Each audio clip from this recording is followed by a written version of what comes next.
Acknowledgement. My thanks to the following people whose hard work and expertise helped in the writing of this book. Dr. Greg Zorman, Chief of Neurosurgery, Lakeland Hospital, Fort Lauderdale, Florida, who I'd like on my side in a crisis. The lovely and talented Fern Galperin, Mary Jordan, Barbara Grasevsky, and Irene Marcotti.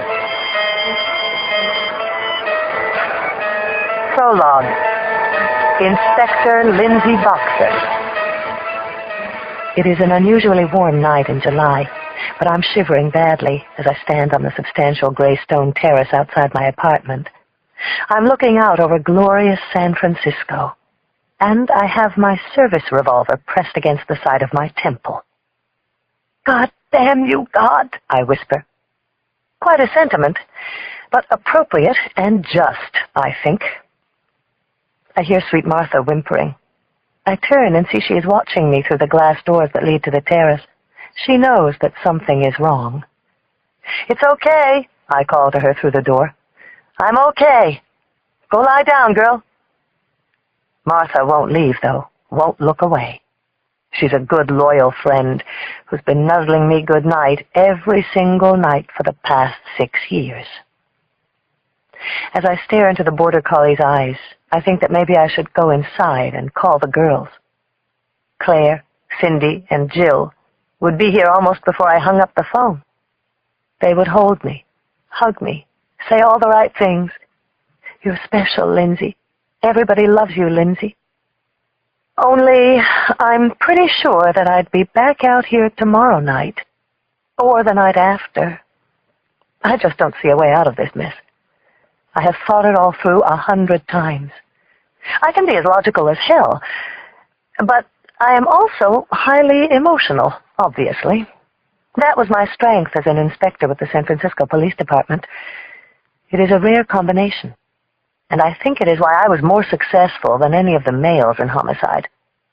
Of course, none of them are up here getting ready to blow their brains out with their own guns.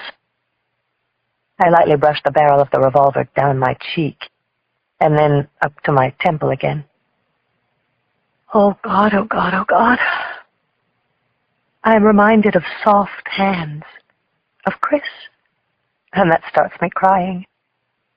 Lots of images are coming, way too fast for me to handle.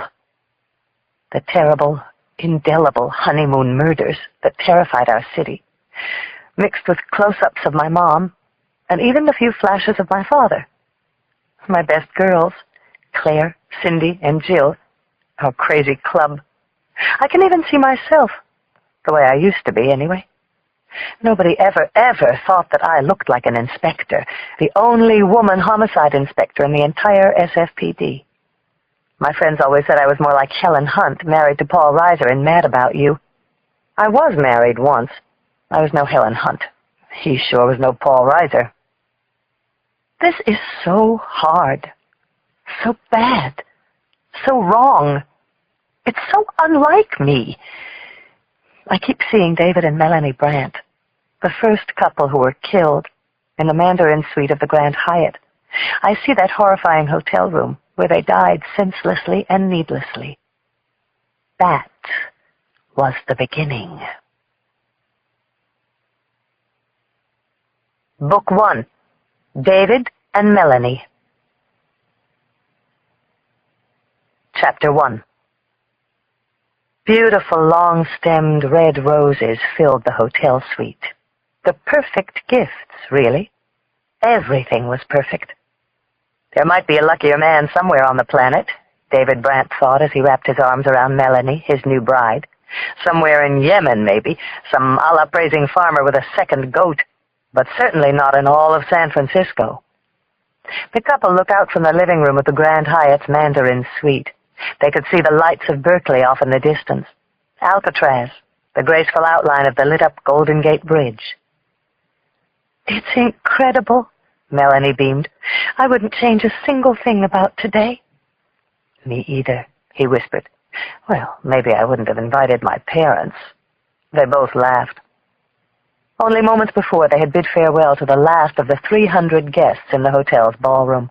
The wedding was finally over. The toasts, the dancing, the schmoozing, the photographed kisses over the cake.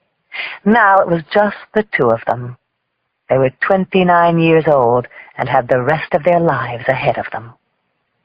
David reached for a pair of filled champagne glasses he had set on a lacquered table. "A toast," he declared, "to the second luckiest man alive." "The second?" she said, and smiled in pretended shock. "Who's the first?" They looped arms and took a long, luxurious sip from the crystal glasses. "This farmer with 2 goats. I'll tell you later." "I have something for you," David suddenly remembered. He had already given her the perfect 5-carat diamond on her finger, which he knew she wore only to please his folks. He went to his tuxedo jacket, which was draped over a high-backed chair, and returned with a jewelry box from Bulgari. "No, David," Melanie protested. "You're my gift." "Open it anyway," he said to her. "This you'll like." She lifted the top. Inside a suede pouch was a set of earrings, large silver rings around a pair of whimsical moons made from diamonds. "They're how I think of you," he said. Melanie held the moons against the lobes of her ears. They were perfect, and so was she. "It's you who pulls my tides," David murmured. They kissed, and he unfastened the zipper of her dress, letting the neckline fall just below her shoulders. He kissed her neck, then the top of her breasts. There was a knock on the door of the suite. "Champagne," called a voice from outside. For a moment, David thought of just yelling, "Leave it there!" All evening, he had longed to peel away the dress from his wife's soft white shoulders. "Oh, go get it," Melanie whispered, dangling the earrings in front of his eyes. "I'll put these on." She wiggled out of his grasp, backing toward the Mandarin's master bathroom, a smile in her liquid brown eyes. God, he loved those eyes. As he went to the door, David was thinking he wouldn't trade places with anybody in the world. Not even for a second goat. Chapter 2. Philip Campbell had imagined this moment, this exquisite scene, so many times. He knew it would be the groom who opened the door. He stepped into the room. "Congratulations," Campbell muttered, handing over the champagne. He stared at the man in the open tuxedo shirt with a black tie dangling around his neck. David Brandt barely looked at him as he inspected the brightly ribboned box. Krug, Claude Duménil, 1989. "What is the worst thing anyone has ever done?" Campbell murmured to himself. "Am I capable of doing it? Do I have what it takes?" "Any card?" the groom said, fumbling in his pants pocket for a tip. "Only this, sir." Campbell stepped forward and plunged a knife deep into the groom's chest, between the 3rd and 4th ribs, the closest route to the heart. "For the man who has everything," Campbell said. He pushed his way into the room and slammed the door shut with a swift kick. He spun David Brandt around, shoved his back against the door, and powered the blade in deeper. The groom stiffened in a spasm of shock and pain. Guttural sounds escaped from his chest, tiny, gurgling, choking breaths. His eyes bulged in disbelief. "This is amazing," Campbell thought. He could actually feel the groom's strength leaking away. The man had just experienced one of the great moments of his life, and now, minutes later, he was dying. Campbell stepped back, and the groom's body crumpled to the floor. The room began to tilt like a listing boat. Then everything began to speed up and run together. He felt as if he were watching a flickering newsreel. Amazing. Nothing like he had expected. Campbell heard the wife's voice and had the presence of mind to pull the blade out of David Brandt's chest. He rushed to intercept her as she came from the bedroom, still in her long, lacy gown. "David?" she said with an expectant smile that turned to shock at the sight of Campbell. "Where's David? Who are you? Who are you?" Her eyes traveled over him, terror-ridden, fixing on his face, the knife blade, then to her husband's body on the floor. "Oh, my God! David!" she screamed. "Oh, David! David!" Campbell wanted to remember her like this. The frozen, wide-eyed look, The promise and hope that just moments ago had shined so brightly were now shattered. The words poured from his mouth. You want to know why? Well, so do I. What have you done? Melanie screamed again. She struggled to understand. Her terrified eyes darted back and forth, sweeping the room for a way out. She made a sudden dash for the living room door. Campbell grabbed her wrist and brought the bloody knife up to her throat. Please, she whimpered, her eyes frozen. Please don't kill me. The truth is, Melanie, I'm here to save you, he said as he smiled into her quivering face. Campbell lowered the blade and sliced into her. The slender body jolted up with a sudden cry. Her eyes flickered like a weak electric bulb. A deathly rattle shot through her. Why? Her begging eyes pleaded. Why? It took a full minute for him to regain his breath. The smell of Melanie Brandt's blood was deep in his nostrils. He almost couldn't believe what he had done. He carried the bride's body back into the bedroom and placed her on the bed. She was beautiful. Delicate features, and so young. He remembered when he had first seen her and how he had been taken with her then. She had thought the whole world was in front of her.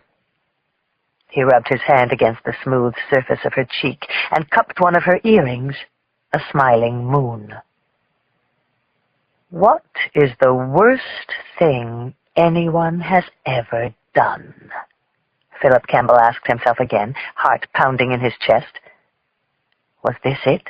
Had he just done it? Not yet, a voice inside answered. Not quite yet. Slowly, he lifted the bride's beautiful white wedding dress. Chapter 3. It was a little before 8:30 on a Monday morning in June, one of those chilly, gray summer mornings San Francisco is famous for. I was starting the week off badly, flipping through old copies of The New Yorker while waiting for my GP, Dr. Roy Orenthaler, to free up. I'd been seeing Dr. Roy, as I still sometimes called him, ever since I was a sociology major at San Francisco University, and I obligingly came in once a year for my checkup. That was last Tuesday. To my surprise, he had called at the end of the week and asked me to stop in today before work. I had a busy day ahead of me, 2 open cases and a deposition to deliver at district court. I was hoping I could be at my desk by 9. Ms. Boxer, the receptionist finally called to me, the doctor will see you now. I followed her into the doctor's office. Generally, Orenthaler greeted me with some well-intended stab at police humor, such as, "So, if you're here, who's out on the street after them?" I was now 34, and for the past 2 years had been lead inspector on the homicide detail out of the Hall of Justice. But today, he rose stiffly and uttered a solemn, "Lindsay." He motioned me to the chair across from his desk. Uh-oh. Up until then, my philosophy on doctors had been simple. When one of them gave you that deep, concerned look and told you to take a seat, 3 things could happen. Only one of them was bad. They were either asking you out, getting ready to lay on some bad news, or they'd just spent a fortune reupholstering the furniture. "I want to show you something," Orenthaler began. He held a slide up against a light. He pointed to splotches of tiny ghost-like spheres in a current of smaller pellets. "This is a blow-up of the blood smear we took from you. The larger globules are erythrocytes, red blood cells." "They seem happy," I joked nervously. "They are, Lindsay," the doctor said without a trace of a smile. "Problem is, you don't have many." I fixed on his eyes, hoping they would relax and that we'd move on to something trivial like, "You better start cutting down those long hours, Lindsay." "There's a condition, Lindsay," Orenthaler went on. "Naegeli's aplastic anemia. It's rare. Basically, the body no longer manufactures red blood cells." He held up a photo. "This is what a normal blood workup looks like."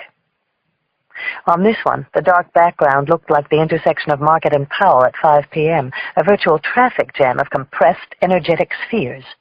Speedy messengers, all carrying oxygen to parts of someone else's body. In contrast, mine looked about as densely packed as a political headquarters 2 hours after the candidate is conceded. "This is treatable, right?" I asked him, more like I was telling him. "It's treatable, Lindsay," Orenthaler said after a pause. "But it's serious." A week ago, I had come in simply because my eyes were runny and blotchy, and I'd discovered some blood in my panties. And every day by 3, I was suddenly feeling like some iron-deficient gnome was inside me, siphoning off my energy. Me, of the regular double shifts and 14-hour days. 6 weeks accrued vacation. "How serious are we talking about?" I asked, my voice catching. "Red blood cells are vital to the body's process of oxygenation," Orenthaler began to explain. "Hemopoiesis, the formation of blood cells in the bone marrow." "Dr. Roy, this isn't a medical conference. How serious are we talking about?" "What is it you want to hear, Lindsay? Diagnosis or possibility?" "I want to hear the truth." Orenthaler nodded. He got up and came around the desk and took my hand. "Then here's the truth, Lindsay. What you have is life-threatening." "Life-threatening?" My heart stopped. My throat was as dry as parchment. "Fatal, Lindsay." Chapter 4. The cold, blunt sound of the word hit me like a hollow-point shell between the eyes. Fatal, Lindsay. I waited for Dr. Roy to tell me this was all some kind of sick joke, that he had my tests mixed up with someone else's. "I want to send you to a hematologist, Lindsay," Orenthaler went on. "Like a lot of diseases, there are stages. Stage 1 is when there's a mild depletion of cells. It can be treated with monthly transfusions.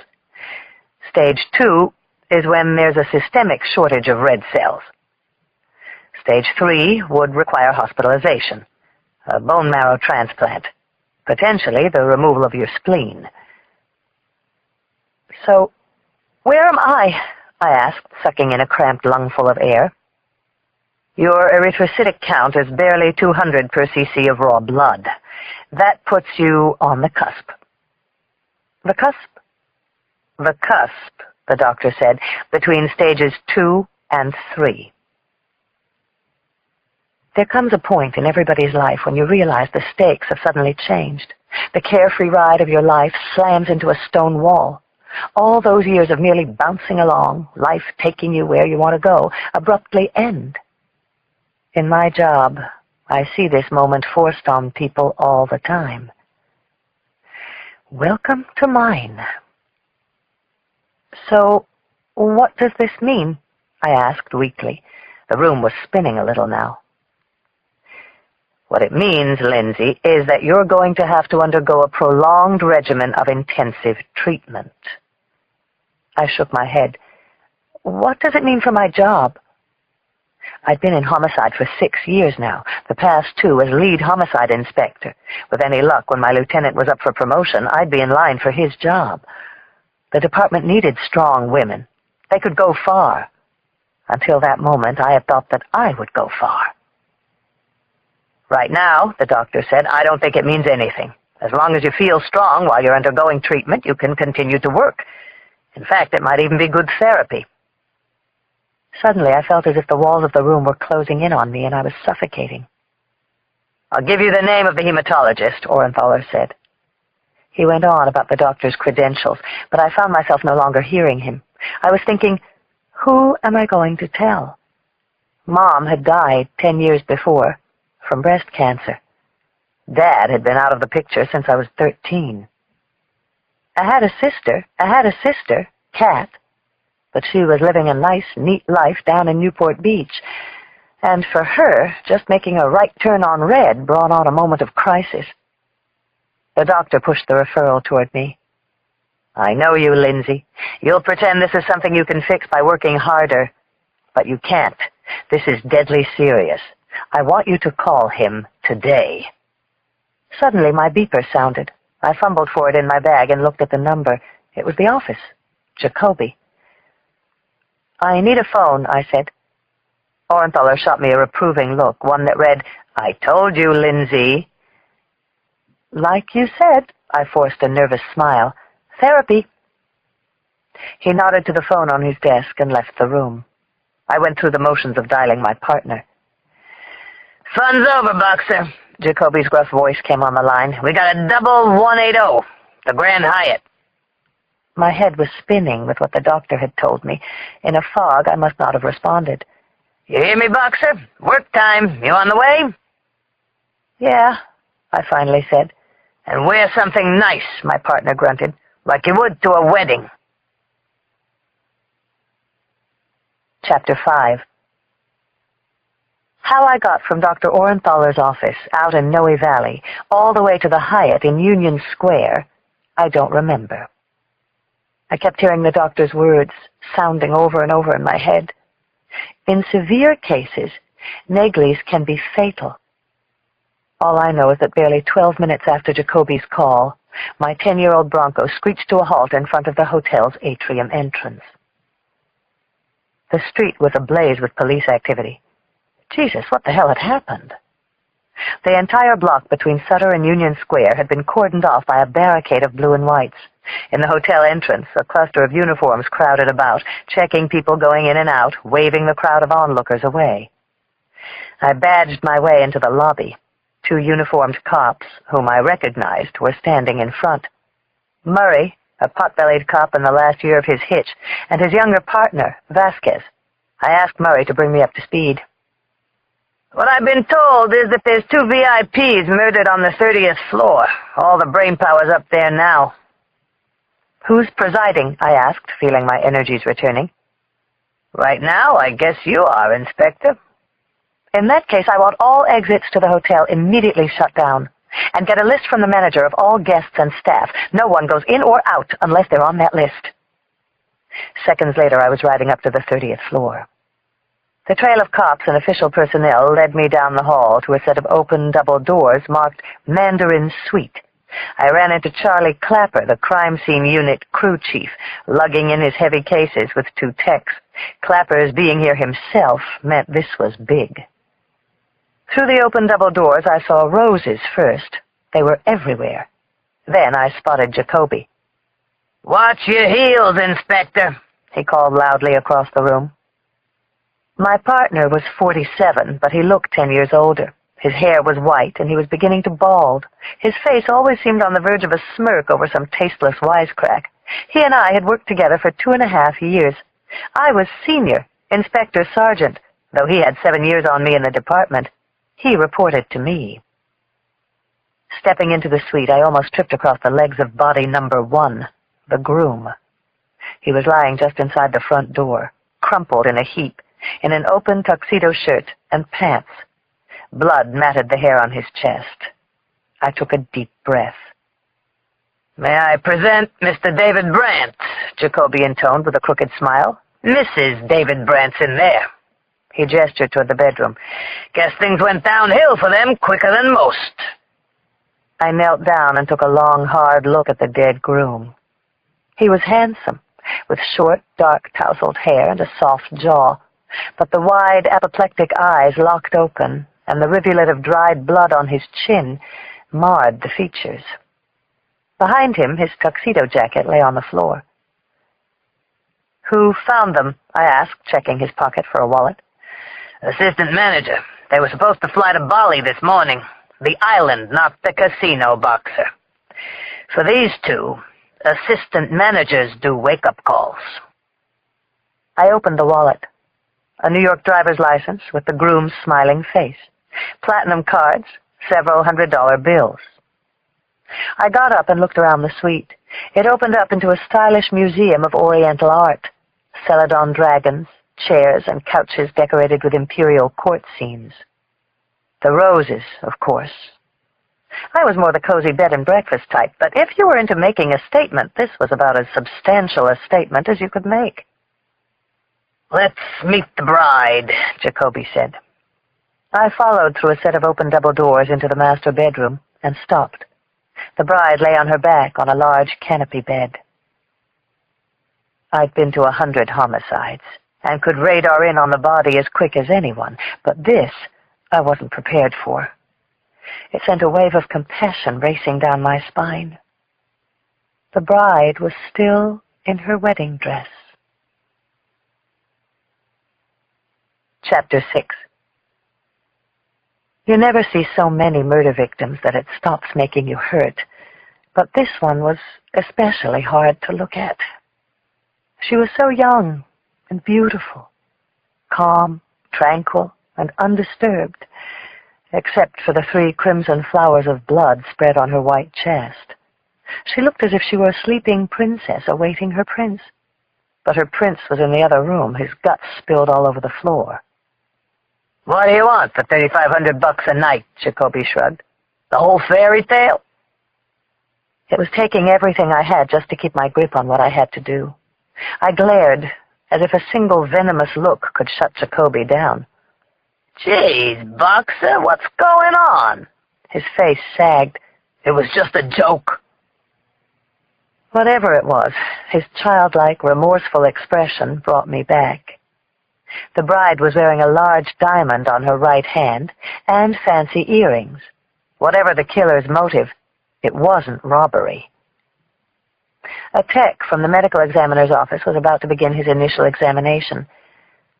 "Looks like 3 stab wounds," he said. "She must have showed a lot of heart. He got the groom with 1. What flashed through my mind was that fully 90% of all homicides were about money or sex. This one didn't seem to be about money. "When's the last time anyone saw them?" I asked. "A little after 10 last night. That's when the humongous reception ended downstairs." "And not after that?" "I know this isn't exactly your terrain, Boxer," Jacoby said. He broke into a grin. "But generally, people don't see the bride and groom for a while after the party." I smiled thinly, stood up, looked back across the large, lavish suite. "So, surprise me, Jacoby. Who springs for a room like this?" "The groom's father is some Wall Street big shot from back east. He and his wife are down in a room on the 12th floor. I was told it was quite a shindig downstairs. Up here, too. Look at all these goddamn roses." I went back over to the groom and spotted what looked like a gift box of champagne on a marble console near the door. There was a spray of blood all over it. "Assistant manager noticed it," Jacoby said. "My guess is whoever did this brought it in with him." "They see anyone around?" "Yeah, a lot of people in tuxes. It was a wedding, right?" I read the champagne bottle label. Krug, Clos du Menil, 1989. "That tell you something?" Jacoby asked. "Only that the killer has good taste." I looked at the blood-smeared tuxedo jacket. There was a single slash mark on the side where the fatal knife wound had gone through. "I figure the killer must have stripped it off after he stabbed him," Jacoby shrugged. "Why the hell would he do that?" I muttered out loud. "Dunno. We'll have to ask him." Charlie Clapper was eyeing me from the hallway to see if it was okay to get started. I nodded him in. Then I went back to the bride. I had a bad feeling about this one. If it's not about money, then sex. I lifted the fancy tulle lining of her skirt. The coldest, bitterest confirmation sliced through me. The bride's panties had been pulled down and were dangling off one foot. A fierce anger rose in my chest. I looked into the bride's eyes. Everything had been ahead of her, every hope and dream. Now she was a slaughtered corpse, defiled, possibly raped on her wedding night. As I stood there, blinking as I stared down at her face, I suddenly realized that I was crying. "Warren," I said to Jacoby, "I want you to speak with the groom's parents," I said, sucking in a breath. "I want everyone who was on this floor last night interviewed. If they've checked out, I want them traced. and a list of all hotel staff on duty last night." I knew if I didn't get out now, I couldn't hold back the tide any longer. "Now, Warren, please, now." I avoided his eyes as I skirted past him out of the suite. "What the hell's wrong with Boxer?" Charlie Clapper asked. "You know women," I heard Jacoby reply.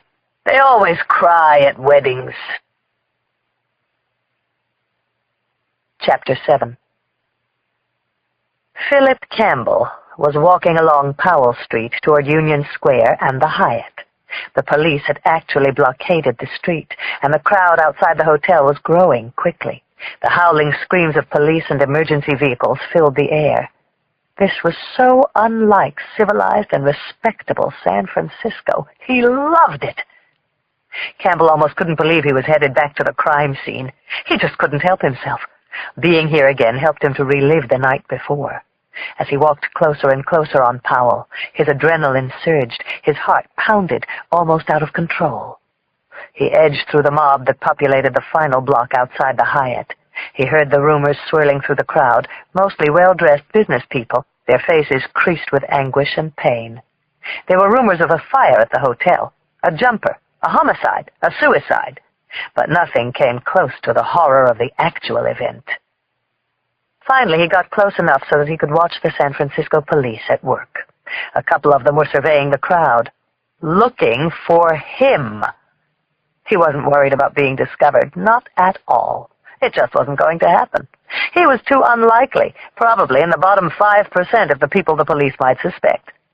That comforted him, thrilled him, actually.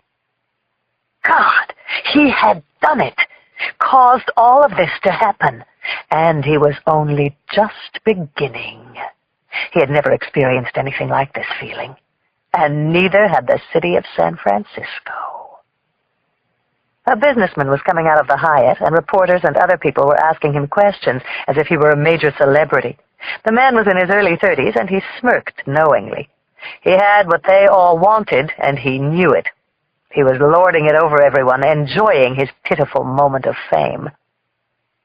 "It was a couple, murdered in the penthouse," he could overhear the man. "They were on their honeymoon. Sad, huh?" The crowd around Philip Campbell gasped, and his heart soared. Chapter 8. What a scene! Cindy Thomas pushed her way through the murmuring crowd, the looky-loos surrounding the Grand Hyatt. Then she groaned at the sight of the line of cops blocking the way. There must have been 100 onlookers tightly pressed around the entrance.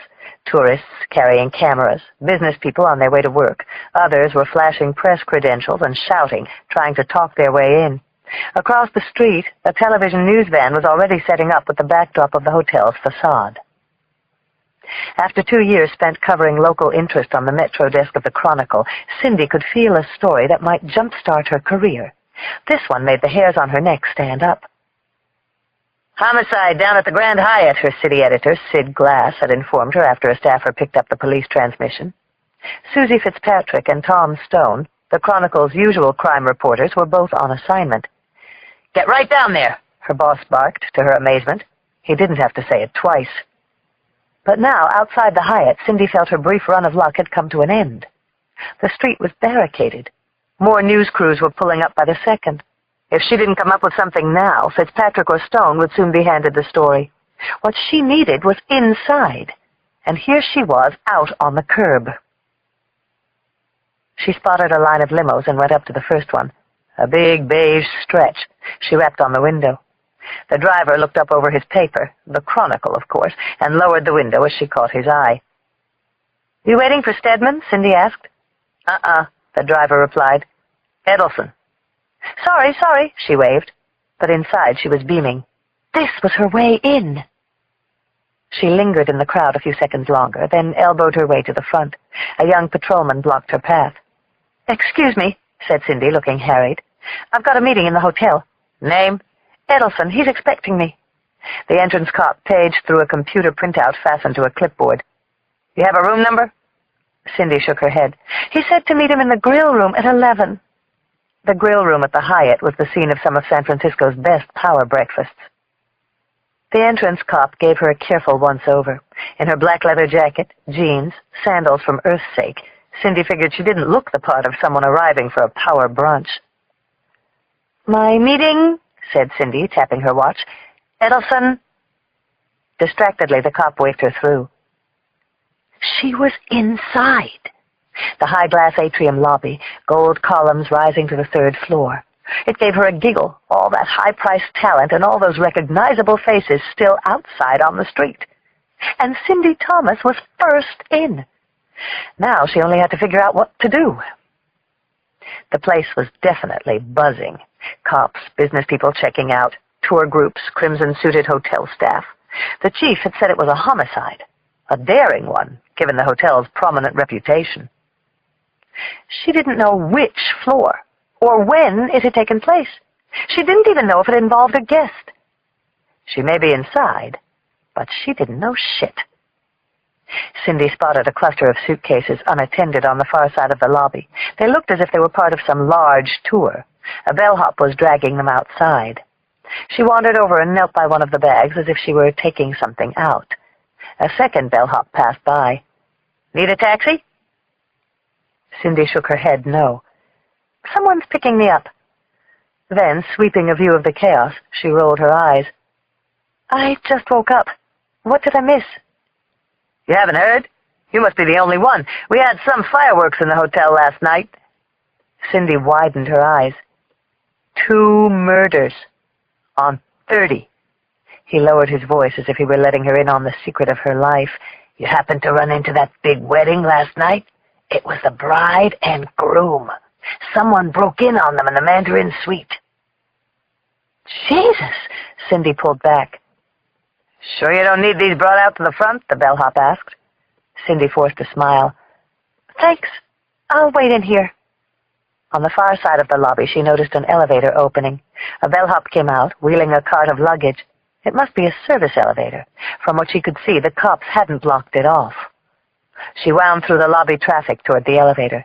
She punched the button, and the shiny gold door opened. Thank God it was empty. Cindy jumped in, and the door closed. She couldn't believe it. She couldn't believe what she was doing. She pressed 30. The Mandarin suite. A double homicide. Her story. Chapter 9.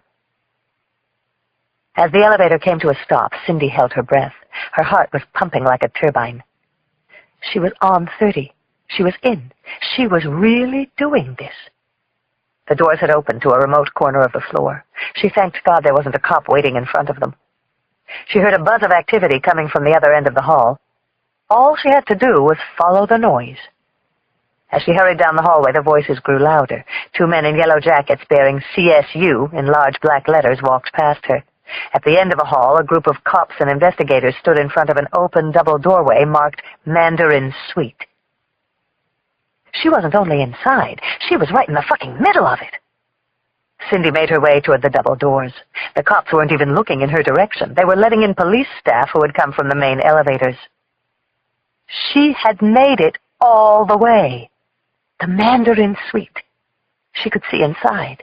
It was huge, opulent, with lavish decor. Roses were everywhere. Then her heart almost stopped. She thought she might be sick. The groom, in a blood-stained tuxedo shirt, lay there on the floor. Cindy's legs buckled. She had never seen a murder victim before. She wanted to lean forward, to let her eyes memorize every detail, but her body wouldn't move. "Who the hell are you?" a brusque voice suddenly demanded. A large, angry cop was staring directly at her face.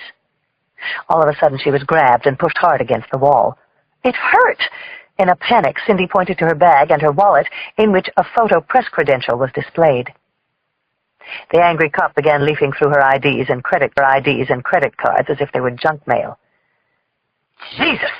The thick-necked patrolman scowled with a face like a slobbering Doberman. "She's a reporter." "How in hell did you get up here?" His partner came over and demanded.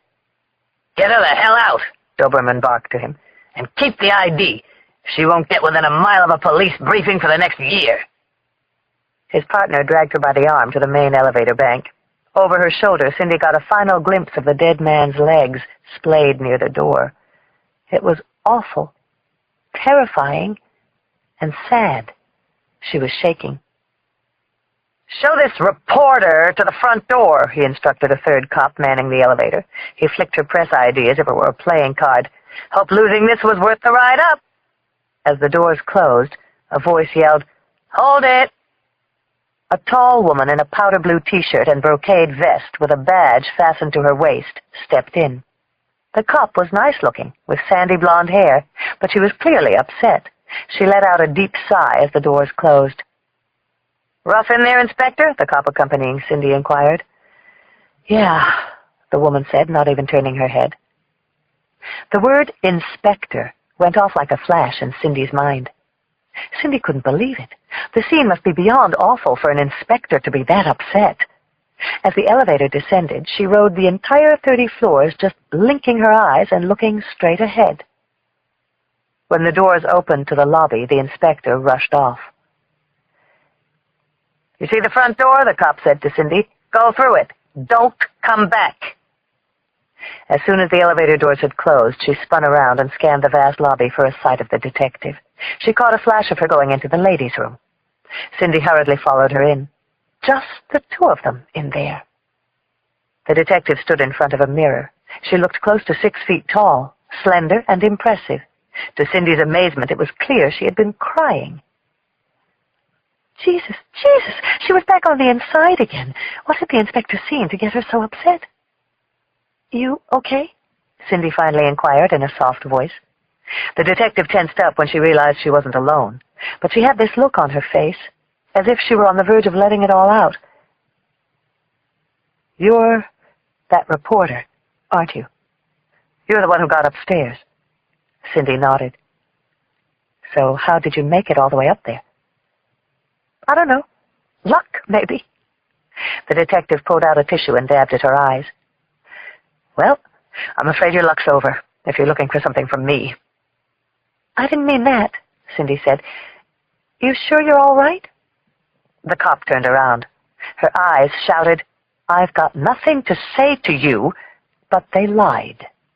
It was as if she needed to do exactly that, talk to someone more than anything in the world. It was one of those strange moments when Cindy knew there was something under the surface. If the roles just shifted and she had the chance, the two of them might even become friends. Cindy reached into her pocket, pulled out a card, and placed it on the sink counter in front of the detective. "If you ever want to talk." The color came back into the inspector's pretty face. She hesitated, then gave Cindy the slimmest, faintest edge of a smile. Cindy smiled in return. "As long as I'm here." She went up to the sink and took out her makeup kit, catching the policewoman's eye in the mirror. "Nice vest," she said. Chapter 10. I work out of the Hall of Justice. The Hall, as we referred to the gray 10-story granite slab that housed the city's Department of Justice, was located just west of the freeway on 6th and Bryant. If the building itself, with its faded antiseptic halls, didn't communicate that law enforcement lacked a sense of style, the surrounding neighborhood surely did. Hand-painted bail bondsman shacks, auto parts stores, parking lots, and dingy cafes. Whatever ailed you, you could find it at the Hall. Auto theft, sex crimes, robbery. The district attorney was on 8, with cubicles filled with bright young prosecutors, a floor of holding cells on 10, one-stop shopping, arrest to arraignment. Next door, we even had the morgue. After a hasty bare-bones news conference, Jacoby and I agreed to meet upstairs and go over what we had so far. The 12 of us who covered homicide for the entire city shared a 20 by 30 squad room lit by harsh fluorescent lights. My desk was choice, by the window, cheerily overlooking the entrance ramp to the freeway. It was always covered with folders, stacks of photos, department releases. The one really personal item on it was a plexiglass cube my first partner had given me. It was inscribed with the words, "You can't tell which way the train went by looking at the tracks." I made myself a cup of tea and met Jacoby in interrogation room 1. I drew 2 columns on a freestanding chalkboard, one for what we knew, one for what we had to check out. Jacoby's initial talk with the groom's parents had produced nothing. The father was a big-time Wall Street guy who ran a firm that handled international buyouts. He said that he and his wife had stayed until the last guest had left and walked the kids upstairs. They didn't have an enemy in the world. No debts, addictions, threats, nothing to provoke such a horrible, unthinkable act. A canvass of guests on the 30th floor had been slightly more successful. A couple from Chicago had noticed a man lingering in the hallway near the Mandarin Suite last night around 10:30 p.m. They described him as medium build, with short, dark hair, and said he wore a dark suit or maybe a tuxedo. He was carrying what may have been a box of liquor in his hands. Later, 2 used tea bags and 2 empty push-throughs of Pepsid tablets on the table were the clearest signs that we'd been bouncing these questions back and forth for several hours. It was 7:15. Our shift had ended at 5. "No date tonight, Lindsay?" Jacoby finally asked. "I get all the dates I want, Warren." "Right. Like I said, no date tonight." Without knocking, our lieutenant, Sam Roth, whom we called Cheery, stuck his head into the room. He tossed a copy of the Afternoon Chronicle across the table. "You see this?" The boldface headline read, "Wedding Night Massacre at Hyatt." I read aloud from the front page. Under a stunning view of the bay, in a world only the rich would know, the body of the 29-year-old groom lay curled up near the door. He knotted his brow. "What, did we invite this reporter in for a house tour of the crime scene? She knows the names, maps out the scene." The byline read, "Cindy Thomas." I thought of the card in my purse, letting out a long sigh. Cindy goddamn Thomas. "Maybe I should call her up and ask her if we got any leads," Roth went on. "You want to come in?" I asked. "Look at the board. We could use the help." Roth just stood there, chewing on his puffy lower lip. He was about to close the door behind him, but he turned back. "Lindsay, be in my office at 9:15 tomorrow. We need to lay this thing out carefully. For now, it's yours." Then he shut the door. I sat down on the table. A heavy weight seemed to be pressing on me. The whole day had passed. I hadn't found a single moment to deal with my own news. "You okay?" Jacoby asked. I looked at him, on the verge of letting it all out, or maybe crying again. "That was a tough crime scene," he said at the door. "You should go home, take a bath or something." I smiled at him, grateful for a sudden out-of-character sensitivity. After he left, I faced the mostly blank columns of the board. I felt so weak and empty, I could barely push myself up. Slowly, the events of the day, my visit to Orenthalers, wove their way back into my mind. My head spun with his warning. "Fatal, Lindsay." Then I was hit with the crushing realization. It was going on 8 o'clock. I had never called Orenthaler's specialist. Chapter 11. That night, when I got home, I did sort of take Jacoby's advice. First, I walked my dog, Sweet Martha. 2 of my neighbors take care of Martha during the day, but she's always ready for our nightly romp. After the walk, I kicked off my aerosol pumps, tossed my gun and clothes on the bed, and took a long, hot shower, bringing in a Killian's with me. The image of David and Melanie Brandt washed away for the night. They could sleep. But there was still Orenthaler and Nagley's, and the call to the specialist I had dreaded the whole day and never made. No matter how many times I lifted my face into the hot spray, I could not rinse the long day away. My life had changed. I was no longer just fighting murderers on the street. I was fighting for my life. When I got out, I ran a brush through my hair and looked at myself for a long time in the mirror. A thought came into my mind that rarely occurred to me. I was pretty. Not a beauty, but cute. Tall, almost 5'10".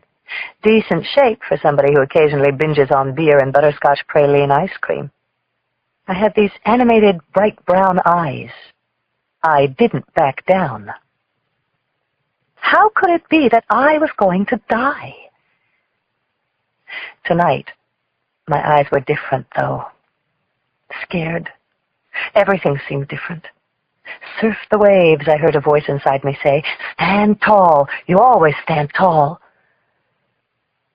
As much as I tried to press it back, the question formed. Why me?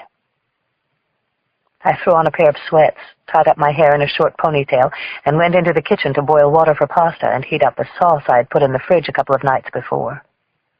While it simmered, I put on a CD, Sarah McLachlan, and sat at the kitchen counter with a glass of day-old Bianco Red. I petted Sweet Martha as the music played.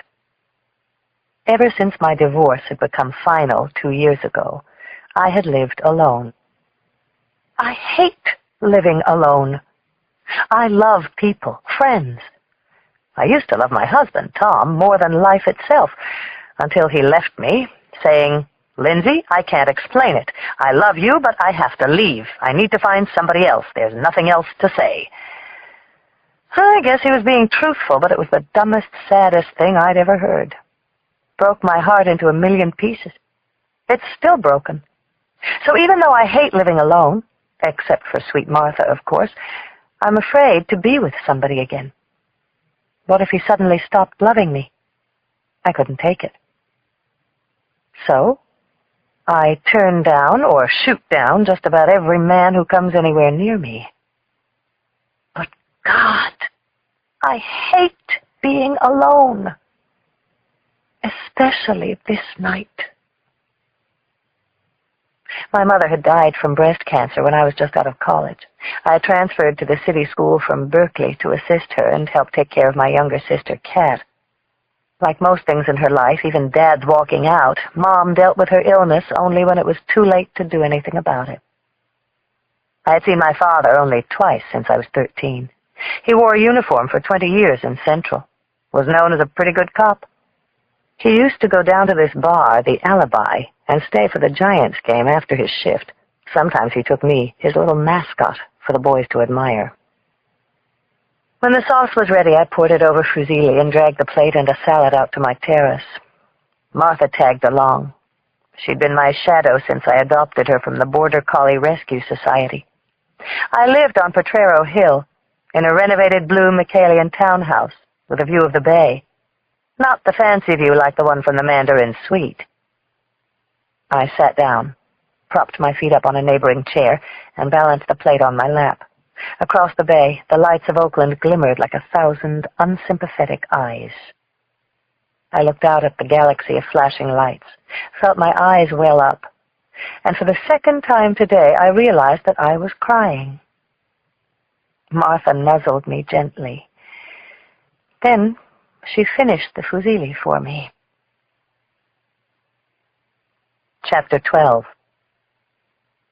9:15 the next morning, I was rapping at the fogged window of Lieutenant Roth's office at the hall. Roth likes me. Like another daughter, he says. He has no idea how condescending he can be. I'm tempted to tell Roth that I like him, like a grandfather. I was expecting a crowd, at least a couple of suits from Internal Affairs, or maybe Captain Welting, who oversaw the Bureau of Inspectors. But as he motioned me in, I saw that there was only one other person in the room. A nice-looking type, dressed in a chambray shirt and striped tie, with short, dark hair and strong shoulders. He had a handsome, intelligent face that seemed to come to life as I walked in, but it only meant one thing to me. Polished brass. Someone from the department's press corps. Or City Hall. I had the blunt, uneasy feeling they'd been talking about me. On the way over, I'd rehearsed a convincing rebuttal about the breach in press security, how I'd arrived late on the scene myself, and the real issue was the crime. But Roth surprised me. Wedding Bell Blues, they're calling it, he said, tossing the morning's Chronicle in my face. I saw it, I replied, relieved to focus back on the case. He looked at Mr. City Hall. We'll be reading about this one every step of the way. Both kids were rich, Ivy League, popular. Sort of like young Kennedy and that blonde wife of his. Their tragedy. Who they were doesn't matter to me, I answered. Listen, Sam, about yesterday. He stopped me with his hand. Forget about yesterday. Chief Mercer's already been on the line with me. This case has his full attention. He glanced at the smartly dressed political type in the corner. Anyway, he wants there to be close reins on this case. What happened on other high-profile investigations can't happen here. Then he said to me, We're changing the rules on this one. Suddenly, the air in the room got thick with the uneasy feel of a setup. Then Mr. City Hall stepped forward. I noticed his eyes bore the experienced lines of someone who had put in his time. The mayor and Chief Mercer thought we might handle this investigation as an interdepartmental alliance. That is, if you were up to working with someone new, he said. New? My eyes bounced back and forth between the two, ultimately settling on Roth. Meet your new partner, Roth announced. I'm getting royally screwed, a voice inside me declared. They wouldn't do this to a man. Chris Raleigh, Mr. City Hall hotshot said, extending his hand. I didn't reach out to take it. For the past few years, Roth went on, Captain Raleigh has worked as a community action liaison with the mayor's office. He specializes in managing potentially sensitive cases. Managing? Raleigh rolled his eyes at me. He was trying to be self-effacing. Containing, controlling the damage, healing any wounds in the community afterwards. Oh, I shot back. You're a marketing man. He smiled. Every part of him oozed a practiced, confident air I associated with the kind of men who sat around large tables at City Hall. Before that, Roth went on, Chris was a district captain over in Northern. That's Embassy Row, I sniffed. Everybody joked about the blue-blooded Northern District, which ranged from Nob Hill to Pacific Heights. Hot crimes there were society women who heard noises outside their townhouses and late-arriving tourists locked out of their bed and breakfast. We also handled traffic around the Presidio, Raleigh countered with another smile. I ignored him. I turned to Roth. What about Warren? He and I had shared every case for the past 2 years. Jacoby will be reassigned. I've got a plum job for him and his big mouth. I didn't like leaving my partner behind, dumbass wisecracks and all, but Jacoby was his own worst enemy. To my surprise, Raleigh asked, You okay with this, Inspector? I didn't really have a choice. I nodded yes. If you don't get in the way. Besides, you wear nicer ties than Jacoby. Father's Day present, he beamed. I couldn't believe I felt a tremor of disappointment shooting through me. Jesus, Lindsay! I didn't see a ring. Lindsay? I'm taking you off all other assignments, Roth announced. No conflicting obligations. Jacoby can handle the back end if he wants to stay on the case.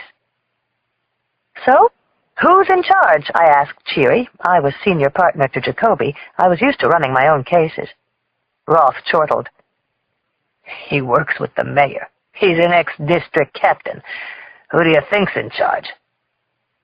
How about, in the field, you lead, Raleigh suggested. What we do with what we find is mine. I hesitated, giving him an evaluating stare. God, he was so smooth. Roth looked at me. You want me to ask Jacoby if he's got similar reservations? Raleigh met my eyes. Look, I'll let you know when we can't work it out. It was as good a negotiation as I was going to get. The deal had changed, but at least I kept my case. So what do I call you? Captain? Captain? With a casual ease, Raleigh tossed a light brown sport coat over his shoulder and reached for the door. Try my name. I've been a civilian now for 5 years. Okay, Raleigh, I said with a faint smile. You ever get to see a dead body while you were in Northern? Chapter 13. The joke in Homicide about the morgue was that in spite of the lousy climate, the place was good for business. There's nothing like the sharp smell of formaldehyde or the depressing sheen of hospital-tiled halls to make the drudgery of chasing down dead leads seem like inspired work. But, as they say, that's where the bodies are. That, and I got to see my buddy Claire. There wasn't much to say about Claire Washburn, except that she was brilliant, totally accomplished, and absolutely my best friend in the world. For 6 years, she had been the city's chief medical examiner, which everyone in homicide knew was as under-deserving a title as there was, since she virtually ran the office for Anthony Righetti. Righetti is her overbearing, power-thumping, credit-stealing boss. But Claire rarely complains. In our book, Claire is the office of the coroner. But maybe the idea of a female M.E. still didn't cut it, even in San Francisco. Female and black. When Raleigh and I arrived, we were ushered into Claire's office. She was wearing her white doctor's coat with the nickname Butterfly embroidered on the upper left pocket. The first thing you noticed about Claire was that she was carrying 50 pounds she didn't need. "I'm in shape," she always joked. "Round's a shape." The second was her bright, confident demeanor. You knew she couldn't give a damn. She had the body of a Brahmin, the mind of a hawk, and the gentle soul of a butterfly. As we walked in, she gave me a weary but satisfied smile, as if she'd been up working most of the night. I introduced Raleigh, and Claire flashed me an impressed wag of the eyes. Whatever I had accumulated over the years in street smarts, she threw off in natural wisdom.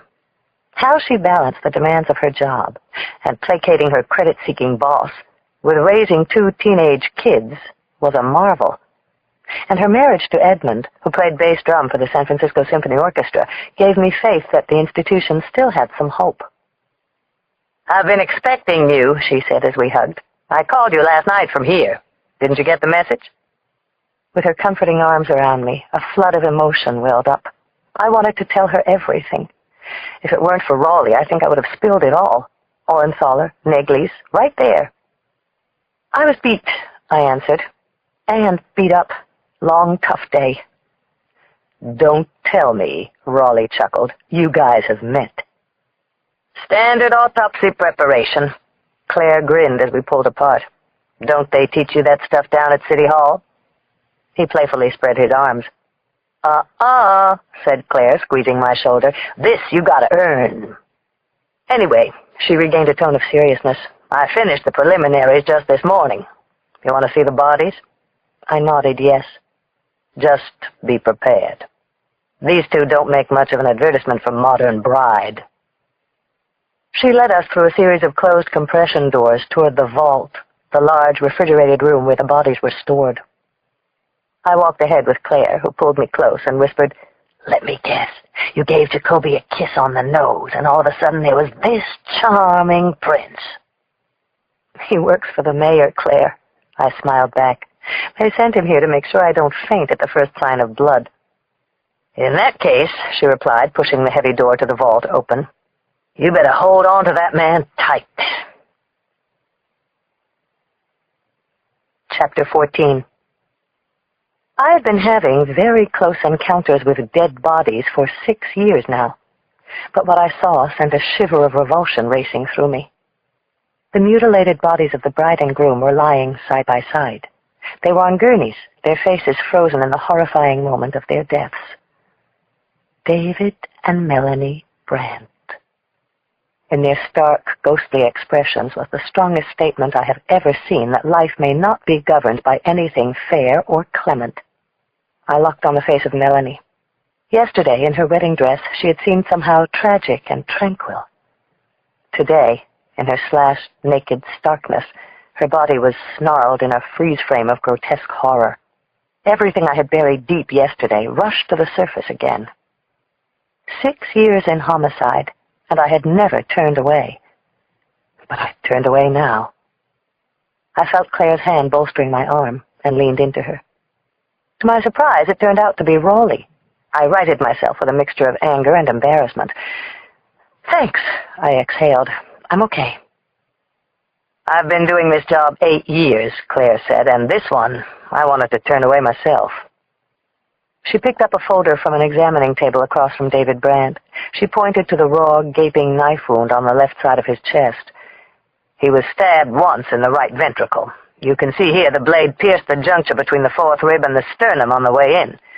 Ruptured the AV node, which provides the heart's electrical powering.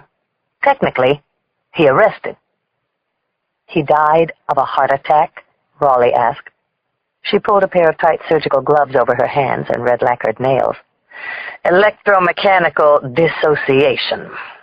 Just a fancy way of describing what happens when you get stabbed in the heart. What about the weapon? I spoke up. At this point, all I know is that it was a standard straight-edged blade. No distinguishing marks or entry pattern. One thing I can tell you is that the killer was medium height, anywhere from 5'7" to 5'10", and right-handed, based on the angle of impact. You can see here the path of the incision is angled slightly upward. Here, she said, poking around the wound. The groom was 6 feet. On his wife, who was 5'5", the angle of the first incision was slanted in a downward path. I checked the groom's hands and arms for abrasions. Any signs of a struggle? Couldn't. The poor man was scared right out of his mind. I nodded as my eyes fell on the groom's face. Claire shook her head.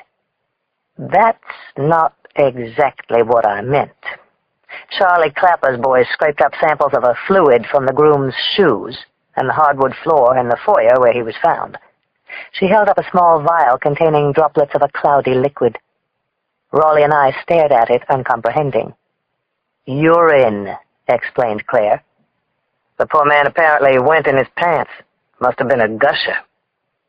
She pulled a white sheet over David Brandt's face and shook her head. I figure that's one secret we can keep to ourselves. Unfortunately, she said with a sigh, things didn't happen nearly as swiftly for the bride. She led us over to the bride's gurney. Maybe she surprised him. There are marks on her hands and wrists that indicate a struggle. Here, she pointed to a reddened abrasion on her neck. I tried to lift some tissue from under her nails, but we'll see what comes back. Anyway, the first wound was in the upper abdomen and tore through the lungs. With time, given the loss of blood, she might have died from that.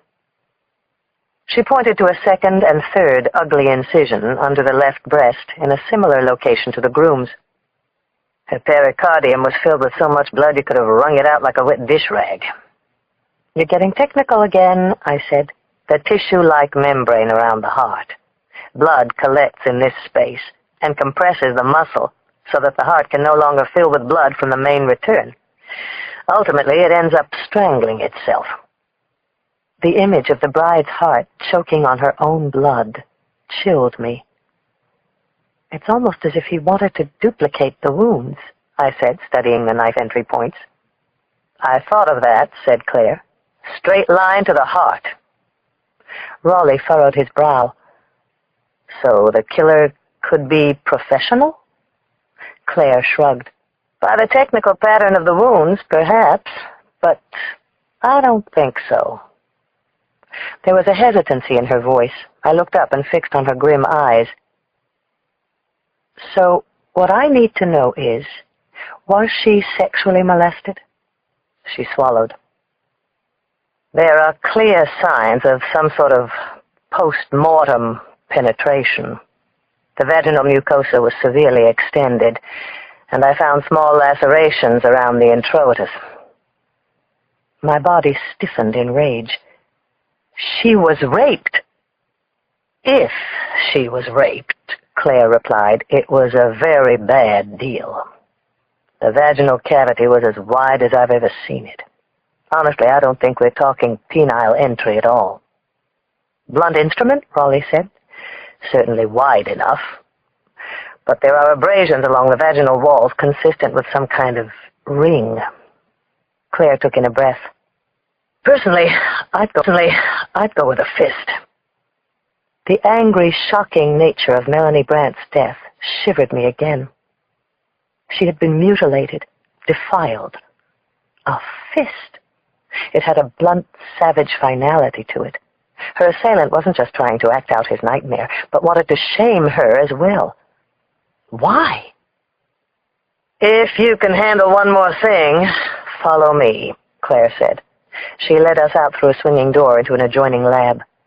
On an apron of white sterile paper lay the blood-smeared tuxedo jacket we had found next to the groom. Claire picked it up by the collar.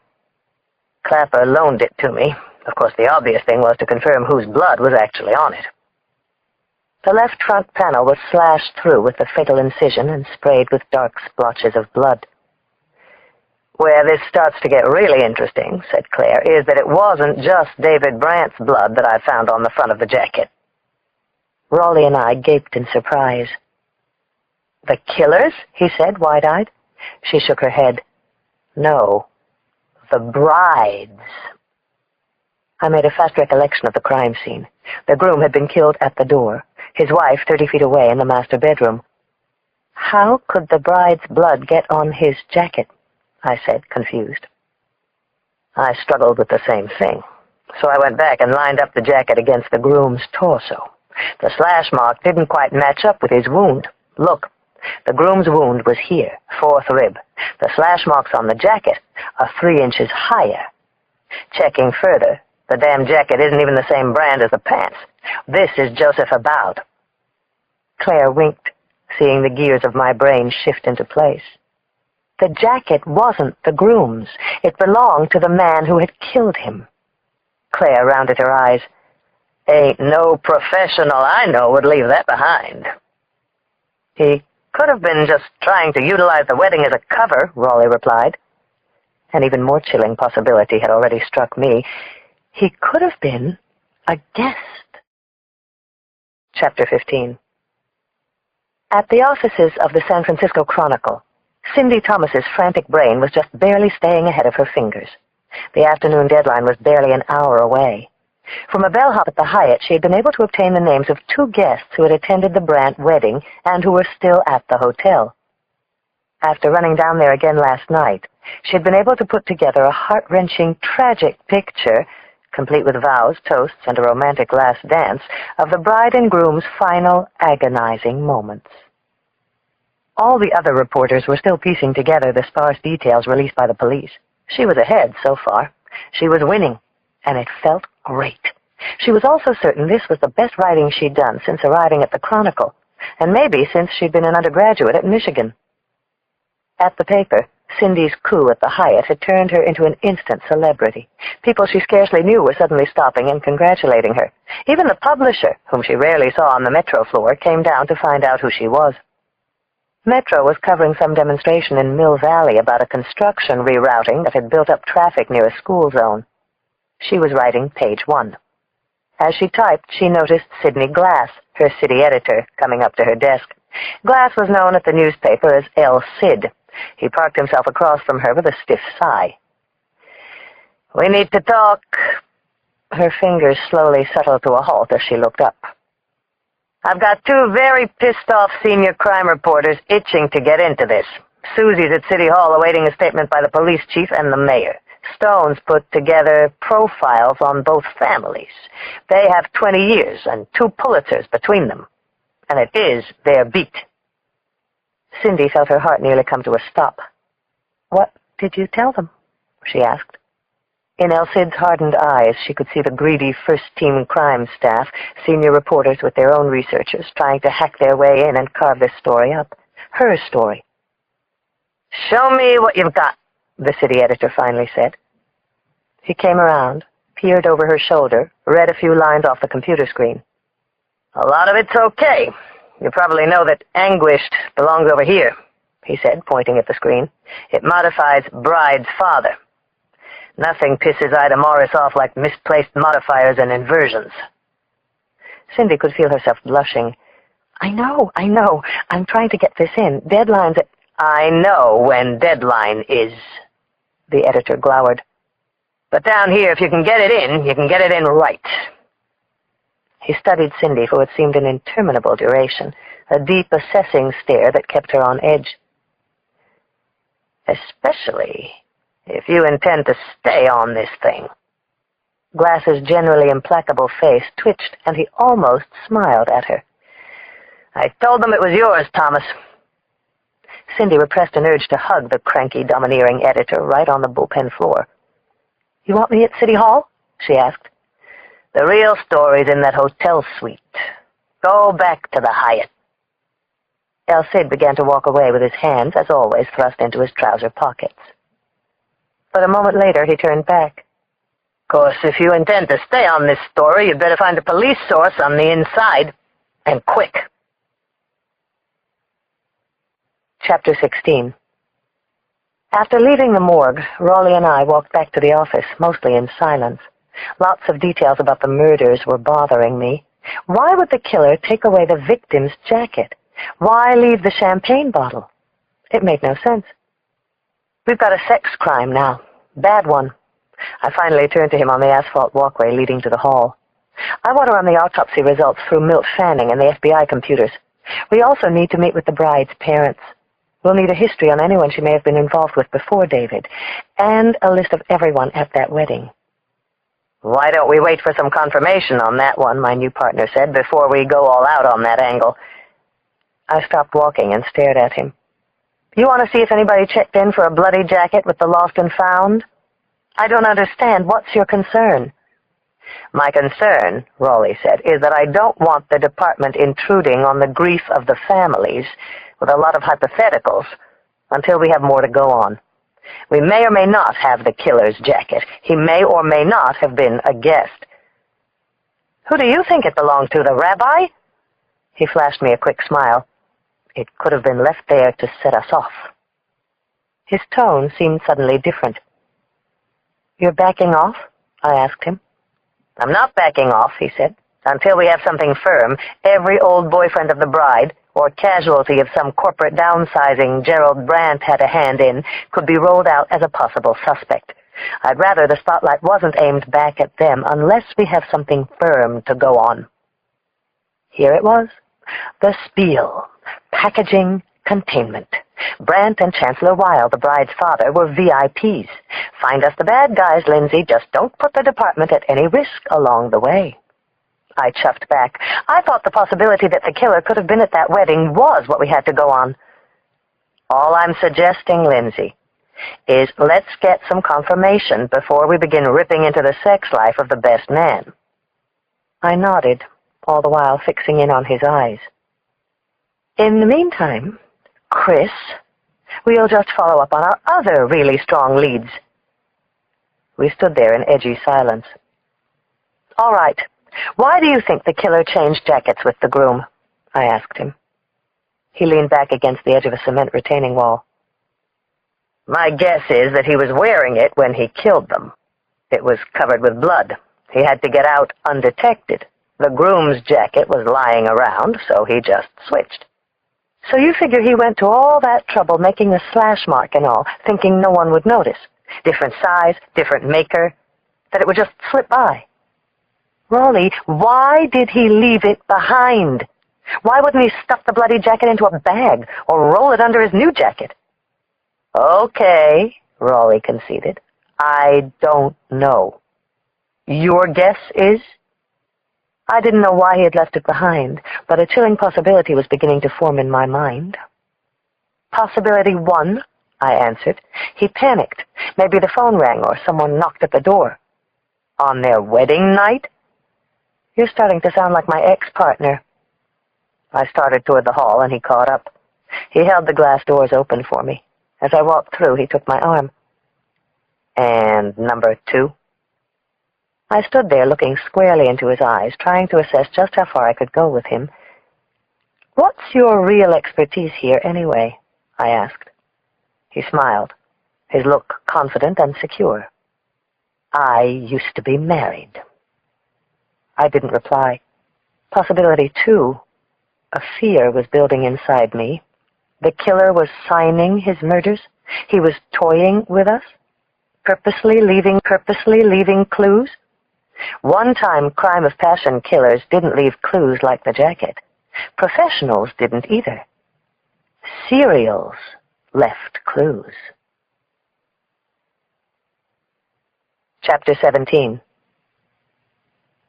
The window that Philip Campbell was staring out had a startling view of the bay, but he didn't really notice the sights. He was lost in his thoughts. It's finally started. Everything is in play, he was thinking. The city on the bay will never be the same, will it? I will never be the same. This was complicated. Not what it seemed to be, but beautiful in its own way. He had closed his office door, as he always did when he was absorbed in research. Lately, he had stopped catching lunch with his co-workers. They bored him.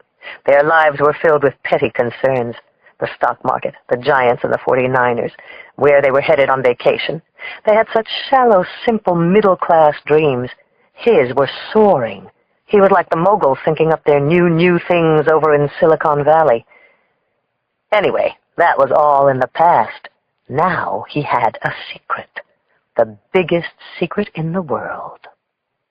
He pushed his business papers to the corner of his desk. This is the old world, he thought. The old me. The bore. The worker bee. He unlocked the top left drawer of his desk.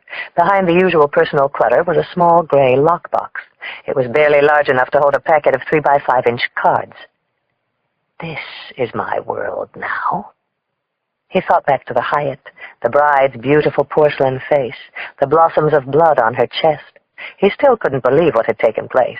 The sharp crack of the knife ripping through cartilage, the gasp of her last breath. And his, of course. What were their names? Oh, Jesus Christ, he'd forgotten. No, he hadn't. The Brants. They were all over the newspapers and the TV news. With a key from his chain, he opened the small box. What spilled out into the room was the intoxicating spell of his dreams. A stack of index cards, neat and orderly, alphabetically arranged. One by one, he skimmed through them. New names. King, Merced, Passano, Peterson. All the brides and grooms. Chapter 18. Several urgent messages were on my desk when I got back from the morgue. Good. Urgent was appropriate. Charlie Clapper from CSU. Preliminary report in. Some reporters from the AP, local television stations. Even the woman from the Chronicle who had left me her card. I picked at a grilled chicken and pear salad I had brought up as I dialed Clapper back. Only good news, I joked as his voice came on the phone. In that case, I can give you a 900 number. For $2 a minute, they'll tell you anything you want to hear. I could hear it in the tone of his voice. You got nothing? Tons of partials, Lindsay, the CSU chief replied, meaning inconclusive prints his team had lifted from the room.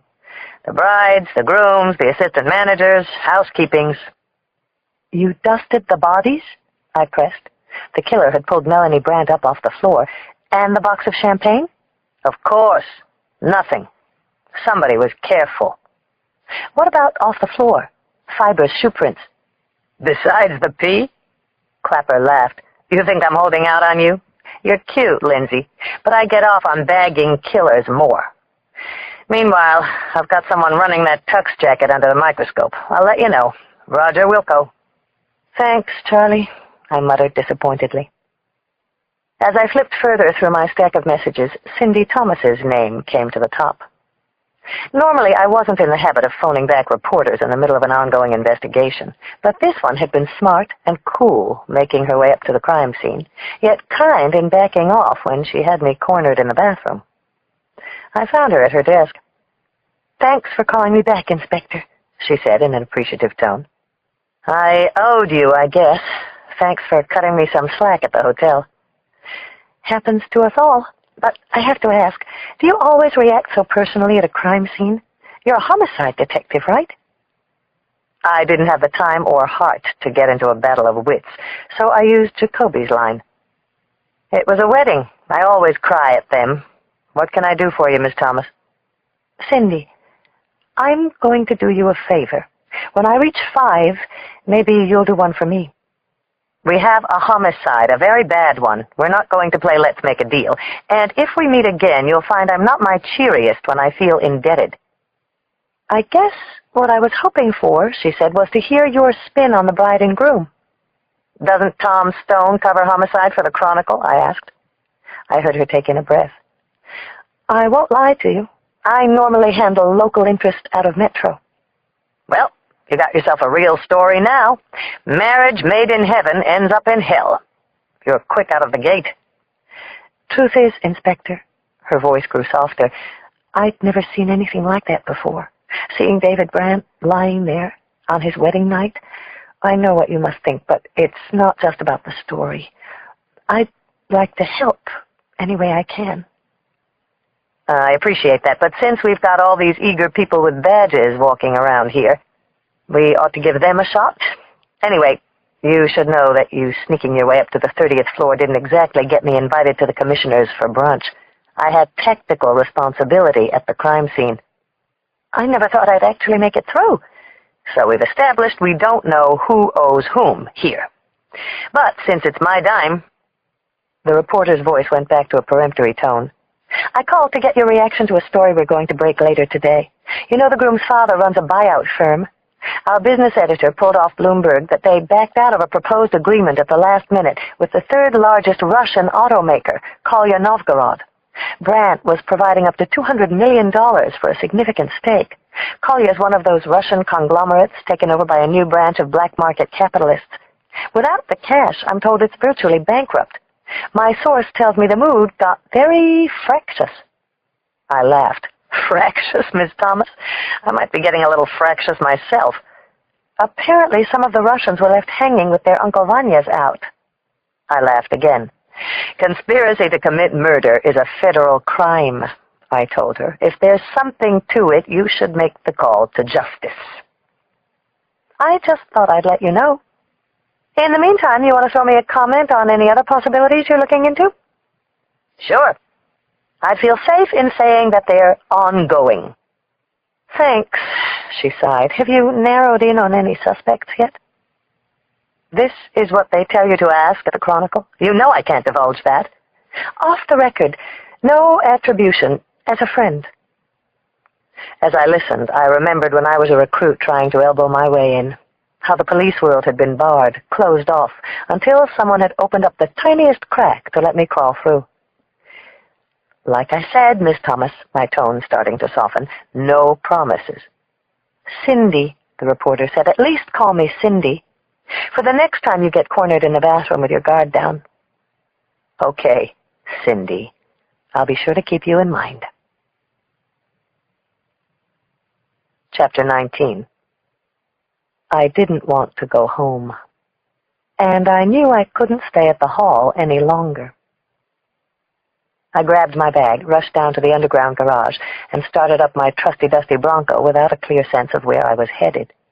I just drove. 4th, 3rd, onto Mission, past the Moscone Center, cafes, closed-up shops, all the way down toward the Embarcadero. I wrapped around Battery, heading away from the bay.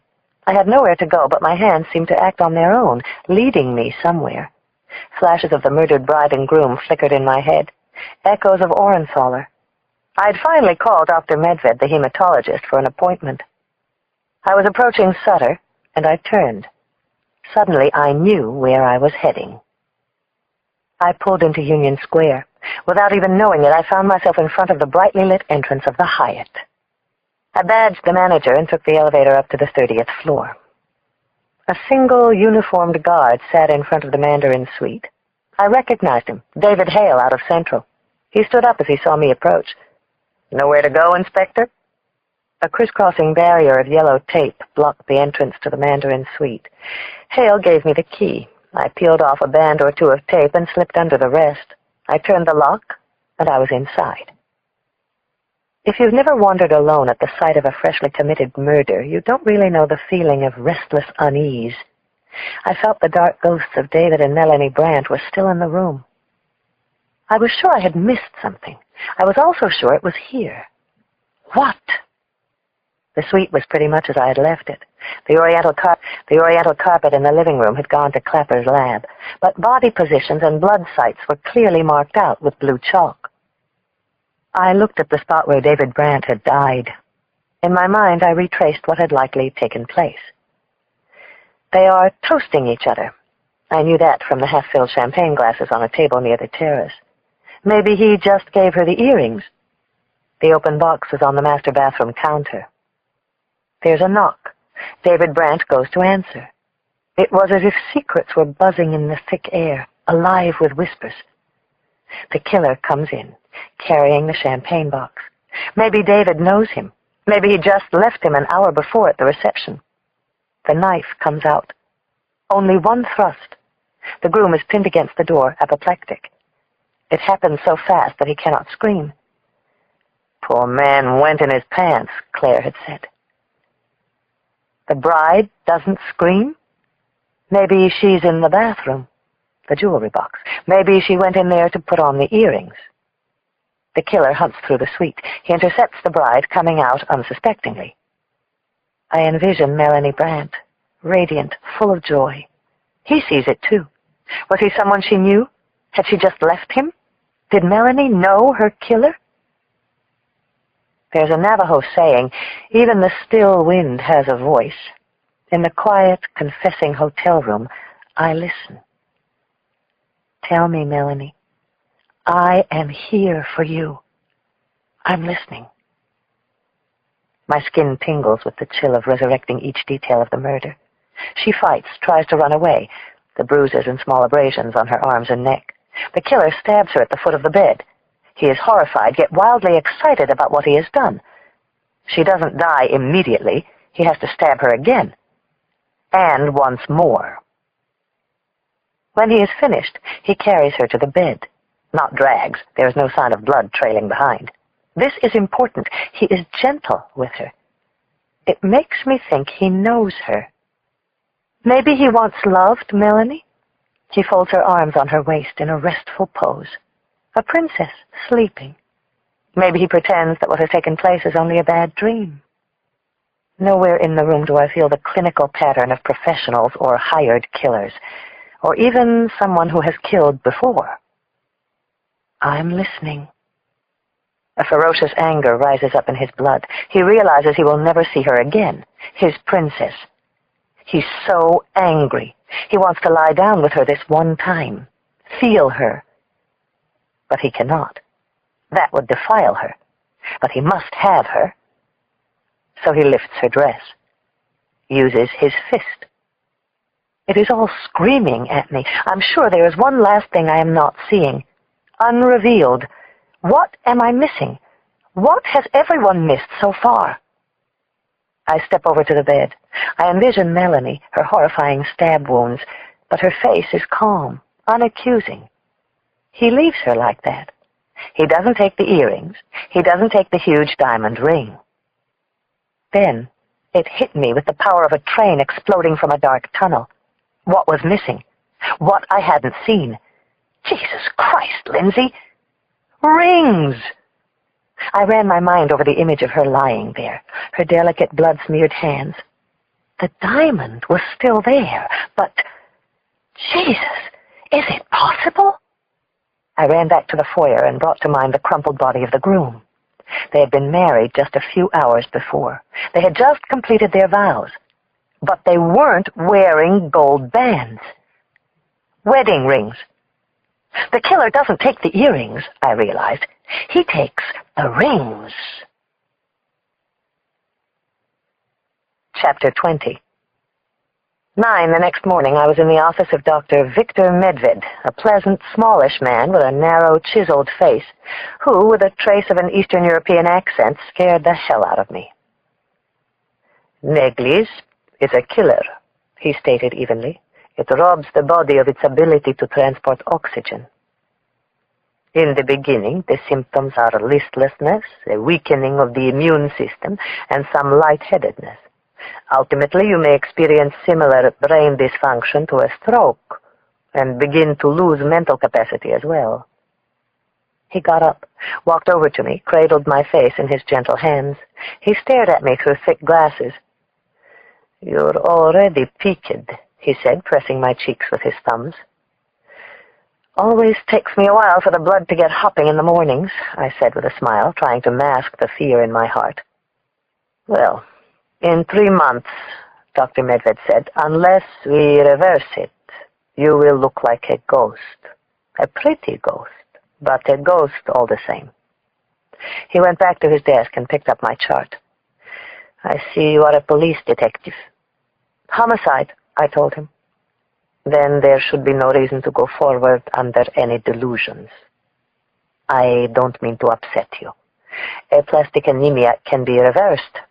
Up to 30% of patients respond to a regimen of biweekly transfusions of packed red blood cells. Of those who do not respond, a similar percentage can be ultimately treated through a bone marrow transfer. But this involves a painful process of chemotherapy first in order to boost up the white cells. I stiffened. Orenthaler's nightmarish predictions were coming true. Is there any way to know who responds to the treatment? Medved clasped his palms together and shook his head. The only way is to begin. Then we see. I'm on an important case. Dr. Orenthaler said I could continue to work. Medved pursed his lips skeptically. You may continue as long as you feel the strength. I meted out a slow, painful breath. How long could I hide this? Who could I tell? If it works, how long before we see improvement? I asked with some hope. He frowned. This is not like popping aspirin for a headache. I'm afraid we're in this for the long haul. The long haul. I thought of Roth's likely response. My chances at lieutenant. This is it, Lindsay. This is the greatest challenge of your life. And if it doesn't work, how long before things start to get worse? Let us attack this with optimism and hope. We'll discuss that as we go along. Everything was thrown open now. The case, my career, all the goals of my life. The stakes had changed. I was walking around with a time bomb ticking in my chest, tightly wound, incendiary, and the slow disappearing fuse was all that I thought I might be. I asked quietly, when do we start? He scribbled out the location of an office in the same building. 3rd floor, Moffat Outpatient Services. There was no date. If it's all the same to you, I'd like to start right now. Chapter 21. The story about Gerald Brandt's business deal with the Russians had broken. It was on every newsstand, bold headline, reading, Groom's father may have triggered Russian wrath. The Chronicle reported that the FBI was seriously looking into the matter. Great. 2 half-liter bags of hemoglobin-enriched blood were pumping through me as I finally reached my desk about 10:30. It took everything I had to push from my mind the image of the thick crimson blood slowly dripping into my vein. Roth called my name. The usual disgruntled glower was all over his face. Chronicle says it's the Russians. The FBI seems to agree, he said as he leaned over my desk. He pushed a copy of the morning's paper at me. I saw it. Don't let the FBI in on this, I said. This is our case. I told him about last night, my going back to the crime scene, how I was pretty sure the sexual assault on the corpse, the bloody jacket, the missing rings, added up to a single obsessed killer. It's not some Russian professional. He put his fist inside her, I reminded him. He did this on her wedding night. You want me to tell the feds to back off, Roth said, because you have strong feelings about the case? This is a murder case, a kinky, very nasty sex crime, not some international conspiracy. Maybe the Russian killer needed proof, or maybe he was a sex maniac. Proof of what? Every paper and TV station in the country carried the story. Anyway, don't the Ruski hitters usually cut off a finger, too? Roth rattled a frustrated sigh. His face showed more than its usual tick of agitation. I've got to run, I said. I shot my fist in the air and hoped that Roth got the joke. Gerald Brandt was still at the Hyatt, waiting for his son's body to be released. I went to his suite and found him there alone. You see the papers? I asked him as we sat at the umbrellaed table on the terrace. The papers. Bloomberg. Some woman reporter from the Chronicle calling all night. What they're suggesting is total madness, he said. Your son's death was an act of madness, Mr. Brandt. You want me to be straight with you when it comes to the investigation? What do you mean, Detective? You were asked the other day if you knew anyone who might want to cause you harm. And I told you, Detective, not in this way. You don't think certain factions in Russia might be a little angry at you for pulling out of their deal? We don't deal with factions, Miss Boxer. Collier's shareholders include some of the most powerful men in this country. Anyway, you make me seem like I'm a suspect. It was business, negotiations. In what we do, we deal with this sort of thing every week. David's death has nothing to do with Collier. Mr. Brandt, how can you be so sure? Your son and his wife are dead. Because negotiations never broke off, Detective. That was a ruse we used for the media. We closed on the deal last night. He stood up, and I knew my interview was over. My next call was to Claire. I ached to talk to her anyway. I craved my daily Claire fix. I also needed help on the case. Her secretary said she was in the middle of a conference call when my call came in. She told me to hold on. Forensic specialists, Claire grumbled as she came on the line. Listen to this. Some guy's driving 60 in a 35 zone, rams into an elderly man in his Lexus, double parked, waiting for his wife. DOA. Now the driver's tying up the guy's estate with a suit that the victim was illegally parked. All each side wants is to grab a piece of the estate, experts included. Righetti's pushing me in because the case is being written up in an AAFS journal. Some of these bastards, you give them a penny for their thoughts, you know what you get? Change, I answered with a smile. Claire was funny. You've got it. I've got about 31 seconds. How you doing? She inquired. I love you, sweetheart. I miss you. What do you want, Lindsay? I hesitated, part of me wishing I could let the whole thing burst out. But all I asked was if the Brandts were wearing any wedding bands when they were brought in. To my knowledge, no, she replied. We inventoried earrings and a diamond as large as an eyeball, but no wedding bands. I noticed that myself. In fact, that's why I was calling you last night. Great minds think alike, I said. Busy minds, at least, she countered. How's your grisly, god-awful case coming? I sighed. I don't know. Next thing we have to do is go through 300 guests to see if any might have been carrying any special grudges. You saw how this is being played up in the press.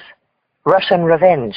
The FBI is creeping around, and Chief Mercer's barking in Roth's ear to put a real detective on it. Speaking of which, I have Jacoby out trying to trace down the jacket. Other than that, the case is moving along smoothly. Claire laughed. Stick with it, sweetie. If anyone can solve these murders, it's you. I wish it were only that. I let my voice drop. Is everything all right? Claire came back. You don't sound your usual chatty, irreverent self. Actually, I need to talk with you. Maybe we can get together Saturday? Sure, Claire said. Oh, damn. We've got Reggie's graduation party. Can it keep a day? I could drive in for brunch on Sunday. Of course it can hold, I said, swallowing my disappointment. Sunday would be great. I'd like that. I hung up with a smile. For a moment, I actually felt better about things. Just making the date with Claire made it seem as if weights had been lifted off my shoulders. Sunday would give me some time to prepare about how I was going to deal with the treatment and my job. Raleigh wandered up. You want to grab a coffee? I thought he was needling me about what time I'd come in. He must have sensed my resentment. He wagged a legal-sized manila envelope in my face and shrugged. It's the Brandt's wedding guest list. I thought you'd want to see who made the cut. Chapter 22. We went down to Roma's, one of those stucco-on-stucco, high-ceilinged, Euro-style coffee joints across the street from the hall. I prefer Pete's, but Roma's is closer. I ordered a tea, and Raleigh came back with some fancy mocha latte and a slice of fresh pumpkin bread that he put in front of me. You ever wonder how these places make any money? He asked. What? I looked at him. There's one on every corner. They all serve the same thing, and their average sale's got to be, what, $2.35? This isn't a date, Raleigh, I snapped. Let's go through the list. Maybe closer to $3 or $3.50. Lucky if the place is gross $400,000. Raleigh, please, I said, losing patience. He pushed the envelope toward me. I opened it and found out 8 or 9 pages of names and addresses bearing Gerald Brandt's office crest. I recognized some of the guests on the groom's side immediately. Bert Rosen, former Secretary of the Treasury of the United States. Sumner Smith, some billionaire who had made his money in the 80s through big-time LBOs. Chip Stein of E-Flix, Spielberg's buddy. Maggie Sontero, the hot Soho designer from New York. Lots of big names and big trouble. From the bride's side, there were several prominent names from the San Francisco area. Mayor Fernandez, for me. Arthur Abrams, the prominent local attorney.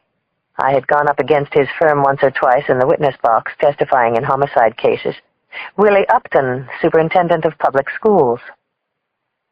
Raleigh pulled his seat over to me. Side by side, we scanned the rest of the list. Columns of impressive-sounding couples with doctor or honorable in front of their names. It was a long, unrevealing, seemingly impenetrable list. I don't know what I expected. Just something to jump out at me. Some flashing name resonating with a culpability even the families didn't recognize. Raleigh let out a worried breath. This list is scary. You take 50, I'll take 50, and we'll give the balance to Jacoby. We'll all meet back here in 2 weeks and see what we've got. The prospect of hammering away at these people, each one horrified and indignant at the prospect of why we were looking into them, didn't fill me with joy or high hopes. You think Mayor Fernandez might be a sex killer? I muttered. I do. What came out of me next was a complete surprise. So, you said you were married? If we were going to be thrown together, we might as well get it out, and the truth was, I was curious. Raleigh nodded after a short pause. I thought I saw pain in his eyes. Actually, I still am. Our divorce is coming up next month. 17 years. I flashed him a sympathetic wag of my eyes. I'm sorry. Let's stop the Q&A. It's okay. Things happen. Suddenly, it seemed we were just traveling in different circles. To be more precise, Marion fell in love with the guy who owned the real estate office where she worked. It's an old story. I guess I never quite learned which fork to use. I could have saved you some pain, I said. It goes left to right. Are there kids? 2 great boys, 14 and 12. Jason is the jock. Teddy's the brain. Set up a homepage for his 6th grade class. I get them every other weekend. Lights of my life, Lindsay. I could actually see Raleigh as super dad, kicking the ball around on Saturdays, installing the computer in the den. On top of it, the guy did have affectionate eyes. It was gradually dawning on me that he wasn't the enemy. I guess, he grinned at me, getting the order of forks right didn't exactly help you, though. You're divorced, right?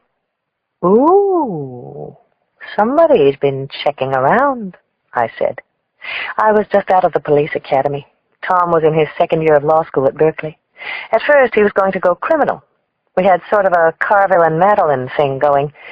I imagined me testifying, Tom Terrific socking it to me on the cross. Ultimately, he opted for corporate. And it was his picture, not mine. I wasn't ready for the country club. It's an old story, right? I smiled. The truth, he walked out on me. Kind of broke my heart into tiny pieces. Sounds like we've got some things in common, Raleigh said gently. He did have nice eyes. Stop it, Lindsay. If you must know, I replied, deadpan, for the past 6 months I've been having this torrid affair with Warren Jacoby. Raleigh laughed and pretended to look surprised. Geez, Jacoby doesn't seem like your type. What's the fatal attraction? I thought of my ex-husband, Tom. Then one other man I had been sort of serious about. What always attracted me when I let someone get close, soft hands. And, I guess, a soft heart. So, what you think? Raleigh said. You put a few homemade jams on the shelves. Give the coffee some sexier names. Arabian Breeze, Sirocco. You think we can hike up the average sale? Why are you going through this, Raleigh? He gave me a look that was sort of between an embarrassed grin and a sparkle in his clear blue eyes.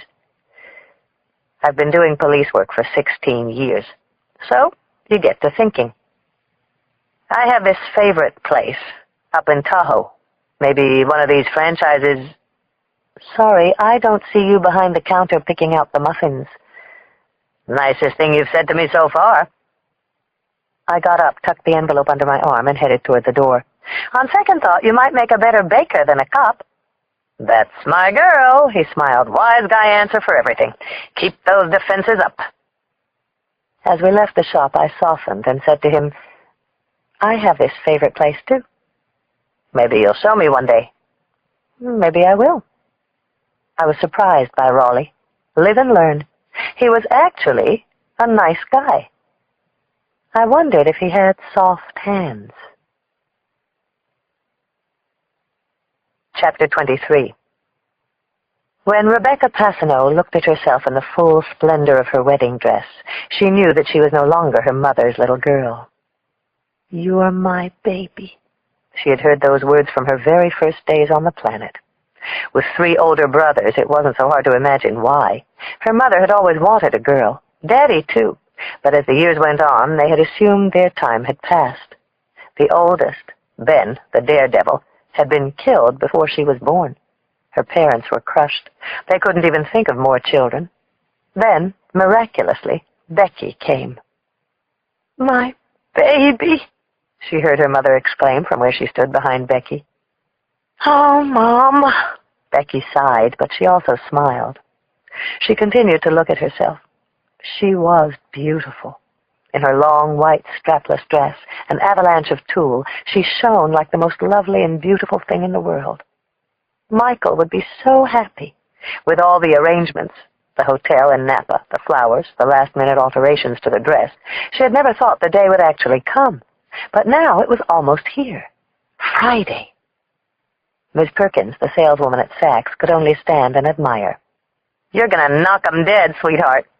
Becky spun around, catching herself in every view of the 3-paneled mirror. She grinned. I will, won't I? Your father and I want you to have something, her mother said. She reached into her purse and pulled out a small suede jewelry pouch. In it was her diamond brooch, a 4-carat oval on a string of pearls, passed on from her own mother. She stepped closer to Becky, clasped the strand around her neck. It's gorgeous, Becky gasped. Oh, Mom! It was given to me on my wedding day, her mother said. It has brought me a beautiful life. Now, it's for you. Becky Passano stood there in the spell of the mirror. The glorious dress, the diamond in the hollow of her throat. She finally stepped off the alteration platform and hugged her mother. I love you, Mom. You're the best. Now, it's complete, her mother said with a tear in her eye. No, not quite, said Miss Perkins. She ran into the back and hurriedly returned with a bouquet of flowers. Imitations, sales accessories, but at the moment they looked like the most resplendent blossoms in the world. She gave them to Becky, who stepped back up onto the platform, hugging them to herself. She saw her beaming smile reflected 3 times. They all stood back and admired. Now you are complete, Miss Perkins said. Standing nearby in Saks, watching Becky model her stunning dress, Philip Campbell couldn't have agreed more. Your big day is almost here, he whispered softly. You look beautiful. Chapter 24. The following morning, Milt Fanning from the FBI Sex Crimes Unit reported in. His computer had popped up a handful of related crimes, but he was letting me know that none of them was a strong lead. They had started by plugging in fists used in the act of sexual assault, and that produced several cases, mostly gay crimes. One was in connection with a couple of murdered prostitutes in Compton that dated back to 1992, but Nicholas Cheeto was serving 25 years to life in San Quentin for that. There had been several hotel murders, even one involving newlyweds in Ohio, in which the groom had opened up the womb of his beloved with a 30-30 when he discovered he wasn't the first. But there was nothing local or still outstanding, nothing tangible to give us a direction. I was disappointed, but not surprised. Everything we had uncovered so far convinced me that when David and Melanie Brandt ran into their killer at the Hyatt, it wasn't the first time they had met. I saw Jacoby wandering in from outside. For 2 days he had been avoiding me, running down his assignments, specifically the searches for the champagne and the jacket. After 2 years, I knew that when Jacoby wasn't needling me, he wasn't happy. "How's the search going?" I asked. He flashed me a tight-lipped smirk. "Chin and Murphy are calling every frickin' wine store in a 40-mile radius. You think any of these guys keep track of this sort of thing? They all tell me that bottle could have been ordered from anywhere in the country. Then there's mail order to consider. The internet. Cripes." I knew it was a long shot, but how many people pay $200 for a bottle of champagne? "Still," he finally faced me with a self-satisfied smile, "we came up with some names." As if to torture me, Jacoby leafed through his notepad to what must have been page 30. Then he squinted, cleared his throat, saying, "Yeah, here we go. Golden State Wine Shop on Crescent. Krug, Cloth du Mesnil," he pronounced, bludgeoning the French. 1989. Someone ordered a case of the stuff last March. Name of Roy C. Schoen. "You checked him out?" He nodded. "Never heard of any Brandt. He's a dentist. I guess rich dentists like fancy wine, too." He flipped over the page. "Then there's Vineyard Wines in Mill Valley. Murphy handled it." For the first time in a couple of days, he really smiled at me. "The guy who bought the wine was named Murphy, too. Regular customer there. Threw a dinner party for his wife's birthday. You want to give me a morning off, I'll check him out, but I thought I'd send Murphy himself, just for the laugh." "Any luck with the tuxedo jacket?" "We called the manufacturer. 15 stores in the area sell this brand. If it even came from around here. We're bringing in their local rep, tracking down the owner of this thing. It ain't gonna be easy." "While you're out there, Warren," I teased, "see if you can pick yourself up a decent tie." "Ho, ho." "So, how you getting along without me?" Jacoby asked, facing me. He flattened his lips, and I could see the disappointment all over his face. It made me feel bad. "I'm coping."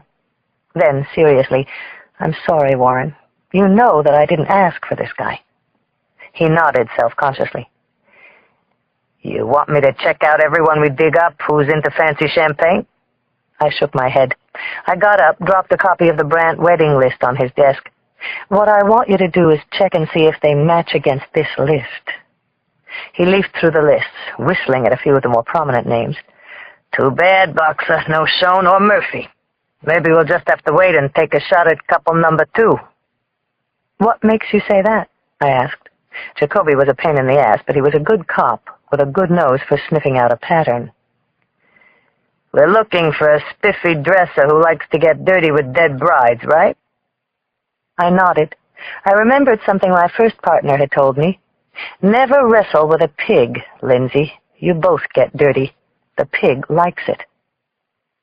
"I figure it's got to be hard for a guy like that to find a date," said Jacoby. Chapter 25.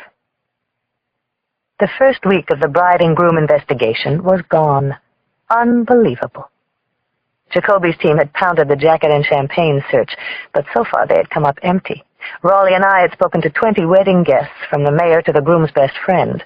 All of them were numb and sickened, but unable to put a finger on any one thing that might move us along. All I could focus on was that we needed something firm, fast, before this guy who took the rings killed again. I underwent my second transfusion. I watched the thick red blood drip into my veins. I prayed it was making me stronger, but I didn't know. It had the slow, steady beat of a ticking clock. And the clock was ticking. Mine, Chief Mercer's. Saturday at 6, Jacoby closed his pad, put on his sport jacket, and tucked his gun into his belt. "See ya, Boxer," he said. Raleigh stopped by before heading out. "I owe you a beer. You want to collect?" A beer would be nice, I thought. I was even growing used to Raleigh's company. But something told me that if I went with him now, I'd let everything out. Neglies, my treatments, the fear in my heart. I shook my head. "I think I'll stick around," I said with a polite shrug. "You got plans tomorrow?" "Yeah, I'm meeting Claire. Then I'll come in here. What about you?" "Jason's in a soccer tournament in Palo Alto. I'm taking both boys down." Sounds nice? It did sound nice. It had the ring of something I might miss out on in life. I'll be back tomorrow evening. He had given me his beeper the first day we hooked up. I'm an hour away. Call if anything comes up. With Raleigh gone, my corner of the squad room became shrouded in silence. The investigation was shut down for the night. One or two of the night staff were chatting out in the hall. I had never felt so lonely. I knew that if I went home now, I'd be leaving behind some vital nexus to the case, failing some unsaid promise I had made to Melanie. One more look, I said. One more pass. Why would the killer take the rings? A wave of exhaustion washed through my veins. My new fighting cells were sapping my strength, even as they defended me, multiplied. The cavalry charging in to the rescue. Hope attacking doubt. It seemed crazy. I had to let David and Melanie sleep for the night. I bound the thick crime file up in its elastic cord and placed it in the gray bin marked Open Cases, next to similar files with similar names. Then I sat at my desk in the dark squad room for a couple of minutes more. I started to cry. Book 2. The Women's Murder Club. Chapter 26. Becky DeGeorge, in the bloom of her first full day as Michael's wife, walked out of the hotel lobby holding her husband's hand. She breathed in the cool night air, the first fresh air she had inhaled all day.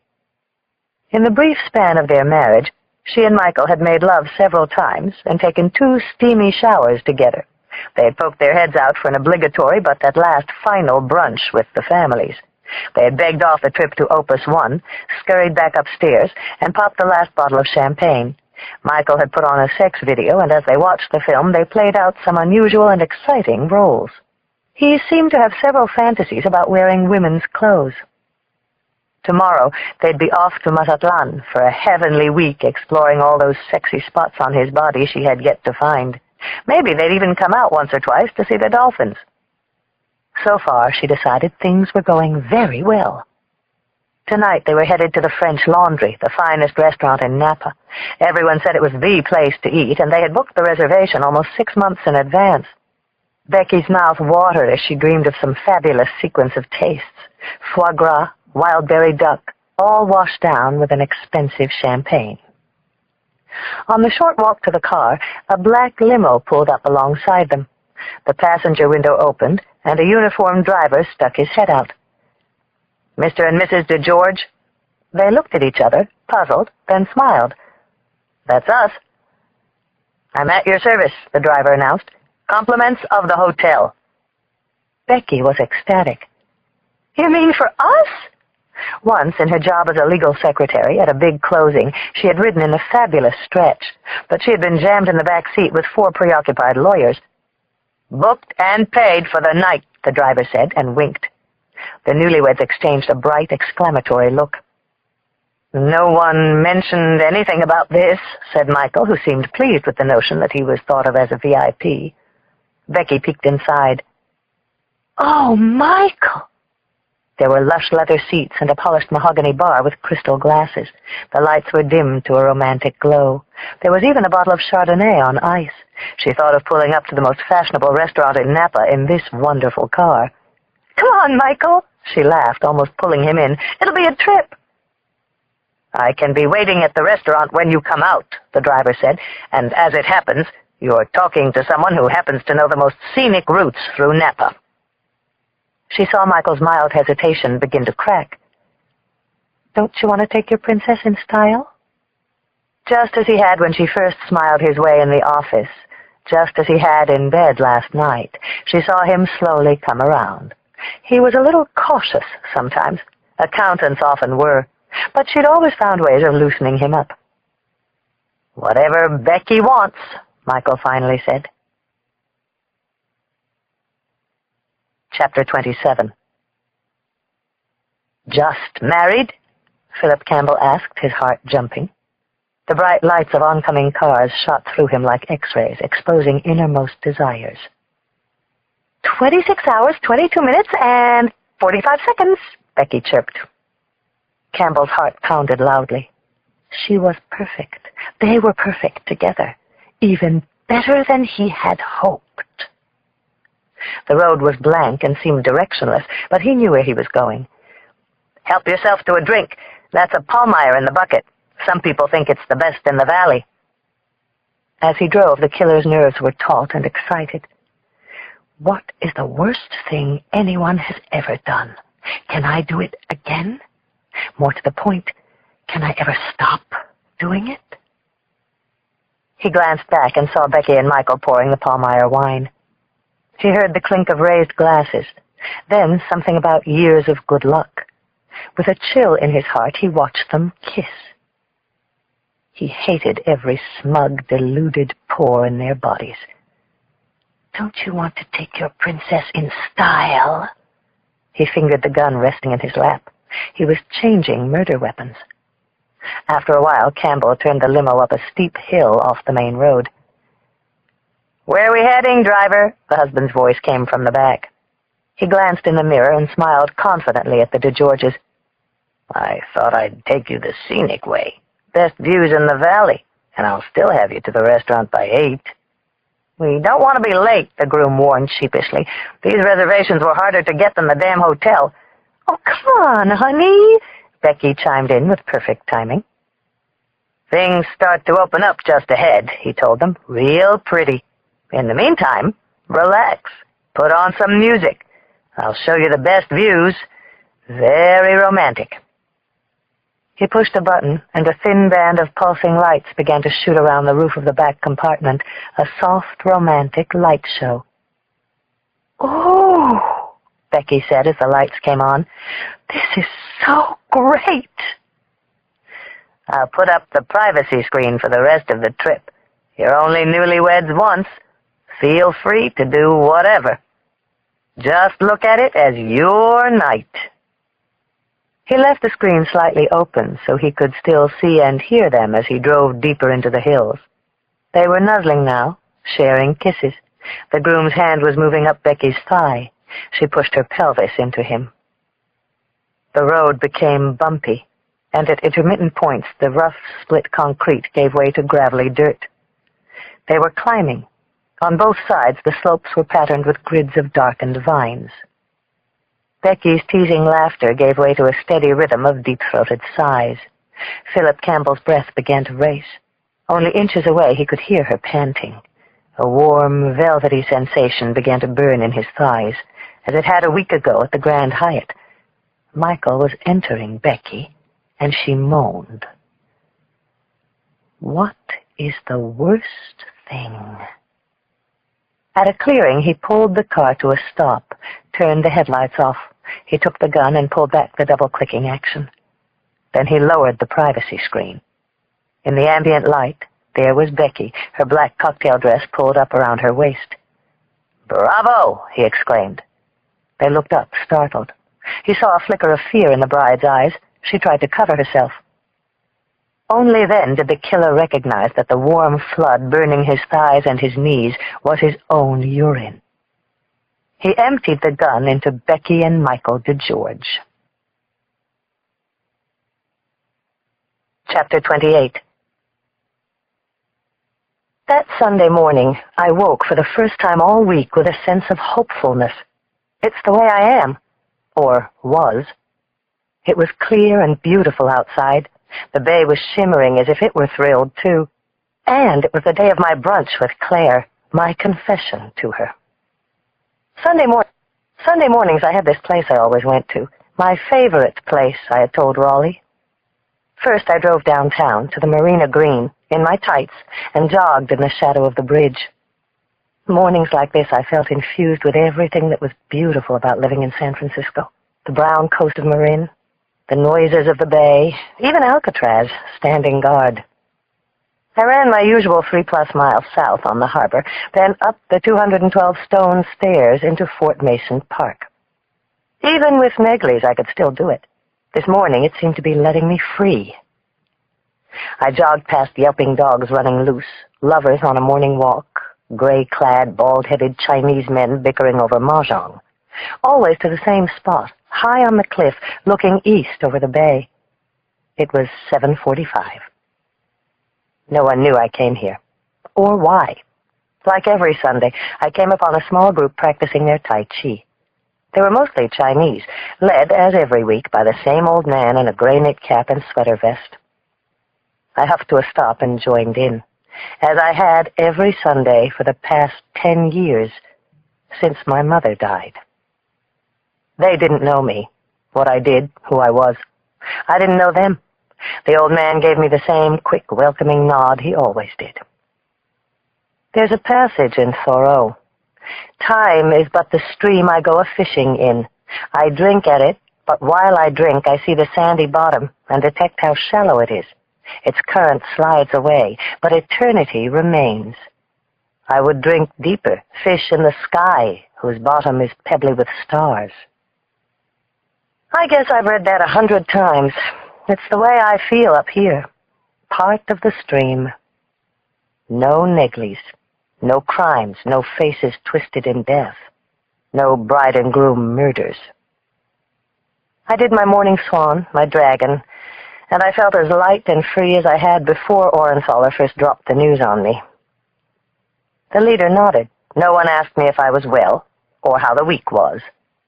I just welcomed the day, and knew that I was lucky to have it. My favorite place. I got home just before 11, a half-finished coffee and the Sunday Chronicle in my hands. I figured I'd poke through the Metro section, see if there was anything on the case from my new best friend, Cindy Thomas, shower, and be ready to meet Claire at 1. It was 11:25 when the phone rang. To my surprise, the voice on the line was Raleigh's. "You dressed?" he asked. "Sort of. Why? I have plans." "Cancel them. I'm picking you up. We're going to Napa." "Napa?" There was no trace of anything light or playful in his voice. "What's up?" "I went into the office this morning just to check. While I was there, someone named Hartwig got transferred from Central Dispatch. He's a lieutenant in Napa. He's got some couple out there who are missing. They're newlyweds on their honeymoon." Chapter 29. By the time I had called Claire to cancel, showered, put my wet hair under a turned-back giant's cap, and thrown on some clothes, Raleigh's white Explorer was beeping me from below. When I got downstairs, I couldn't help but notice him looking me over. Wet hair, jeans, black leather jacket. "You look nice, Boxer," he said. He smiled as he put the car in gear. He was casually dressed, in crumpled khakis and a faded blue polo shirt. He looked nice, too, but I wasn't going to say it. "This isn't a date, Raleigh," I told him. "You keep saying that," he said with a shrug, then stepped down on the gas. We pulled up to the Napa Highlands Inn, an hour and 15 minutes later, the exact time I noted I was supposed to be pouring my heart out to Claire. The inn turned out to be one of those fancy high-end spas I always dreamed about going to. It was tucked into the mountains on Stag's Leap Road. By the looks of it, with its main lodge built of stacked giant redwoods and arcing windows of tempered glass, the guests here were not exactly into self-denial. 2 green and white police units were parked along the rotary outside the hotel's entrance. In the lobby, we were directed to the manager's office, where a nervous, red-haired management type, who seemed just a few days out of the training program, was standing with a couple of local cops. "I'm Hartwig," said a tall, lanky man in street clothes. He was holding a paper cup from Starbucks. "Sorry to bust up your weekend," he apologized in a friendly drawl. He passed us a wedding photo of the missing couple. It was enclosed in one of those plexiglass shaky toys with the Golden Gate Bridge in the foreground. "Party favor," he acknowledged. "Mr. and Mrs. Michael DeGeorge, from down your way. They both worked in the city at a large accounting firm. Married on Friday night." Actually, it was a sweet photo. She, bright-eyed with thick brown hair. He, ruddy and serious-looking, wire-rimmed glasses. Oh, God, not them. Not again. "So when were they last seen?" I asked. 7:15 last night. Hotel staff saw them come down on their way to dinner. French Laundry, Hartwig said. The concierge wrote them out directions, but they never showed. They drove off to go to dinner and were never heard from again? Hartwig kept rubbing the side of his face. The manager said they checked in the day before in a gold Lexus. Door staff confirms they drove it briefly that afternoon. Yeah, I nodded, fast-forwarding him. Car's still in the lot. I asked, any messages from the outside we should know about? Hartwig went back to a desk and handed me a small stack of slips. I skipped through them. Mom, Dad, Julie and Sam, Vicky and Dawn, bon voyage. We thoroughly searched the grounds around the property. Then we widened the search. It's sort of like your murders down there. Big wedding, celebration, then poof, they're gone. Sort of like our thing, I said, except we had bodies. The Napa cop's face tightened. Believe me, I didn't call you guys all the way out here just to help us with the missing persons forms. What makes you so sure? Raleigh asked. Because the concierge did receive one call last night. It was from the restaurant, confirming their reservations. So? Hartwig took a sip of his coffee before he met our eyes. No one at the restaurant ever called them. Chapter 30. The honeymoon couple had received no unusual visitors, scheduled no conflicting side trips. The reservation at the French Laundry had been for just 2. What made this all the more grave was that they had missed their scheduled flight to Mexico. While Raleigh poked around outside, I made a quick check of their room. There was this enormous redwood bed neatly turned down, a suitcase laid out, clothes stacked, toiletries, lots of flowers, mostly roses. Maybe Becky DeGeorge had brought them from the reception. There was nothing to indicate that the DeGeorges weren't set to board that plane the next morning. I caught up with Raleigh outside. He was talking with a bellhop who was apparently the last person who saw the DeGeorges leaving. When it was just the 2 of us, Raleigh said 2 of the local guys and I swept 100 yards into the woods. He shook his head in exasperation. Not even a footprint. I looked around the car, too. It's locked. No blood, no sign of a struggle. But something happens to them out here. Someone accosts them, 20, 30 yards from the hotel. I took a frustrated 360-degree scan of the driveway and the nearby parking lot. A local police cruiser was set up outside the property gate. Not accosts them. Too risky. It's in plain view. Maybe someone picked them up. Reservations were only for 2, he counted, and the guy at the front door insists they were headed to their car. Then they vanish? Our attention was diverted by the swoosh of a long black limousine turning into the resort's pebbly driveway. It pulled up under the redwood overhang in front of the entrance.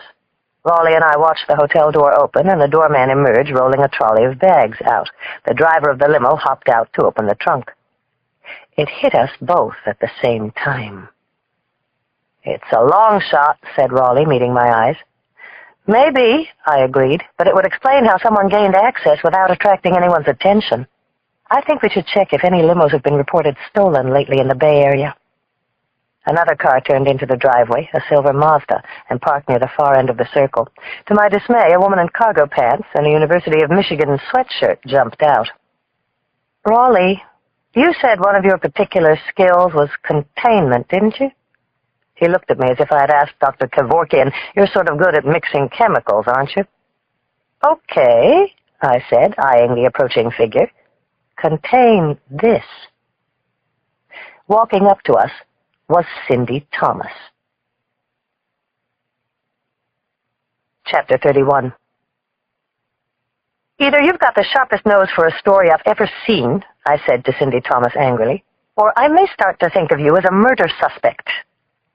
This was the second time she had intruded in the middle of a possible crime scene. Don't tell me I'm stepping on some inter-office romance, she quipped. That made me steaming mad. We had a developing situation here. If it got in the news prematurely, it would hurt any chance the department had to control this case.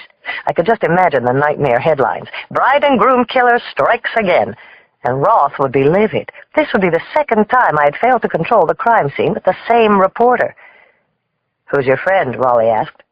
Cindy Thomas, she announced, extending her hand. And you? Cindy's with the Chronicle, I alerted him. Raleigh did a startled double take, left in mid-handshake like a fired worker holding the hand of his replacement.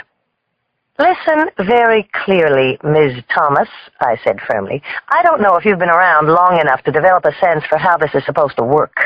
But if you're planning on doing anything besides telling me why you're here, and then packing up your little reporter's kit and driving away, you're definitely going to make the department's shit list in a hurry. Cindy, she reminded me. But first, the much more interesting question is, why am I bumping into you out here? Raleigh and I both glared at her with deepening impatience. Answer my question, I pressed. All right, she pursed her lips. You two shooting up here on a Sunday, Captain Raleigh kicking around the woods and the parking lot, you're grilling the hotel staff, both of you looking stumped. I have to figure it all starts to add up. Like the fact that the place hasn't been cordoned off, so no crime's been committed yet, that someone could be missing. Since we all know what you two are working on, it's not a far reach to assume it might be a couple who just got married. Possibly that our bride and groom killer found himself number 2. My eyes were wide, worried. Either that, she smiled, or I've grossly misjudged things and you guys are just here zin tasting for the department's wine club. You picked up all that from watching us? I asked her. Honestly? No. She nodded toward the hotel gate. Most of it was from the big-mouthed local cop I was yapping with out there. Without meaning to, I started to smile. Seriously, you realize you can't run with anything here, Raleigh said. Another dead bride and groom? Same M.O.? She snorted with resolve. Damn right I'm going to run with it. I was starting to see the situation going straight downhill. One thing I'd strongly consider would be to get in your car and just drive back into town. Would you say that to Fitzpatrick or Stone? If you went back to town, then I really would owe you one. She smiled thinly. You're kidding, aren't you? Just walk away? Yeah, just walk away. Cindy shook her head. Sorry. 1, I'd probably get fired, and 2, there's just no way I can let this pass. What if I drove back with you? I said, spur of the moment. What if you can have pretty much what you're looking for, be on the inside, and give me some consideration at the same time? Raleigh's eyes almost bulged out of his head, but I gave him my best let-me-handle-this expression. When this story does break, Cindy insisted, it's going to be larger than any one of us can control. And when it does, it'll be yours. Her eyes narrowed. She was rolling around in her head whether she could trust me. You mean from you? Exclusive? I waited for Raleigh to object. To my amazement, he went along. Chief Mercer handling all the releases? Cindy asked. He is. All the public ones. I looked at Raleigh with my nerves jumping around like Mexican jumping beans. If I couldn't trust him, then when we got back to town, I could be facing maximum rebuke. I would have Roth at my desk, or worse, Mercer. But I already felt I could trust him. So, I'm going to catch a ride back to town with Ms. Thomas, I said, waiting for his response. Cindy, the reporter said with renewed determination. Raleigh began to nod in a gradual, acquiescent way. I'll finish up with Hartwig. I'll talk to you soon. Miss Thomas, an unexpected pleasure. I shot him a grateful smile. Then I took the reporter by the arm and said, Come on, Cindy. I'm going to explain the rules along the way. Chapter 32. I don't know why I did it. It was risky and rash, precisely the opposite of whatever had gotten me as far as I was. Maybe I just wanted to say screw it in the face of authority. To Roth, Mercer. To play things my own way. Maybe the case was widening and I just wanted to keep the illusion that it was in my control. Or maybe all I wanted to do was let someone else in. Before we go anywhere, I said, grasping Cindy's wrist as she started up the car, I need to know something. How did you find out about what was going on down here? She took a deep breath.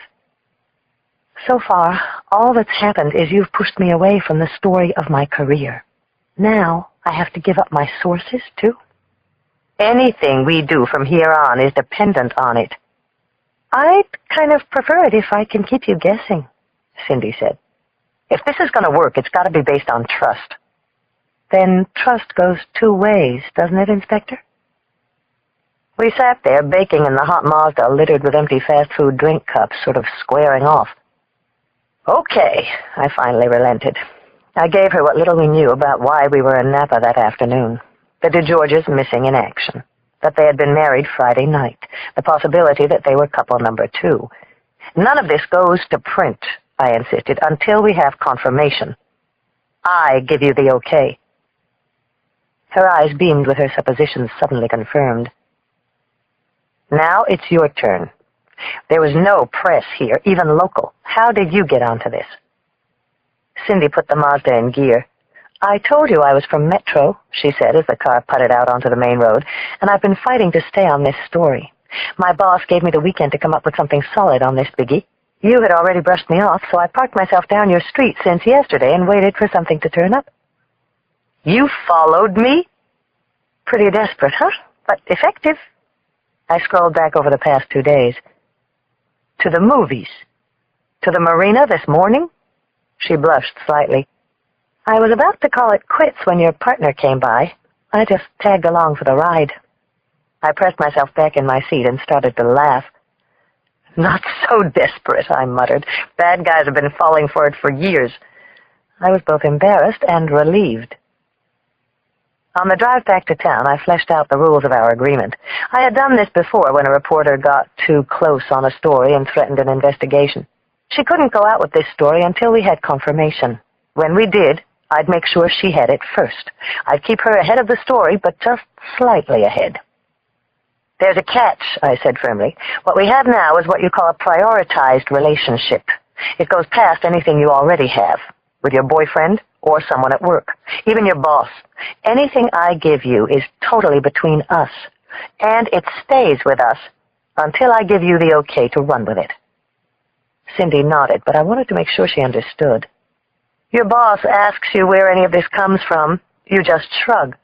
Some big shot in the department, I don't care if it's Chief Mercer himself, parks his limo outside your door and calls you in about some leak. You say, thanks for the ride. The district attorney's office calls you down to a grand jury, asks you to give up your sources, and a judge slaps you into a cell. You just make sure you bring enough reading material to fill the time. I understand, Cindy said. I could see in her eyes that she did. The rest of the trip we talked about ourselves, our jobs and hobbies, and an unexpected development began to take shape. I started to like Cindy.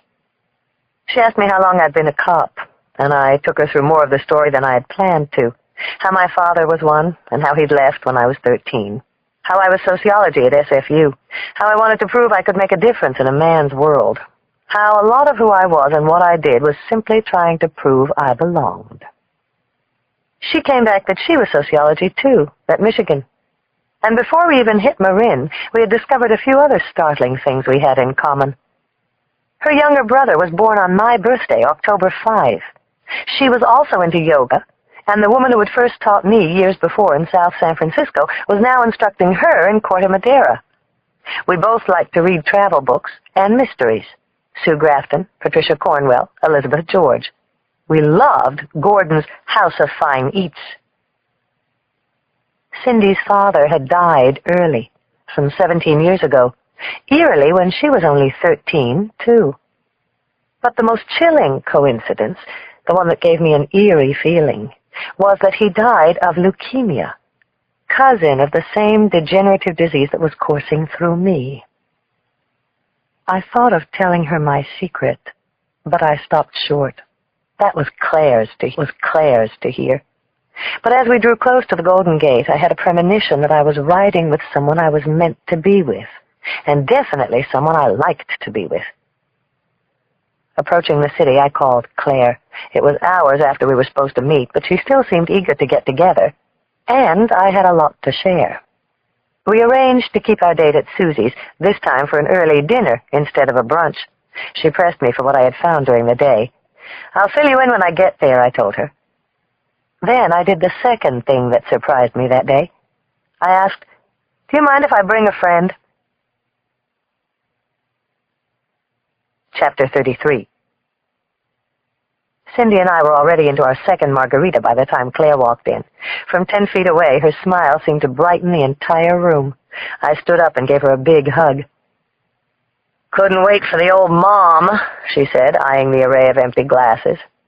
"It's been a long day," I explained. "Say hey to Cindy." "Pleasure," said Claire brightly, grasping Cindy's hand. Though the date had been planned for just her and me, Claire was one of those people who rolled easily with whatever came up. "Lindsay's been telling me all about you," Cindy said over the din. "Most of it's true, unless she's been saying I'm some kind of crackerjack forensic pathologist," Claire said, grinning. "Actually, all she's been saying is that you're a real good friend." Susie's was a bright, festive cafe with faux-painted walls and pretty good Caribbean food. They played a little reggae, a little jazz. It was a place where you could kick back, talk, shout, even shoot a rack of pool.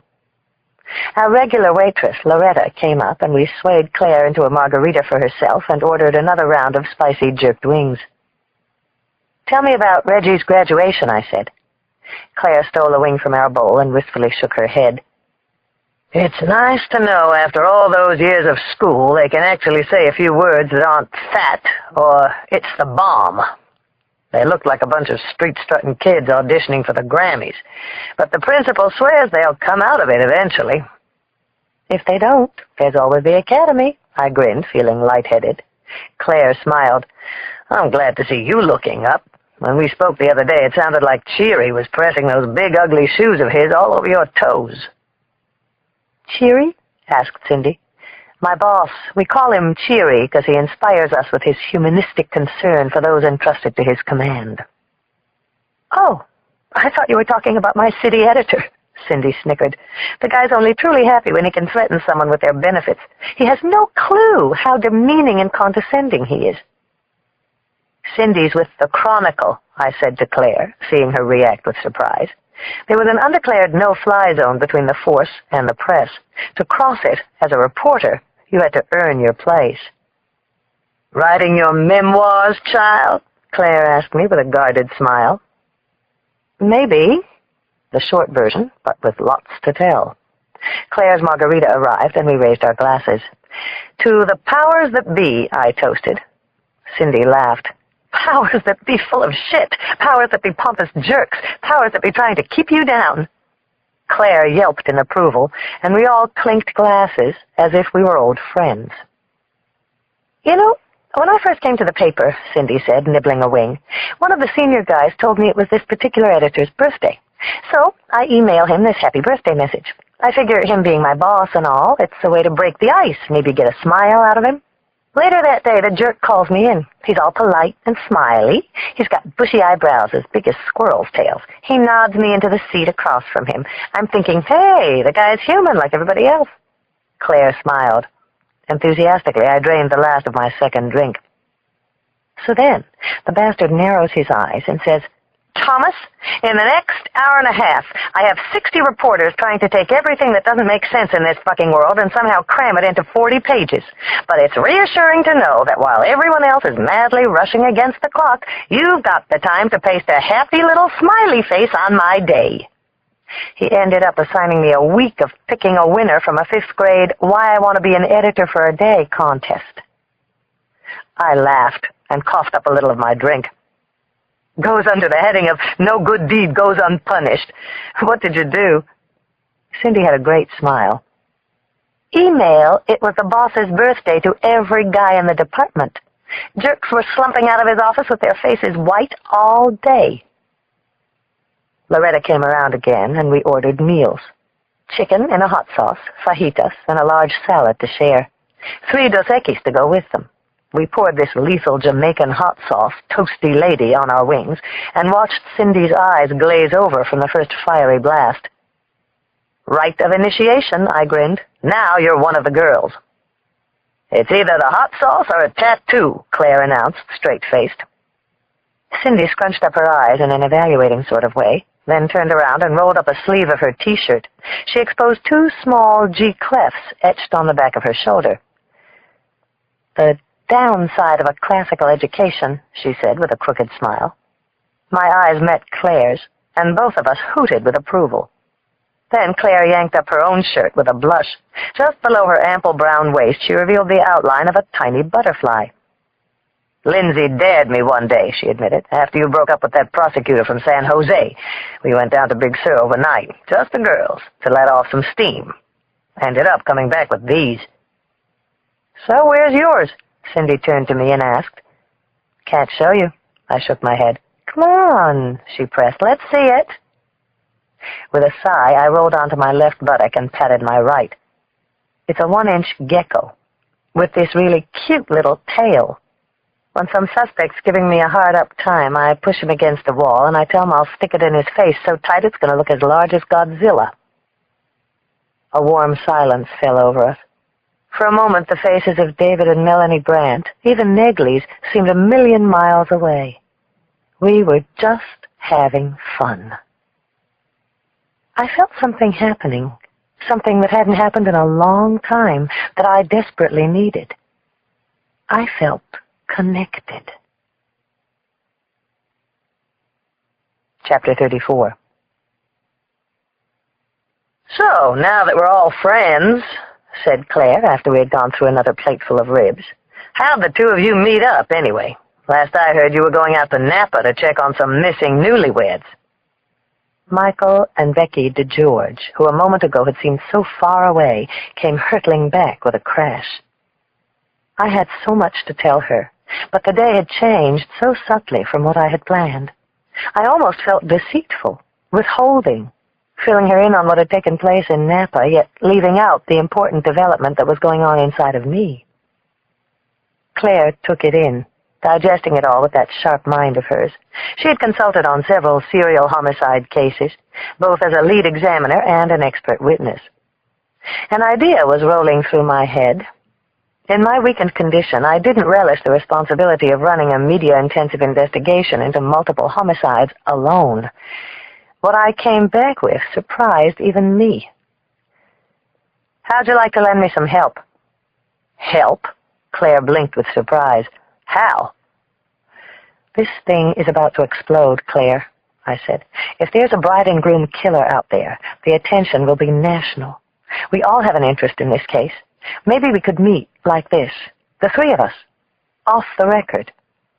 Claire looked at me warily. "You're suggesting we do this on our own?" "We've got the top guns of the ME's office, homicide, even the press, eye deep in margaritas at this table." The more I thought it out, the more I knew it could work. We could reassemble whatever clues came out of the official investigation, share what we had, cut through the political cover-your-ass and the bureaucracy.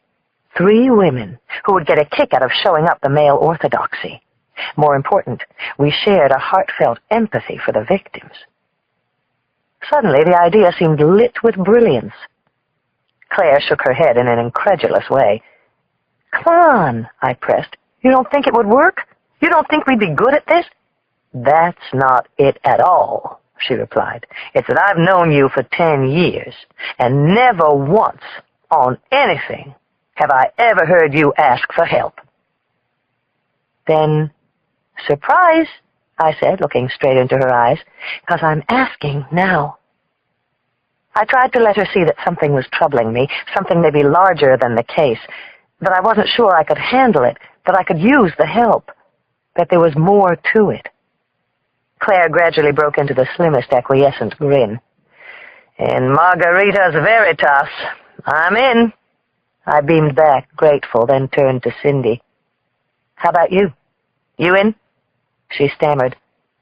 I have no idea what Sid Glass would say. But, fuck him, I'm in." We clinked glasses. The Women's Murder Club was born. Chapter 35. The next morning, I arrived at the office straight from an 8 o'clock transfusion, feeling lightheaded, slightly woozy. First thing I did was scan the Morning Chronicle. To my relief, there was nothing on the front page about anything related to the disappearance in Napa. Cindy had kept her word. I noticed Raleigh coming out of Roth's office. His sleeves were rolled up, exposing his thick forearms. He gave me a guarded smile. one that told me of his discomfort at my cutting a deal yesterday with Cindy. With a flick of his blue eyes, he motioned me outside to the corridor. "We have to talk," he said as we huddled near the staircase. "Listen, Raleigh," I said, "I'm really sorry about yesterday. I thought it would buy us some time." His dark eyes smoldered. "Maybe you should tell me why she was worth compromising control of this case." I shrugged. "You see anything about Napa in the papers this morning?" "You countermanded a direct order from the chief of police. If that doesn't leave you in a hole, it sure digs one for me." "So you'd rather be digging out of a story in the Chronicle about a serial killer?" He backed against the wall. "That's Mercer's call." A policeman I knew skipped up the stairs past us, grunting hello. I barely nodded back. "Okay," I said. "So how do you want to play it? You want me to go in and spill my guts to Sam Roth? I will." He hesitated. I could see he was torn, clicking through the consequences. After what seemed like a minute, he shook his head. "What's the point? Now?" I felt a wave of relief. I touched his arm and smiled at him for a couple of long beats. "Thanks. Lindsay," he added, "I checked with the State Highway Patrol. No record of any limos reported stolen in the past week." That news, the dead end that it represented, discouraged me. A voice shouted out from the squad room, "Boxer out there?" "I'm here," I hollered back. It was Paul Chin, one of the bright, efficient junior grades assigned to our team. "There's a Lieutenant Frank Hartwig on the line. Says you know him." I ran back in, grabbed the phone on our civilian clerk's desk. "This is Lindsay Boxer." "We found them, Inspector," Hartwig said. Chapter 36. "Caretaker discovered them," Hartwig muttered with a grim shake of his head. We were walking up a dirt path leading to a small Napa winery. "I hope you're ready for this. It's the worst thing I've ever seen. They were killed making love." Raleigh and I had rushed up to St. Helena, turning east off 29, the wine road, onto Hawk Crest Road until it wound high into the mountains, no longer paved. We had finally come upon an obscure wooden sign, Sparrow Ridge. "Caretaker comes up here twice a week. Found them at 7 this morning. The place is no longer in regular use," Hartwig continued. I could tell he was nervous, shook up. The winery was barely more than a large corrugated shed filled with shiny, state-of-the-art equipment. Crushers, fermenting tanks, staggered rows of stacked, aging barrels. "You're probably used to this sort of homicide," Hartwig said as we walked in. A sharp, rancid smell hit our nostrils. My stomach rolled. You never get used to homicide scenes. They were killed making love. Several members of the local SCU team were huddled over the open bay of a large stainless grape presser. They were inspecting 2 splattered mounds. The mounds were the bodies of Michael and Becky DeGeorge. "Oh, shit, Lindsay," Raleigh muttered. The husband, in a blazer and khakis, stared up at us. A dime-sized penetration cut the center of his forehead. His wife, whose black dress was pushed up to her neck, was on top of him. Wide-eyed fear was frozen on her face. Her bra was pulled down to her waist, and I could see blood-spattered breasts. Her panties were down to her knees. It was an ugly, nauseating sight. "You have an approximate time?" I asked Hartwig. He looked close to being sick. "From the degeneration of the wounds, the ME thinks they've been dead 24 to 36 hours. They were killed the same night they disappeared. Jesus, they were just kids." I stared at the sad, bloodied body of the wife, and my eyes fell to her hands. Nothing there. No wedding band. "You said they were killed in the act?" I asked. "You're sure about that?" Hartwig nodded to the assistant medical examiner. He gently rolled Becky DeGeorge's body off her husband's. Sticking out of Roger DeGeorge's unfastened khakis was the perfectly preserved remainder of his final erection. A smoldering rage ripped through me. The DeGeorges were just kids. Both were in their 20s, like the Brants. Who would do such a terrible thing? "You can see over here how they were dragged," Hartwig said, pointing to smears of dried blood visible on the pitched concrete floor. The smears led to car tracks that were clearly delineated in the sparsely traveled soil. A couple of sheriff's men were marking off the tracks in yellow tape. Raleigh bent down and studied them. "Wide wheelbase, but 14-inch tires. The tread is good, kept up. An SUV would have 16-inch wheels. I would guess some kind of large, luxury sedan." "I thought you were just a desk cop," I said to him. He grinned. "I spent a summer in college working in the pit crew on the NASCAR circuit. I can change a tire faster than a beer man at 3 can change a 20. My guess would be a Caddy. Or a Lincoln. Limo," his eyes were saying. My own mind was racing through something Claire had once said last night. Link the crimes. It was uncommon for a pattern killer to switch methods. Sexual killers liked closeness to their victims. Strangulation, bludgeoning, knives. They wanted to feel their victims struggle, expire. They liked to invade a victim's home. Shooting was detached, clinical. It provided no thrill. For a moment I wondered if there were two murderers, copycat killers. It couldn't be. No one else knew about the rings. I went over to Becky DeGeorge as the doctor was zipping her into a body bag. I gazed down into her eyes. They were making love. Did he force them? Did he surprise them? A sexual psycho who changes his methods. A killer who leaves clues. What did he leave here? What were we missing? Chapter 37. Fresh air filled my lungs as soon as we stepped outside. Chris Raleigh, Hartwig, and I walked down the dirt road. The grid of the valley floor stretched out below us. Rows of fallow grapes hugged each side. We were silent, shell-shocked. A scary idea shot through me. We were 1,000 feet up, totally isolated. Something didn't sit right. "Why here, Hartwig?"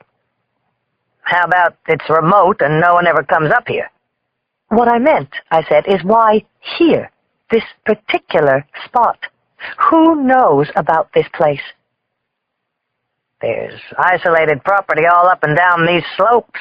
The consortiums have eaten up the valley floor. These properties take more work than capital. Labors of love. Check the listings. Dozens of them dry up every season. Anyone around here knows places like this." The first killings were in the city. Yet he knew exactly where to come. Who owns this plot? Hartwig shook his head. "Dunno. I'd find out. And I would also make another pass through their rooms. Someone had them targeted, knew all their plans, travel brochures, business cards, see if there's anything from any limousine services." From below, I heard the sound of a large vehicle climbing up the dirt road. I caught sight of a white San Francisco medical examiner's Bronco pulling to a stop. Claire Washburn was behind the wheel. I had asked her to come, in the hope of matching evidence from both crime scenes. I opened her door and said gratefully, "Thanks for coming, sweetie." Claire solemnly shook her head. "I only wish they had turned up differently. That's a call I never like to receive." She pulled her heavy frame out of the car with surprising ease. "I have a meeting later back in town, but I thought I'd look over the crime scene, introduce myself to the presiding on-site." I introduced Claire to Frank Hartwig. "You're M.E.'s Bill Toll, isn't he?" she asked with authority. He blinked warily, clearly nervous. First, he had Raleigh and me here as consults, but he had asked us in. Now the San Francisco M.E. pulls up. Relax, I already patched through to his cell phone," Claire said. "He's expecting me." She spotted the medical team standing over the yellow bags. "Why don't I go take a look?" Trying to hold on to some sense of order, Hartwig followed close behind. Raleigh came and stood next to me. He looked tired. "You okay?" I asked. He shook his head. He kept his eyes fixed on the shed where the bodies had been dumped. I remembered how he had steadied me at the morgue. "Been a while since you took in a really bad one?" "That's not it," he said with the same unsettled look. "I want you to know. that wherever this leads, it's not about interfacing with City Hall or containment, Lindsay. I want this guy. I was already there in my head. This wasn't about the big caller, or my shot at Lieutenant, or even fighting Nagley's. We stood there side by side for a while. Not that either of us, he finally said, breaking the silence, is in much of a position to be the last line of defense for the institution of marriage. Chapter 38. Philip Campbell had driven since the first light of dawn, setting out in the bulky rented stretch limo. He was nervous, wired, and he absolutely loved it. He chewed up the miles in a steady, purposeful daze, crossing the Bay Bridge and continuing east on 80. He finally broke free of the morning traffic near Vallejo and maintained a vigilant 60 on the speedometer as he headed east. He didn't want to be stopped. The papers called him a monster, psychotic, sociopathic. Expert witnesses on TV analyzed his motives, his past, his possible future murders. They know nothing. They are all wrong. They'll find what I want them to find.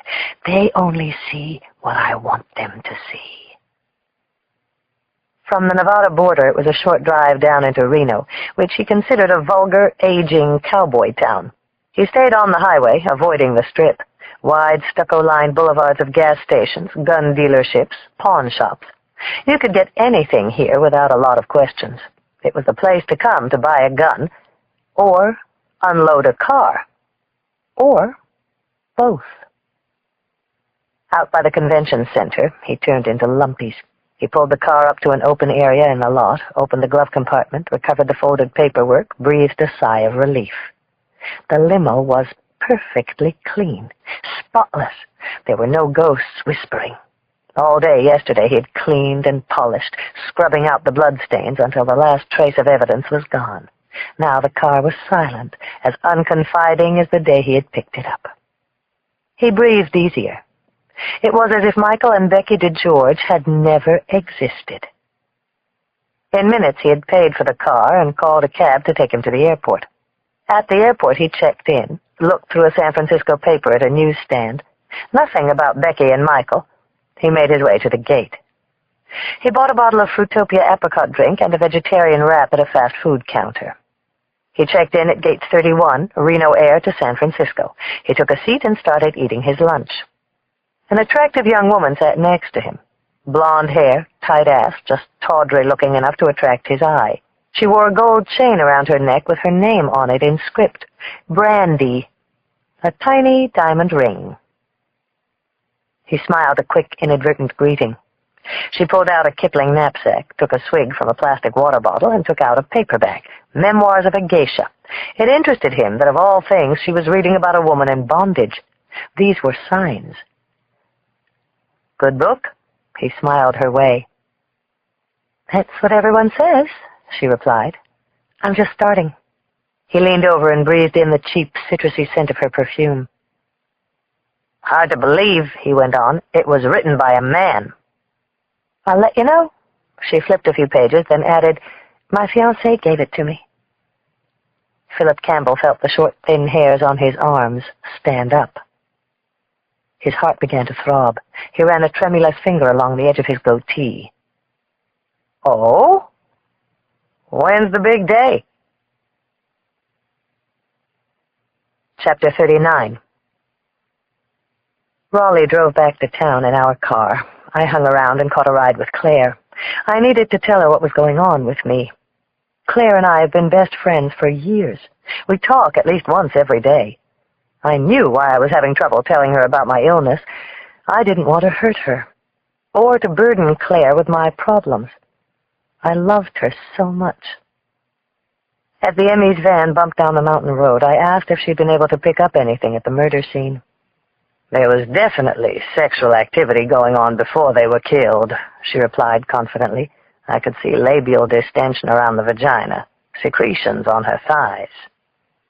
This is guesswork.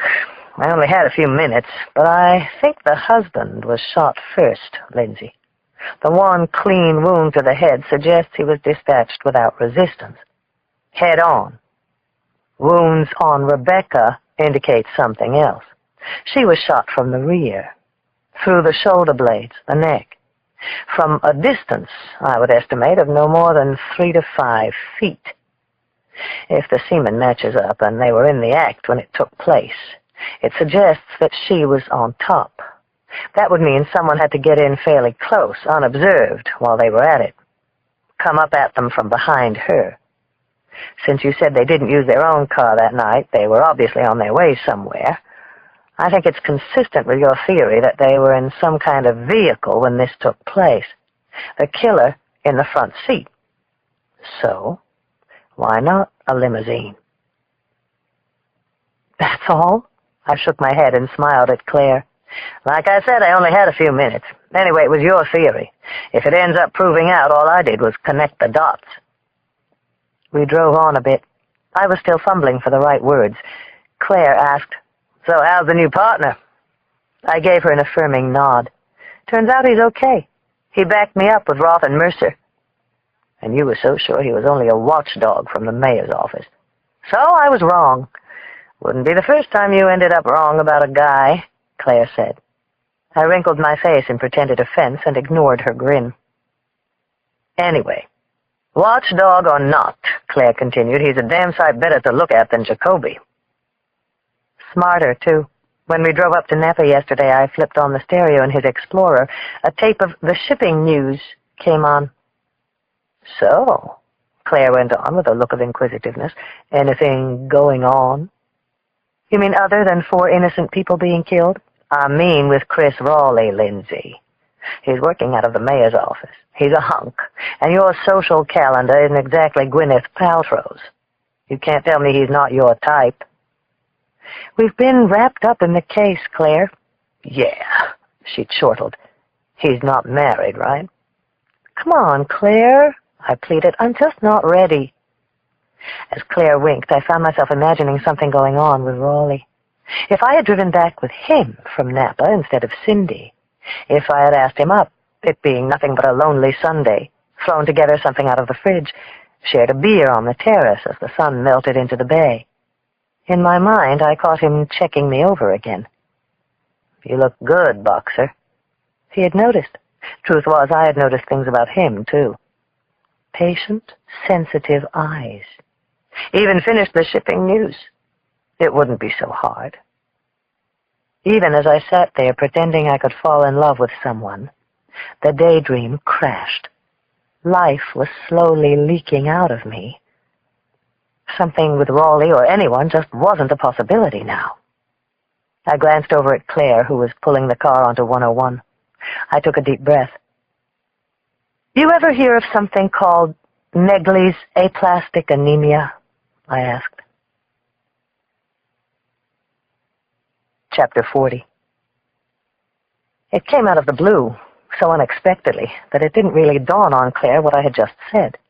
She answered as if she were fielding a medical question in her lab. Blood disorder, pretty rare, serious. The body stops producing erythrocytes. Red blood cells, I said. Claire glanced at me. Why? It's not cat, referring to my sister. I shook my head. I sat rigid and stared straight ahead. My eyes were glassy. It was probably the long pause that caused it to slowly sink in. Claire whispered, Not you. An awful stillness took hold in the car. Oh, Lindsay. Claire's jaw dropped. She pulled the Bronco onto the shoulder of the road and immediately reached out and hugged me. What has your doctor told you? That it's serious. That it can be fatal. I saw the gravity of that wash over her face. The hurt, the pain. Claire was a doctor, a pathologist. She had taken in what was at stake before I even met her eyes. I told her that I was already undergoing packed red cell transfusions twice a week. That's why you wanted to get together the other day, she declared. Oh, Lindsay, why couldn't you just tell me? None of my past reasoning seemed clear now. I wanted to so much. I was afraid, maybe even more to admit it to myself. Then I allowed myself to get wrapped up in the case. Does anyone know? Jacoby? Rolfe? I shook my head. Raleigh? I took a breath. Still think I'm ready for Mr. Wright? You poor baby, Claire said softly. Oh, Lindsay. Her body was shaking. I could feel it. I had hurt her. Suddenly I let it all go, fear and shame and uncertainty rushing through me. I held on to Claire, and I realized she was all that kept me from hurtling out of control. I started to cry, and then we both did. It felt good, though. I wasn't alone anymore. I'm here for you, sweetheart, Claire whispered. I love you, girl. Chapter 41. The murder in Napa changed everything. There were blistering attacks on the way the SFPD was trying to solve the case. We took heat from everywhere. Sensational headlines announced the handiwork of a sadistic, deranged, completely new kind of killer. Out-of-town news crews buzzed around the hall. Tragic wedding pictures and wrenching family scenes were the lead on every TV newscast. The task force that I was heading was meeting twice a day. 2 other inspectors from SCU and a forensic psychologist were added on. We had to provide our files for the FBI.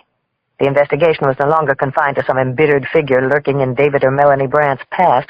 It had grown larger, deeper, more tragic and foreboding. Canvassing area wine shops, Jacoby's team had unearthed a few names, nothing more.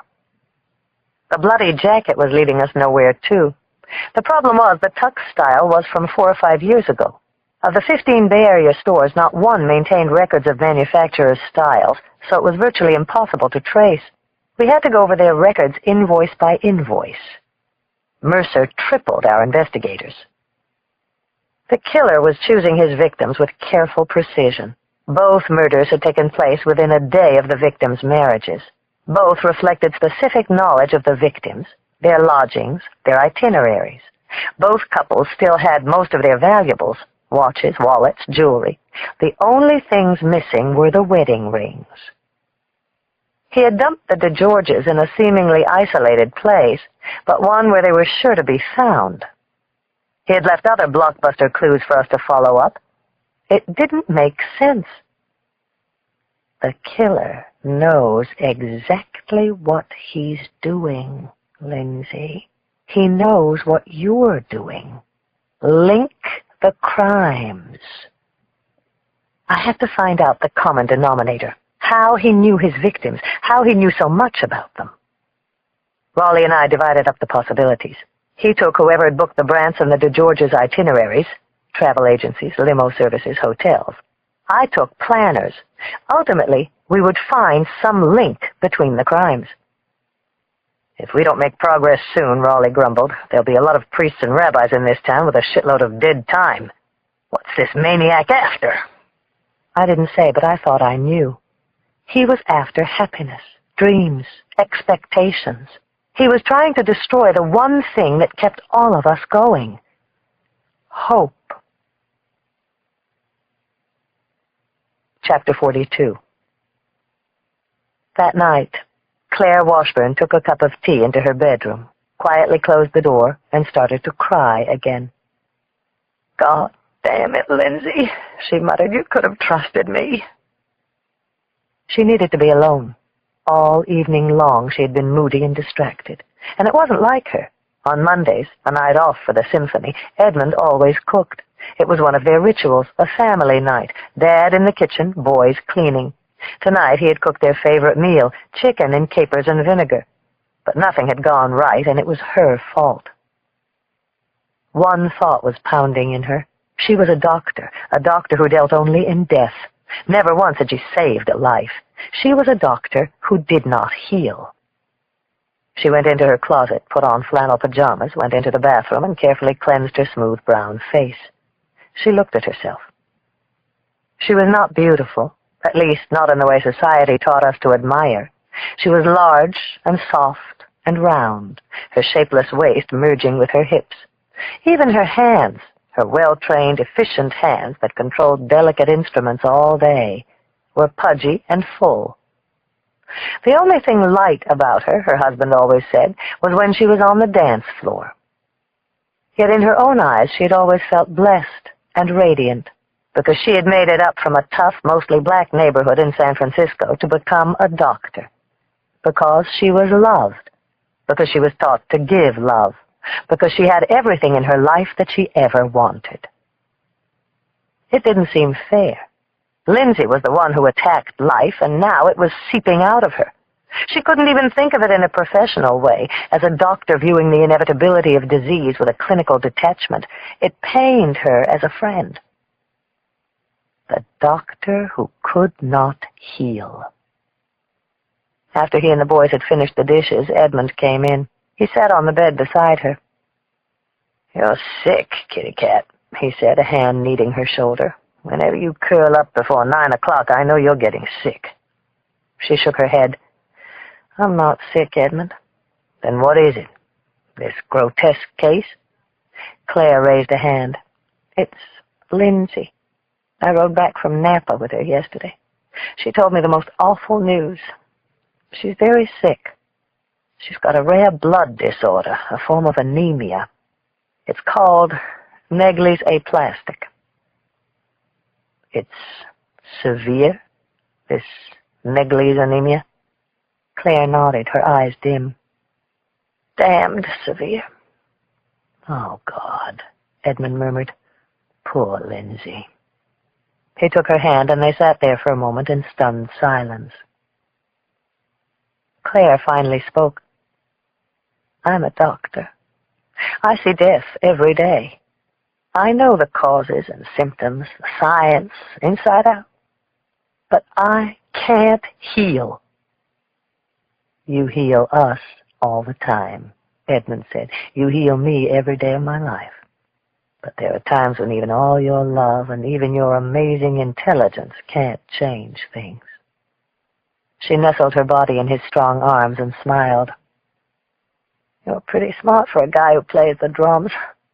So what the hell can we do?" "Just this," he said, wrapping his arms around her. He held Claire tight for a long time, and she knew he thought she was the most beautiful woman in the whole world. That helped. Chapter 43. The following afternoon, I got my first glimpse of the killer's face. Chris Raleigh was talking to the people who had handled the victims' travel arrangements. I was checking into who had planned their weddings. 2 different companies. For the DeGeorges, white lace. For the Brants, a fancy consultant, Miriam Campbell. That wasn't the link. I was at my desk when the duty clerk put through a call. It was Claire. She had just returned from examining the bodies of the victims with the county coroner in Napa. She sounded excited. "Get over here," she said. "Hurry." "You found a link. Becky DeGeorge was sexually disturbed?" "Lindsay, we're dealing with one sick dude." "They were definitely in the act when they were killed," Claire told me minutes later when I met her in the lab. "Semen traces found in Rebecca DeGeorge matched those I scraped off her husband, and the angle of the wounds confirmed what I suspected. She was shot from behind. Rebecca's blood was all over her husband's clothes. She was straddling him. But that's not why I asked you here." She fixed her large, wide eyes on me, and I could tell it was something important. "I thought it best to keep this quiet," she said. Only the local ME and I know." "Know what, Claire? Tell me, for God's sake." In the lab, I spotted a microscope on a counter and one of those airtight Petri dishes I remembered from high school biology. "As with the first victims," she said excitedly, "there was additional sexual disturbance of the corpse. Only this time, it wasn't so obvious. The labia was normal, what you would assume post-intercourse, and there were no internal abrasions like with the first bride. Toll missed it, but I was looking for signs of additional abuse. And there it was, inside the vagina, sort of shouting, 'Come and get me, Claire.'" She picked up the Petri dish and a tweezer and gently removed the top. Her eyes lit up with importance. out of the clear dish, she lifted out a single half-inch red hair. "It's not the husband's?" Claire shook her head. "Look for yourself." She flicked on the microscope. I leaned in, and against the brilliant white background of the lens I saw two hairs. One thin, shiny, black-brown. The other short, curly, sickle-shaped. "You're looking at two sections from Michael DeGeorge," she explained. "The long one's from his head, the other is genital." Then she placed the hair from the petri dish on another slide and inserted it in the microscope lens bay, side by side with the others. My pulse was starting to race. I thought I knew where she was going with this. The new hair was reddish-brown in hue and twice the thickness of either of DeGeorge's. It had tiny filaments twisted around the cortex. It clearly belonged to someone else. "It's neither cranial nor pubic. It's from a beard," Claire announced, leaning over me. I pulled back from the scope and looked at her, shocked. The killer's facial hair had turned up in Becky DeGeorge's vagina. "Post-mortem," she said, to drive it home. Chapter 44. As Claire said, we were piecing our killer together step by step. His height, his face, his fetishes, the way he murdered. Now I had to figure out how he was tracking his victims. Raleigh and I were going full force on the travel and wedding planner thing. We had 15 detectives out there following up leads. Now that we had a facial characteristic, we went back to the guests, combing them for a guy in a beard who might have been seen trolling around. I felt confident that some aspect of this widening search would yield results. One of the guests would have noticed someone. We would discover a travel agent in common, a leak somewhere, or one of Jacoby's searches would come up with a match. The following morning, Hartwig called in. "Sparrow Ridge Vineyards. It's owned by a group here known as Black Hawk Partners.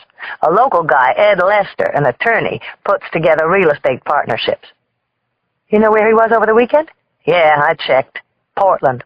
He ran in a marathon there. I caught up with him when he got back to the office. He was definitely in Portland." I still felt certain that whoever had dumped the bodies there hadn't stumbled on the remote vineyard by accident. It meant something to the killer. "He owns this place outright?" Black Hawk puts together deals. They bring in outside money from well-heeled guys down your way, people who want to break into the wine game. Lester acts as a managing partner." "So who's he partnered with on this one?" "I don't know. Investors." I sucked in my breath, trying to remain patient. "Which investors?" "Generally, investors who want to remain private. Listen, Inspector, I know where you're heading, but this guy only deals with pretty established people. Believe me, anyone could have found that dump site. Real estate agents, someone who checked it out, anyone local. I have to deal with these people long after you're gone." I cradled the phone in my neck and spun around in my seat toward the window. "This is a multiple murder investigation, Lieutenant, the worst I've ever seen. The dump site is 3 miles up a deserted dirt road. Anyone riding around in the dark with 2 bodies could have safely dumped them any time before. Whoever did this had to know the vineyard was there. And I don't think it's a local. I don't think he would draw attention so close to where he lives. Come back to me when you know who Lester's partners are." I hung up on Hartwig. Some of my optimism began to unravel. Raleigh turned up nothing on the travel agents. The Brants had booked through Travel Ventures, a society agent that catered to a high-end crowd. The DeGeorges had used Journey Time out of Los Altos. We had people scour through the personnel records of both firms. There was no connection between the two. No cooperative arrangements, not a single travel agent who had worked for both of them. It was possible someone had tapped into their systems, said the manager of Journey Time, but finding such a person was next to impossible. My end was equally disappointing. I had the files from both wedding planners, engravers, bands, photographers, caterers, florists. Nothing matched up. The Brants and the DeGeorges had lived in 2 separate worlds. However the killer was identifying the victims, I hadn't found a clue. Chapter 45. I called Claire and Cindy together for a second meeting of the girls. This time the mood was decidedly different. There was no laughter or high fives, no festive margaritas. 2 more people were dead. We had no suspects, only a widening case, clues that were rapidly leading nowhere, intense pressure coming down on all of us. Claire was first to arrive. She hugged me and asked how I was feeling. I don't know, I admitted. I had gone through 3 treatments. Sometimes I felt strong. At other times, especially in the afternoon, I felt like a ghost of myself. Medved said he'd review my red cell count next week. Cindy arrived next. She was wearing a halter top under a man's plaid shirt, a pair of embroidered jeans. She was very pretty and city cool. I hadn't spoken to her since Monday, when I had let her run with the story of the second killings. Even holding her story back for a day, she had still scooped the city. I guess I'm buying, she announced. She tossed us a new business card with the bright red logo of the Chronicle on it. I read the card. Cindy Thomas, reporter, Metro Crime Desk. We toasted her with warm congratulations. Then we roasted her a little just to keep her ego in check. What else were friends for? I told them that the travel agents and wedding planners had led nowhere. A couple of things really bother me, I said. The gun. Sexual killers don't usually change methods. The methods are part of the sexual thrill. It's a strange combination, agreed Claire. He's so in control when he plans his strikes. He seems to know everything. Where they're married, room numbers, what their honeymoon itinerary is, how to get away. Yet when he kills, he's close to rage. It's not enough to merely kill them. He has to defile. I nodded. That's the key. He's striking at weddings. Something about them is intolerable to him. But I think his obsessions with the brides. Both of the grooms were dispatched quickly. It's as if they didn't even matter to him. But the brides, that's his real fascination.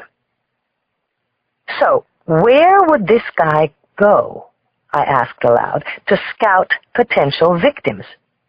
If you wanted to kill brides, where would you check them out? They had to choose a ring, suggested Claire. A jeweler. Or City Hall, said Cindy. They'd need a license. I looked at her and chuckled. It would sure fit if a government employee was behind this. Postal employee, Claire and Cindy spoke simultaneously. Photographers, said Claire. I could see a twisted bastard hiding behind the lens. They were all good possibilities. It only required time and manpower to check them out before the killer struck again. This bride business isn't exactly my expertise, I said to Claire. That's why you're here. What happened to all that 3-shop cookies crap? She laughed. And the part about my being a top-notch M.E.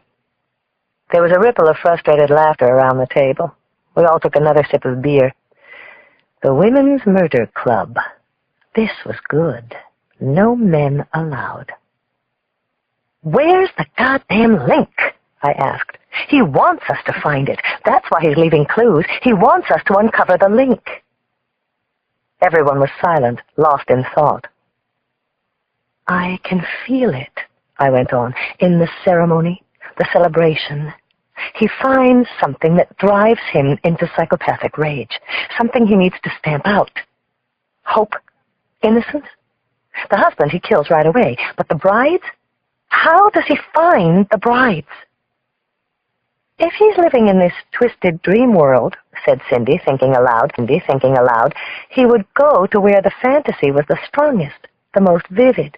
He might want to build up his anger by observing them in an unsuspecting state. Then Claire looked at us with a spark in her eye. I was thinking, I'd go where they bought their wedding dresses. That's where I would pick the victims out. Chapter 46. When I got to work the following morning, there was a fax from Hartwig listing the partners at Sparrow Ridge. I gave them to Jacoby to check. Then I called my contacts at both wedding planners, White Lace and Miriam Campbell.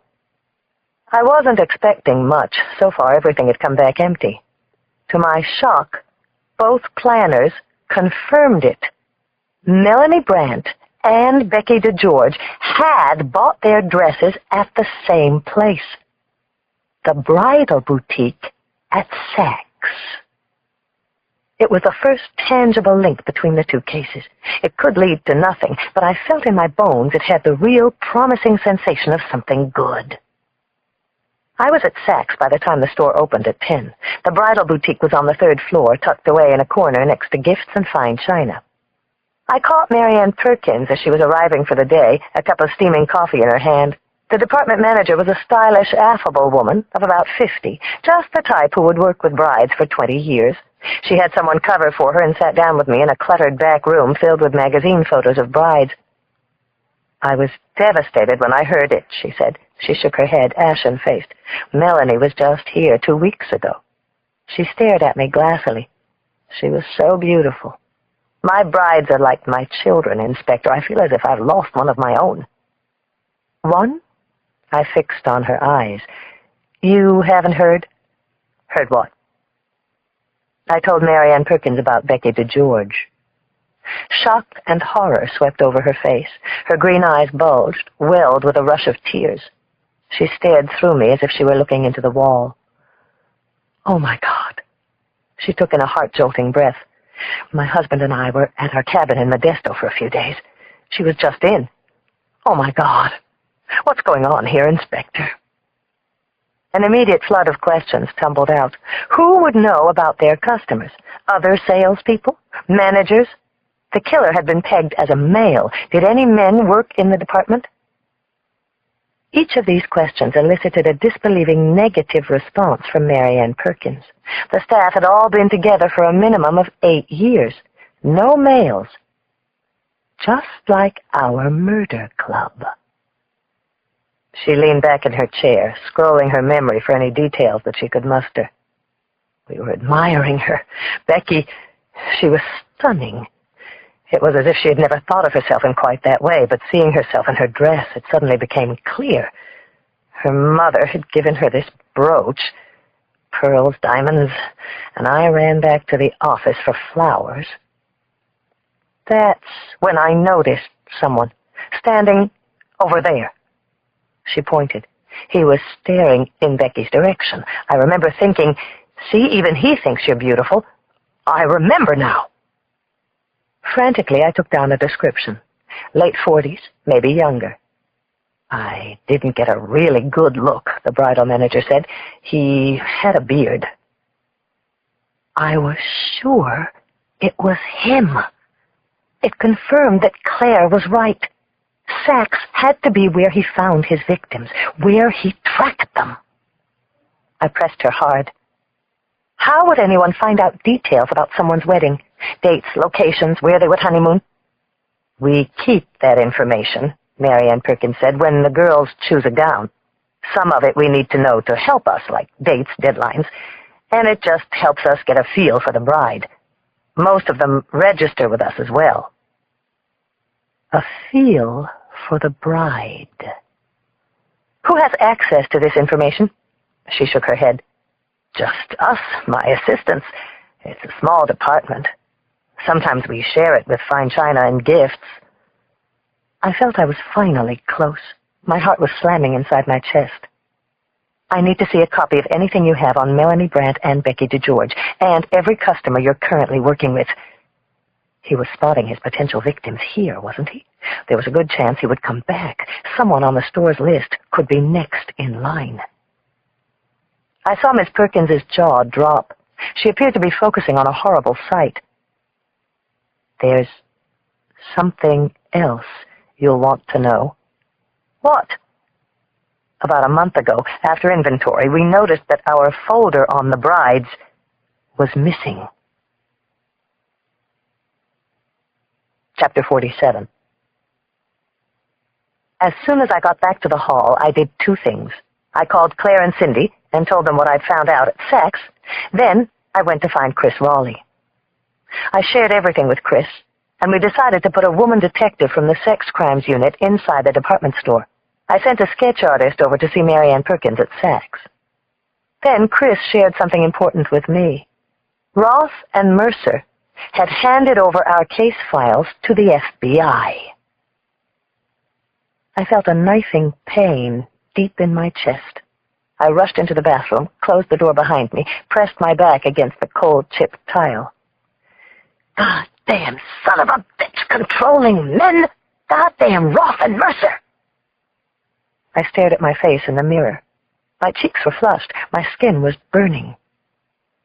The FBI!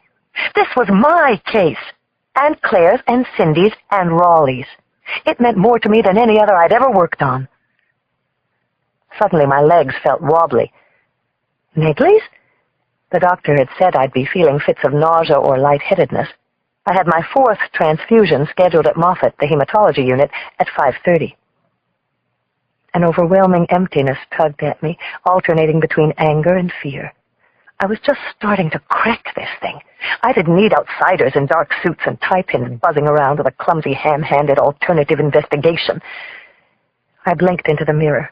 My cheeks, which had been burning with anger, now looked pallid and lifeless. My eyes were watery and gray. My whole body seemed drained of color. I stared at myself until a familiar voice came alive inside me. "Come on! Get yourself together! You win! You always win!" I splashed cold water on my face. The flashing sweat on my neck began to subside. "You're allowed one of these," I exhaled with a thin smile. "Just don't do that again." Gradually, a familiar glimmer came to life in my eyes, and normal color seeped back into my cheeks. It was 4:20. I had to be at Moffitt by 5. I'd start on the names from sex tomorrow. After applying a few dabs of makeup, I made my way back to my desk. To my chagrin, Raleigh wandered up. "Now you can manage their fallout," I snapped unnecessarily, referring to the FBI. "I didn't know," he said. "As soon as I did, I told you." "Yeah," I nodded. "I know." Raleigh got up, came around, and sat on the edge of my desk facing me. "Something's wrong, isn't it? Tell me. Please." How did he know? Maybe he was a much better detective than I gave him credit for. For a moment, I wanted to tell him. God, I wanted it to come out. Then, Raleigh did something totally unexpected. He flashed one of those trusting smiles that I couldn't help but give myself over to. He pulled me out of my chair and gave me a hug. I was so surprised I didn't even resist. I was quivering jelly in his arms. It wasn't quite sexual, but no burst of passion had ever rippled through me more powerfully. Raleigh held me until the anxiety had slowly melted away. Right there, in the fucking squad room, I didn't know what to do, but I didn't want to pull back, or have him let me go. "I could write you up for this," I finally mumbled into his shoulder. He didn't move. "You want a pen?" Slowly I pulled myself away. Every nerve in my body felt as if it had retreated from a tense state of alert. "Thanks," I muttered with appreciation. "You didn't seem yourself," he said gently. "Shift's almost done. Want to talk about it over coffee?" "Just coffee, Lindsay, not a date." I looked at my watch and suddenly saw that it was almost 5 o'clock. I had to be at Moffitt's. I gave him a look that I hope reflected, "Ask me again," but said, "I can't. Gotta go." Chapter 48. The pretty, smiling reservations clerk politely nodded for the next person in line. "Welcome to the Lakefront Hilton, sir." Philip Campbell stepped up to the counter. He noticed her name, Kaylin, bright-eyed, bushy-bushed Kaylin. He smiled back, flirted subtly. He handed her a confirmation slip. "First time with us, Mr. Campbell?" the desk clerk asked in a high-pitched chirp. He smiled, let her know that it was. As she punched in his reservation, he followed her movements, thoughtfully stroking the rough hairs of his beard. He wanted her to notice, to remember his face, maybe something he said. One day, when some diligent FBI agent came by with a drawing or photograph, he wanted this chirpy little squirrel to think back and recall this moment in a close and chilling way. He wanted her to remember everything. As he had with the saleswoman in the bridal boutique at Saks. "Here for a visit to the museum, Mr. Campbell?" Kaylin asked as she typed. "For the Voskul wedding," he volunteered. "Everyone's saying that," she smiled. He followed the click of her peach-colored nails against the keys as she typed. "I've got you a deluxe room with a beautiful view," she said, handing him a key. She smiled. "Enjoy the wedding and have a nice stay." "I will," Campbell said pleasantly. Before he turned away, he caught her eye and said, "Speaking of weddings, I like your ring." Upstairs, he pulled the curtains aside, and, as promised, before him was a sweeping view of Cleveland, Ohio. Chapter 49. I saw him. That bastard. What was he doing here? In a large, fast-moving crowd on Lower Market. Just a quick movement in the throng fighting its way toward the ferry. My blood froze with the sight of him. He was wearing an open blue shirt, brown corduroy jacket. He looked like some college professor. On any other day, I could have passed him by, never noticed. He was thin, gaunt, totally unremarkable in every way but one. It was the reddish-brown beard. His head bobbed in and out of the crowd. I followed, unable to narrow the distance. "Police!" I shouted over the din. My cry dissolved into the hurrying, unheeding mass of people. At any moment I might lose him. I didn't know his name. I only knew his victims. Melanie Brandt, Rebecca DeGeorge. Suddenly he stopped. He bucked against the flow, turned right toward me. His face seemed illuminated, shining against a dark background like one of those medieval Russian icons. Amid the commotion, our eyes met. There was a moment of captured, enlightened recognition. He knew that it was me, that I was the one after him. Then, to my horror, he fled. The swarm of people engulfed him, swept him away. "Stop!" I shouted. "I'll shoot!" A cold sweat broke out on my neck. I drew my gun. "Get down!" I cried, but the rush-hour commuters pushed on, shielding him. I was going to lose him. The killer was getting away. I raised the gun, focused on the image of his red beard. He turned, with the sneer of someone who had totally outwitted me. I drew a breath, studied my aim. As if in slow motion, every face in the crowd turned toward me, too. I stepped back. In horror, I lowered the gun. Every face had the same red beard. I had been dreaming. I found myself at my kitchen counter, blinking into swirling circles in my glass of Chardonnay. There was a familiar calm in my apartment. No rushing crowds, no fleeing faces.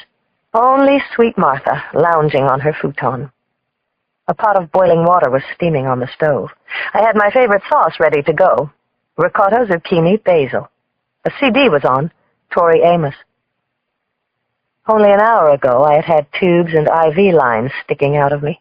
My heart had kept pace to the metronome-like rhythm of a monitor's steady beep. Damn it! I wanted my old life back. My old favorite dreams. I wanted Jacoby's sarcasm, Sam Roth's scorn, jogging on the Marina Green. I wanted kids, even if it meant I had to get married again. Suddenly the downstairs buzzer rang. Who would be here now? I shuffled over and said, "Who is it?"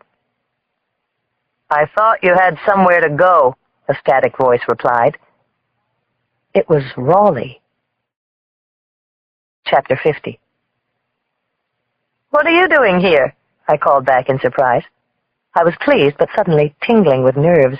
My hair was pulled up. I was in an old Berkeley T-shirt that I sometimes slept in, and I felt drained and anxious from my transfusion.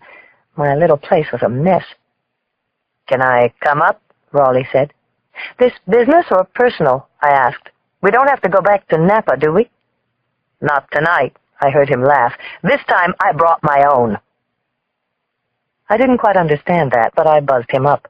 I ran back to the kitchen, turned the heat down on the pasta, and in the same breath threw a couple of pillows from the floor onto the couch and transferred a pile of magazines to a chair in the kitchen. I put some lip gloss on and shook out my hair as the doorbell rang. Raleigh was in an open shirt and baggy khakis. He was carrying a bottle of wine. Kundi. Very nice. He tossed me an apologetic smile. "I hope you don't mind me barging in."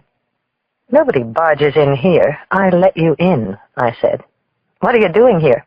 He laughed. I was in the neighborhood. The neighborhood, huh? You live across the bay. He nodded, abandoning his alibi without much resistance. I just wanted to make sure you were okay. You didn't seem yourself back at the station. That's nice, Raleigh, I said, looking into his eyes. So? Are you? So? I was just feeling a little overwhelmed. Roth, this FBI thing. I'm fine now, really. I'm glad, he said. Something smells good. I was just throwing something together. I paused, thinking about what I wanted to say next. You had dinner? He shook his head. No, I don't want to intrude. That why you came with the wine? He flashed one of those irresistible smiles. If you weren't home, I have a corner on 2nd and Brannan I always head to. I smiled back and finally held open the door. Raleigh came into my apartment. He looked around with sort of an impressed nod, gazing at some of the pottery, a black and gold satin baseball jacket from Willie Mays, my terrace with its view of the bay. He held out the bottle. There's one already open on the counter, I said. Pour yourself a glass. I'll check on the food. I went into the kitchen, reminding myself that I had just come from the outpatient clinic for a serious disease, and we were partners anyway. With an irrepressible flicker of excitement, I took out an extra place setting. Number 24, Giants, he called to me. This warm-up jacket is the real thing. Willie Mays. My father gave it to me for my 10th birthday. He wanted a boy. I kept it all these years. He came into the kitchen, spun a stool around at the counter. While I stirred the penne, he poured himself a glass of wine. You always cook for yourself like this? Old habit, I said. Growing up, my mother worked late. I had a sister 6 years younger. Sometimes my mother didn't get home till 8. From the time I can remember, I had to make dinner. Where was your dad? Left us, I said, whipping together some mustard, grapeseed oil, balsamic vinegar, and lemon into a vinaigrette for the salad. When I was 13. So, your mother brought you up? You could say. Sometimes I feel like I brought myself up. Until you got married. Yeah, then I sort of brought him up, too. I smiled. You're pretty nosy, Raleigh. Cops are generally nosy. Didn't you know that?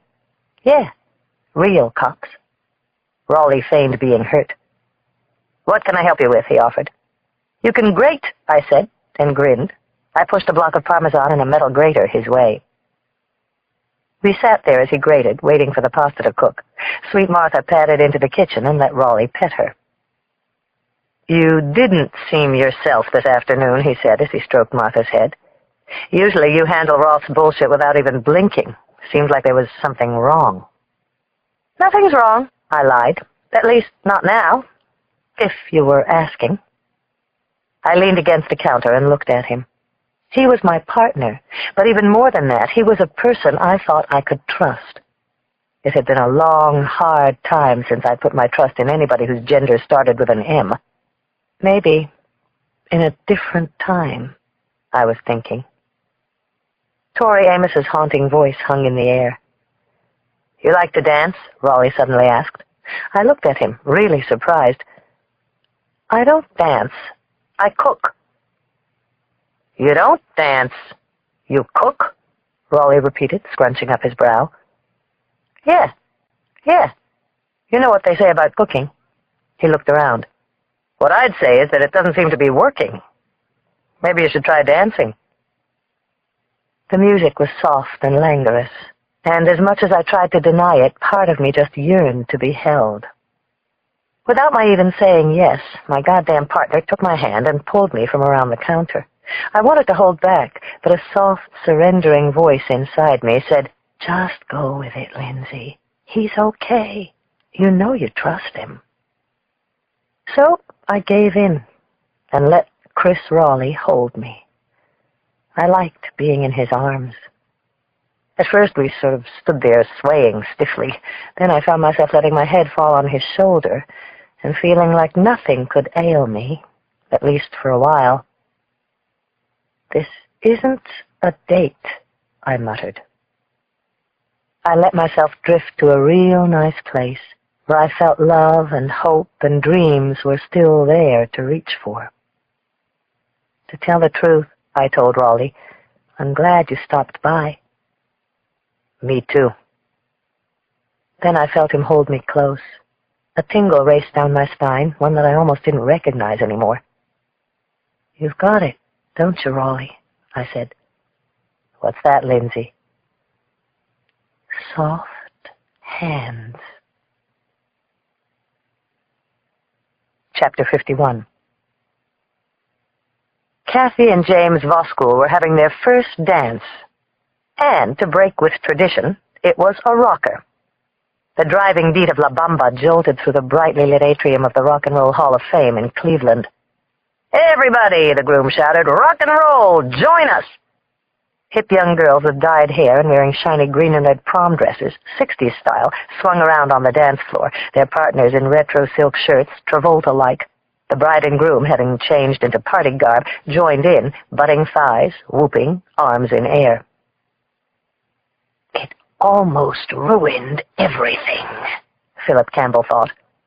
He had wanted her in white, and here she was, sweaty, red-streaked hair, cat-eye-shaped glasses, a tight green dress. This time, Kathy, you've gone too far. 40 tables, each with the likeness of some rock and roll icon as a centerpiece, filled out the great hall of the museum. A glittery banner that hung from the glass roof proclaimed, "James and Kathy." After a loud crescendo, the song ended. A throng of sweaty wedding guests milled back toward their tables, catching their breath, fanning themselves. Waiters in black waistcoats scurried about the room, filling wine glasses. The bride went over and embraced a happy couple in formal dress. Mom and Dad. Philip Campbell couldn't take his eyes off her. He saw her father give her a loving look, like, "We've come through a lot, honey, but now everything will be all right. Now you're part of the club, trust funds and country day, little peach-haired grandkids." The groom wandered over and whispered something in Kathy's ear. She squeezed his arm, flashing him a smile that was both affectionate and coy. As he walked away, the tips of her fingers lingered, as if she were saying, "I'll be right along." With a hitch of his belt, the groom drifted out of the main hall. He glanced back once or twice, and Kathy waved. Campbell decided to follow, hanging back at a safe distance. He went down a wide, well-lit corridor off the atrium. Halfway down, James Voskul glanced back once, cautiously. Then he opened a door and went in. The men's room. The killer moved forward. No one else was in the hall. He felt an irrepressible urge building with force. His fingers made their way into his jacket pocket, touched the cold heel of the gun. He flicked the safety off. He could no longer control what was going on inside his head. "Go in," a voice dared him. "Do it." He entered a filmy, sallow light. No one at the urinals or sinks. The groom was in a closed stall. A pungent smell filled his nostrils. Marijuana. "That you, love?" the groom's affectionate voice called out. Every wick-like nerve in Campbell's body stood at attention. He mumbled something barely audible. "Better get in here, hon," the groom gulped, "if you want the end of this bone." Philip Campbell pushed open the door. The groom looked up, bewildered, the tip of a joint on his lip. "Hey, man, who the hell are you?" "I'm the one who kills useless worms like you." With that, he fired. Just once. James Voskul's head snapped back. A splatter of red sprayed against the tile. The groom rocked once, then crumpled forward in a heap. The echo of the gun blast seemed to concuss the entire room. It left an effluvium of cordite that mingled with the pot smoke. A strange calm took over Philip Campbell, a fearlessness. He pulled the groom's head back and set him upright. Then he waited. The sound of the outer door opening and echoes of the distant party rushing in went right through him. "That you, Vosk?" a woman's voice called out. It was her, the bride. "What are you smoking in there, tar?" Kathy giggled. She went over to the sinks, and he heard the sound of running water on. Campbell could see her through a crack in the stall.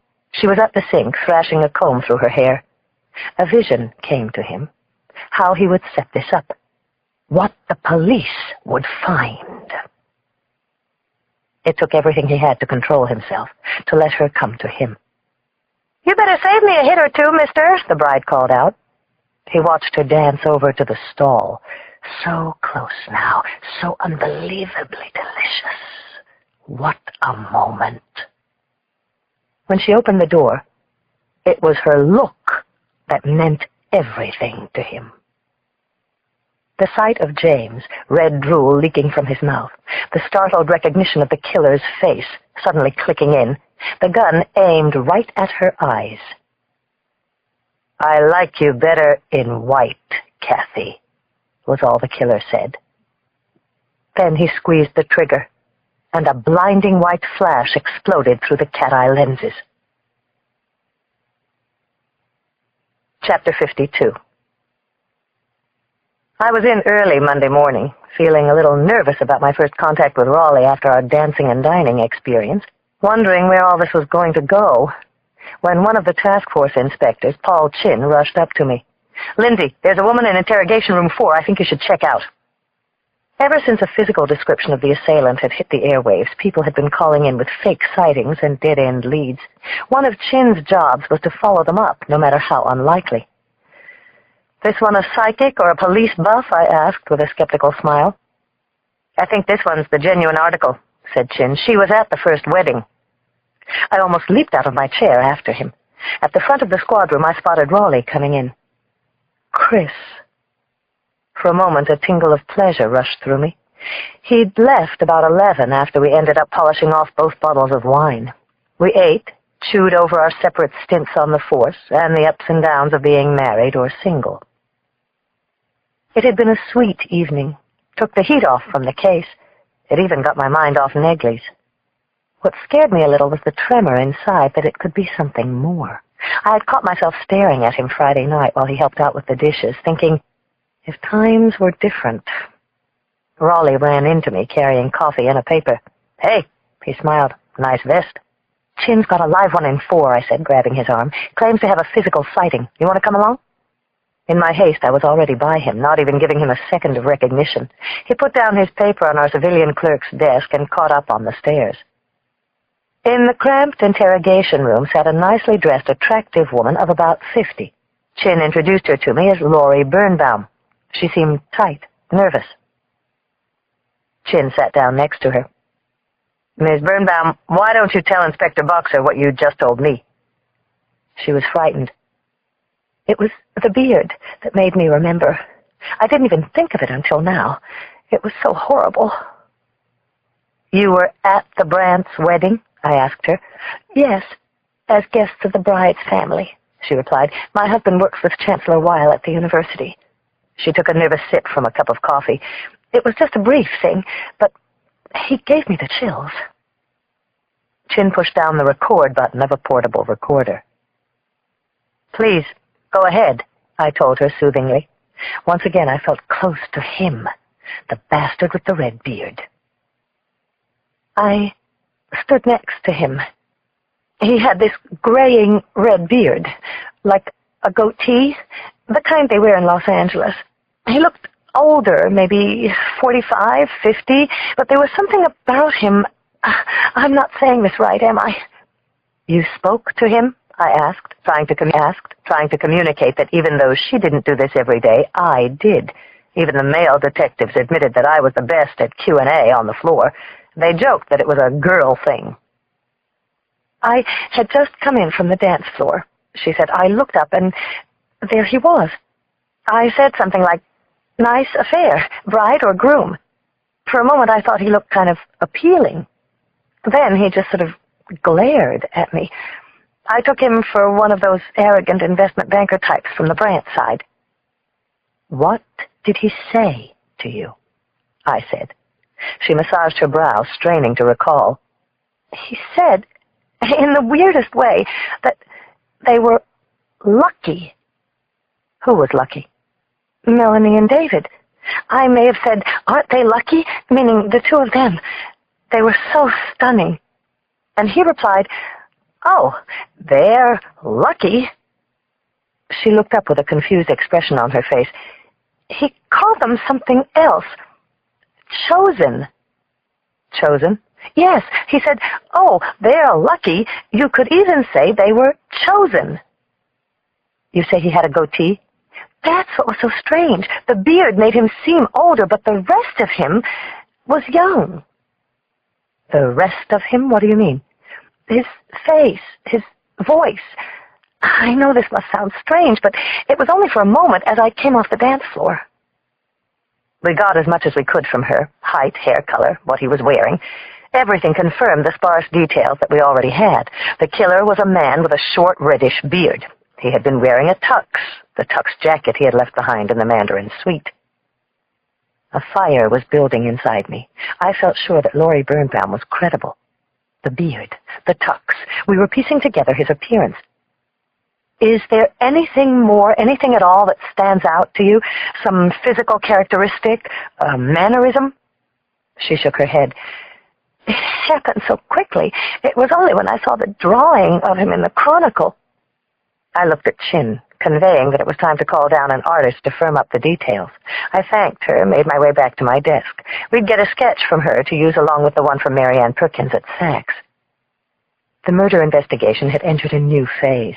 It was very hot. We had a stakeout operational outside the bridal boutique at Saks. One by one, we were contacting the names on the store's list. Anyone who had ordered a wedding dress in the past several months. My heart was pounding. The face I had imagined, my dream of the red-bearded man, was starting to fill in. I felt we had him contained. My phone rang. Boxer, I answered, still shuffling through the names in the Saks wedding folder. My name's McBride, a deep, urgent voice said. I'm a homicide detective in Cleveland. Chapter 53. I got a homicide here that fits the pattern of what you've been dealing with, McBride explained. DSWs, McBride continued. Both of them. Gunshot wounds right between the eyes. He described the quick but grotesque deaths of Kathy and James Voskuhl, killed at their wedding at the Rock and Roll Hall of Fame. This time the killer hadn't even waited for the wedding to end. What kind of weapon your guy use in Napa? McBride asked. 9mm, I told him. Same. I was reeling a little bit. Cleveland? A voice pounded inside me. What the hell was Redbeard doing in Ohio? We had just made the breakthrough, found out where he was casing his victims. Did he know that? If so, how? Cleveland was either a copycat killing, which was entirely possible, or this case had just broken wide open and could lead anywhere. You have crime scene photos there, McBride? I asked. McBride grunted. Yeah, got them right in front of me. Nasty. Sexually explicit. Can you get me a close-up of their hands? Okay, but why the hands? What were they wearing, McBride? I heard him shuffling through photos. You mean rings? Good guess, detective, yeah. I was praying that it wasn't our guy. Cleveland! It would shatter everything that made me feel we were close to him. Was Redbeard taking his killing act across the country? A minute later, McBride confirmed exactly the thing I didn't want to hear. There are no wedding bands. The bastard was on the move. We had a stakeout going where we thought he might show up, and he was 2,000 miles away. He'd just murdered a couple at their reception in Ohio. Shit. You said the bodies were found in a sexually explicit position? I asked McBride with dismay.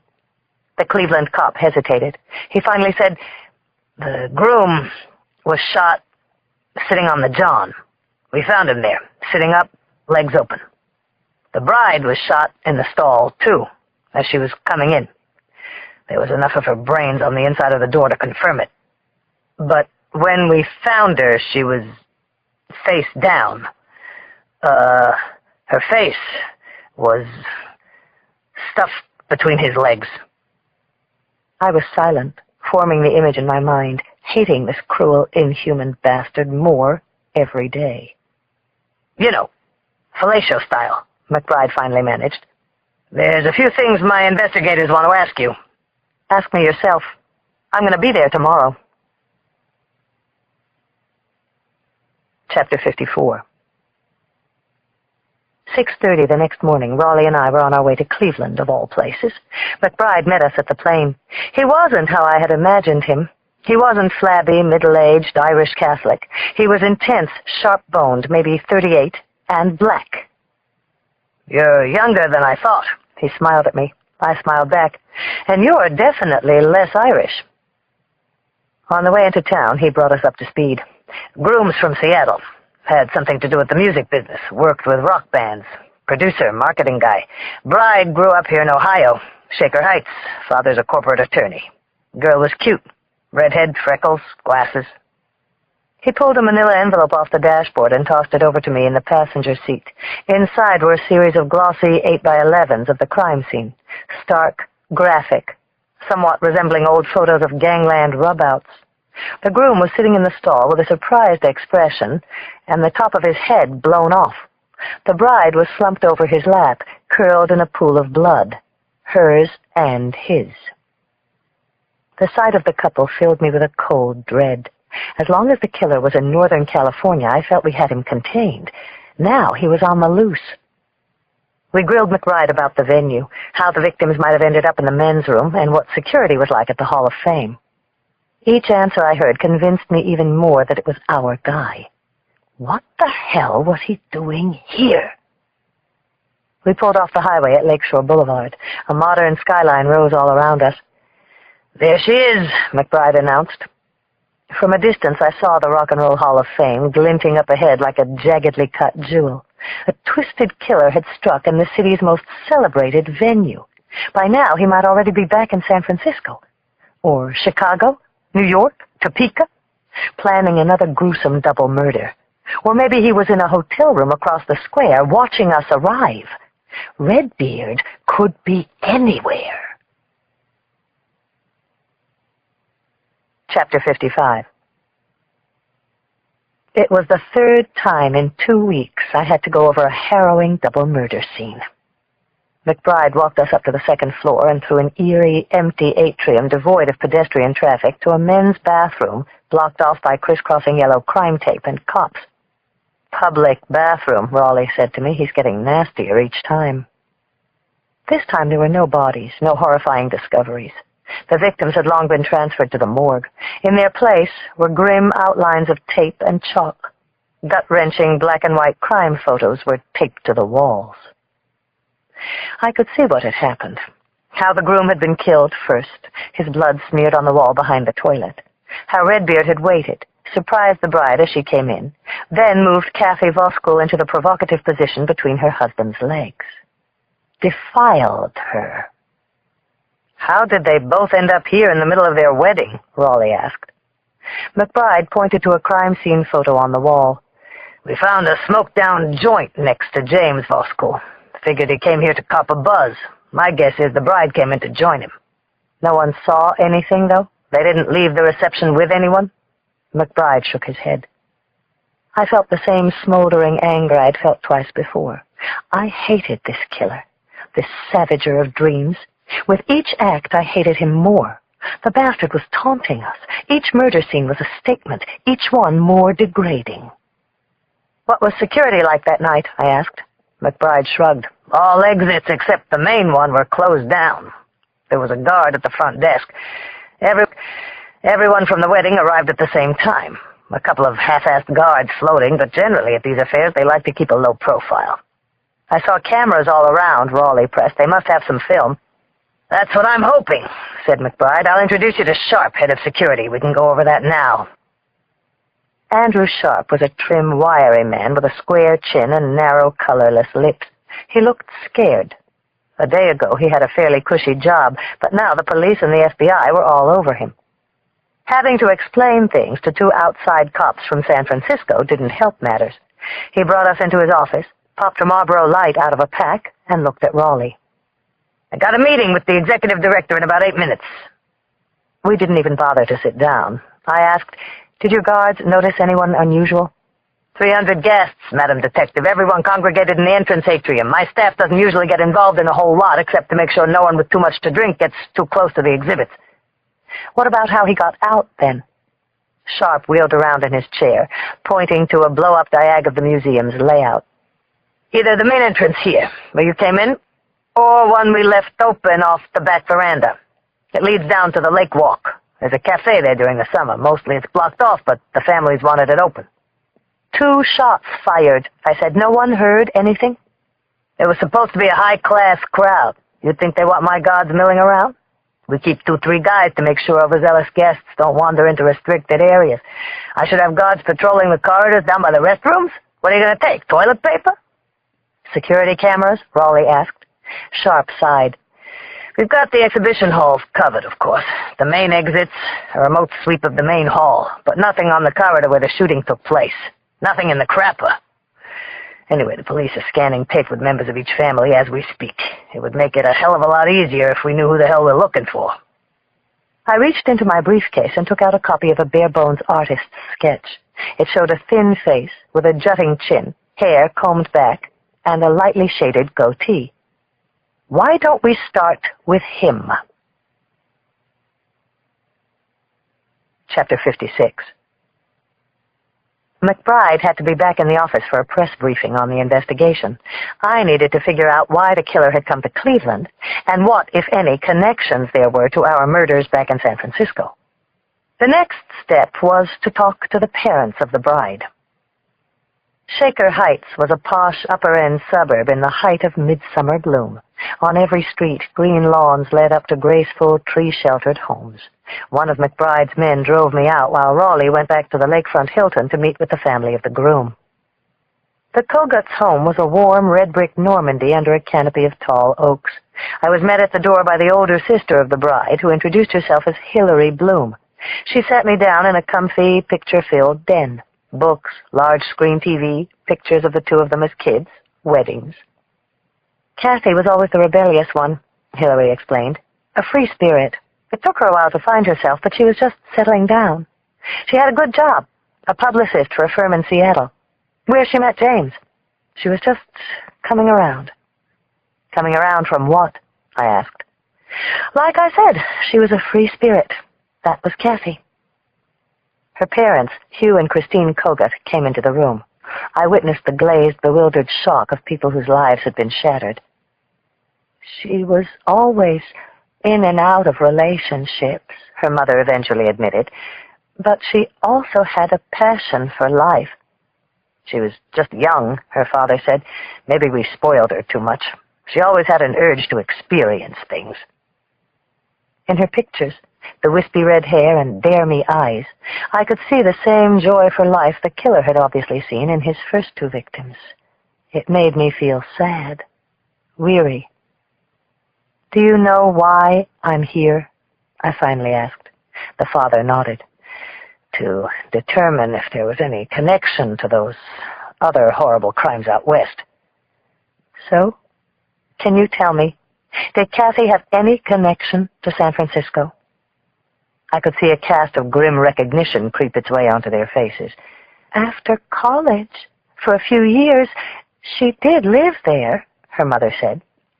She went to UCLA, her father said. For a year or so she stayed in Los Angeles, tried to catch on with one of the studios. She started out with a temp job at Fox. Then she got this publicity job in San Francisco, covering music. It was a very fast life. Parties, promotions, no doubt a lot worse. We weren't happy, but for Kathy, she thought it was her big break. She lived in San Francisco. I asked if they'd ever heard of Melanie Weil or Rebecca Passano. They shook their heads. What about any relationships that might have ended badly? Someone who, out of jealousy or obsession, might have wanted to do her harm? Recklessness always seemed like a basis for Kathy's relationships, Hilary said with an edge. I did warn her. Her mother shook her head. She always wanted to do things on her terms. Did she ever mention anyone special from the time she lived in San Francisco? Everyone looked at Hilary. No, no one special. No one stands out. She lived there for a while. She didn't keep up with anyone after she left. I seem to remember her saying she still went down there every once in a while, her father said, on business. Old habits are hard to crack, Hilary smirked with a tightening of her lips. There had to be some connection, some contact from the years she had spent there. Someone came all the way here to see her dead. What about anyone from San Francisco invited to the wedding? I asked. There was one girlfriend, her father said. Meryl, said her mother. Meryl Cole. Shortly now. I think she's at the Hilton, if she's still here. I pulled out the artist's sketch we had of the killer's possible appearance. I know it's rough, but do you know this man? Someone who knew Kathy? Did you see anyone like this at the wedding? One by one, the Kogutts shook their heads. I got up to go. I told them if anything came to mind, regardless of how small or insignificant, to get in touch with me. Hillary walked me to the door. There is one more thing, I said. I knew it was a long shot. By any chance, did Kathy buy her wedding dress in San Francisco? Hillary looked at me blankly and shook her head. No, from a vintage shop in Seattle. At first, the answer deflated me. But then, in a flash, I saw that this was really a connection I was looking for.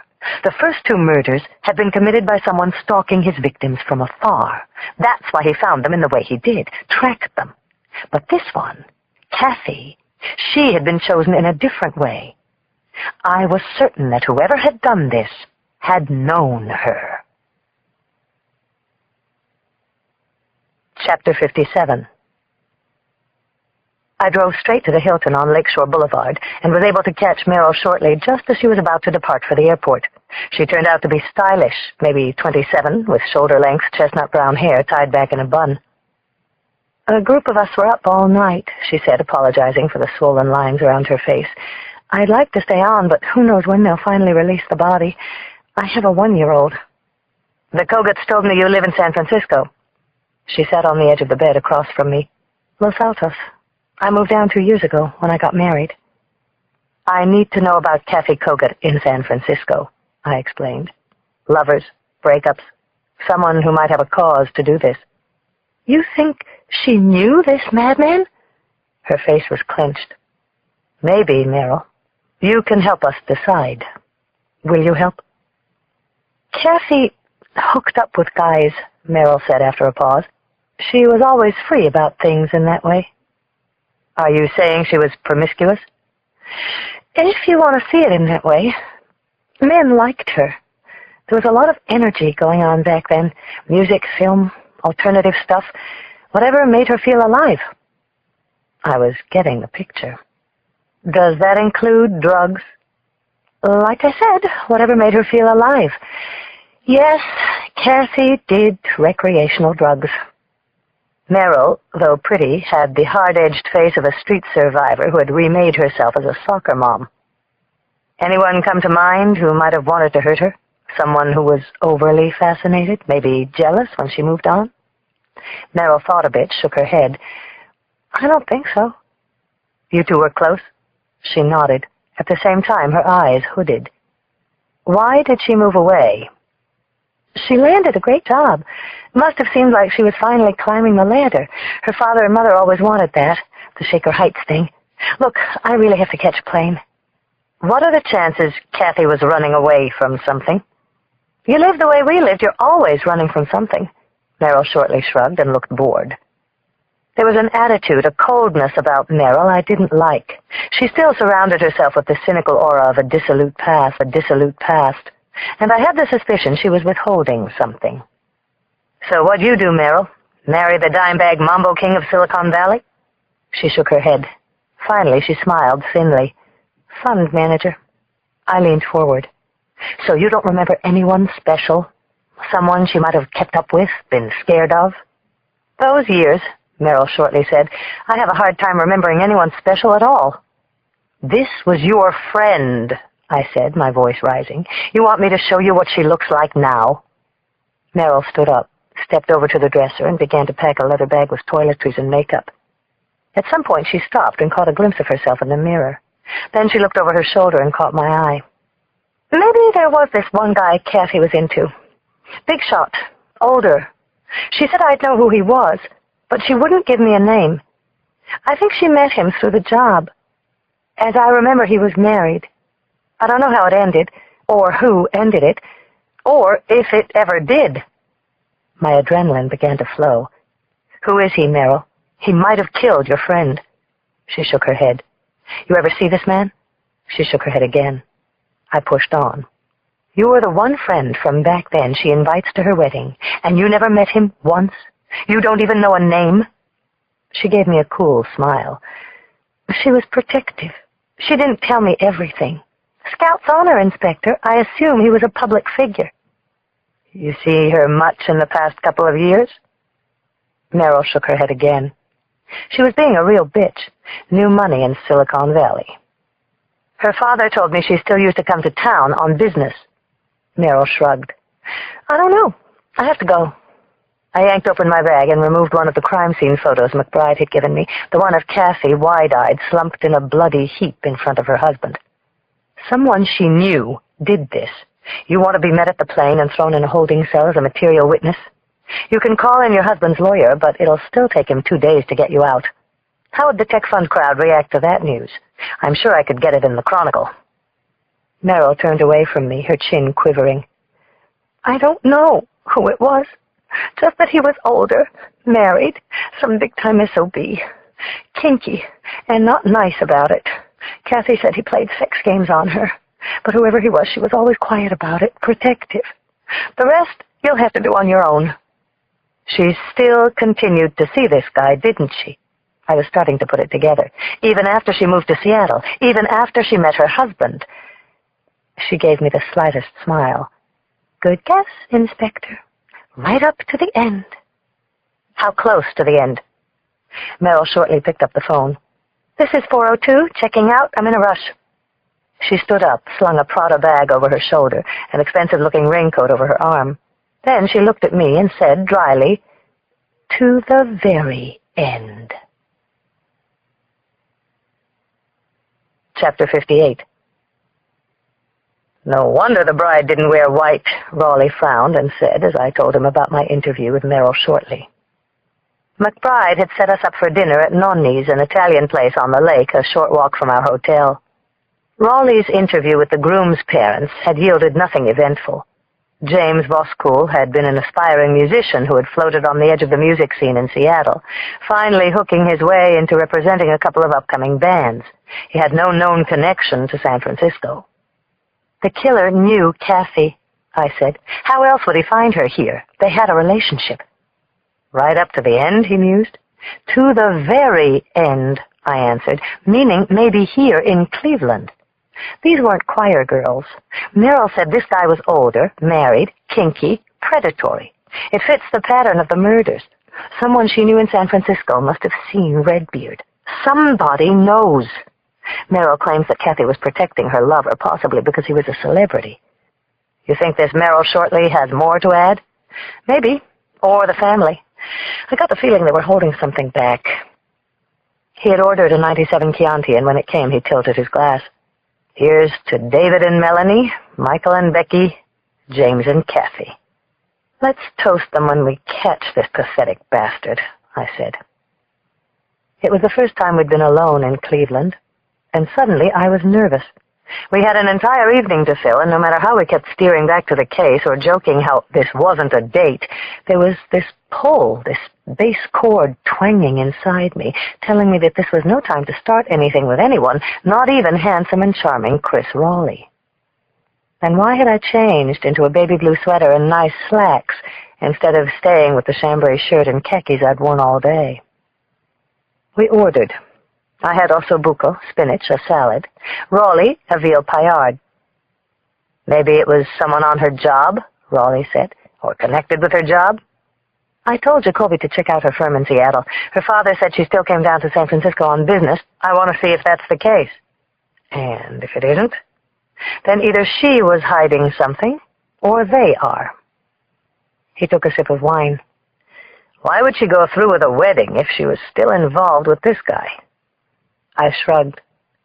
"They all said Kathy was finally settling down. I'd like to see what she was like back then, if this is what they meant by settling down." I was thinking that I wanted another crack at the sister, Hillary. I remembered something she had said. Old habits are hard to crack. I had thought she was talking about drugs, parties. Did she mean Redbeard? "McBride tells me tomorrow morning we should be able to review some film at the museum." The guy was there, Raleigh, I said with certainty. He was there that night. Kathy knew her killer. We just have to find out who he is. Raleigh poured a little more wine into my glass. We're partners now, aren't we, Lindsay? Sure, I said, a little surprised by the question. Can't you tell I trust you? I mean, we've been through 3 double murders. We're committed to seeing it through. I backed you up with Mercer. I even helped clean up after dinner at your place. Yeah? So? I smiled, but his face had a cast of seriousness to it. I was trying to figure out where he was going. What do you say? Maybe it's about time you started calling me Chris. Chapter 59. After dinner, Chris and I walked down by the tree-lined lakefront toward our hotel. A cool, misty breeze lapped at my face. We didn't say much. That same nervous apprehension was tingling on the surface of my skin. Occasionally our arms brushed. He had his jacket off, and there was a solid outline to his shoulders and arms. Not that I was noticing superficial things like that. It's still early, he said. 5:30 our time, I replied. I could still catch Rolf. Maybe I should bring him up to date. Raleigh grinned. You already called Jacoby. I bet he was probably in Rolf's office before he hung up the phone. As we walked, it was as if this unbearable force were pulling me close, then pushing me away. Anyway, I said, for once, I don't feel like calling in. What do you feel like? Raleigh asked. Why don't we just walk? The Indians are playing. You want to sneak our way in? Must be the 5th inning. We're cops, Raleigh. Yeah, that would be bad. You want to dance, then? No, I said, even firmer. I don't want to dance. Every word seemed charged with a hidden electric message. What I'm starting to feel like, I turned to him, is that I'm having a hard time remembering to call you Chris. And what I'm starting to feel like, he answered, facing me, is I'm having a hard time trying to pretend that nothing's going on. I know, I murmured breathlessly, but I just can't. It sounded really stupid, but as much as I wanted him, there was a greater hesitation inside holding me back. I know, but I just can't. What does that mean? It means I'm feeling things too, and that part of me wants to go with those feelings. But right now, I just don't know if I can. It's complicated, Chris. Every nerve in my body was on alert. We found ourselves walking again, the breeze from the lake suddenly cooling the sweat that had broken out on my neck. You mean it's complicated because we're working together? That, I lied. I dated guys on the force once or twice. That, and what else? Raleigh said. 1,000 desires inside me were screaming to give in. What was going through my mind was crazy. I wanted him to touch me, and I didn't. We were alone on the waterfront. At that moment, if he held me, if he bent and kissed me, I didn't know what I would do. I do want to, I said, my fingers reaching for his hand, staring into his deep blue eyes. You're not telling me everything, he said. It took everything I had to hold off confessing. I don't know why I didn't. A deep part of me wanted him to want me, and to keep thinking I was strong. I could feel the heat from his body, and I thought he could feel the wavering resolve in mine. I just can't right now, I said softly. You know, I won't always be your partner, Lindsay. I know that. And maybe I won't always be able to say no. I don't know if I was disappointed or relieved to see our hotel up ahead. Part of me wanted to run to my room, throw open the windows, and just breathe in the night air. I was sort of happy I wouldn't have to make that decision when Raleigh took me by surprise. He leaned over without warning and pressed his lips on mine. The kiss was so soft, as if he were gently asking, "Is this okay?" I let the kiss linger warmly. Soft hands, soft lips. It wasn't as if I hadn't imagined this happening. It was just as I had imagined. I wanted to be in control, but here it was, out of the blue, And I was giving in. But just as I was starting to give him myself, the fear caught up to me. The fear of the inescapable truth. I dropped my head, slowly pulled away. "That was nice. For me, anyway," Raleigh said, resting his forehead against mine. I nodded, but said, "I can't, Chris." "Why are you always holding back, Lindsay?" he asked. I wanted to say, "Because I am deceiving you. Tell him everything that was going on." But I was content to deceive, though I did it with the greatest yearning I had felt in years. "I just want to nail Redbeard," I answered. Chapter 60. The next morning, Detective McBride left a message for us to meet him in Sharp's office at the Hall of Fame. Something had come back on the film. In a sparsely decorated conference room, the museum's security chief, McBride, and several members of the CPD homicide staff sat facing a widescreen video monitor on a walnut cabinet. "At first," Sharp began self-importantly, "we were just randomly going through the tape with members of the families, stopping on anyone who didn't look familiar. Your sketch," he turned to me, "helped narrow it down." He flicked a handheld controller toward the screen. "The first clips you're going to see are the main entrance." The screen lit up, standard black-and-white surveillance footage. It was so weird and strange. Several gaudily dressed guests seemed to be arriving at once, many of them outfitted as famous rockers. One was Elton John. His date had teased hair dyed in various light and dark shades, Cyndi Lauper style.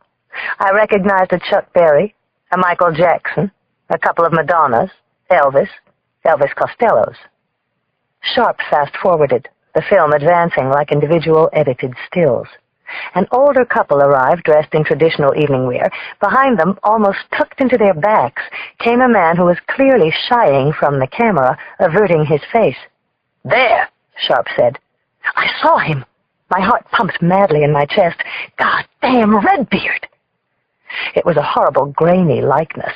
The man, sensing the direction of the camera, quickly hurried by. Maybe he had come there earlier, scouting for security cameras. Maybe he was just smart enough to avoid a direct shot. Whatever it was, he sneaked into the crowd and disappeared. A ball of anger knotted in my chest. "Can you back up? Home in," I said to Sharp. "I need to see his face." He leveled his remote, and the image channeled into a higher magnification. I stood up. I was staring at a partially obscured shot of the killer's face. No eyes, no clear feature, only a shadowy profile, a jutting chin, and the outline of a goatee. There was no doubt in my mind that this was the killer. I didn't know his name, I could barely see his face, but the fuzzy image I had first sketched together in my mind with Claire was now in front of me. "Is that the best you can do?" Raleigh pressed. A member of the museum tech staff replied, "Might be able to get it technologically enhanced. On this rough footage, this is what we have." "We pick him up again later on," Sharp said. He quickly fast-forwarded and stopped at a wide-angle view of the main hall, the wedding reception. They were able to zoom in on the same tuxedoed man standing at the edge of the crowd, observing. When the image was magnified, though, it became grainy and lost its resolution. "He's purposely avoiding looking at the camera," I whispered to Raleigh. "He knows where they are." "We ran these shots by both families," Sharp said. "No one places him. No one can identify who he is. I mean, there's a chance it's not him, but considering your sketch..." "It's him," I said firmly. My eyes burned on the grainy screen. I was also sure we were looking at Kathy Voskuhl's mysterious lover. Chapter 61. Hillary knew. I was almost sure of it. But why she would conceal such a thing related to her sister's death, I couldn't imagine. "Old habits are hard to crack," she had said. I wanted another shot at her, and I reached her by phone at the family house in Shaker Heights. "I had a chance to speak to Merrill shortly," I told her. "I just need a few details cleared up." "You realize this is a very stressful time for my family, Inspector," Hillary replied. "We told you what we knew." I didn't want to come on too strong. She had lost her sister in a horrible way. Her parents' home was filled with mourners and grief, and she was under no obligation to talk to me at all. Meryl told me a few things about Kathy, her lifestyle. We told you all that, she replied defensively, but we also told you that after meeting James, she had begun to settle down. That's what I want to talk to you about. Meryl recalled there was someone she was seeing in San Francisco. I thought we told you Kathy dated lots of men. This one went on for a long time. He was older, married, some kind of big shot, possibly famous. I wasn't my sister's keeper, Hillary complained. I need a name, Miss Bloom. This man could be her killer. I'm afraid I don't understand. I already told you what I know. My sister didn't exactly confide in me. We lived very different lives. I'm sure you've put two and two together already. There was a lot I didn't approve of. You said something to me the first time we talked. Old habits are hard to crack. What sort of habits were you referring to? I'm afraid I don't know what you mean. The Cleveland police are handling this, Inspector. Can't we just let them do their job? I'm trying to help you, Miss Bloom. Why did Kathy move away from San Francisco? I think you know. Was someone abusing her? Was Kathy in trouble? Hillary sounded frightened. I appreciate what you're trying to do, but I'm going to hang up now, Inspector. It's going to come out, Hillary. It always does. An address book, her phone bill. It's not just Kathy. There are 4 others back in California. They were just as hopeful about the rest of their lives as your sister. Just as deserving. There was a tiny sob in her voice. I have no idea what you're talking about. I felt I had one last chance. Here's the really ugly truth about murder. If I've learned one thing as a homicide detective, it's that the lines don't stay fixed. Yesterday you were an innocent victim, but now you're in this too. This killer will strike again, and you will regret whatever you didn't tell me for the rest of your life. There was a heavy silence on the line. I knew what it meant. It was the struggle inside Hillary Bloom's conscience. I heard a click. She had hung up the phone. Chapter 62. Our flight back to San Francisco left at 4 p.m. I hated to leave without a name, especially when I felt we were so close. Somebody famous. Kinky. Why were they protecting him? Anyway, we had accomplished a lot in just 2 days. It was clear to me that all 3 murders were committed by the same person. We had a strong lead tying him to San Francisco, a possible identity, a confirmed description. The trail was warm here and would grow ever hotter when we got home. Both investigations would proceed locally. Cleveland would contact the Seattle police force to do a search of the bride's home.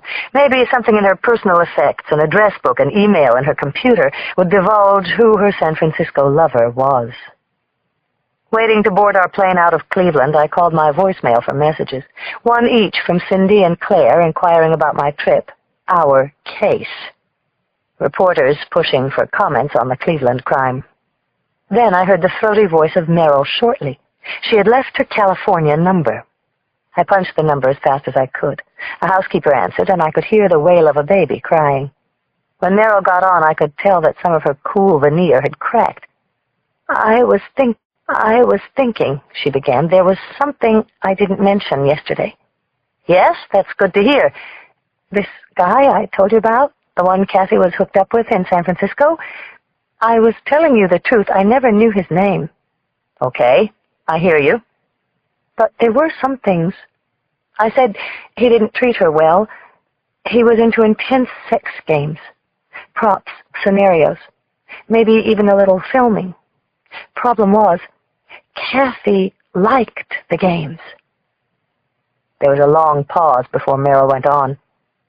Well, I think he pushed her, forced her to do more than she was comfortable with. I remember marks on her face, bruises on her legs. Mostly it was her spirit that was broken. None of us were exactly bringing home Tom Cruise then, but there was a time when Kathy was real scared. She was in his control. I began to see where this was heading. It's why she moved away, wasn't it? I said. I could hear Meryl shortly sigh on the other end. Yes, it was. Then why did she continue to see him from Seattle? You said she was involved with him right up to the end." "I never said," Merrill shortly replied, "that Kathy knew what was good for her." Now I saw Kathy Kogutt's life take on the shape of tragic inevitability. I was sure she had fled San Francisco, tried to break away from the grip of this man, but she couldn't break free. Was that true of the other murdered brides? "I need a name, Miss Shortley. Whoever this was, he might have killed your friend. There are 4 others. The longer he's out there, the greater the chance he'll do it again." "I told you I don't know his name, Inspector." I raised my voice above the din in the terminal. "Merrill, someone must know. You knew her for years, partied together." Merrill hesitated. "In her own way, Kathy was loyal. She said his name was well known, some kind of celebrity, someone I would know. She was protecting him, or maybe protecting herself." My mind raced to the film and music business. She was into a bad scene. She was in over her head, and like many people who feel trapped, she ran. She just couldn't get far enough away. "She must have told you something," I pressed. "What he did, where he lived, where they would meet. You guys were like sisters." "Wicked sisters?" "I swear, Inspector, I've been racking my brain." "Then someone must know. Who? Tell me." I heard Merrill shortly let out a mirthless laugh. "Ask her sister." Before we boarded, I beeped McBride and left a detailed message on his voicemail. Kathy's lover was probably someone famous. It was why she had moved away from San Francisco. The profile fit the pattern of our killer. Her sister, Hillary, might know the killer's name. On board, all I could think about was that we were getting close. Raleigh was there beside me. As the plane rose, I leaned into his arm, surrendering to total exhaustion. All my physical troubles seemed a million miles away. I remembered something I'd said to Claire. I had told her that finding this bastard gave me the resolve to go on. The red-bearded man in my dream who had gotten away. "We're going to get him," I said to Raleigh. "We can't let him kill another bride and groom." Chapter 63. 8 the next morning, I was at my desk. There were several ways I could go with this investigation. Hillary Bloom was the most direct, assuming, as Merrill had implied, that she was able to give us a name. It was clear that, in a twisted way, she was trying to save her family the added pain of having Kathy publicly branded as some kind of pathetic sexual victim, cheating on her husband-to-be right up until their vows. Sooner or later, a name would emerge, from her or from Seattle. Before I did anything else, I called Nedved's office and rescheduled the blood treatment I'd canceled for 5 o'clock today. After a brief wait, the receptionist said the doctor would see me himself. Maybe it was good news. Truth was, I was feeling a little stronger. Maybe the treatments were beginning to do their work. It was hard picking up where I had left off in San Francisco. The best leads were now in Cleveland. I read some reports on the evidence Jacoby was tracking down, held a meeting of the task force at 10. Actually, the most promising leads, the hair and the bridal boutique at Saks, had come from my meetings with Claire and Cindy. I couldn't resist calling Claire a little before noon. "Bring me up to date," she said excitedly. "I thought we were partners." "I will," I replied. "Get Cindy. Meet me for lunch." Chapter 64. The 3 of us leaned against a stone wall in City Hall Park, picking at salad sandwiches we had bought at a nearby grocer's. The murder club meets again. "You were right," I said to Claire. I passed her a copy of the security photo showing Redbeard sneaking into the Cleveland wedding. She stared at it, her eyes focusing intensely.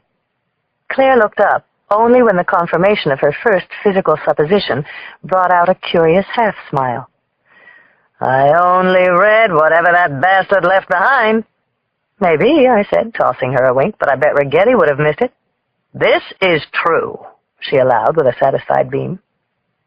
It was a bright, breezy late June day. The air was fragrant from a crisp Pacific breeze. Office folk worked on their tans. Secretaries gabbed in groups. I recounted what I had found in Cleveland.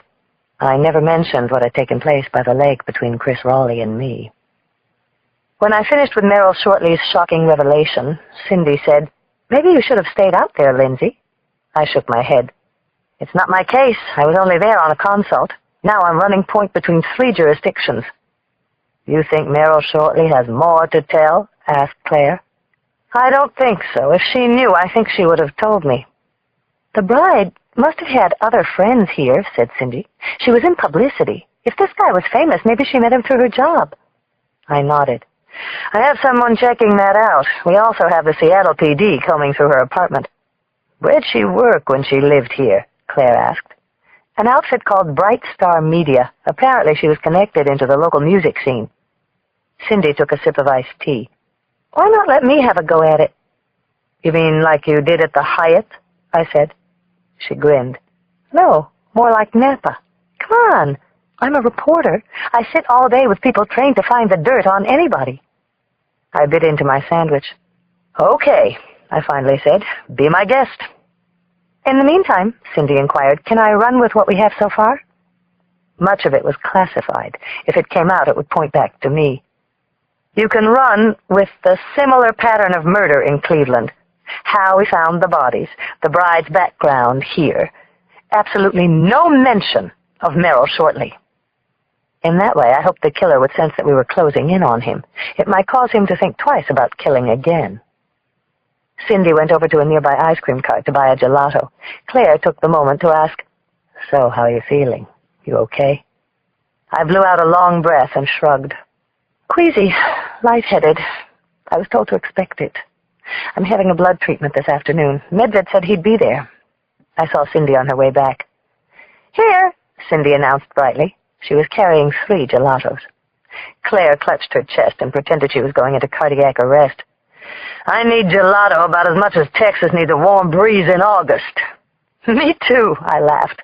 But it was mango, and with the infection attacking me inside, it seemed like wasted caution to refuse. Claire ended up taking hers, too. So, what you specifically haven't told us, she said with a slow roll of her tongue, is what went on between you and Mr. Chris Raleigh in Ohio. 'Cause there was nothing to tell, I said, and shrugged. One thing about cops, Cindy laughed, is you would think they would learn how to lie. You're writing for page 6 now, I said, referring to the Chronicle's celebrity gossip section.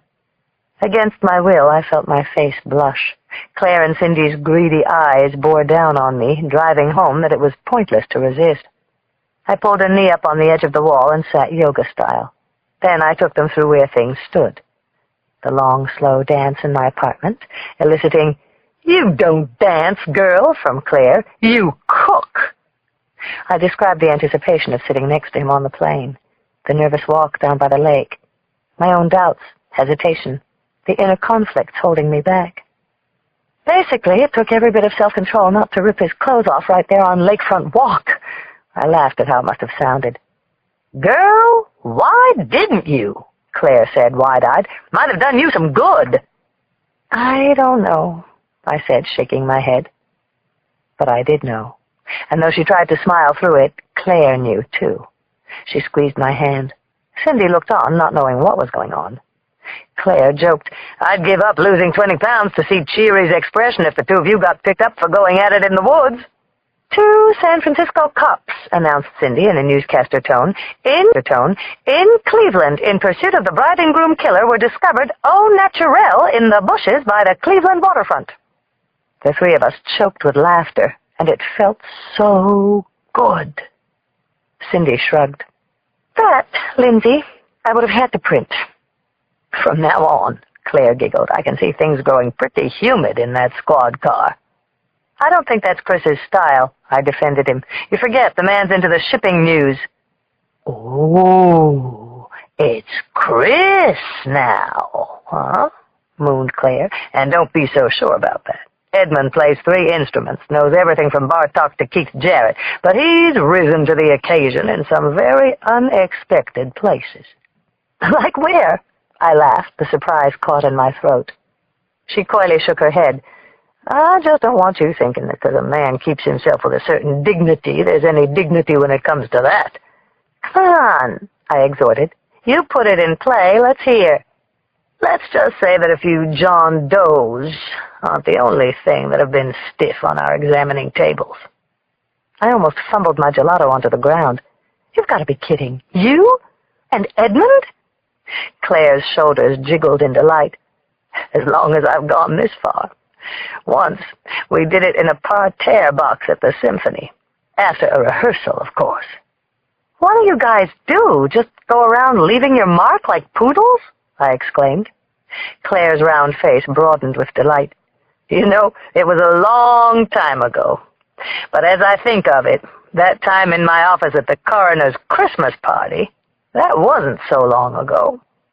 As long as we're bearing our souls, injected Cindy. When I first got to the Chronicle, I had this fling with one of the senior guys from Arts and Letters. We used to meet down in the library, in the far reaches of the real estate section. Nobody ever went there. Cindy scrunched her face, abashed, but Claire cackled with approval. I was amazed I was learning the hidden, suppressed side of a person I had known for 10 years. But there was a little shame building in me as well. I didn't have a story. So, Claire said, looking at me, what's Inspector Boxer got to share from her closet? I tried to recall a single moment when I'd done something totally crazy. I mean, when it came to sex, I didn't think of myself as someone who held back, but somehow, no matter how hard I searched my memory, my passion always ended up between the sheets. I shrugged, empty-handed.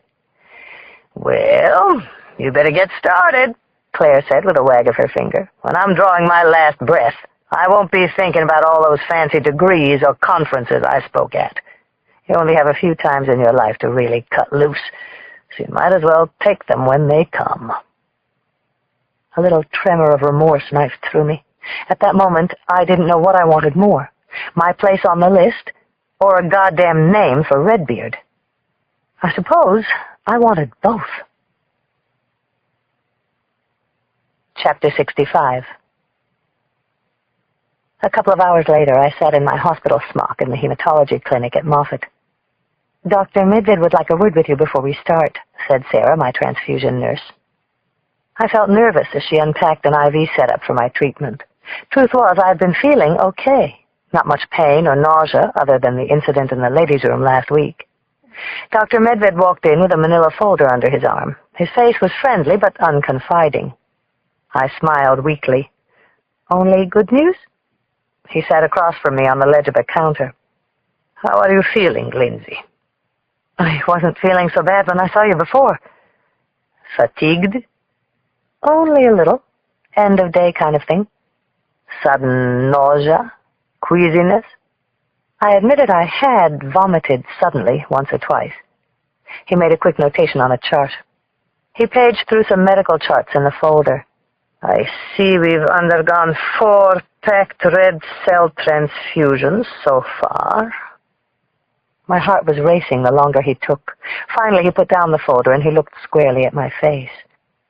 I'm afraid your erythrocyte count has continued to decline, Lindsay. You can see the trend line here. Medved passed me a sheet. Leaning forward, he took a cross pen out of his breast pocket. The paper had a computer graph on it. He traced the pattern with his pen. The line went steadily down. Shit! I felt the air rush out of my lungs with disappointment. I'm getting worse, I said. To be frank, the doctor acknowledged, it's not the trend we were hoping for. I had ignored the possibility that this might happen, burying myself in the case, sure that the numbers would improve. I had built this view on a natural trust that I was too young and energetic to be truly sick. I had work to do, important work, a life to live. I wasn't dying, was I? Oh, God. What happens now? I managed to say. My voice came out as a whisper. I want to continue with the treatments, Medved replied. In fact, increase them. Sometimes these things take a while to kick in. Super high test, I joked glumly. He nodded. From this point on, I'd like you to come in 3 times a week, and I'm going to increase the dosage by 30%. He shifted his weight off the counter. In and of itself, there's no immediate cause for alarm, he declared in a marginally uplifting tone. You can continue to work. That is, if you feel up to it. I have to work, I told Medved. Chapter 66. I drove home in a daze. One moment I was battling to unravel this damned case, and the next I was fighting for my life. I wanted a name. I wanted it now more than ever, and I wanted my life back. I wanted a shot at the whole deal. Happiness, success, someone to share it with, a child. And now that I'd met Raleigh, I knew there was a chance that I could have these things. If I could hold out. If I could will good cells into my body. I went into my apartment. Sweet Martha was all over me, so I took her for a short walk. But then I moped around, alternating between resolve to fight through this mess and sadness that I couldn't. I even contemplated making a meal. I thought it would calm me. I took out an onion and cut 2 desultory slices. Then I realized how crazy it all was. I needed to talk to someone. I wanted to shout, "I don't fucking deserve this!" And this time I wanted someone to hear it. I thought of Chris, his comforting arms around me, his eyes, his smile. I wished I could tell him. He would come in an instant. I could rest my head on his shoulder. I called Claire. She could tell from my first tremulous sound. She realized something was terribly wrong. "I'm scared," was all I said. We talked for an hour on the phone. I talked. I went back and forth with Claire in a numbed state, panicked by the impending nearness of Negley's next stage. I told Claire that nailing this bastard gave me the will to fight on. It separated me from being just another person who was sick. I had a special purpose. "Has that changed for you, Lindsay?" she asked softly. "No, I want to get him more than ever." "Then that's what we're going to do. You, me, little Cindy. We are here to help you fight. We're your support, Lindsay. Just this one time, don't try to do it yourself." In an hour, she had calmed me enough so we could say goodnight. I curled up on the couch. Martha and I snuggled under a blanket and watched the movie Dave, one of my favorites.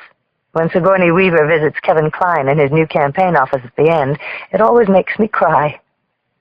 I fell asleep, hoping for a happy ending in my own life. Chapter 67. The next morning, I went at it stronger than ever. I still believed we were close, maybe just hours from a name for Redbeard. I checked in with Roth's contact, Jim Heekin, on the Seattle police force. Heekin said they were sorting through the bride's possessions as we spoke. If something came up, he would let me know immediately. We got a reply back from Infotech, where Kathy Voskuhl had worked in Seattle. In the 3 years she had held her job, there was no record of any reimbursements for business trips to San Francisco. Her job was to work with developing clients in Seattle, a junior account manager. If she repeatedly went down there, she was on her own. Finally, I called McBride. The Kogutts were still claiming that they knew nothing more. But yesterday, he'd met with the father, who seemed ready to give in. It was wrenching that some desperate attempt to hold together their daughter's virtue was clouding their judgment. Since I was a woman, McBride suggested maybe one more try from me would push them over the edge. I placed a call to Christine Kogut, the bride's mother. When she came on, her voice was different, remote, but freer, as if she were in a less tormented state. Maybe, I just hoped, she was. "Your daughter's killer is running free," I said. I could no longer hold back. 2 other couples' families are suffering. I think you know who was hurting Kathy. Please, help me put him away. I heard her take in a long breath. When she spoke, grief and the release of shame trembled in her voice. "You raise a child, Inspector. You think she is always part of you. You love her so much, and you think there is always that part that will never go away." "I know," I said. I could feel she was teetering. "She knew his name, didn't she?" "She was this beautiful thing. She could make anyone love her. A free spirit. One day, we thought, another free spirit would shape her into the kind of person she was meant to be. We cultivated it with our children. My husband insists we always favored Kathy. Maybe we helped bring it all on." I didn't say a word. I knew what it was like to finally give up what you were holding inside you. I wanted to let her reach that point on her own. "Do you have children, Inspector?" "Not yet," I told her. It's so hard to believe. Your baby, the cause of so much pain. We begged her to break free. We even got her the new job. Moved her ourselves. We thought if she could only get away from him. I was silent, letting her go at her own pace. She was sick, like an addict is sick, Inspector. She couldn't stop herself. But what I don't understand is why he would hurt her so badly. He took away all that was pure about her. Why did he need to hurt Kathy? Give me the name. Who is he? She was mesmerized by who he was. It was as if she had no self-control when it came to this man. She shamed us right up until the end. But even now, her voice lowered, I still wonder how someone who loved my daughter could possibly kill her. I'm afraid that I don't believe it. That's partly why I wouldn't tell you. Tell me now, I said. I think she met him at the opening of one of his films. He told her he had a face like hers in mind when he dreamed up one of his characters, his heroine. It was then that Mrs. Koga told me. My body went numb. I knew the name, recognized it. He was famous. Redbeard. Chapter 68. I sat there, ratcheting the possible connections through my mind. Things were starting to piece together. He was one of the minority partners at Sparrow Ridge Vineyards, where the second couple had been dumped. He had known Kathy Kogut for years in San Francisco, preyed on her. He was older, married, famous. By itself, the suspect's name proved nothing. He had merely known the last bride. He had a circumstantial connection to the crime scene of the second killings. But based on the descriptions of Merrill Shortley and Christine Kogut, he had the brutal temperament and maybe the motive to commit these vicious murders.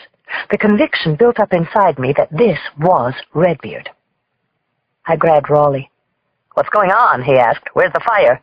I'm going to start one in here. Watch. I dragged him into Roth's office. I have a name, I announced as I threw my fist in the air. They looked at me in wide-eyed surprise. Nicholas Jenks. The writer? Raleigh gaped. I nodded. He was Kathy Kogut's lover here in San Francisco. Her mother finally gave it up. I walked them through the not-so-random connections he had with at least 3 of the victims. This guy's famous, blurted Roth. He made those movies, blockbusters. That's exactly the point. Merrill Shortley said it was someone Kathy was trying to conceal. The guy's got 2 connections, Sam. He's got connections, all right, Roth cried. Jenks and his wife were invited to all the big affairs. I've seen his picture with the mayor. Wasn't he part of the bid to keep the Giants here? The air in Cheery's office became heavy with the weight of dangerous possibilities and risk. You should have heard how the Koguts described him, Sam, I said, like some kind of animal, a predator. I think we're going to find he had something going with all 3 girls. I think Lindsay's right, Sam, Chris said. We watched Roth slowly clicking the facts in his head. Nicholas Jenks was famous, a national figure, untouchable. The lieutenant's face twisted as if he had swallowed a bad clam. You've got nothing right now, he came back. All of it. It's beyond circumstantial. His name has popped up in connection with 4 dead people. We could get face-to-face like I would with anyone else. We could talk to the district attorney. Roth held up a hand. Nicholas Jenks was one of San Francisco's most prominent citizens. Implicating him on a murder charge was dangerous. We'd better be right. I didn't know what Cheery was thinking. Finally, there was the slightest relaxation in his neck, only a tight swallow, but in Roth's speak it was a go-ahead. You could talk to the DA, he agreed. Call Jill Bernhardt. He turned to Raleigh. This can't get out until we have something really firm. Unfortunately, Assistant District Attorney Jill Bernhardt was stuck in court. Her secretary said she wouldn't be out until the end of the day. Too bad. I knew Jill a little, liked her. She was tough, with dazzling smarts. She even had a conscience. Raleigh and I got a cup of coffee, going over what we should do next. Roth was right. As far as a warrant was concerned, we had nothing. A direct confrontation could be dangerous. A guy like this, you had to be sure. He would fight back. Warren Jacoby shuffled in, a self-satisfied smirk puffing up his face. "Must be raining champagne today," he muttered. I took it as another sardonic zinger aimed at Raleigh and me. "For weeks, I can't even get a bite on this shit." He sat down and cocked his head toward Raleigh. "Bite. Champagne. That works, Captain, doesn't it?" "Works for me," Raleigh said. Jacoby continued. "So yesterday Jennings comes back with 3 places that had sold a few cases of the bubbly in question. One of the buyers is this accountant in San Mateo. Funny thing is, his name's on file. Ends up he did 2 years up in Lampock for securities fraud. Kind of a reach, isn't it? Serial killing, securities fraud." "Maybe the guy's got a thing against people who file joint returns," I said, and smiled at Jacoby. He puckered up his face. "The second is some woman manager at 3Com who's stocking up for a 40th birthday bash. This Clos du Mesnil is a real collectible. It's French, I'm told." I glanced up, waiting for him to get to the point. "Now, the third one, that's what I mean by raining. Big auction house, Butterfield and Butterfield. 3 years back, sold 2 cases of the 89. Went for $2,500 per case, plus commission. Private collector. At first they wouldn't give out his name, but we squeezed. Turns out he's a big shot. My wife, she happens to be a fan. Read every one of his books." Raleigh and I froze. "Whose, Warren?" I pressed. "I figure I check it out. I can be a hero.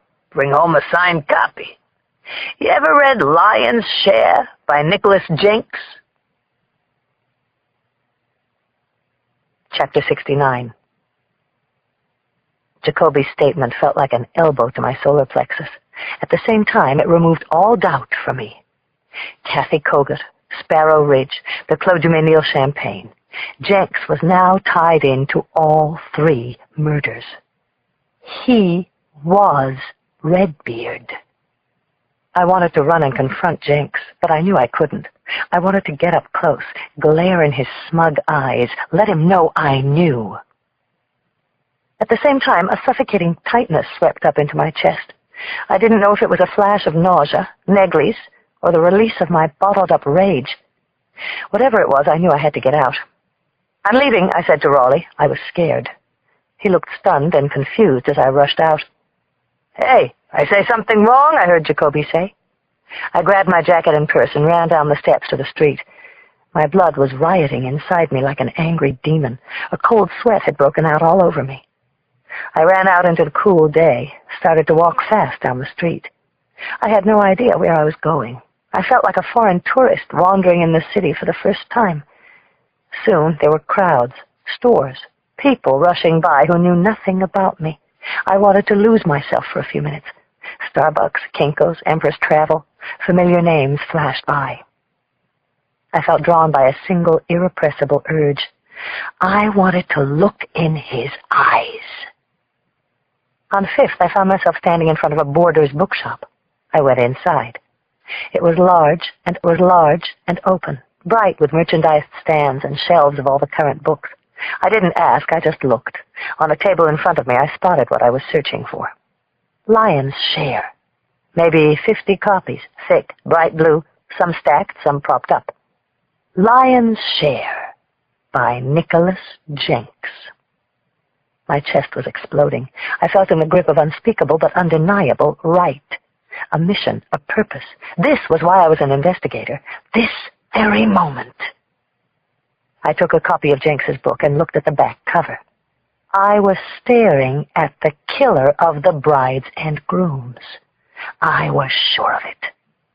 It was the cut of Nicholas Jenks's face, sharp as a stone's edge, that told me. The gray eyes, cold and sterile, controlling.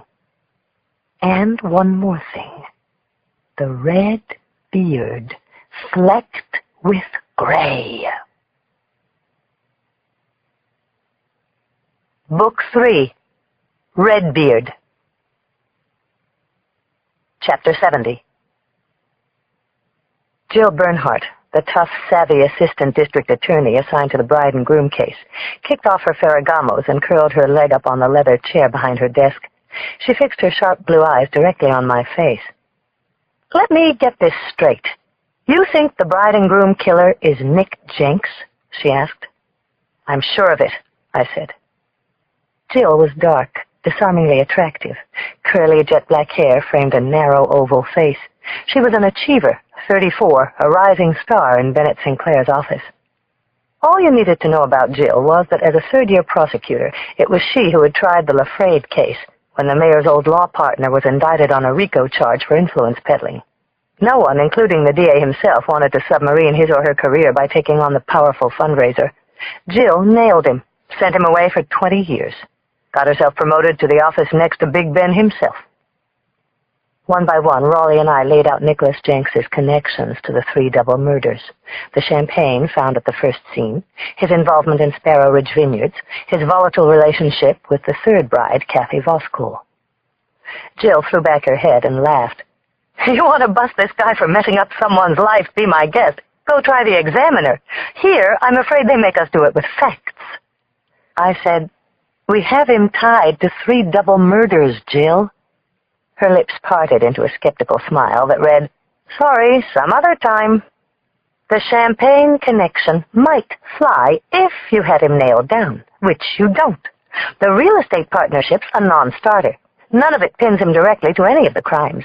A guy like Nicholas Jenks, public, connected, you don't go around making unsubstantiated accusations. With a sigh, she shifted a tower of briefs aside. "You want to take on the big fish, guys? Go back. Get yourself a stronger rod." My mouth dropped at her hard-edged reaction to our case. "This isn't exactly my first homicide, Jill." Her strong chin was set. "And this isn't exactly my first page 1 case."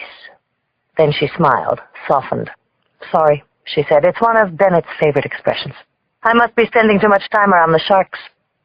"We're talking about a multiple killer," Raleigh said, the frustration mounting in his eyes. Jill had that implacable prove-it-to-me resistance. I had worked with her on murder cases twice before, knew how tireless and prepared she was when she got to court. Once she'd invited me to go spinning with her during a trial I was a witness at. I gave up in a sweat after 30 grueling minutes, but Jill, pumping without pause, went on at a mad pace for the full 45. 2 years out of Stanford Law, she had married a rising young partner at one of the city's top venture firms, leapfrogged a squadron of career prosecutors to the DA's right hand. In a city of high achievers, Jill was the kind of girl for whom everything clicked. I passed her the security photo from the Hall of Fame, then Nicholas Jenks's photograph. She studied them, shrugged. "You know what an adversarial expert witness would do with these? It's pup shit. If the cops in Cleveland feel they can convict with this, be my guest." "I don't want to lose them to Cleveland," I said. "So come back to me with something I can take to Big Ben." "How about a search and seizure?" Raleigh suggested. "Maybe we can match up the champagne bottle from the first crime scene to the lot he purchased." "I could run it by a judge," Jill mused. "There must be someone out there on the bench who thinks Jenks has done enough to bring down the structure of literary form to the point where they'd go for it. But I think you'd be making a mistake." "Why?" "Some 2-time crack whore. Her you can bring in on suspicion. You bring in Nicholas Jenks, you better arraign. You alert him that you're onto him. You'll spend more time fending off his lawyers and the press than making your case. If he's it, you're going to have one shot and one shot only to dig up what you need to convict. Right now, you need more." "Claire has a hair in her lab from the second killing, the DeGeorges," I said. "We can make Jenks give us a sample of his beard." She shook her head. "With what you have, his compliance would be totally voluntary. Not to mention, if you're wrong, what you might lose." "You mean by narrowing the search?" "I was talking politically. You know the game rules, Lindsay." She riveted those intense blue eyes directly at me. I could envision the headlines turning the case back against us, like the screw-ups with O.J. Simpson and JonBenet Ramsey. In both cases, it seemed the cops were as much on trial as any possible defendants. Jill got up, smoothed her navy skirt, then leaned on her desk. "Look, if the guy's guilty, I'd like to tear him apart as much as you. But all you're bringing me is an unlucky preference in champagne and an eyewitness on her third vodka and tonic. Cleveland's at least got a prior relationship with one of the victims, bringing up a possible motive. But right now, none of the jurisdictions have enough to go on.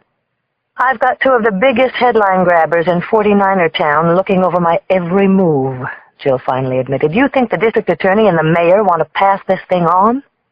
Then she fixed unflappably on me. What's the litmus test here? You're sure it's him, Lindsay? He was linked to all three cases. The desperate voice of Christine Kogut was clear in my mind. I gave Jill my most convincing nod.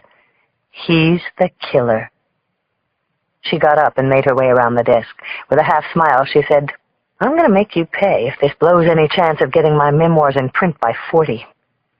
Through the sarcasm, I saw a look flare up in Jill Bernhardt's eyes, the same resolute look I had seen when she was spinning. It hit me like a spray of mace. Okay, Lindsay, let's make this case. I didn't know what made Jill tick. Power? An urge to do right? Some manic drive to outperform? Whatever it was, I didn't think it was far from what had always burned through me. But listening to her cogently mapping out what we needed to indict, a tantalizing thought took hold of me. I thought about getting her together with Claire and Cindy. Chapter 71. At an old-fashioned steel desk in the dingy halls of the Chronicle's basement library, Cindy Thomas scrolled through 4-year-old articles on microfiche. It was late, after 8. Working alone in the underbelly of the building, she felt as if she were some isolated Egyptologist scraping the dust off long-buried hieroglyphic tablets. She now knew why it was referred to as the tombs. But she felt she was onto something. The dust was coming off secrets, and something worthwhile would soon be clear to her. February, March 1996. The film shot by with indistinguishable speed. Someone famous, the Cleveland bride's friend had said. Cindy pushed the film onward. This was how stories were earned. Late nights and elbow grease. Earlier, she had called the public relations firm Kathy Kogut had worked for in San Francisco, Bright Star Media. News of their former staffer's death had reached them only that day. Cindy inquired about any feature films Bright Star might have had an association with. She was disappointed when she was told the firm didn't handle films. The Capitol, she was told, the Concert Palace, that was Kathy's account. Undeterred, Cindy plugged Bright Star's name into the Chronicle's databank. Any subjects of articles, names, companies, reviews written in the past 10 years were recorded there. To her mild delight, the search came back with several live responses. It was assiduous work and discouraging. The articles covered a period of more than 5 years. That would tie in with the time Kathy was in San Francisco. Each article was on a different microfiche cassette. It required going back into the files, requisitioning, 3 items at a time. After 4 sets, the night librarian handed her the clipboard, saying, Here, Thomas, it's all yours. Knock yourself out. It was 10:15. She hadn't heard a peep from anyone in over 2 hours, when she finally came upon something interesting. It was dated February 10, 1995. Arts Today section. For local band Sierra, new film taps into a hit. Cindy's eyes shot down the text, fast-forwarding to anything that stuck out. Plans for their album, an 8-city tour. Quotes from the lead singer. Sierra will perform the song at tomorrow night's bash at the Capitol to kick off release of the film Crossed Wire. Her heart stood still. She zoomed ahead to the following day's arts section. She consumed the article almost in a single suspended breath. Took over the Capitol. Chris Wilcox, the star, was there. A photo with a dishy actress. Bright Star, other recording stars in attendance. Her eyes traveled over the 3 accompanying news photos. In tiny print underneath each shot, she noticed the photographer's name. Photography by Sal Esposito, property of the Chronicle. Photography. Cindy jumped out of her seat at the microfiche desk and hurried back through the musty 10-foot-high stacks of bundled, yellowing editions. On the other side of the tombs was the Chronicle's photography morgue, rows and rows of unused shots. She had never even been in here, didn't know how it was laid out. Creepy, creepy place, especially this late at night. In a flash, she recognized that the aisles were chronological. She followed the signs at the end of each aisle until she found February 1995. She ran her eyes along the outside of the stacked plastic bins dated the 10th.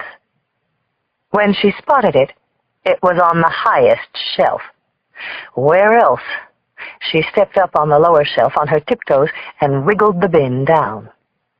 On the dusty floor, Cindy frantically leafed through folders bunched up in elastic.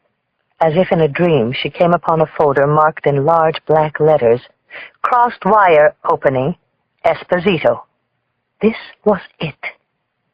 Inside were 4 contact sheets, several black and white glossies. Someone, probably the reporter, had written the names of each person in pen at the bottom of each shot.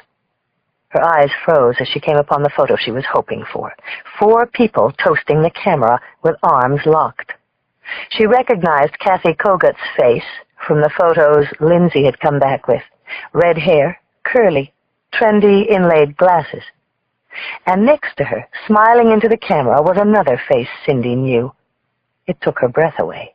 Her fingers trembled with the realization that she had deciphered the hieroglyphics at last.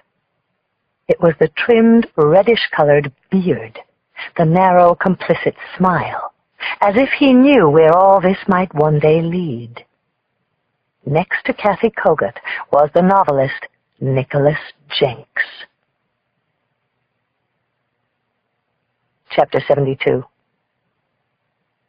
I was totally surprised when Cindy appeared at my door at 11:30. With a look of wide-eyed elation and pride, she blurted, "I know who Kathy Kogat's lover was." "Nicholas Jenks," I replied. "Come on in, Cindy." "Down, Martha." She was tugging at my giant's nightshirt. "Oh, God," she groaned loudly. "I was so pumped up. I thought I had found it." She had found it. She had beaten McBride and Seattle, 2 squads of trained investigators as well as the FBI. I looked at her with genuine admiration. How?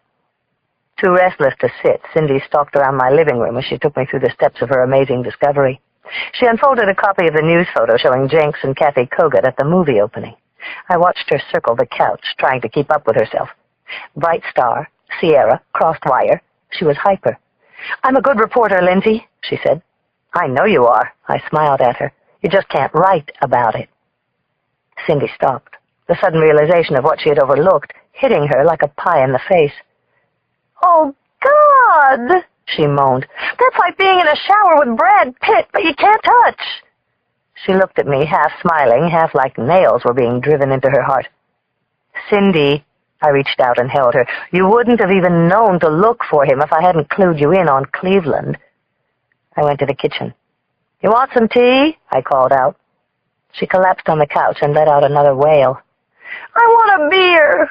No, not beer. Bourbon." I pointed to my small bar near the terrace. In a few moments we sat down, me with my nocturnal seasonings, Cindy with a stiff glass of wild turkey, Martha comfortable at our feet. "I'm proud of you, Cindy," I told her. "You did crack the name. You scooped 2 police forces.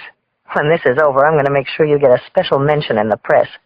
"I am the press," Cindy exclaimed, forcing herself to smile. "And what do you mean, when this is over? You have him." "Not quite." I shook my head.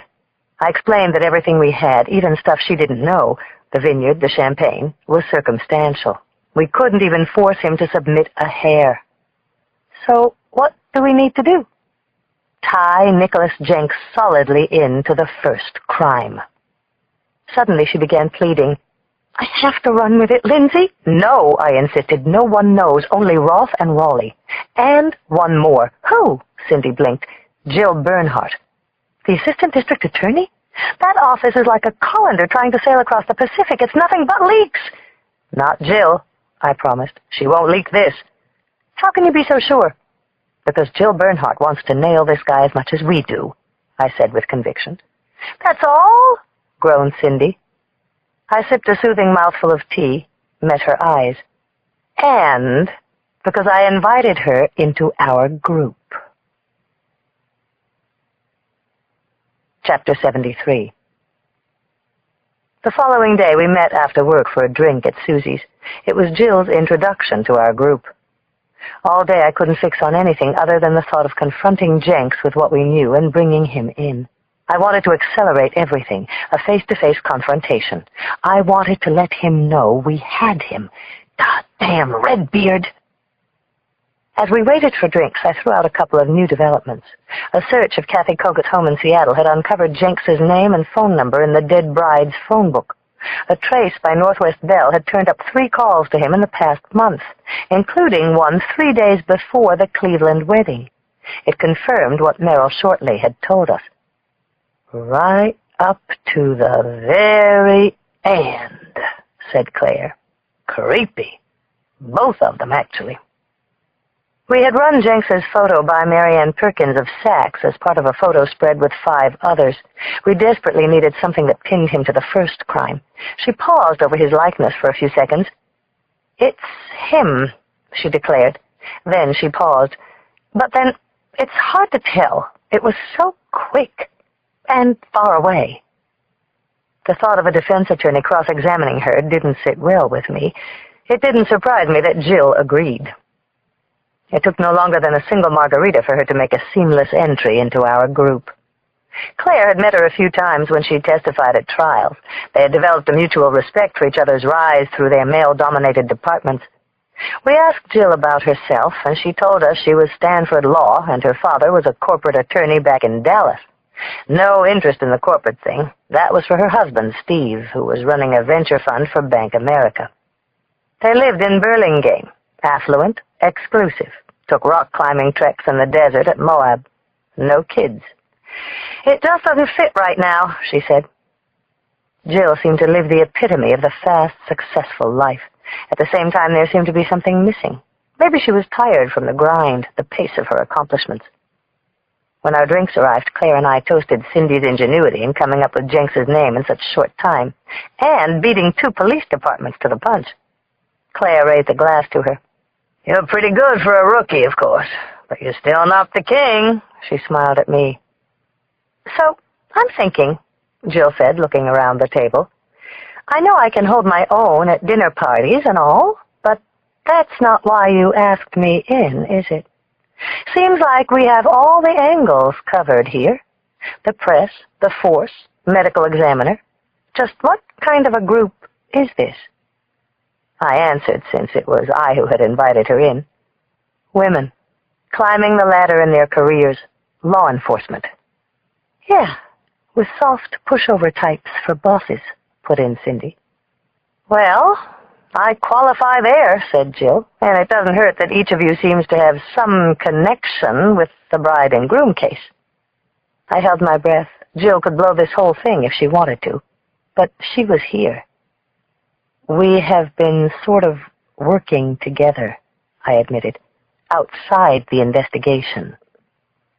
Over margaritas, I explained how we had originally gotten together, how we had come upon this case, trying to solve it, sharing what we knew freelance, how it had become a sort of bond, how things had just gotten a bit deeper. Jill arched her eyebrows. I assume you're sharing all this with the investigation? Of course, I insisted. Well, sort of. I told her how we were giving Cindy only what the department was about to release to the press at large, how there was a thrill in cutting through the departments, advancing the case. I know it's a different game when everything starts to get legal, I said. If any of this makes you uncomfortable... We were all sort of hanging there, awaiting her response. Loretta came and we ordered another round. We were still hanging, waiting on Jill.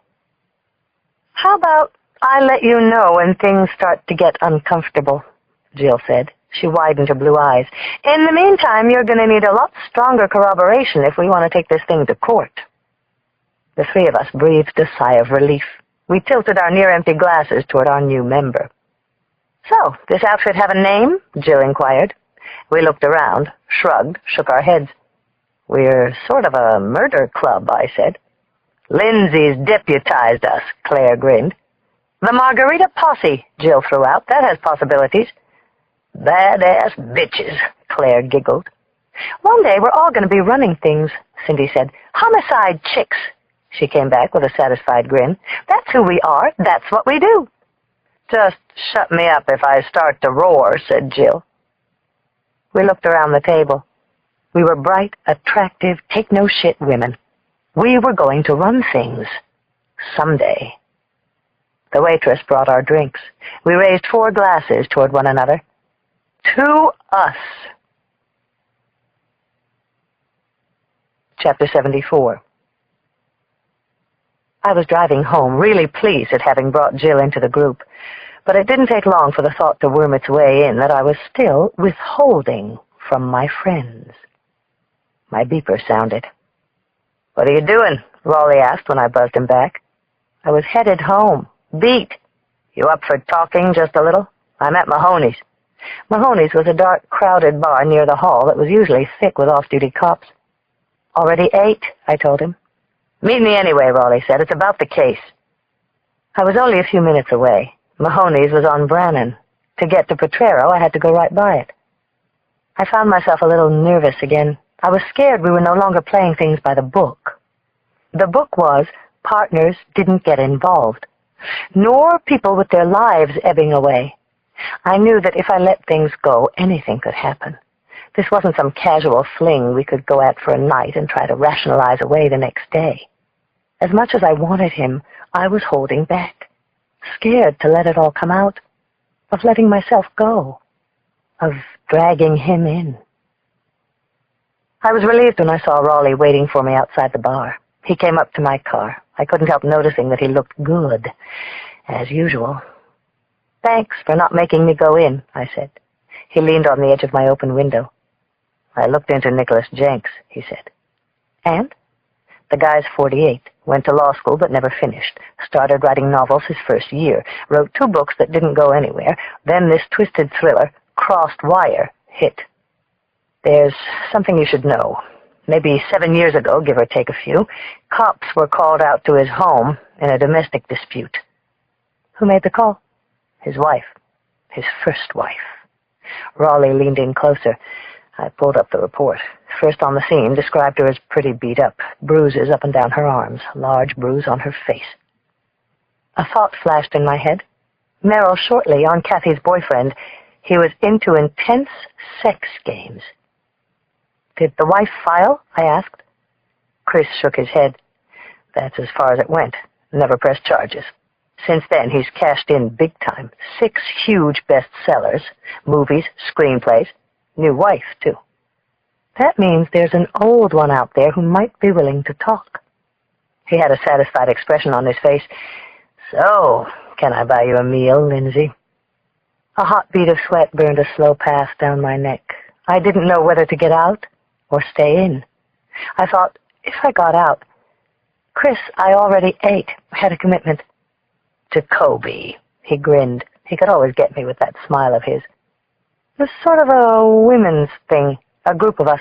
We meet once a month, go over our lives. You know, nanny problems, personal trainers, country homes, affairs, things like that." "Anyone I know?" Raleigh raised his eyebrows. "Maybe one day I'll introduce you."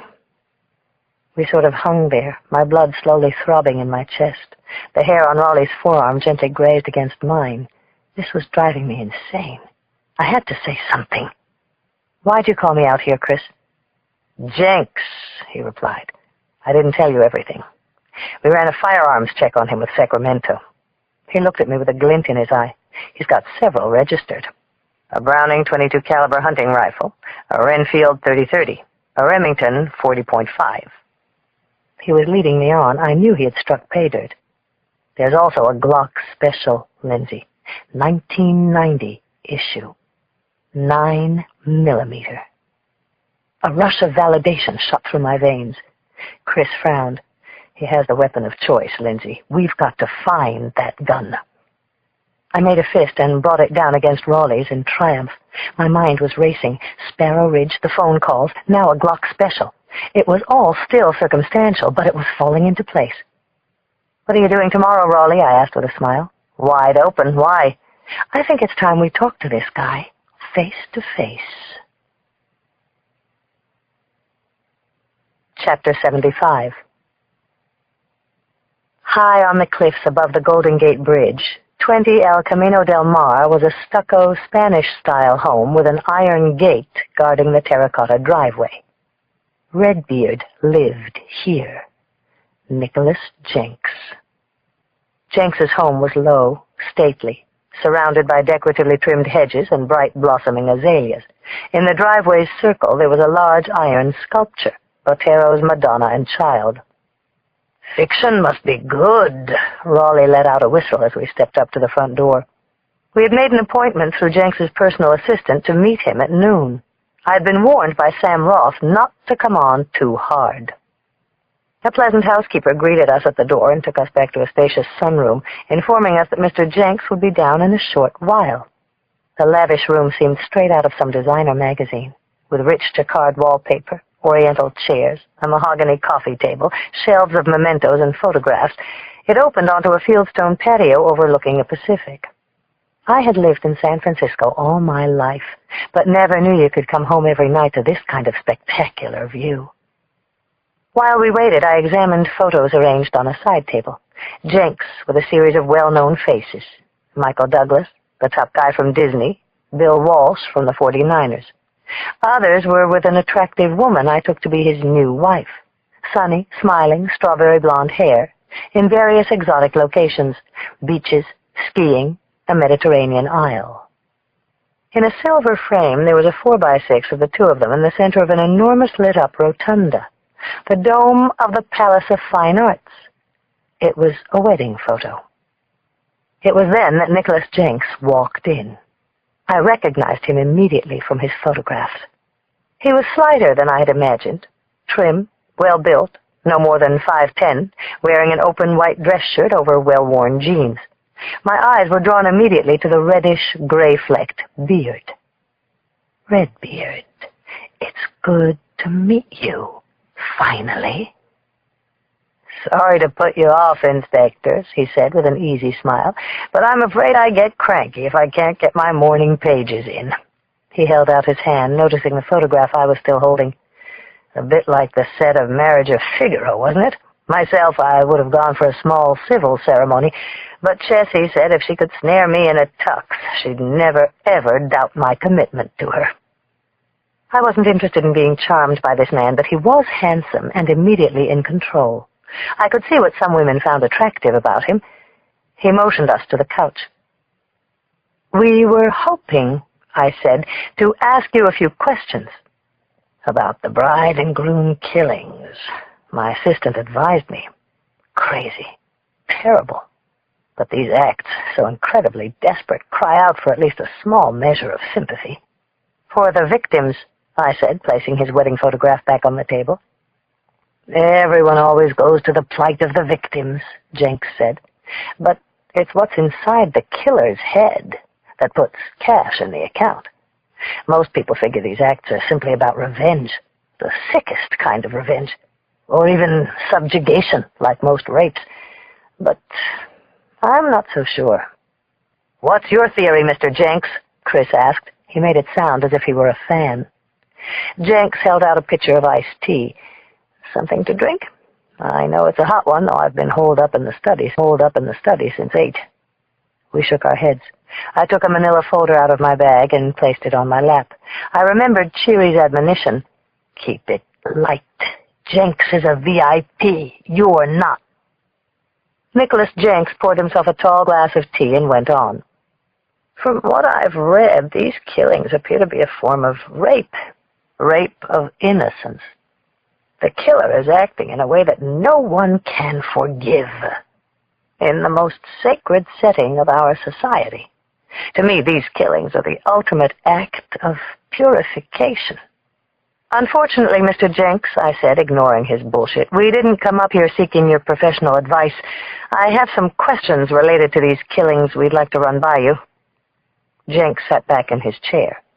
He looked surprised. "You make that sound awfully official." "That's entirely up to you," I said. I took out a portable cassette tape player from my bag. "You mind if I turn this on?" He stared at me, his eyes shifting suspiciously, then he waved his hand as if it were of no concern.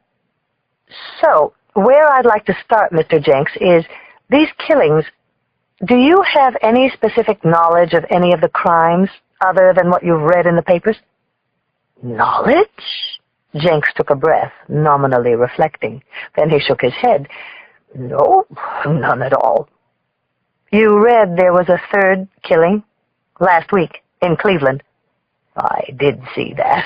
I read 5 or 6 papers every day. And did you also read who the victims were? From Seattle, weren't they? One of them, I remember, was some kind of concert promoter. The groom, I nodded. James Voskul. The bride actually lived for a while in town, here. Her maiden name was Kathy Kogut. Do either of those names mean anything to you? No. Should they? So you never met either of them? Any interest you had in this case was just like anyone's? Morbid curiosity? He fixed his eyes on me. That's right. Morbid curiosity's my business.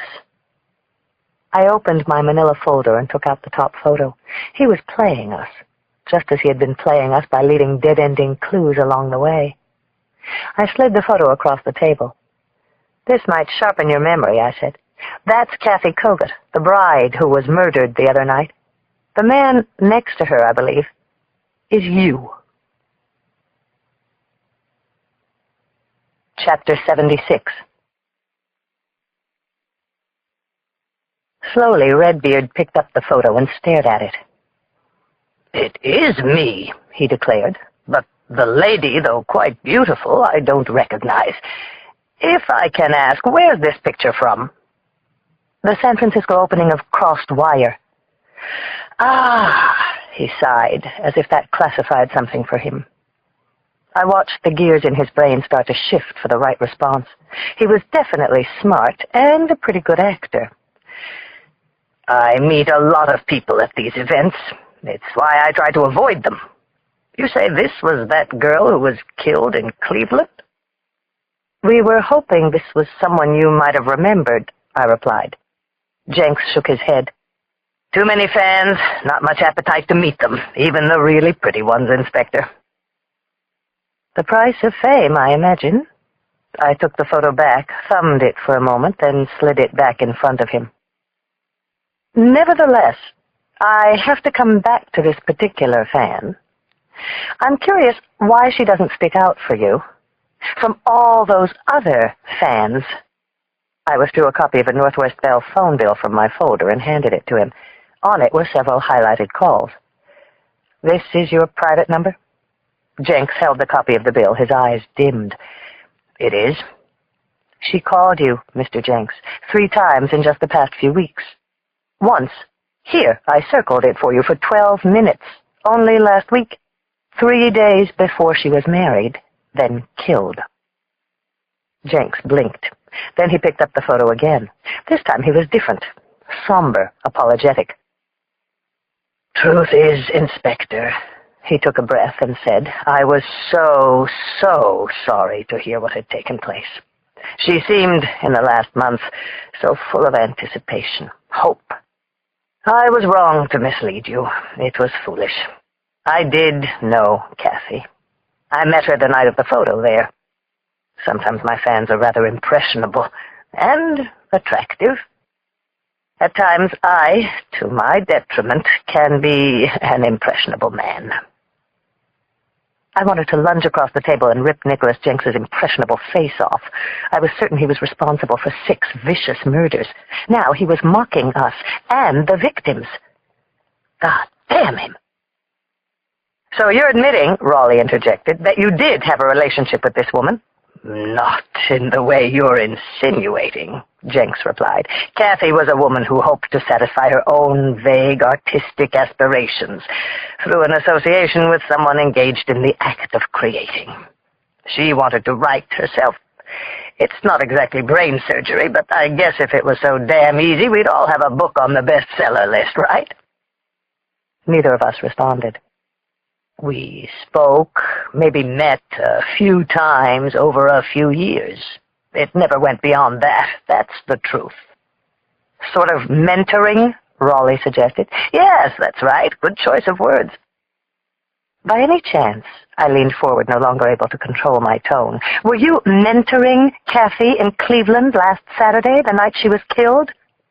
Jenks's face turned granite-like. That's ridiculous. What an inappropriate thing to say. I reached into the folder one more time, this time taking out a copy of the security photo of the killer arriving at the Hall of Fame.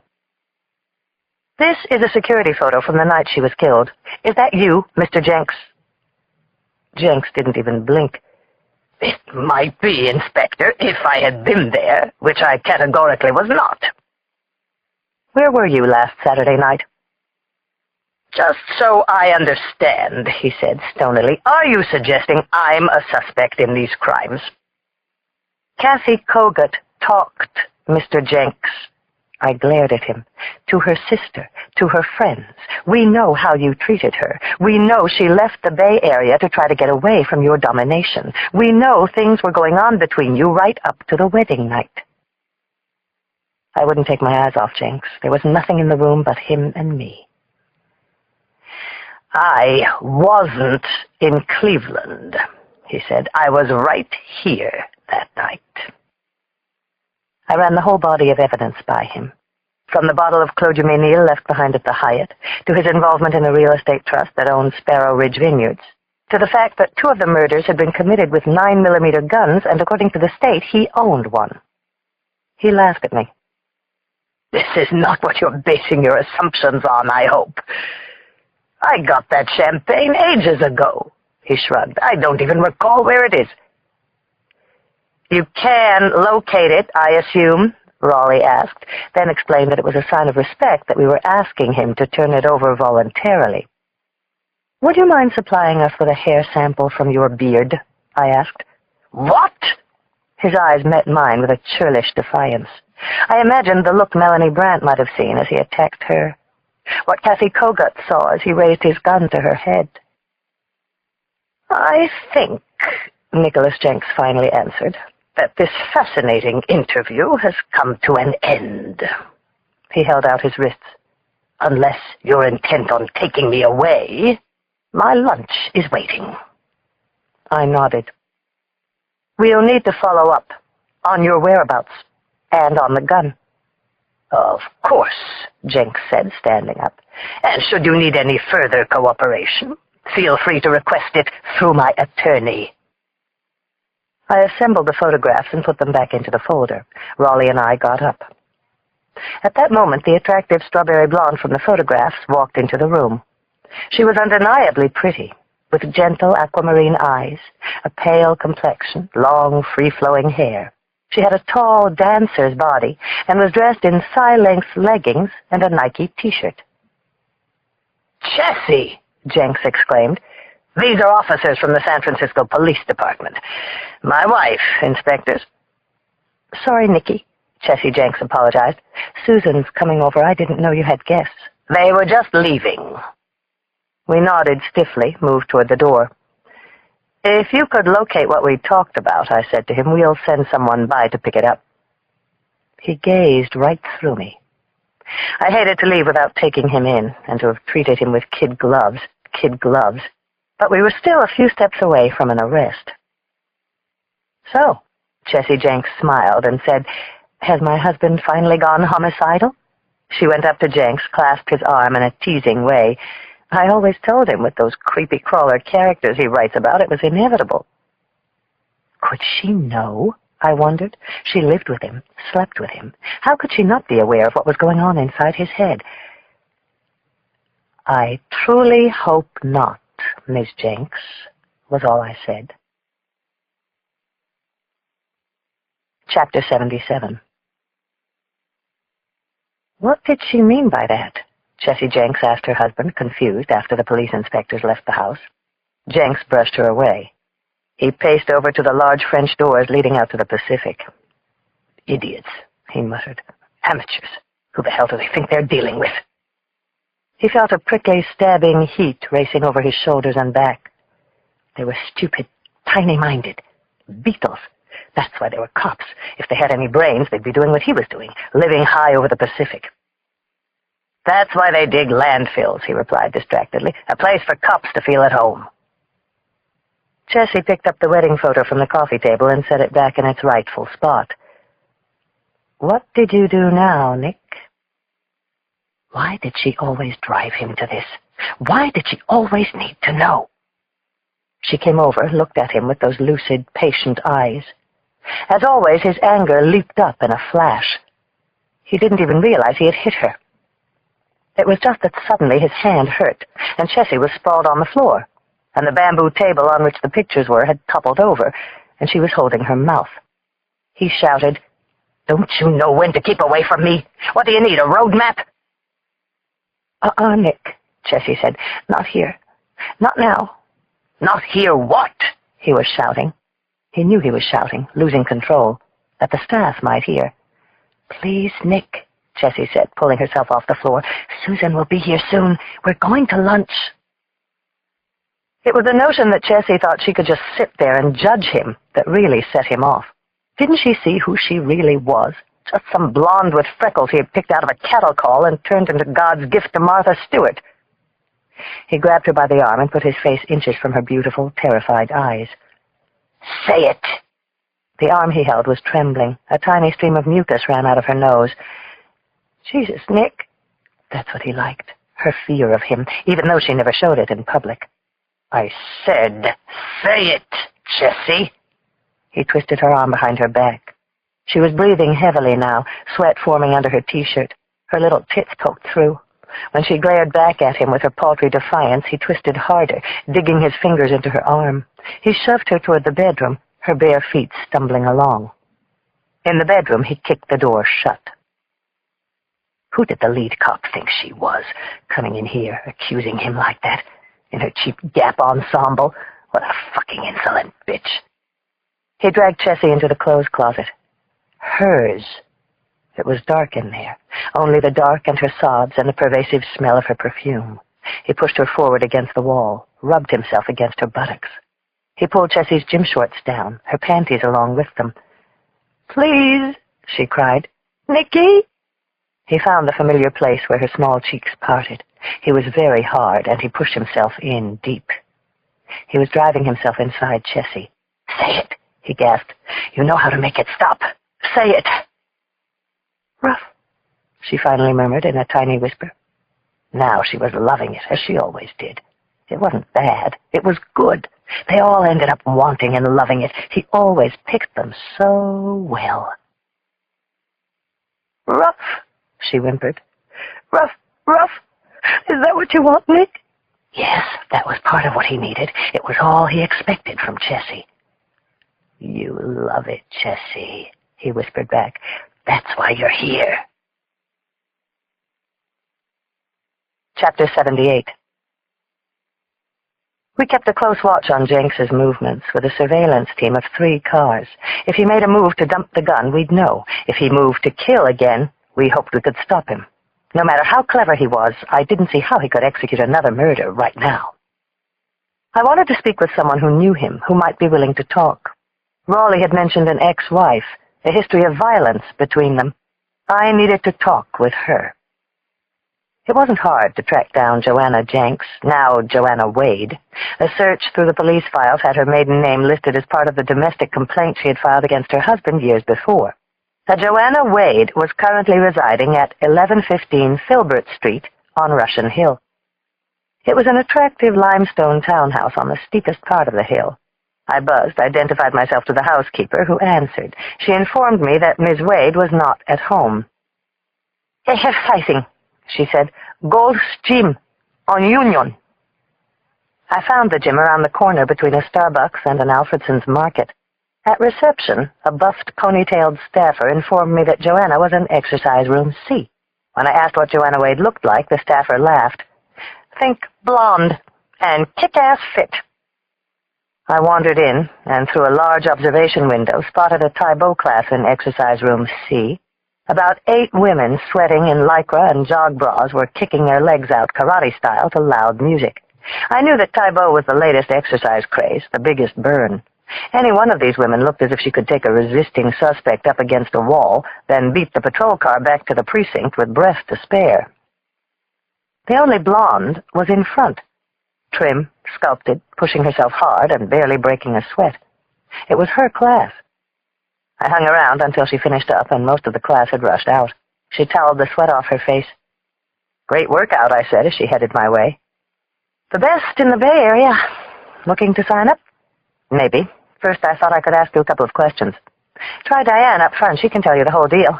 I wasn't talking Tybo. I flashed her my badge. I'm talking Nicholas Jenks. Joanna stared at me, flapping her blonde ponytail off her shoulders to cool her neck. She smirked. What'd he do? Get caught shoplifting one of his books out of Stacy's downtown? Can we talk? I asked. She shrugged and led me over to a changing area that was unoccupied. So what could I tell you about Nick that you couldn't find out from one of his jacket flaps? I know it was several years ago, I said, but you once filed a domestic complaint against him. Listen, in case the paperwork didn't catch up, I dropped the charge back then. I could see the terror of the moment exploding all over again for her. Look, I said genuinely, no one's trying to dig up old wounds, Miss Wade. I'd just like a read on your ex-husband. Up to his old tricks again? I could see her sizing me up. Was I an ally or a foe? Then she let out a capitulating breath and looked right at me. If you're here about Chessie, I could have warned her. If he hadn't been such a creep about how he dumped me. How did he put it? I write through her, Joe. She inspires me. You ever read his books, Inspector? She asked. She didn't have to inspire him by holding a job down while he went off and found himself, did she? She didn't have to read his drafts, deal with his rages when he got rejected, tell him every night how much she believed in him. You know where he met her? In the makeup room at Entertainment Tonight. What I'm asking, Miss Wade, I said, is how violent is Nicholas Jenks? She paused, looked away. When she turned back, her eyes had filled up as if she were about to cry. You know, you come in here after all this time and make me go through this again. What do you want me to say? That his mother didn't love him? That he's a screwed-up, dangerous man? Life with Nick, it's so hard.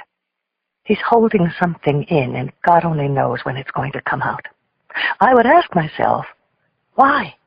What had I done? I was just a kid. Her eyes glistened. I'm sorry. I truly felt for her, for both Mrs. Jenkses. I couldn't even imagine what it was like to wake up and find myself married to someone like him. I need to ask, I said, what are the chances things with your ex-husband have intensified, become more serious? She looked stunned. Is Chessie all right, Inspector? Chessie's all right, I nodded, making it clear I felt there were others who might not be. She waited for me to blink. When I didn't, she gave me a mirthless laugh. So, I guess we're talking a lot deeper than pilfering a book from Stacy's bookstore? I nodded again. Woman to woman now, I said, I need to ask you a crucial question, Miss Wade. Chapter 79. What I asked Joanna Wade was whether Nicholas Jenks was capable of murder. I couldn't tell her the reason, but it didn't matter. Joanna was a quick study. I saw the shock in her eyes. After she calmed, I watched her go through a thoughtful evaluation. Finally, she looked at me and asked again, have you ever read his books, Inspector? One, Fatal Charm. Tough book. He lives with those characters, Inspector. Sometimes I think he forgets it's only what he does for a living. I saw the self-judging look in her eyes. I leaned in closer. I don't mean to hurt you, but I have to know. Could he kill? Is he capable of murder? I know he's capable of completely debasing another human being. That's murder, isn't it? He's what they call a sexual sadist. His father used to beat his mother in their bedroom closet as an aphrodisiac. He preys on weakness. Yes, the famous Nicholas Jenks humiliated me. But let me tell you the worst thing, the very worst. He left me, Inspector. I didn't leave him. Joanna leaned back and gave me sort of a compassionate smile. I've seen Chessie around a few times. Luncheons, benefits. We've even spoken a bit. He hasn't changed. She knows I know exactly what she's going through. But it's something we can't share. I see the fear. I know how it is. When she looks in the mirror, she no longer recognizes the person she once was. My blood was at the boiling point. Through the tough veneer, I saw a glimpse of the woman Joanna Wade had been. Young, needing, confused.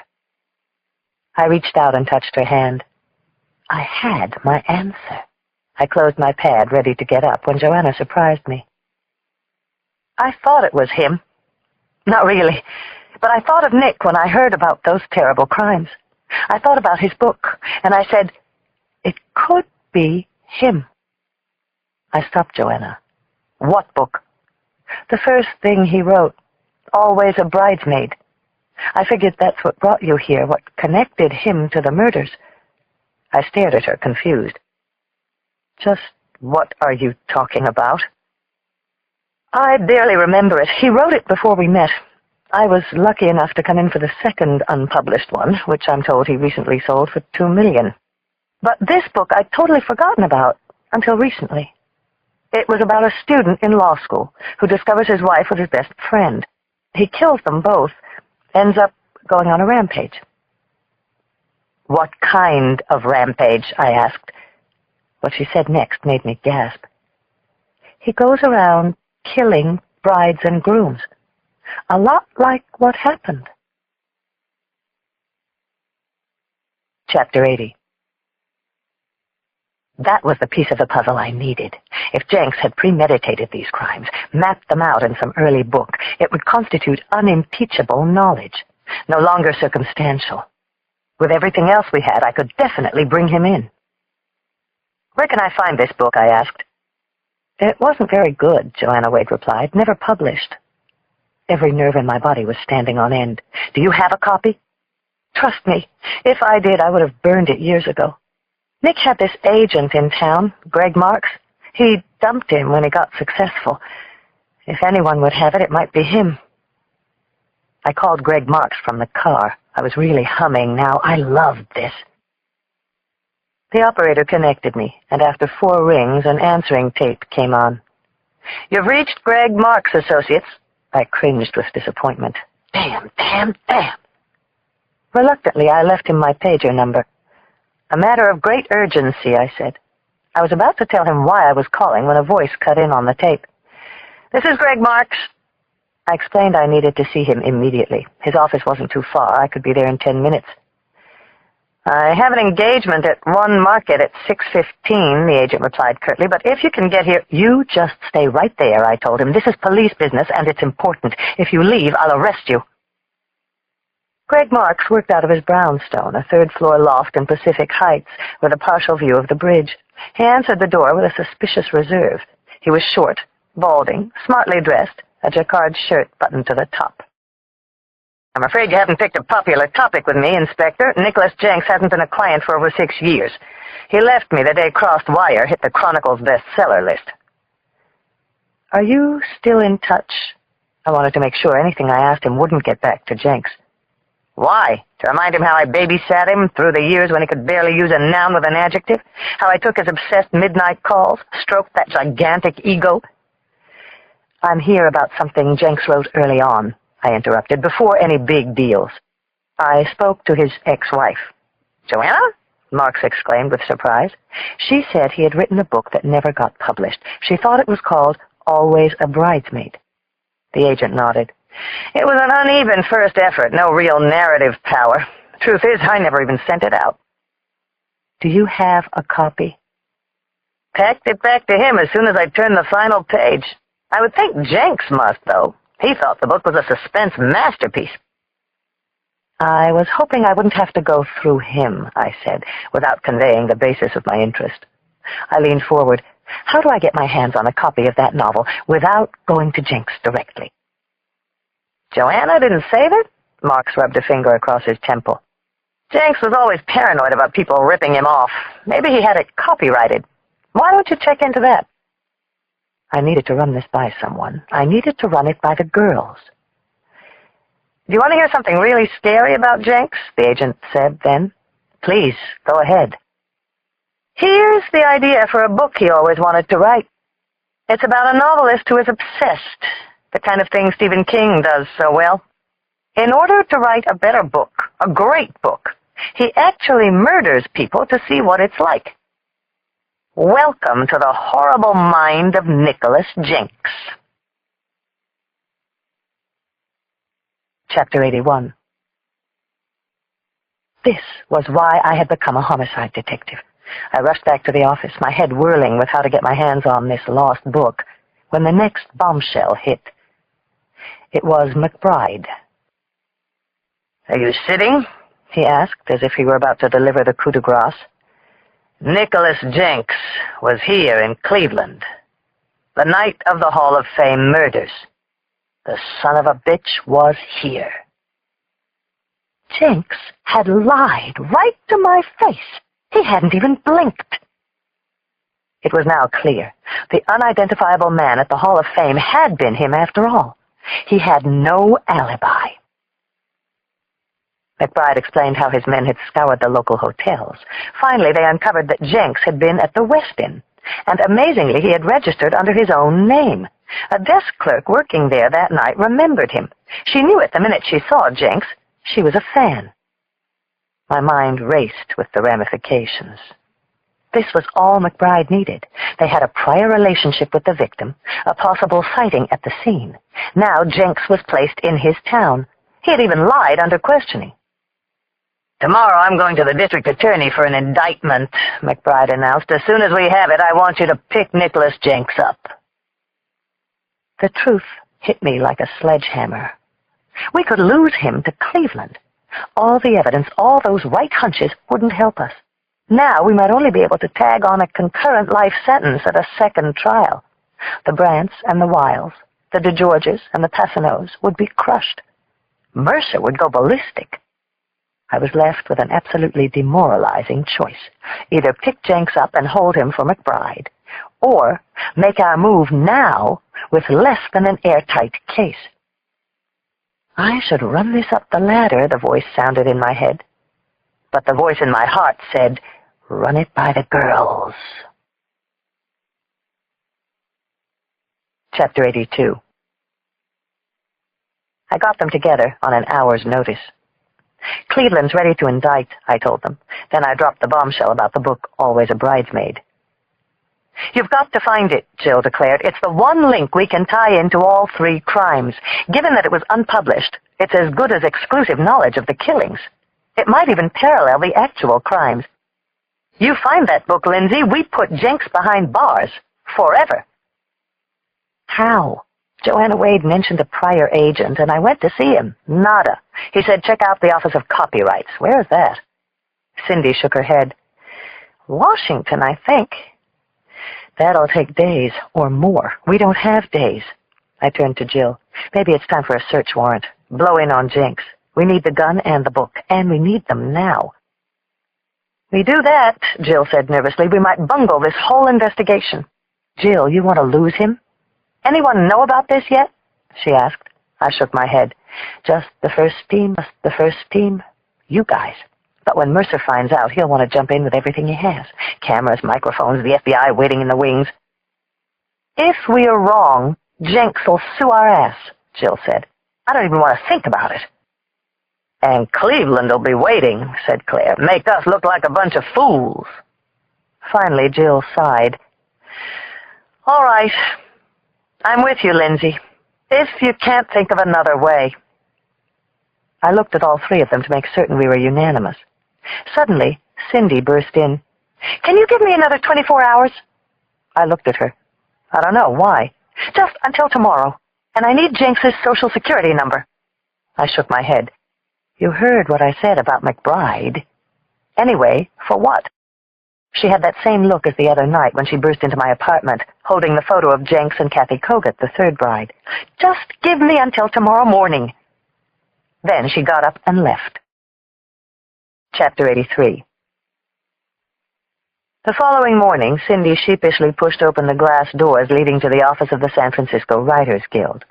This felt a lot like the day at the Grand Hyatt. At the reception desk, a middle-aged woman with the punctilious look of a librarian looked up at her. "May I help you?" Cindy took in a deep breath. "I need to find a manuscript. It was written quite a while ago." The word copyright had set her off. She had written short stories in college. They were barely good enough to get into the school's literary journal, but her mother had insisted, get them copyrighted. When she investigated, it turned out it took months and was way too costly. But a friend who had published told her about another way she could register documents locally. He told her, all the writers do. If Nicholas Jenks had wanted to protect himself in his salad days, he might have gone the same route. It's sort of a family thing, Cindy told the woman. My brother wrote this history, going back 3 generations. We don't have a copy. The woman shook her head. This isn't the library, hon. I'm afraid that whatever we have here is restricted. If you want to find it, you'll have to have your brother come in. I can't, Cindy said solemnly. Nick is dead. The woman softened, looked at her slightly less officiously. I'm sorry. His wife said she can't locate a copy. I'd like to give it to our dad, a 60th birthday present. She felt guilty, foolish, lying through her teeth like this, but everything was riding on getting this book. There's a process for all of this, the woman replied sanctimoniously. Death certificate, proof of next of kin. The family lawyer should be able to help you. I just can't go letting you in here. Cindy's mind raced. This wasn't exactly Microsoft here. If she had found her way to the crime scene at the Grand Hyatt, tracked Lindsay to the second crime, she ought to be able to handle this. Everyone was counting on her. There must be a way you can let me take a look, please? I'm afraid not, dear. Not without some documentation. What makes you even think it's registered with us? My sister-in-law is sure it is. Well, I can't just go giving out registered documents on someone's hunch, she said with finality. Maybe you can at least look it up, Cindy proposed, to see if it's even here. The dachshund-nosed defender of the free press finally relaxed. I guess I can do that. You say it was several years ago? Cindy felt an adrenaline surge. Yes. And the name? I think it was called Always a Bridesmaid. She felt a chill just saying the words. I meant the name of the author, please. Jenks, Cindy said, holding her breath. Nicholas Jenks. The woman peered at her. The mystery writer? Cindy shook her head, faked a smile. The insurance salesman, she said as calmly as she could. The woman gave her a strange look, but continued to punch in the name. You have proof of relationship? Cindy handed her a piece of paper with Jenks's Social Security number on it. This should be on his registration. That won't do, the woman said. Cindy fumbled through a zipper in her knapsack. She felt the moment slipping away. At least tell me if it's here. I'll come back later with whatever you want. Jenks, the woman muttered skeptically. Looks like your brother was a bit more prolific than you thought. He's got 3 manuscripts registered here. Cindy wanted to let out a shout. The only one I'm looking for is called Always a Bridesmaid. It took what seemed like several minutes, but the stony resistance on the woman's face finally weakened. I don't know why I'm doing this, but if you can verify your story, there seems to be a record of that manuscript being here. Cindy felt a surge of validation. The manuscript was the final piece they needed to crack a murder case and put away Jenks. Now, she just had to get it out. Chapter 84. I found it, exclaimed Cindy, her voice breathless on the phone. Always a bridesmaid. I pounded my desk in elation. This meant we could definitely make our move. So what does it say, Cindy? I found it, Cindy clarified. I just don't actually have it.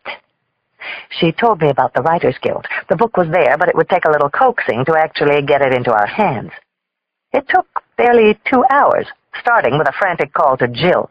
She had a judge pulled out of chambers, and we had our court order mandating the release of Jenks's manuscript, Always a Bridesmaid. Then Jill and I ran down to meet Cindy. On the way, I made one more call to Claire. It seemed fitting that all of us should be there. 20 minutes later, Jill and I met Cindy and Claire in front of a drab building on Geary where the Writers Guild maintained its offices. Together, we rode to the 8th floor. I'm back, announced Cindy to a surprised woman behind the reception desk. And I brought my documentation. She eyed us suspiciously. Who are these, cousins? I flashed the clerk my badge and also presented the officially stamped search warrant. "What's going on with this book?" the woman gasped. Clearly out of her authority, she went inside and came back with a supervisor who read over the court order.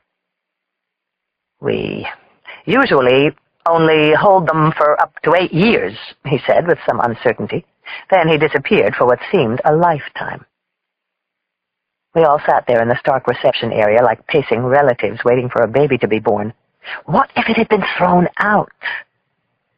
Finally, the supervisor came out with a dusty bundle wrapped in brown paper. "In the back of the bins," he announced with a self-satisfied smile. There was a coffee shop right down the street. We took a table in back and crowded around with anticipation. I plopped the manuscript down on the table, peeled off the brown paper wrapping.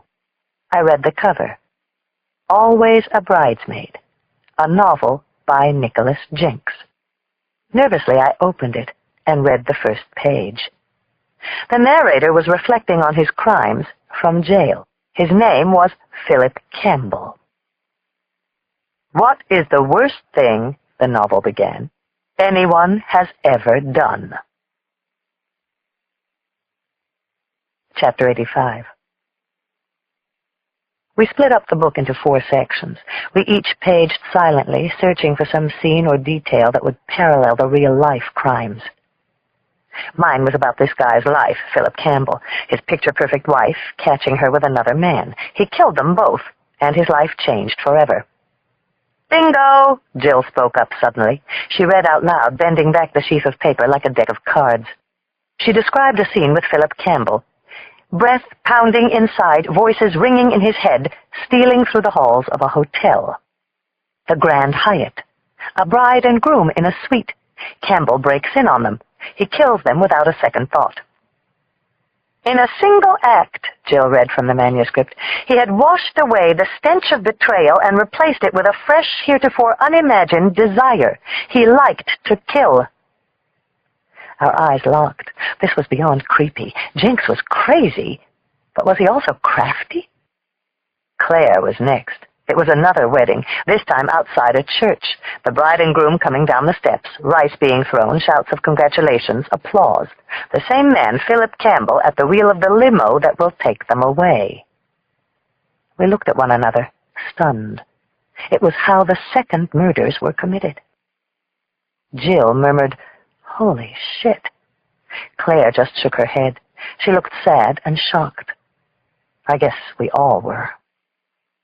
A long-suppressed cry of satisfaction built up in my chest. We had done it.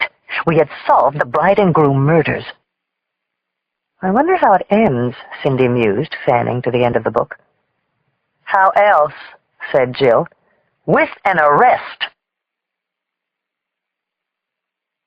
Chapter 86. I rode up to Jenks's house with Chris Raleigh. We barely spoke, both of us brimming with anticipation. Outside, we were met by Charlie Clapper and his CSU team. They would grid search the house and grounds as soon as we took Jenks in. We rang the bell. Each second I waited, my heart pounded harder.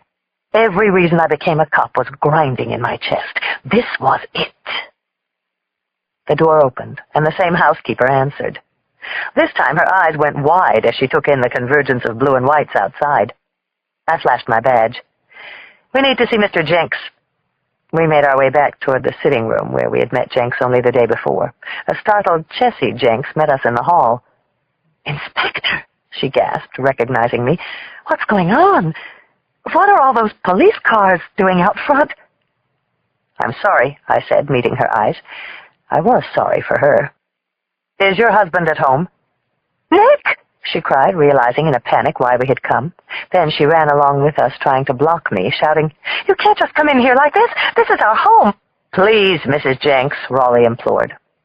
I was too wound up to stop. I wanted Nicholas Jenks so bad it hurt. A second later he appeared, coming in from the back lawn overlooking the Pacific. He was holding a golf club.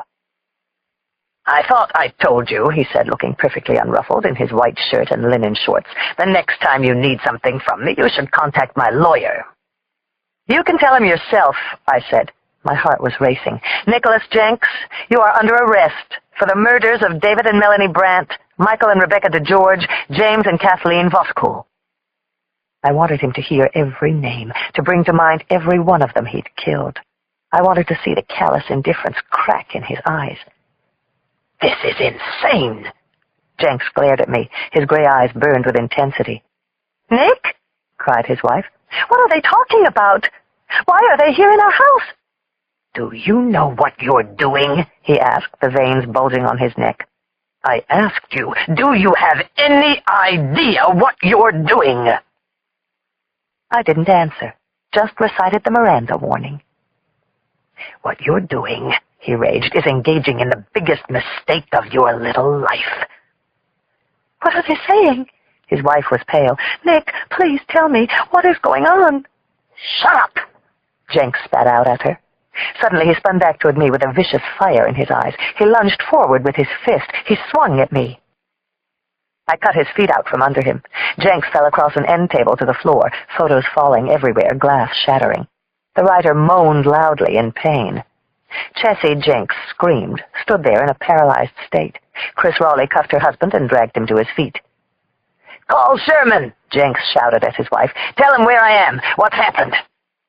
Raleigh and I pushed Jenks out to our car. He continued to struggle, and I saw no reason to be gentle. "What's your theory on the murders now?" I asked him. Chapter 87. After the last news conference had ended, after the last flashbulb had dimmed, after I had rehashed for what seemed the 100th time how we had narrowed in on Jenks, after a beaming Chief Mercer had been chauffeured away, I hugged Claire, Cindy, and Jill. I then passed on a celebratory beer and wandered back to the Hall of Justice. It was well past 8, and only the prattle of the night shift interrupted my being alone. I sat at my desk in the well-earned silence of the squad room and tried to remember the last time I felt this good. Tomorrow we would begin meticulously compiling the case against Nicholas Jenks, interrogating him, accumulating more evidence, filing out report after report. But we had done it. We had caught him, just as I had hoped we eventually would. I had fulfilled the promise I made to Melanie Brandt that horrible night in the Mandarin Suite at the Grand Hyatt. I felt proud of myself. Whatever happened with Negley's, even if I never made lieutenant, no one could take this away. I got up, stepped over to the freestanding blackboard that listed the cases we were working on. Under open cases, somewhere near the top, was her name, Melanie Brandt. I took the eraser and rubbed her name, then her husband's, until they disappeared, until the blue smear of chalk was no more. "I bet you that feels good," Raleigh's voice sounded behind me. I turned. He was there, looking smug. "What are you doing here?" I asked. "So late?" "Thought I'd straighten up Roth's desk, steal a few brownie points," he said. "What do you think, Lindsay?" "I came to find you." We were in a corner of the squad room, and there was no one around. He never had to move. I went to him. Nothing in the way. No reason to deny this. I kissed him. Not like before. Not just to let Chris know I was interested. I kissed him the way I had wanted him to kiss me that night in Cleveland. I wanted to steal the breath right out of him. I wanted to say, "I wanted to do this from the first time I saw you." When we finally pulled apart, he repeated with a smile, "Like I said, I bet that feels good."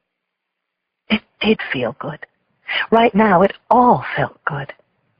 It also felt unavoidable. "What are your plans?" I smiled at him. "How loosely are we talking?" "Specifically, right now. Tonight.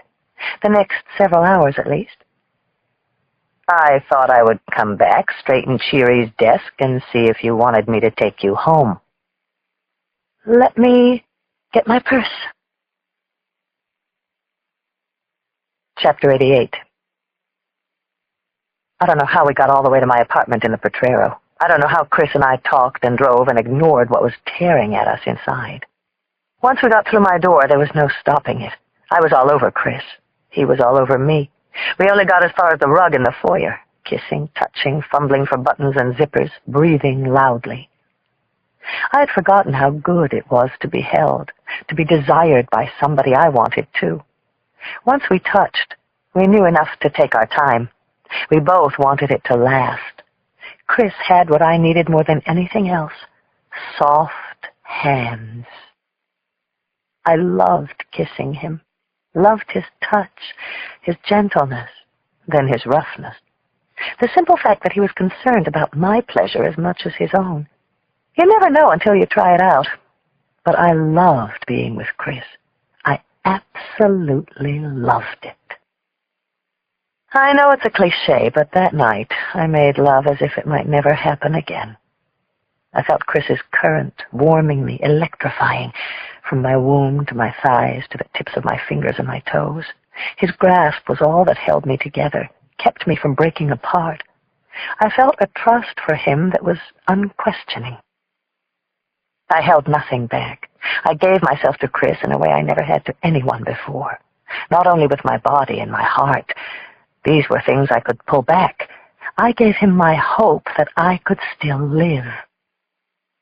When I cried out, tremors exploding inside me, my fingers and toes stiff with joy, a voice inside me whispered what I knew was true. I gave him everything. He gave it back. Finally, Chris pulled off me. We were both tingling, still on fire. What? I gasped for breath. Now what? He looked at me and smiled. I want to see the bedroom. Chapter 89. A cool breeze was blowing in my face. Oh, God, what a night.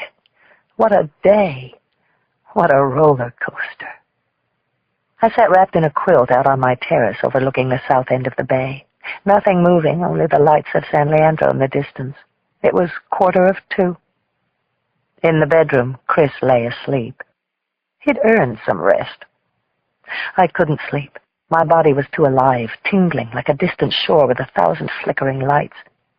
I couldn't help but smile at the thought. It had been a great day. June 27th, I said aloud. I'm gonna remember you. First, we find the book. Then, we arrest Jenks. I never imagined it could go any further. But it had. It went way further. Chris and I had made love that night twice more. The last 3 hours, a sweet dance of touching, panting, loving. I didn't want to feel Chris's hands ever leave me. I didn't ever want to miss the heat of his body. It was a new, electrifying sensation. For once, I had held nothing back, and that was very, very good. But here, in the dark of the night, an accusing voice needled me. I was lying. I hadn't given it all. There was the one inescapable truth that I was hiding. I hadn't told him about Negley's. I didn't know how to. Just as we had felt such life, how could I tell him I might be dying, that my body, which a moment ago was so alive with passion, was infected? In a single day, it seemed that everything in my life was transformed. I wanted to soar. I deserved it. I deserved to be happy. But he deserved to know. I heard a rustling behind me. It was Chris. "What are you doing out here?" he asked. He came up behind me, placed his hands on my neck and shoulders. I was hugging my knees, the quilt barely covering my breasts. "It's going to be hard," I said, leaning my head on him, "to go back to the way things were." "Who said anything about going back?" "I mean, like partners, watching you across the room. Tomorrow we have to interrogate Jenks. Big day for both of us." His fingers teased my breasts, then the back of my neck. He was driving me crazy. "You don't have to worry," he said. "Once the case is made, I'm going back. I'll stick around for the interrogation." "Chris," I said, as a chill shot through me. I had gotten used to him. "I told you we weren't going to be partners forever." He bent down, inhaling the smell of my hair. "At least, not that kind of partners." "What kind does that leave?" I murmured. My neck was on fire where his hands caressed me. "Oh, let this go somewhere," I begged inside. "Let this go all the way to the moon." Could I just tell him? It was no longer that I couldn't find a way. It was just, now that we were here, I didn't want it to end. I let him take me into the bedroom. "This keeps getting better and better," I whispered. "Doesn't it? I can't wait to see what happens next." Chapter 90. I had just gotten to my desk the following morning. I was flipping the Chronicle to the continuation of Cindy's article on Jenks's arrest when my phone rang. It was Charlie Clapper. His crime scene team had spent most of the night meticulously going over everything in Jenks's house. "You make a case for me, Charlie?" I was hoping for a murder weapon, maybe even the missing rings, something solid that would melt Jenks's sneering defiance. The CSU leader let out a weary breath. "I think you should come down here and see." I grabbed my purse and the keys to our work car. In the hallway, I ran into Jacoby. "Rumors say," he grunted, "I'm no longer the man of your dreams." "You know, you should never believe what you read in the Star," I quipped. "Right. Or hear from the night shift." I pulled myself to a stop. Someone had spotted Chris and me last night. My mind flashed through the red-hot copy that was probably running through the office rumor mill. Behind my anger, I knew that I was blushing. "Relax," Jacoby said. "You know what can happen when you get caught up in a good collar." And it was a good collar. "Thank you, Warren," I said. It was one of those rare moments when neither of us had anything to hide. I winked and hit the stairs. "Just remember," he called after me, "it was the champagne match that got you on your way." "I remember. I'm grateful. Thank you, Warren." I drove down 6th to Taylor in California to Jenks's home in Seacliff. When I arrived, 2 police cars were blocking the street, keeping a circle of media vans at bay. I found Clapper, looking weary and unshaven, catching a brief rest at the dining room table. "You find me a murder gun?" I asked. "Just these." He pointed to a pile of guns in plastic bags on the floor. There were hunting rifles, a showcase Manelli shotgun, a Colt automatic .45 pistol. No 9mm. I didn't make a move to examine them. "We went through his office," Clapper wheezed. "Nothing on any of the victims. No clippings, no trophies." "I was hoping you might have come across the missing rings." "You want rings?" Clapper said. He wearily pushed himself up. "His wife's got rings. Plenty of them. I'll let you go through them. But what we did find was this. Follow me." On the floor of the kitchen, with a yellow evidence marker on it, was a crate of wine, champagne. Krug, Clos du Mesnil. "That we already knew," I said. He kept looking at me as if I had somehow insulted him with the obvious. Then he lifted a bottle out of the open case. "Check the numbers, Lindsay. Each bottle's registered with a number. Look here. 423559. Must make it go down all the more smoothly." He took out a folded-up green copy of a police property voucher from his chest pocket. "The one from the Hyatt. Same lot. Same number." Charlie smiled. The bottles were the same. It was solid evidence that tied Jenks to where David and Melanie Brandt were killed. It wasn't a weapon, but it was damning, no longer circumstantial. A rush of excitement shot through me. I high-fived the pale, heavy-set CSU man. "Anyway," Charlie said almost apologetically, "I wouldn't have brought you all the way out here for just that." Clapper led me through the finely furnished interior of the house to the master bedroom. It had a vast picture window looking out on the Golden Gate Bridge. He took me into a spacious closet. Jenks's. "You remember the bloody jacket we found at the hotel?" In the rear of the closet, Charlie squatted over a large shoe rack. "Well, now it's a set." Clapper reached behind the shoe rack and pulled out a crumpled Nordstrom's shopping bag. "I wanted you to see how we found it." Out of the bag, he pulled balled-up black tuxedo trousers. "I already checked.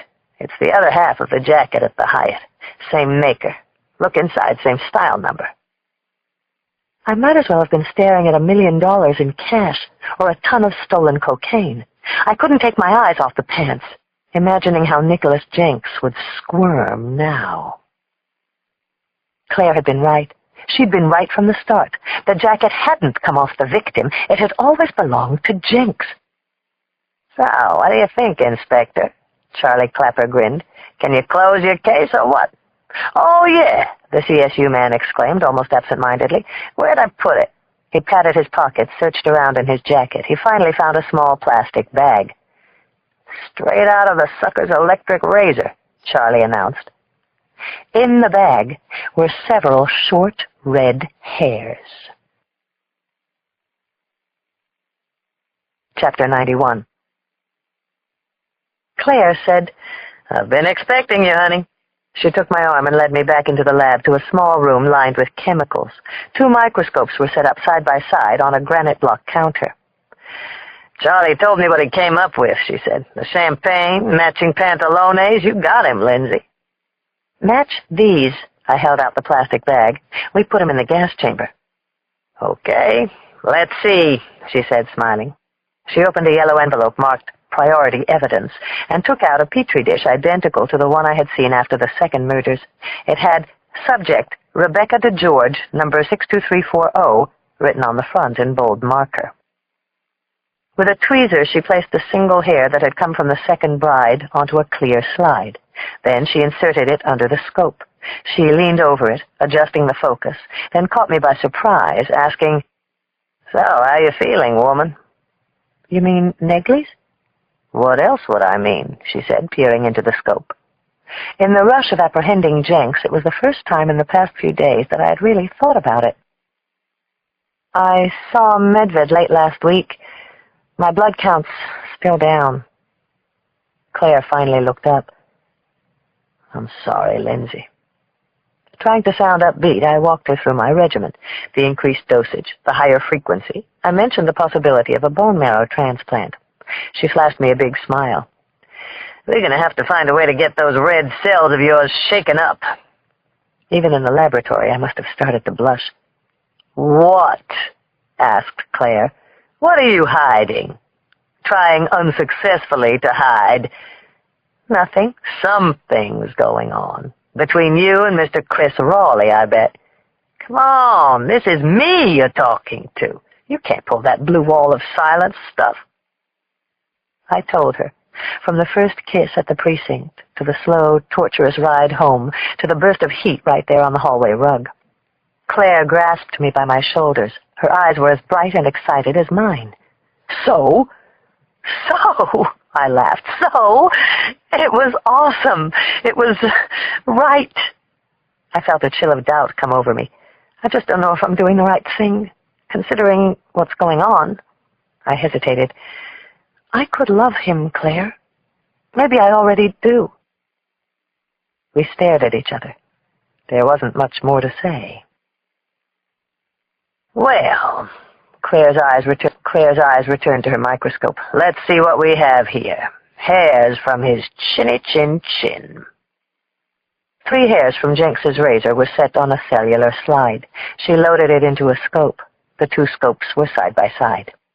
Claire looked first, leaned over as she focused the new one in. Then she went back and forth. Huh? She uttered. I held my breath.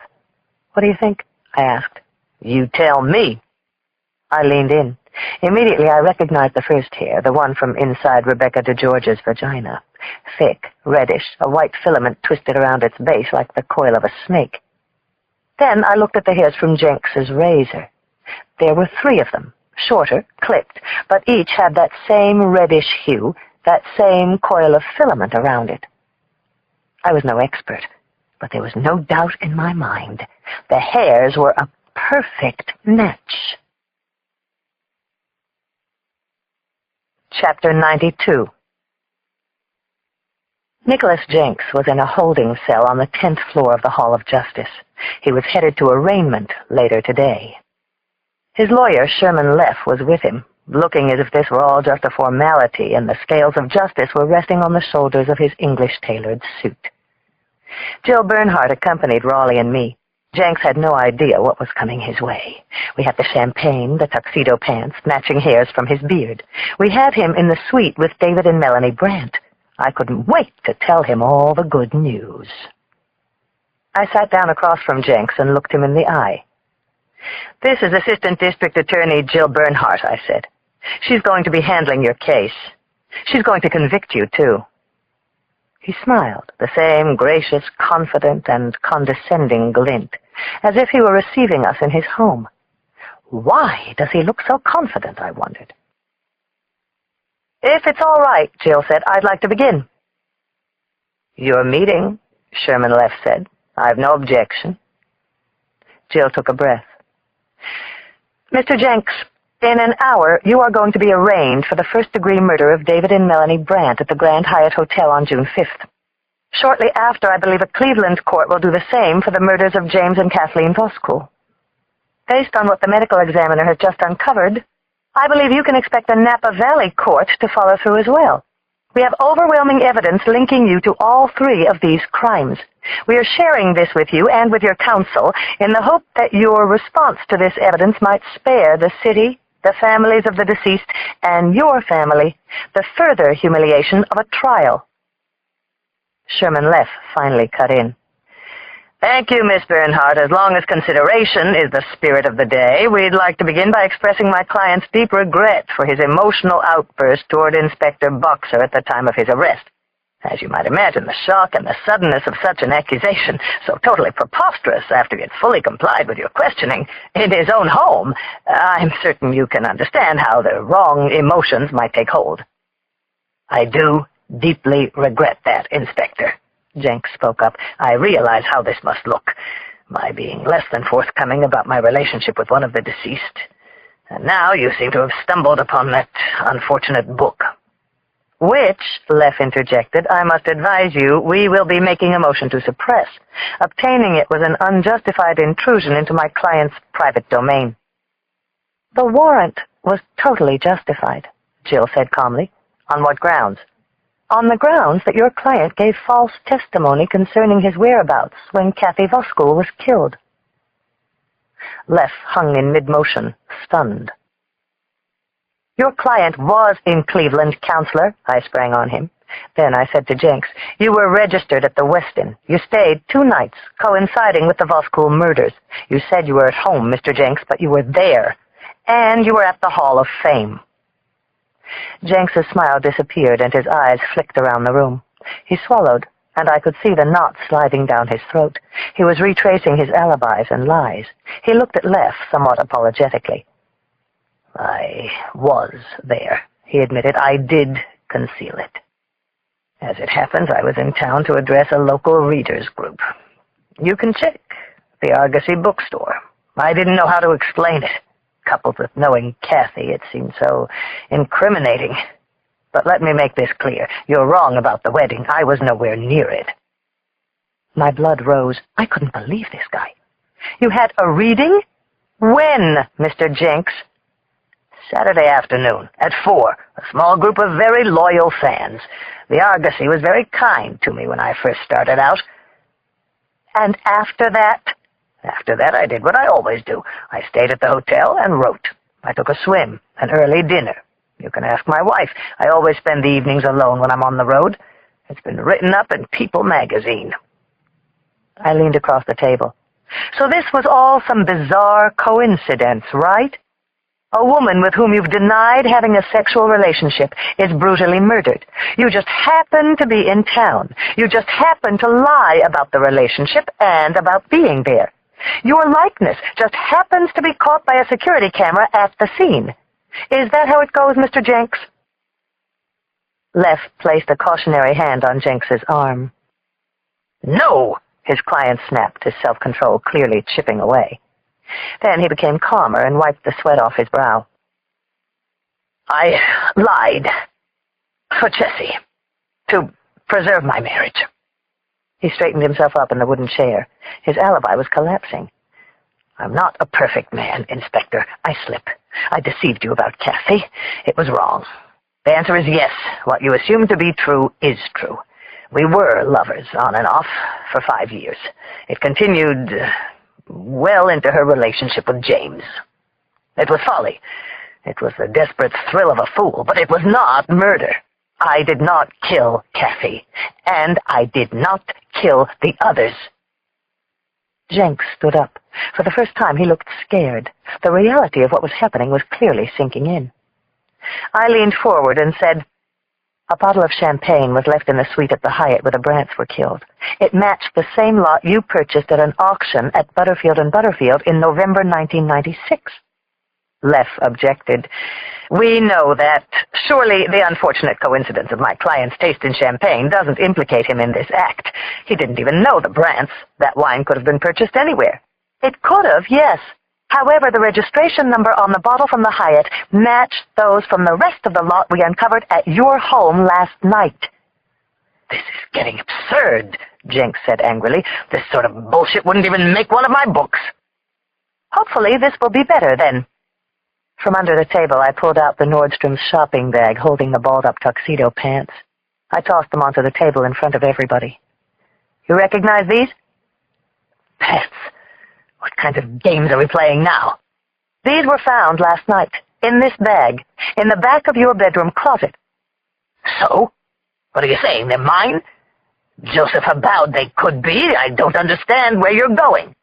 "Where I'm going is that these pants match the tuxedo jacket that was found in the Brants' suite. They're a suit, Mr. Jenks." "A suit?" "It's the pants to the jacket you left in their hotel room. Same brand, same style number, same size." A deepening panic began to sweep over his face. "And if all this still falls short of your usual material," I said, fixing on his eyes, "then how's this? The hair matched. The hair you left inside Becky DeGeorge, with hairs taken from your house. It belonged to you, you animal. You convicted yourself." Jill leaned forward. "You're going away, Jenks. You're going away until the appeals finally run out and they come to stick a loaded needle in your arm." "This is insane," he cried. He was leaning over me, veins in his neck swelling, shouting in my face. "You bitch! You're setting me up! You fucking ice bitch! I didn't kill anyone!" Suddenly I found that I couldn't move. Seeing Jenks unwind was one thing, but there was something else going on. I felt pinned to my chair. I knew, but I couldn't fight it. Neglies. I finally got up and went to the door, but my head swirled and the room tilted. My legs began to buckle. "Not here," I begged. Then I felt Raleigh supporting me. "Lindsay, you all right?" He was looking at me, worried, unsuspecting. I saw Jill there, too. "You all right, Lindsay?" I leaned against the wall. I willed my legs to work. "I'm okay," I whispered, holding onto Raleigh's arm. "I just hate that bastard," I said, and walked out of the interrogation room. I was very weak, swaying. I barely made it to the ladies' room. I felt faint, then nauseated, as if some angry spirit were trying to claw out of my lungs. I closed my eyes, leaned over the sink. I coughed, a raw, burning stinging in my chest. Then I shook and coughed some more. Gradually, I felt the spell recede. I took a breath, opened my eyes. I shuddered. There was blood all over the sink. Chapter 93. 4 hours later, in District Criminal Court, I felt well enough to watch Nicholas Jenks be arraigned for murder. A buzzing crowd filled the halls outside the courtroom of Judge Stephen Bowen. Photographers flashed cameras blindly. Reporters surged for a glimpse of the sullen, shaken, best-selling writer. Raleigh and I squeezed through, took a seat behind Jill in the front row. My strength having returned, the riot in my chest subsided. I wanted Jenks to see me there. I saw Cindy sitting in the press section, and in the back of the courtroom I spotted Chancellor Weil and his wife. It was over before it began. Jenks was led in, his eyes as dead and hollow as craters on the moon. The clerk read the docket. The suspect rose. The bastard pleaded not guilty. What were they going to argue, that all the evidence was inadmissible? Leff, the consummate showman, was unusually respectful, even demure, before Judge Bowen. He made a pleading case for release on recognizance based on Jenks's stature in the community. For a moment, the killer's accomplishments almost even swayed me. Jill fought him head-on. She graphically detailed the savagery of the murders. She argued that the suspect had the means and the lack of roots to flee. I felt a surge of triumph rippling through me when the judge struck his gavel and intoned, "Bail denied." Chapter 94. Now we were celebrating. It was the end of the day, a day I had long waited for, and I met the girls for a drink at Susie's. We had earned this. Nicholas Jenks had been arraigned. No bail, no consideration of the court. The four of us had pulled it off. "Here's to the Women's Murder Club," Cindy cheered with her beer mug in the air. "Not bad for a collection of gender-impaired public servants," Claire agreed. "What did Jenks call me?" I shook my head and smiled. "A fucking ice bitch." "I can do ice bitch," Jill said, grinning. "To the ice bitches of the world," Cindy toasted, "and the men who cannot thaw us out." "Speak for yourself," said Claire. "Edmund thaws me just fine." We all laughed and clinked beers. "Still," I said, letting out a deep breath, "I'd like to turn up a murder weapon, and I want to nail him to the second crime." "When I'm through with him," Jill tugged at her beer and said, "you won't have to worry about him serving time for the second crime." "You see Jill chop down his lawyer's bail request?" Cindy said with admiration. "You see the look on his face?" She made her fingers into a scissors. Snip, snip, snip, snip, snip. Straight for the testicles. That man was left standing there in his suit with a 2-inch dick. We all laughed. Cindy's cherubic nose twisted as she said, "Snip, snip, snip." "Still," I said, "without a weapon, his motive still needs work." "Damn his motive, child!" Claire exclaimed. "Let well enough alone." Jill agreed. Why can't his motive simply be that he's a sick bastard? He's had a history of sexual sadism for years. He's brutalized 3 women that we know of. I'm sure more will come out as the trial moves on. "You saw the bastard, Lindsay," she went on. "He's crazed. His little perfect world gets rocked. He goes insane. This morning he looked like he was about to plant a death grip on your throat." She grinned toward the group. Lindsay just sort of glares up at him like, "Get the fuck out of my face." They were about to raise a glass to me, the tough hero cop who had always carried a tag that she was the one who nailed Jenks, when the realization shot through me that I could never have done it without them. It wasn't my steel nerves that had taken over in the interrogation room, but the grip of my disease, squeezing my energy. I had kept it concealed, never shared, even with the ones who had become my closest friends. "That wasn't about Jenks," I said. "Sure seemed like it." "I don't mean the confrontation. I mean what happened after." I paused. "When I almost collapsed, that wasn't about Jenks." They were still smiling, except Claire, but one by one the gravity in my eyes alerted them. I looked around the table and told them about the Pac-Man-like disease that was eating my red blood cells, and that I'd been fighting it for 3 weeks now. Packed red cell transfusions. My blood count was deteriorating. I was getting worse. I started strong, my voice firm, because it had been part of my life for several weeks now, but when I finished, I was speaking in a hushed, scared tone. I was blinking back tears. Jill and Cindy just sat there, rocked in disbelieving silence. Then there were 3 hands reaching out for me. Cindy's, Jill's, then, last and warmest, Claire's. For a long time, no one said anything. They didn't have to. Finally, I smiled, choking back tears. Isn't it just like a cop to go and shut down a party just when it's going good? It broke the tension, cut through the sudden pall. They never said, "We're with you." They never told me, "You're going to be all right." They didn't have to. "We're supposed to be celebrating," I said. Then I heard Jill's voice out of the blue, solemn, confessing.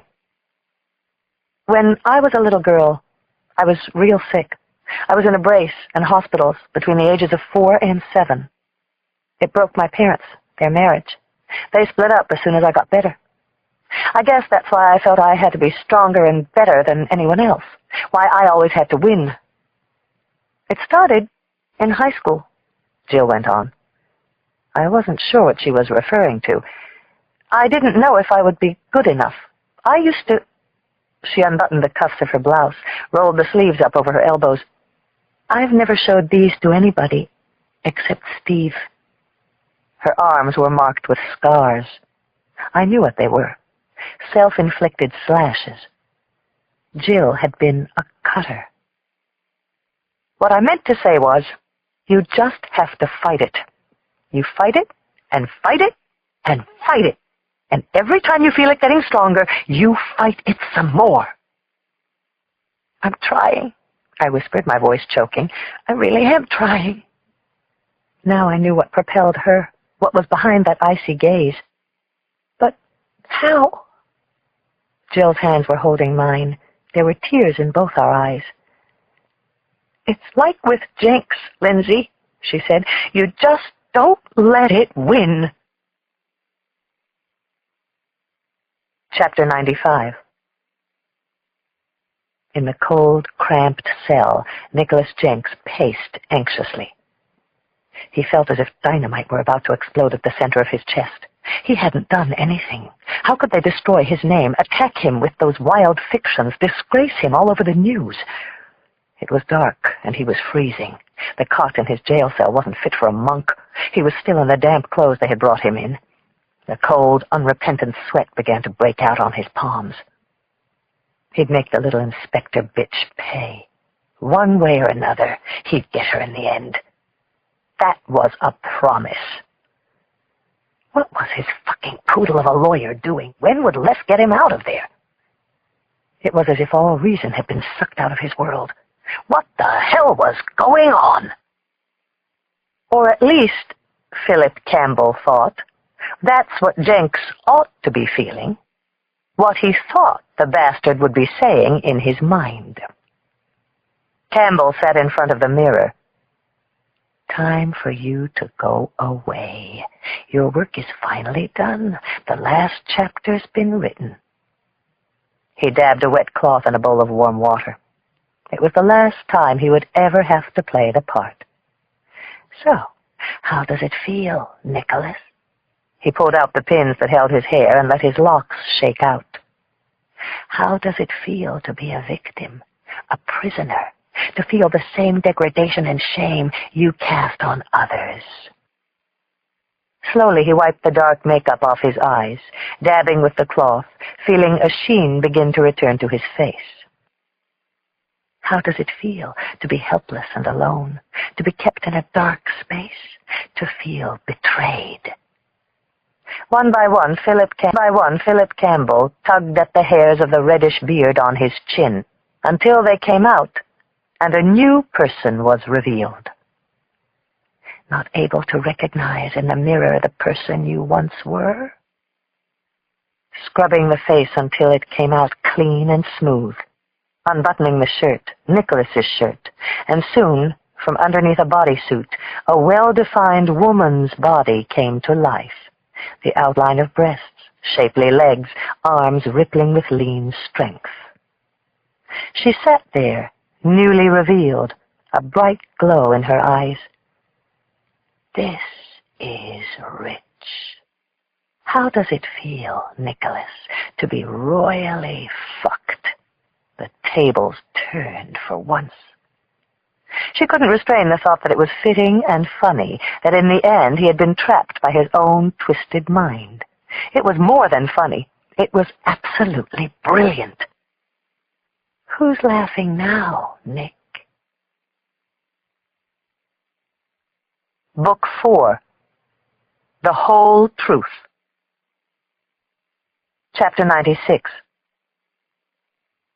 The night following Jenks's arraignment, Chief Mercer had gotten the skybox at Packbell from one of his wealthy buddies. He invited several of us, including me, Raleigh, and Cheery, to a Giants game. It was a warm summer evening. They were playing the cards. My father would have loved it. I didn't really want to go, didn't want to feel on display as the cop who'd caught Jenks, but Mercer pressed.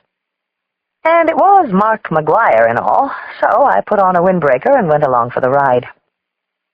All evening long, Chris and I kept sneaking looks at each other. There was a special energy in the box, a glowing ring around just him and me. The game was background noise.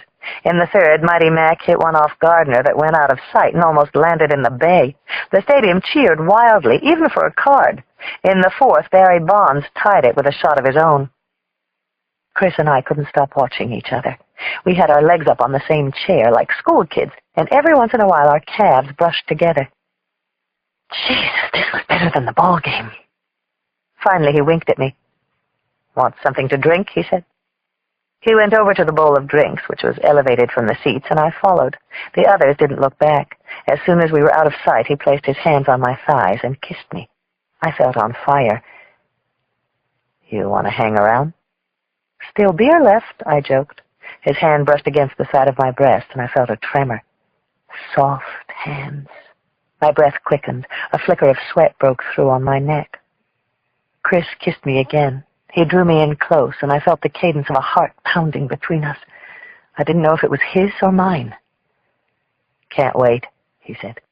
"Okay, let's get out of here." "No," he shook his head. "I meant I can't wait." "Oh, Jesus," I sighed.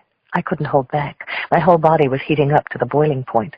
I glanced down at Cheery and Mercer and the two Mill Valley types. "This is crazy, Lindsay." But everything lately was crazy, everything speeding out of control.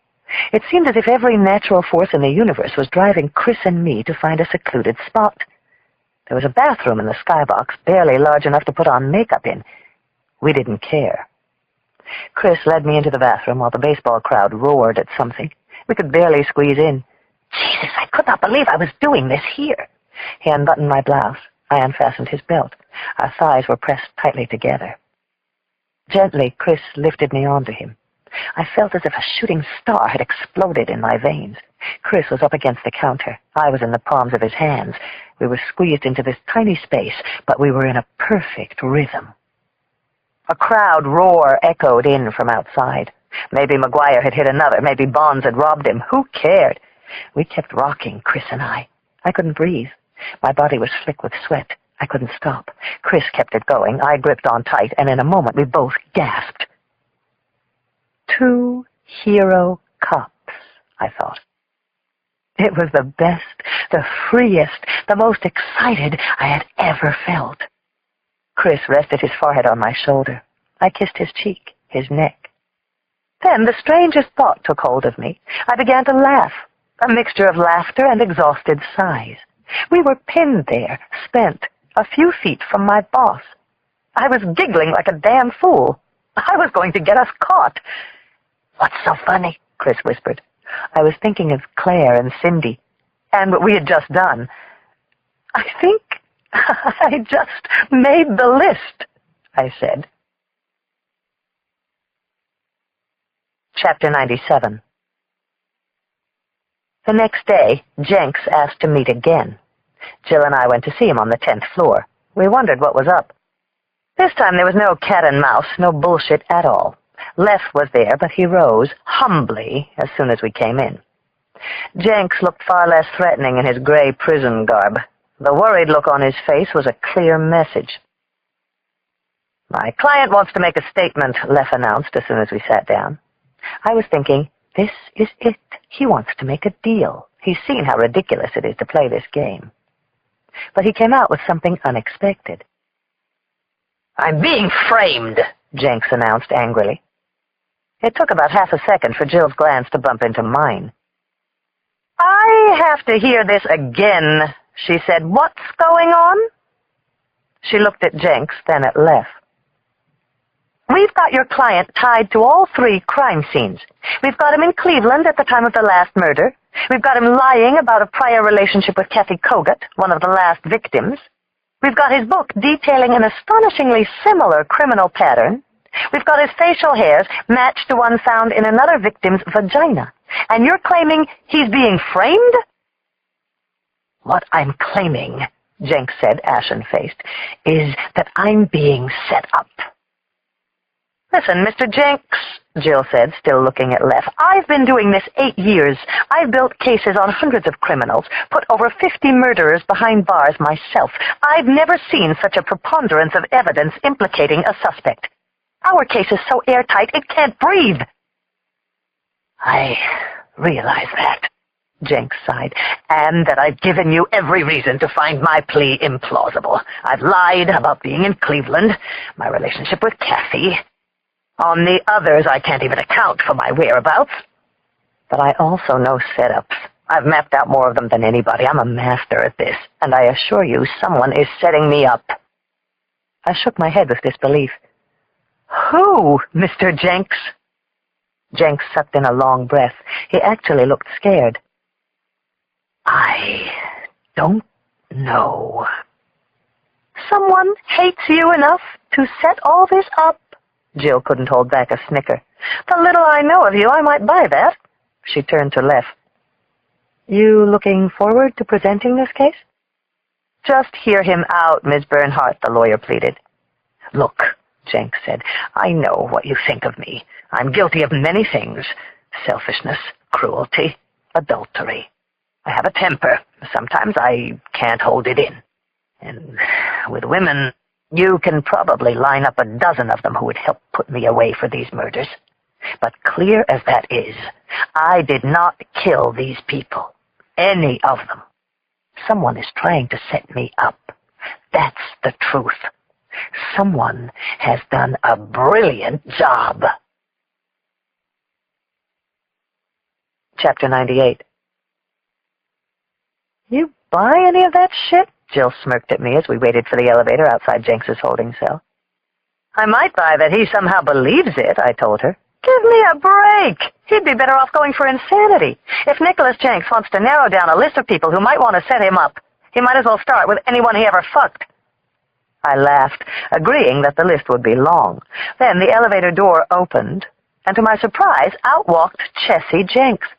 She was dressed in a long taupe summer dress. I immediately noticed how pretty she was. Our eyes met in an awkward, silent moment. I had just arrested her husband. My crime scene team had ripped apart her house.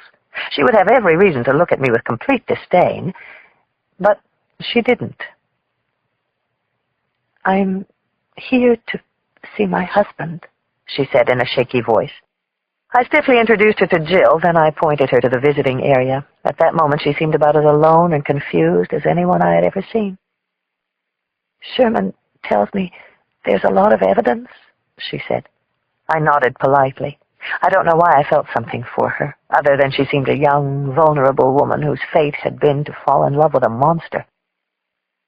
Nick didn't do this, Inspector, Chessie Jenks said. Her outburst surprised me. It's only natural for a wife to want to defend her husband. I acknowledged. If you have some concrete alibi. She shook her head. No alibi, only that I know my husband. The elevator door had closed, and Jill and I stood there waiting again. As in hospitals, it would take minutes for it to go down and come back up. Chessie Jenks didn't make a move to walk away. My husband's not a simple man. He can be very tough. I know he's made enemies. I know how he came at you. From the outside, it must be very hard to believe this, but there are times when he's also capable of tenderness, incredible generosity, and love. I don't mean to sound unsympathetic, Miss Jenks, Jill stepped in, but under the circumstances, you really shouldn't be talking with us. I have nothing to hide, she came back.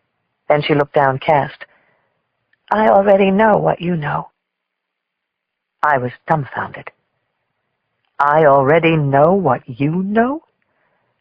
I spoke with Joanna, Chessie Jenks continued. She told me you'd been by. I know what she told you about him. She's bitter. She's got every right to be, but she doesn't know Nick like I do. You should review the evidence, Miss Jenks, I told her. She shook her head. Guns, maybe, Inspector, if that's all there was. But a knife, that first murder, slicing that poor couple to bits, Nick can't even fillet a fish. My first thought was that she was young and deluded. How had Jenks described it? Impressionable. But something struck me as curious. You said that you and Joanna talk? We have. A lot more in the past year. I've even had her over. When Nick was away, of course. I know she was bitter after the divorce. I know he hurt her, but it's sort of our own support group. Your husband knew about this? I asked. She forced a smile. He didn't even mind. He still likes Joanna. And, Inspector, she's still in love with him. The elevator returned and we said goodbye. As the door closed, I looked at Jill. Her eyes were wide and her tongue was puffing out her cheek. "Whole fucking family gives me the creeps," she said with a shudder. Chapter 99. I knew it the minute Medved walked in the office. I saw it in his face. He didn't have to say a word. "I'm afraid I can't be very positive, Lindsay," he said, meeting my eyes. "Your red count continues to decline. The dizzy spells, the fatigue, blood in your chest. The disease is progressing." Progressing? Medved nodded soberly. "Stage 3. The words thundered in my head, bringing with them the fear of the increased treatments I dreaded. "What's the next step?" I asked weakly. "We can give it 1 more month," Medved said.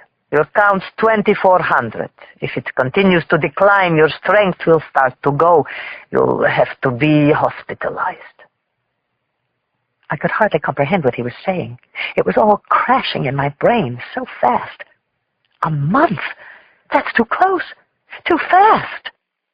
Things were just starting to work out now that Jenks had been arrested. Everything else, everything I wanted to hold on to, was resolving too. A month? 4 lousy weeks. When I got back to the office, a few of the guys were standing around grinning at me. There was a beautiful bouquet of flowers on my desk, wildflowers. I smelled them, taking in the sweet, natural scent. I read the card. "There's a hill of these where I have a cabin up at Heavenly. Tomorrow's Friday. Take the day off. Let's go there." It was signed, Chris. It sounded like what I needed. The mountains, Chris. I would have to tell him, now that the truth would come clear soon. My phone rang. It was Chris. "So?" No doubt someone in the office playing Cupid had alerted him that I was back. "Haven't opened your card yet," I bit my lip. "Too many others to sort through." I heard a disappointed sigh, let it linger just a moment.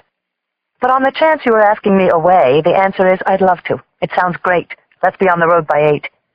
"Late riser," he said. "I was hoping we'd beat the morning rush." "I was talking tonight."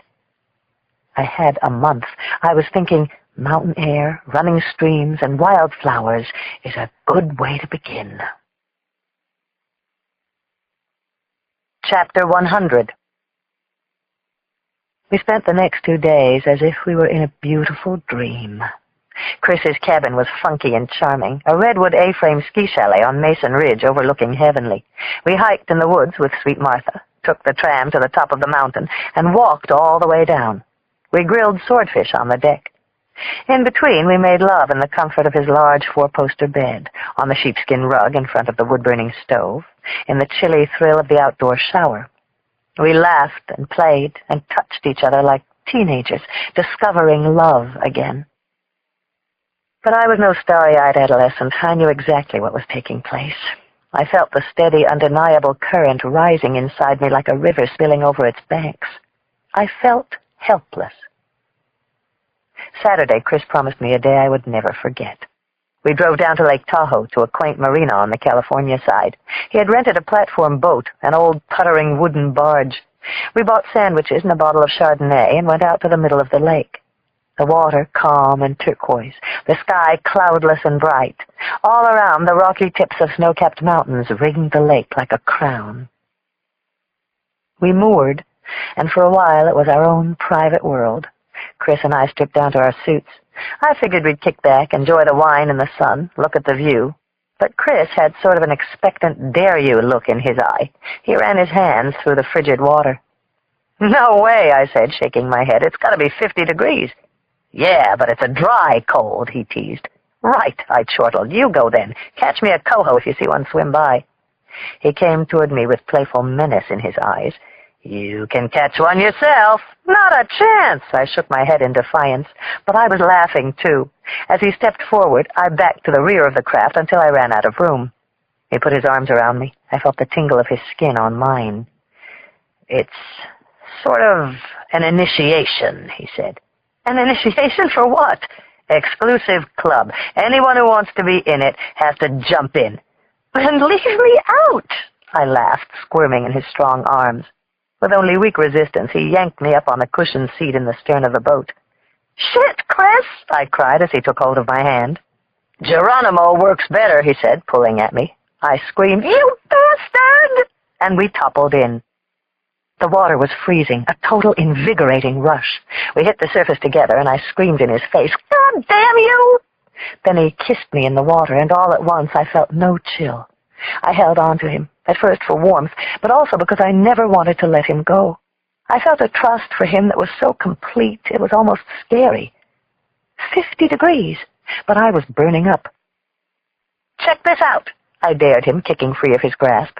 There was an orange boat marker bobbing 50 yards away. Race you to that buoy.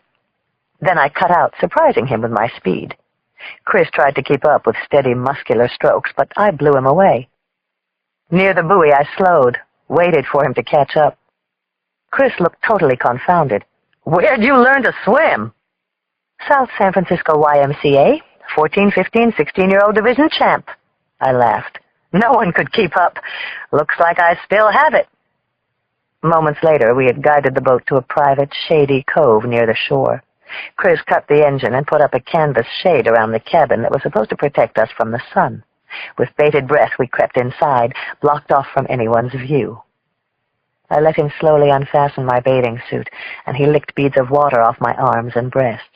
Then I kneeled down and unbuttoned his shorts. We didn't have to speak. Our bodies were saying everything. I lay back, pulling Chris onto me. I had never felt so connected to another person, or to a place. I arched against him silently, the lake lapping gently at our sides. I thought, if I speak, it will change everything. Afterward, I just lay there, tremors of warmth radiating through my body. I never wanted this to end, but I knew that it had to end. Reality always gets in the way, doesn't it? Chapter 101. Sometime that evening, I found myself starting to cry. I had made spaghetti carbonara, and we ate in the moonlight on the deck with a bottle of Pinot Noir. Chris put a cello concerto by Dvorak on the stereo, but eventually we switched to the Dixie Chicks. As we ate, Chris asked about where and how I had grown up. I told him about my mom and how my dad had left when I was just a kid, how she had worked as a bookkeeper at the Emporium for 20 years, how I had practically raised my sister. Mom died of breast cancer when she was only 50.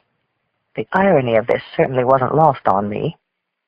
What about your father? I want to know everything about you. I took a sip of wine, then told him how I'd only seen him twice since I was 13. At my mother's funeral, and the day I became a cop. He sat in the back, apart from everybody else. Suddenly my blood became hot with long-buried feelings. What was he doing there? I looked up, my eyes moist. Why did he spoil it? You ever want to see him? I didn't answer. Something was starting to take shape in my head. My mind drifted, struck by the fact that here I was, maybe the happiest I had been, but it was all built on a lie. I was blinking back the impact of what was going through my mind. Not doing real well. Chris reached over and grasped my hand. I'm sorry, Lindsay. I had no right to... That's not it, I whispered and squeezed his hand. I knew it was time to really trust him, time to finally give myself over to Chris.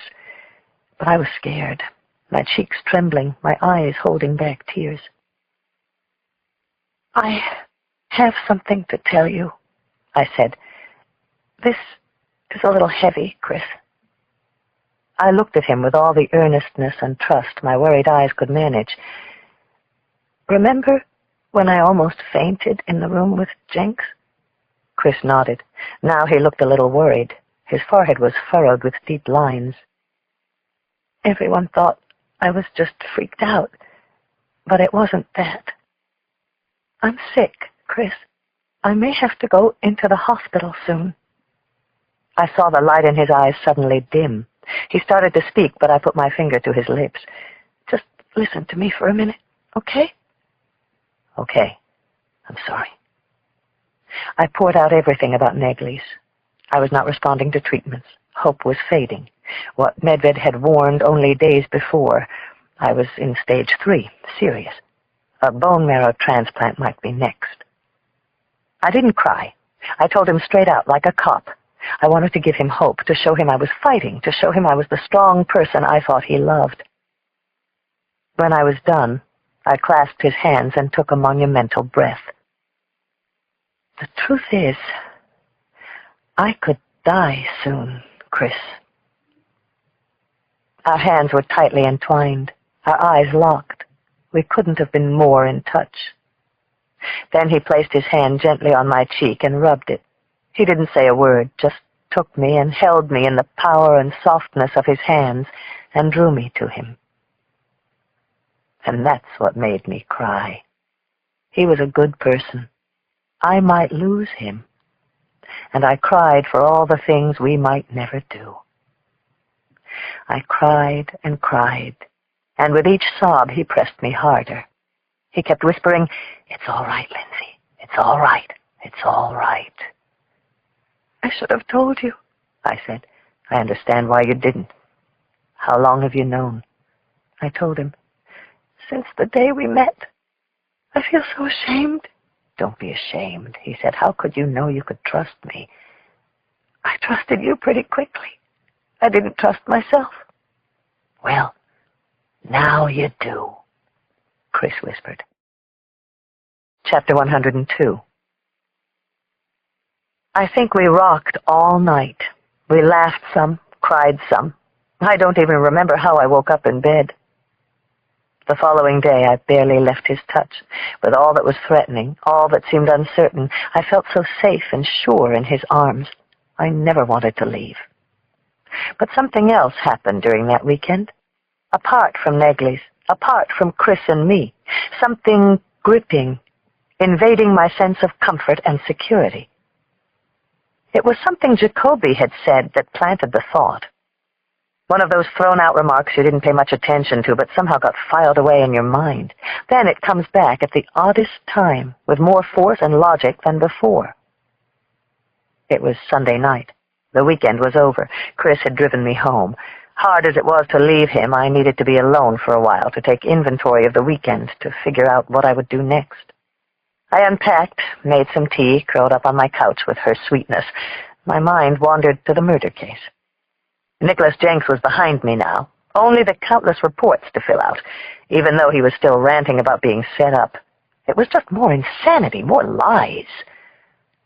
It was then that Jacoby's words snaked into my brain. "Good collar," he'd said early Tuesday morning. He had that annoying, persistent look in his eyes. "Just remember," he'd called after me, "it was the champagne match that got you on your way. Why do you think Jenks left that champagne?" I was barely paying attention. Jenks was locked away. The case was a slam dunk. I was thinking about the night before, and Chris. I stopped on the stairs and turned to him. "I don't know, Warren. We've been over this. Heat of the moment, maybe." "You're right," he nodded. "That must be why he didn't ball up the jacket and take it with him, too." I looked at him like, why are we going through this now? Jenks needed a clean tux jacket to get out of the hotel undetected. The DNA match on the hair made it all academic anyway. Then he said it. "You ever read the whole book?" he asked. "Which book?" "Jenks's book, Always a Bridesmaid." "The parts that matter," I replied. "Why?" He said, "I don't know, it just sort of stuck with me. Like I said, my wife happens to be a fan. There were some copies of the manuscript around, so I took one home. It was interesting how it all came out in the end."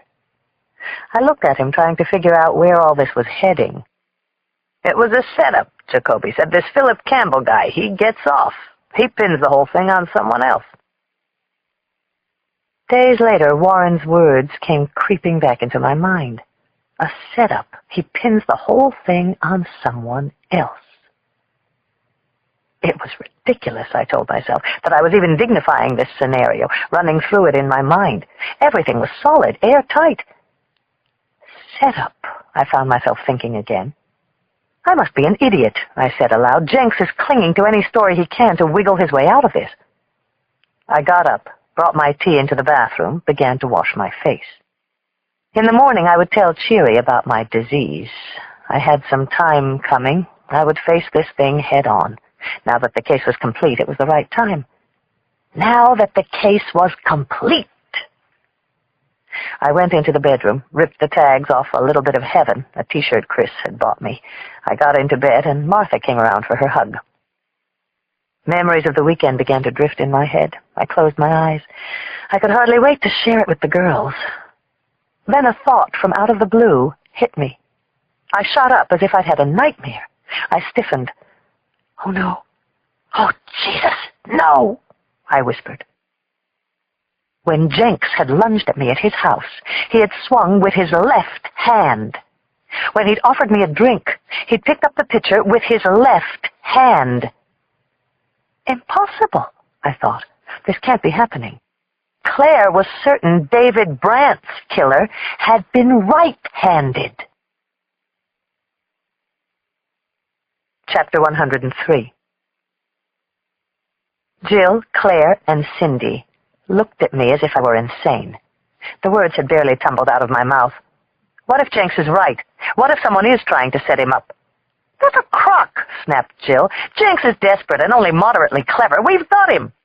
"I can't believe you're saying this," exclaimed Cindy. "You're the one who found him. You're the one who made the case." I know it seems crazy. Hopefully it is crazy. Just hear me out. I took them through Jacoby's comment about the novel, then my lightning bolt about Jenks's left-handedness. "Proves nothing," Jill said. "I can't get past the science, Lindsay," Claire said with a shake of her head. "We've got his goddamn DNA at the scene." "Look," I protested, "I want the guy as much as anybody. But now that we have all this evidence, well, it's just so neat. The jacket, the champagne. Jenks has set up complicated murders in his books. Why would he leave clues behind?" "Because he's a sick bastard, Lindsay. Because he's an arrogant prick who's connected to all three crimes." Jill nodded. "He's a writer. He's an amateur at actually doing anything. He just fucked up." You saw his reactions, Jill. They were deeper than simply desperation. I've seen killers on death row still in denial. This was more unsettling, like disbelief. Jill stood up, her icy blue eyes spearing down at me. "Why, Lindsay? Why the sudden about-face?" For the first time I felt alone and separated from the people I had most learned to trust. "No one could possibly hate this man more than I do," I declared. "I hunted him. I saw what he did to those women." I turned to Claire. "You said the killer was right-handed." "Probably right-handed," Claire came back. "What if he simply held the knife in his other hand?" proposed Cindy.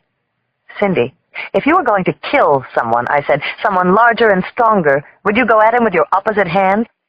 "Maybe not," interjected Jill, "but you're throwing all this up in the face of facts. Evidence and reason, Lindsay. All the things we worked to assemble. What you're giving me back is a set of hypotheticals. Jenks holds his pitcher with his left hand. Philip Campbell sets someone up at the end of his book. Lindsay, we have the guy pinned to 3 double murders. I need you firm on this."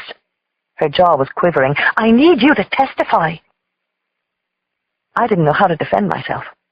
I had wanted to nail Jenks as eagerly as any one of us. More. But now, after being so sure, I couldn't put it away. The sudden doubt. Did we have the right man? "We still haven't uncovered a weapon," I said to Jill. "We don't need a weapon, Lindsay. We have his hair inside one of the victims." Suddenly we were aware that people from other tables were looking at us. Jill huffed and sat back down. Claire put her arms around my shoulders. I puffed a deep breath into my cheeks, slumped back against the cushion of the booth.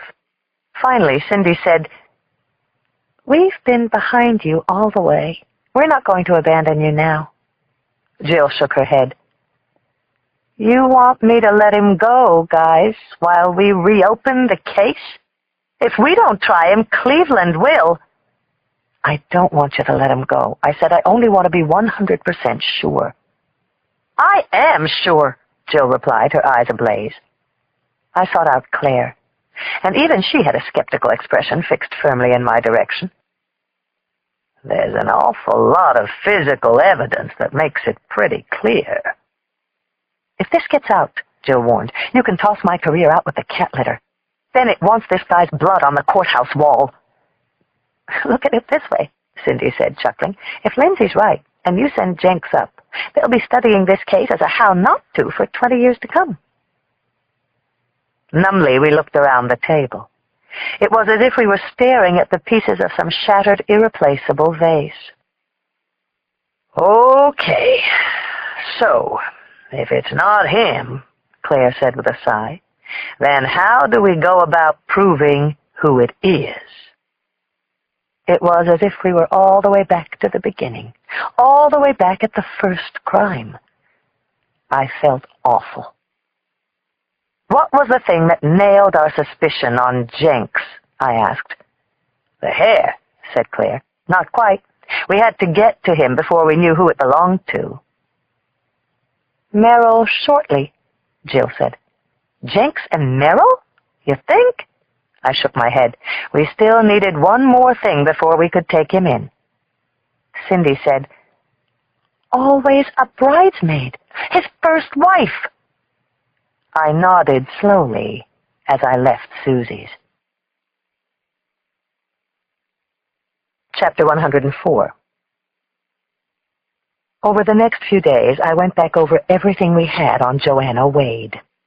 First, I reread the domestic complaint she'd filed against Jenks. I looked at pictures of Joanna taken at the station. Bruised, puffy-faced. I read through the officer's account of what they found at the scene. Exchanges laced with invectives. Jenks swinging wildly, clearly enraged. He had to be subdued, resisted arrest. The report was signed by 2 officers from Northern, Samuel Delgado and Anthony Faziola. The following day, I went back out to visit Greg Marks, Jenks's former agent. He was even more surprised at my visit when I told him I was there on a different aspect of Jenks's past. Joanna? He replied with an amused smile. Bad judge of men, Inspector, but a worse judge of timing. He explained that their divorce had been finalized only 6 months before Crossed Wire hit the stands.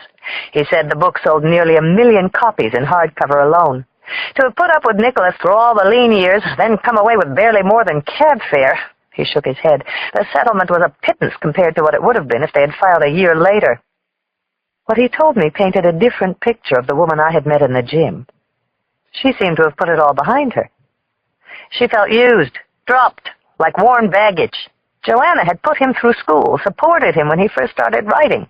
When Nick bagged law school, she even went back to her job.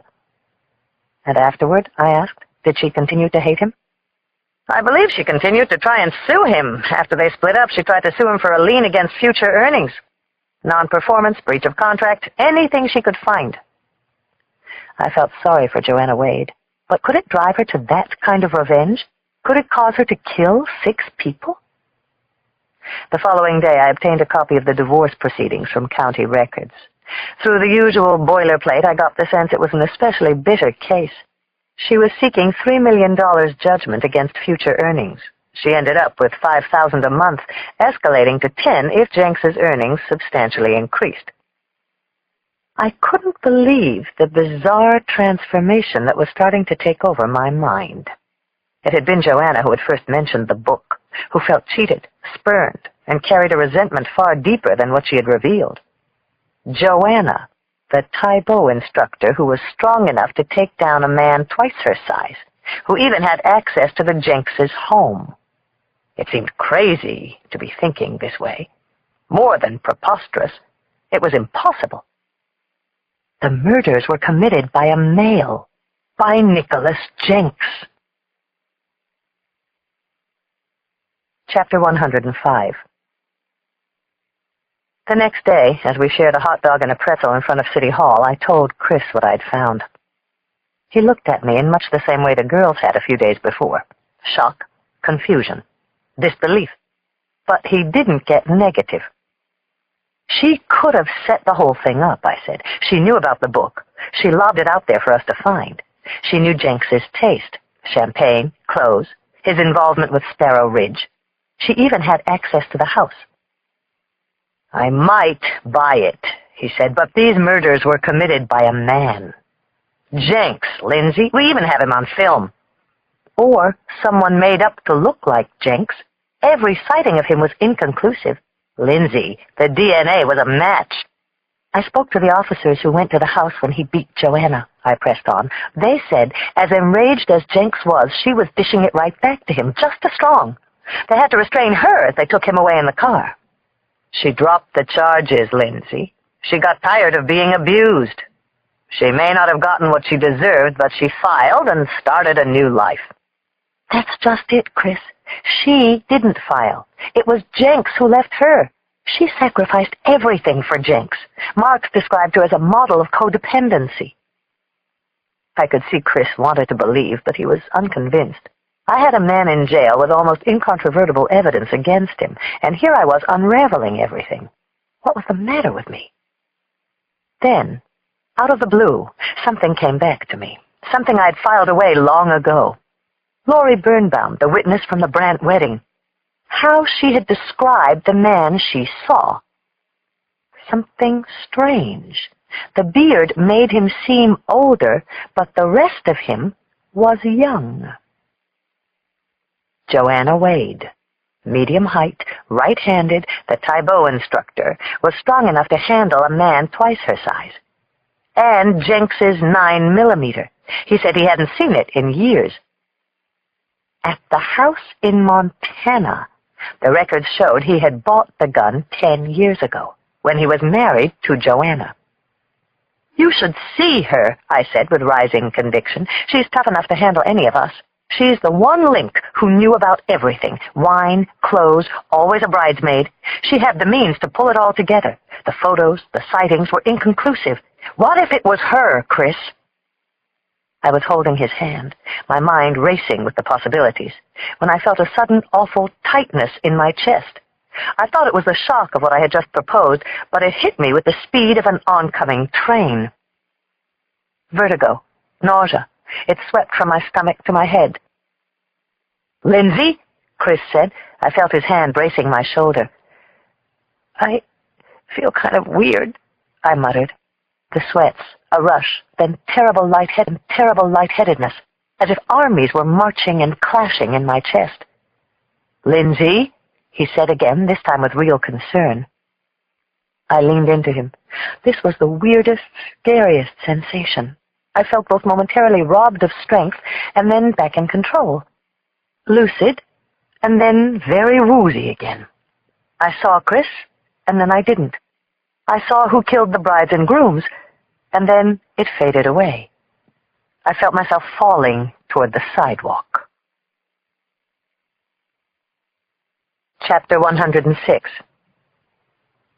I found myself coming to on a wooden park bench in Chris's arms. He held me tightly while my strength returned. Warrenthaler had warned me. It was stage 3, crunch time in my body. I didn't know which held more apprehension for me, going on chemo and gearing up for a bone marrow transplant, or feeling my strength eaten away from the inside. You can't let it win. I'm okay, I told him, my voice getting stronger. I was told to expect this. You're trying to do too much, Lindsay. Now you're talking about reopening a whole new investigation. I took a deep breath and nodded. I just need to be strong enough to see this through. We sat there for a while. I could feel the color in my face reviving, the strength in my limbs returning. Chris held me, cuddled me tenderly. We must have looked like two lovers trying to find privacy in a very public place. Finally, he said, "What you were describing, Lindsay, about Joanna, you really think it's true?" It could still add up to nothing. She hadn't lied about her separation from Jenks, or about her current relationship with both him and Chessie. Had she concealed a bitter hatred? She had the knowledge, the means. I think The killer is still out there, I said. Chapter 107. I decided to take a huge risk. If I blew it, it could knock the lid right off my case. I decided to run what I suspected by Jenks. I met him in the same visiting room. He was accompanied by his lawyer, Leff. He didn't want to meet, convinced there was no longer a point in talking with the police, and I didn't want to convey my true intent and end up feeding their defense arguments if I was wrong. Jenks seemed sullen, almost depressed. His cool and meticulous appearance had deteriorated into an edgy, unshaven mess. "What do you want now?" he sneered, barely meeting my eyes. "I want to know if you were able to come up with anyone who would like to see you in here," I said. "Pounding the lid on my coffin," he said with a mirthless smile. "Let's just say, in the interest of doing my duty, I'm giving you one final chance to pry it back open." Jenks snorted skeptically. "Sherman tells me I'm about to be charged in Napa with 2 more murders. Isn't that great? If this is an offer of assistance, I think I'll take my chances on proving it myself." "I didn't come here to trap you, Mr. Jenks. I came to hear you out." Leff leaned over and whispered in his ear. He seemed to be encouraging Jenks to talk. The prisoner looked up with a disgusted glare. "Someone's running around, intent to look like me, familiar with my first novel. This person also wants to see me suffer. Is it so hard to figure out?" "I'm willing to hear any names," I told him. "Greg Marks." "Your former agent?" "He feels like I owe him my fucking career. I've cost him millions. Since I left, he hasn't gotten a worthwhile client. And he's violent. Marks belongs to a shooting club." "How would he have gotten his hands on your clothing, or been able to get a sample of your hair?" "You find that out. You're the police." "Did he know you'd be in Cleveland that night? Did he know about you and Kathy Kogut?" "Nick is merely proposing," Leff cut in, "that other possibilities do exist for who could be behind these crimes." I shifted in my seat. "Who else knew about the book?" Jenks twitched. "It wasn't something I paraded around. A couple of old friends. My first wife, Joanna." "Any of them have any reason to want to set you up?" Jenks sighed uncomfortably. "My divorce, as you may know, was not exactly what they call mutually agreeable. No doubt there was a time Joanna would have been delighted to find me on a deserted road while she was cruising along at 60. But now that she's back on her feet with a new life, now that she's even gotten to know Chessie, I don't think so. No, it isn't Joanna. Trust me on that." I ignored the remark and looked firmly into his eyes. "You told me your ex-wife's been to your house." "Maybe once or twice." "So she'd have access to certain things. Maybe the wine, maybe what was in your closet?" Jenks seemed to contemplate the possibility for a moment, then his mouth crinkled into a contemptuous smile. "Impossible. No, it isn't Joanna." "How can you be so sure?" He looked at me as if he were stating an understood fact. "Joanna loved me. She still does. Why do you think she hangs around, covets a relationship with my new wife? Because she misses the view? It's because she cannot replace what I gave her. How I loved her. She is empty without me." "What do you think?" he snorted. "Joanna's been holding specimens of my hair in a jar ever since we were divorced." He sat there stroking his beard while the resolve on his face softened into a glimmer of possibility. "Someone has it in for me. But Joanna, she was just a little clerk when I met her. She didn't know Ralph Lauren from J.C. Penney's. I gave her self-esteem. I devoted myself to her, and she to me. She sacrificed for me, even worked 2 jobs when I decided to write." It was hard to think of Jenks as anything other than the ruthless bastard who was responsible for these horrible crimes, but I pressed on. "You said the tuxedo was an old suit. You didn't even recognize it. And the gun, Mr. Jenks, the 9mm, you said you hadn't seen it in years, that you thought it was kept somewhere at your house in Montana. Are you so sure this might not have been planned for some time?" I could see Jenks subtly shifting his expression as he came around to the impossible conclusion. You said that when you started writing, Joanna took a second job to help support you. Just what sort of work? Jenks stared up toward the ceiling. Then he seemed to remember. She worked at Saks. Chapter 108. Slowly, unavoidably, I was starting to feel as if I were on the wrong airplane, heading to the wrong city. Against all logic, I was growing surer and surer that Nicholas Jenks might not be the killer. Oh, brother! I had to figure out what to do. Jenks in handcuffs was the lead picture in both Time and Newsweek. He was being arraigned in Napa for 2 additional murders the following day. Maybe I should just stay on the wrong plane, get out of town, never show my face in San Francisco again. I got the girls together. I took them through the mosaic that was starting to come clear. The acrimonious contest over the divorce, Joanna's sense of being discarded, her direct access to the victims through her contacts at Saks. She was an assistant store manager, I told them. Coincidence? Get me proof, Jill said, because as of now I have proof against Nick Jenks, all the proof I need. I could hear the worry and frustration in her voice. The whole country was watching this case, watching her every move. We had worked so hard to sell Mercer and her boss, Sinclair, on the idea that it was Jenks. And now, after all that, to propose a new theory and suspect. Authorize a search, I told Jill. Joanna Wade's house. Something has to be there. The missing rings, a weapon, details on the victims. It's the only way we'll ever pin it down.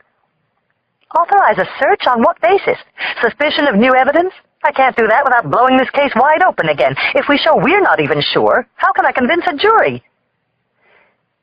We could check where she worked, proposed Cindy.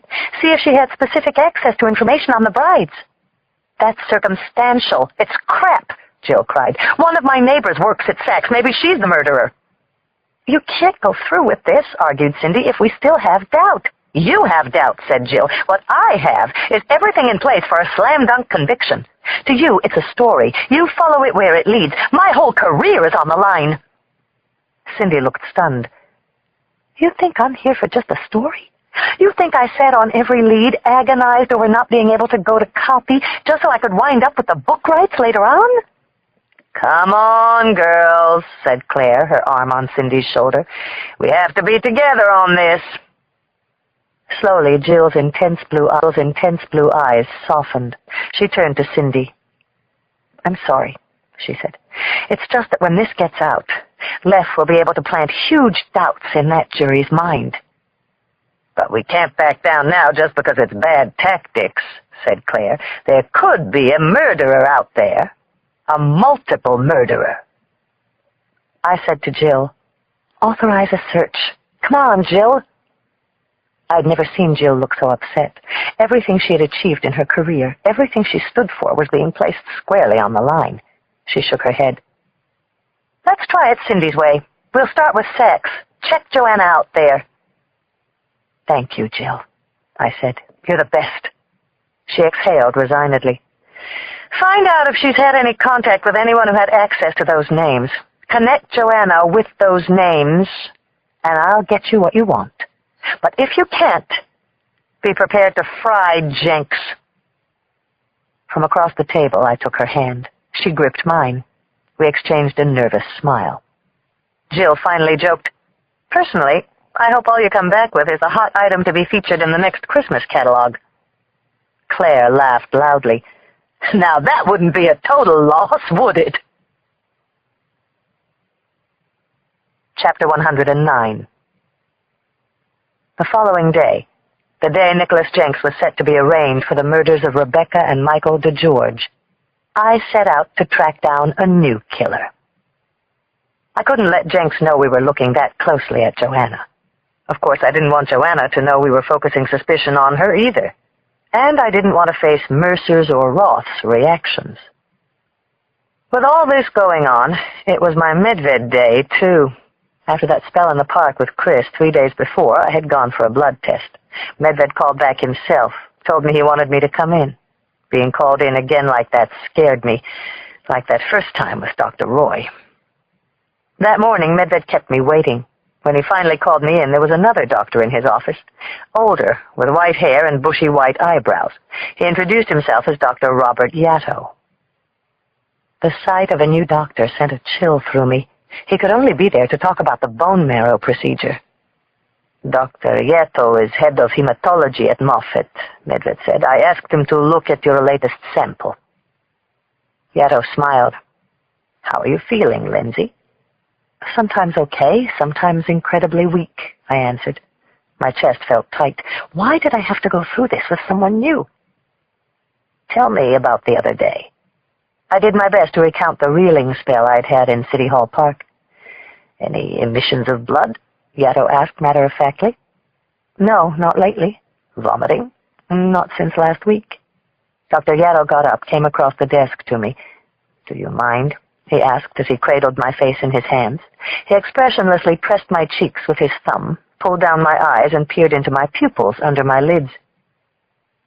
I know I'm getting worse, I said. Yatto released my face, nodded toward Medved.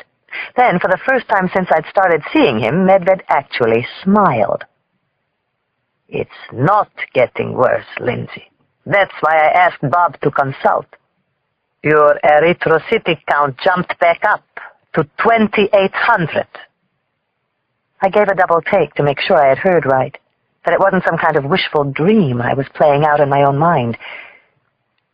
But the spells, the hot and cold flashes, the other day I felt like a war was going on in me. There is a war, Dr. Yatto said. You're reproducing cells. The other day, that wasn't Negley's talking. That was you. That's how it feels to heal. I was stunned. My throat was dry. Say that again? It's working, Lindsay, Medved said. Your red blood count has increased for the second time in a row. I didn't want to tell you in case it was an error, but as Dr. Yatto said, you're building new cells. I didn't know whether to laugh or cry. This is real? I can trust this?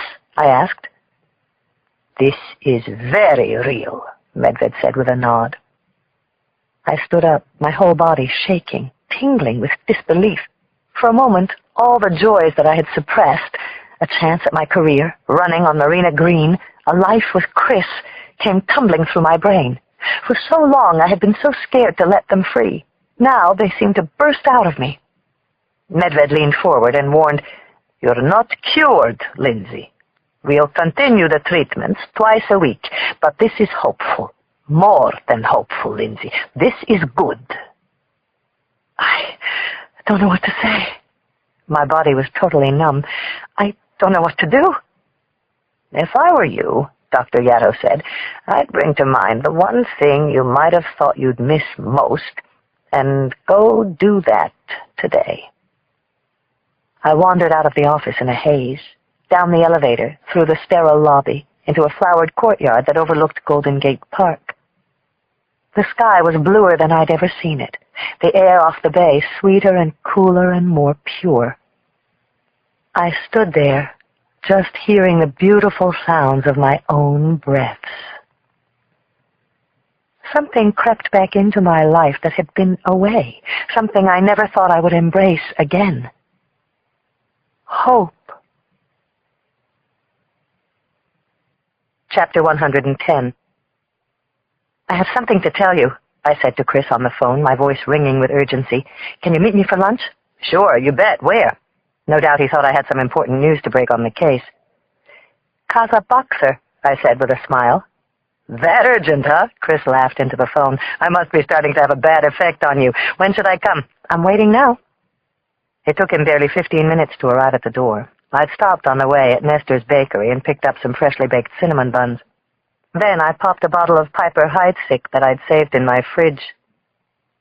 Never in 6 years had I bugged out on a case in the middle of the afternoon, especially one of this magnitude. But I felt no guilt, none at all. I thought of the craziest way I could break the good news. I met him at the door, wrapped in a bedsheet. His big blue eyes went wide with surprise. I'll need to see some ID, I grinned. Have you been drinking? He said. No, but we're about to. I pulled him into the bedroom. At the sight of the champagne, he shook his head. "What is it you want to tell me?" "Later," I said. I poured him a glass and began to unfasten the buttons of his shirt. "But trust me, it's good." "It's your birthday?" he said, smiling. I let the bedsheet drop. "I would never do this for just my birthday." "My birthday, then?" "Don't ask. I'll tell you later." "You broke the case," he exclaimed. "It was Joanna. You found something that broke the case." I put my fingers to his lips. "Tell me that you love me." "I do love you," he said. "Tell me again, like you did at Heavenly. Tell me that you won't ever leave me." Maybe he sensed it was Negley's talking, some crazy hysteria, or that I just needed to feel close. He hugged me. "I won't leave you, Lindsay. I'm right here."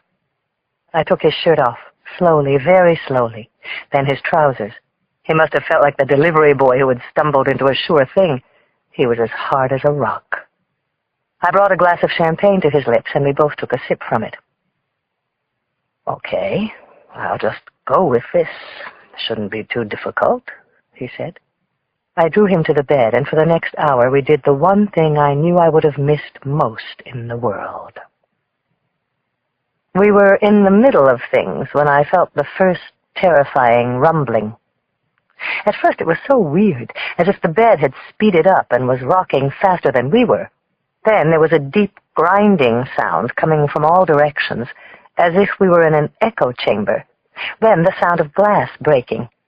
My kitchen, a picture frame falling off the wall, and I knew, we knew. "It's a goddamn quake," I said. I had been through many of these. Anyone who lived here had. But it was startling and terrifying every time. You never knew if this was the big one. It wasn't. The room shook, a few dishes broke. Outside I heard the bleat of horns and triggered car alarms. The whole thing lasted maybe 20 seconds. 2, 3, 4 vibrating tremors. I ran to the window. The city was still there. There was a rumble, like as if a massive humpback whale were breaching underground. Then it was still, eerie, insecure, as if the whole town were holding on for balance. I heard wailing sirens, the sound of voices shouting on the street. "You think we should go?" I asked. "Probably. We're cops." He touched me again, and suddenly I was tingling all over, and we melted into each other's arms. "What the heck? We're homicide anyway." We kissed, and once again we were locked into a single, intertwined shape. I started to laugh. The list, I was thinking. The skybox, now an earthquake. This sucker's starting to get pretty long. My beeper went off. I cursed, rolled over, glanced at the screen. It was the office. "Code 111, I told Chris. "Emergency alert." "Shit," I muttered. "It's just an earthquake." I sat up, pulled the sheet over me, called in on the phone next to the bed. It was Roth buzzing me. Roth never buzzed me. What was going on? Immediately I transferred to his line. "Where are you?" he asked. "Dusting off some debris," I said, and smiled toward Chris. "Get in here. Get in here fast," he barked. "What's going on, Sam? This about the quake?" He replied. "Worse. Nicholas Jenks has escaped." Chapter 111. As he sat shackled to the seat of the police van on the way back from Napa, Nicholas Jenks watched the impassive eyes of the patrolman across from him. He plotted, schemed. He wondered how much it would take to buy his freedom. 1 million? 2 million? After all, what did the fool take home, 40 grand a year? He figured the steely-eyed officer was someone above reproach, whose commitment to his duty was unquestioned.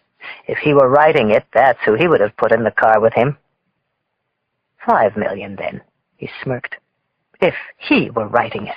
That notion possessed a cold, punishing irony for him. He had written it. Jenks shifted in his restraints, wrists cuffed, torso strapped to the seat. Only minutes earlier he had stood in the red brick courthouse in Santa Rosa, while the prosecutor, in her little Liz Claiborne suit, pointed her finger at him. Over and over she accused him of things only a mind as cultivated as his would think up and do. All he could do was stare coldly while she accused him of being this monster. Sometime he'd like to lock her in the law library and show her what he was really capable of. Jenks caught a glimpse of the sky and the sun-browned hills through the narrow window in the rear door and tried to get a fix on their bearings. Novato, just hitting Marin. He pressed his face to the steel restraining wall. He had to get out. If he were writing it, there would always be a way out. He looked at the guard. So, what was the story, Joe Friday? What happened next? You married? He asked. The policeman stared through him at first, then he nodded. Kids?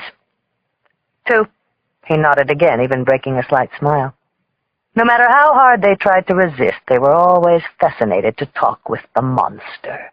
The guy who killed the honeymooners. They could tell their wives and friends, justified a miserable $600 a week they brought home. He was a celebrity. Wife work? Jenks probed. The cop nodded. Teacher. Business ed. 8th grade.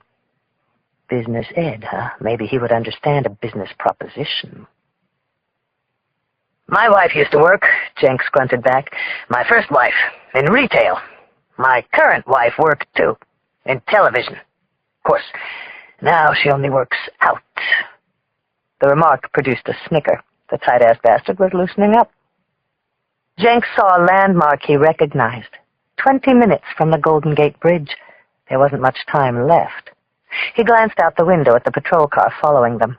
There was another in front. A bitter resignation took hold. There was no way out, no elegant escape. That was in his books. This was life. He was screwed. Then, out of nowhere, the police van lurched violently. Jenks was hurled forward in his seat, toward the guard across from him. For a second, he wondered what was going on. Then the van lurched again. He heard a chilling, rumbling sound outside. It's a fucking quake! Jenks could see the lead police car swerve to avoid the charge of another car. Then it skidded off the road. One of the cops yelled, "Shit!" but the van continued on. Jenks spun around in panic, trying to hold on to anything that was fixed in the compartment. The van was bucking and jolting. The police car following them jumped over a sudden hump in the highway, and to his total amazement, flipped. The driver of Jenks's van looked behind him in shock. Then, suddenly, the other cop in front screamed for the driver to stop.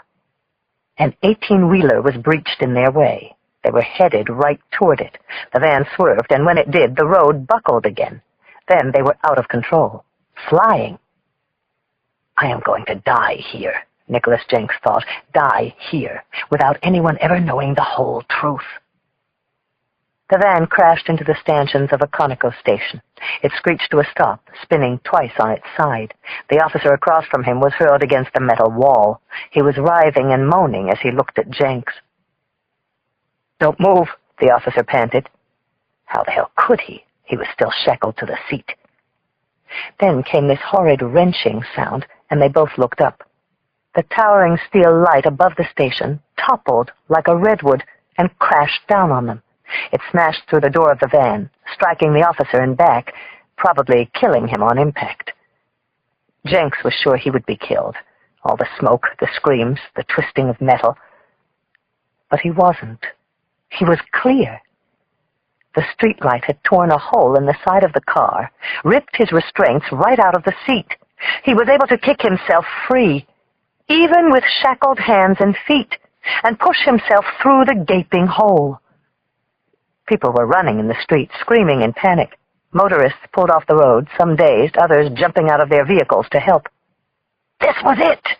He knew if he didn't run, he would replay this moment for the rest of his life. Nicholas Jenks crawled out of the van, dazed and disoriented. He spotted no cops, only frightened passers-by streaking past. He limped out and joined the chaotic street scene. "I'm free!" Jenks exulted. "And I know who's setting me up. The cops won't get it in a million years."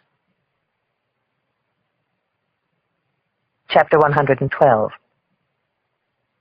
It took about 3 minutes for Chris and me to throw on clothes and head back to the hall. In the rush, I never told him my news. By disaster standards, the quake was nothing much, unless you had spent the past 5 weeks tracking down the country's most notorious killer. Most of the damage ended up confined to shattered storefronts and traffic accidents north of the city, but as we pushed our way through the clamoring throng of press in the hall's lobby, the quake's biggest news crackled with the fierceness of a live wire. The bride and groom killer was free. Nicholas Jenks had managed to flee after the police van taking him back to jail had flipped over outside Novato, the result of a chain of automobile accidents caused by the tremor. The policeman guarding him had been fatally injured. 2 more in the front seat of the overturned van were hospitalized. A huge command center was set up down the hall from homicide. Roth himself took charge. The place was crawling with brass from downtown and, of course, the press. An APB was released, Jenks's description and photo distributed to cops on both sides of the bridge. All city exits and highway tolls were being monitored. Traffic slowed to a crawl. Airports, hotels, and car rental ports were put on alert. Since we had tracked Nicholas Jenks down originally, Rawley and I found ourselves at the center of the search. We placed an immediate surveillance on his residence. Cops spread out all over the Seacliff area from the Presidio to Land's End. In searches like this, the first 6 hours were critical. The key was to contain Jenks in the grid where he had bolted, not let him contact anyone who could help him. He had no resources, no funds, no one to take him in. Jenks couldn't stay on the loose, unless he was a lot craftier than I thought he was. The escape left me stunned. The man I had hunted down was free, but I was also left conflicted. Were we hunting the right man? Everyone had a theory about where he might head. The wine country, east into Nevada. I had my own theory. I didn't think he'd head back to the house. He was too smart, and there was nothing to be gained there. I asked Roth if I could borrow Jacoby and Paul Chin to play out a hunch. I took Jacoby aside. I need you to do me a big favor, Warren. I asked him to do surveillance outside Joanna Wade's apartment on Russian Hill. I asked Chin to do the same outside the house of Jenks's former agent, Greg Marks. If Jenks really believed he was being set up, those were 2 places he might go. Jacoby gave me a look as if I was sending him out on another champagne lead. The entire corps of inspectors was following up leads. What the hell, Lindsay? Why? I needed him to trust me. Because it struck me as funny, too, I said, begging his support. Why Jenks would leave that damn tuxedo jacket behind. I think he might go after Joanna. Trust me on it. With Warren and Paul Chin in place, there was nothing I could do except monitor the wires. 6 hours into the search, there was still no sign of Nicholas Jenks. Chapter 113. Around 4, I saw Jill pushing her way through the crowd buzzing outside my office. She looked ready to kill somebody, probably me. I'm glad you're here, I said, grabbing her. Trust me, please, Jill. Cindy's downstairs, she said. Let's go talk. We sneaked out and were able to find Cindy amid a throng of reporters clawing at anyone who came down from the 3rd floor. We called Claire, and in 5 minutes we were sitting around a table at a coffee shop just down the block. Jenks's escape had thrown all of my speculations into disarray. You still believe he's innocent? Jill pressed the issue immediately. That depends on where he turns up next. I informed them that I had stationed a couple of men around the homes of Greg Marks and Joanna Wade. Even now? Jill shook her head and looked close to blowing. Innocent men don't run from police custody, Lindsay. Innocent people might, I said, if they don't believe the justice system is being just. Claire looked around with a nervous swallow. Ladies, it strikes me we're entering into very sensitive territory here, all right? We've got a manhunt trying to locate Jenks. He could be shot on sight. And at the same time, we're talking about trying to firm up a case against someone else. If this comes out, heads will roll. I'm looking at some of those pretty heads right now. If you really believe this, Lindsay, you need to take it to someone, Jill lectured me. Roth, Mercer. Mercer's away, and right now everybody's focused on locating Jenks. Anyway, who the hell would believe this? As you say, all I have is a bunch of hypotheticals. Have you told Rawley? Asked Claire. I nodded. What does he think? Right now, he can't get past the hair. Jenks's escape didn't help my case. I knew there was something I liked about that guy, Jill finally smiled thinly. I looked at Claire for support. It's hard to argue your side of things, Lindsay, she said with a sigh. That said, your instincts are usually good. So then, bust in on Joanna like Lindsay proposed, said Cindy. The more I was around her, the more I loved her. Things had suddenly gotten very sticky in the way of accountability. I turned to Claire. Is there anything we might have missed that could implicate Joanna? She shook her head. We've been through all that. All the evidence points the finger directly at Nicholas Jenks.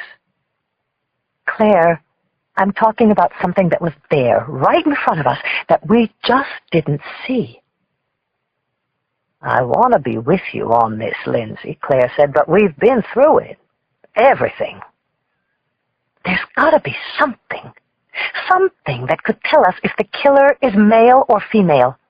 If Joanna did it, she's no different from any killer I've tracked down. She left something.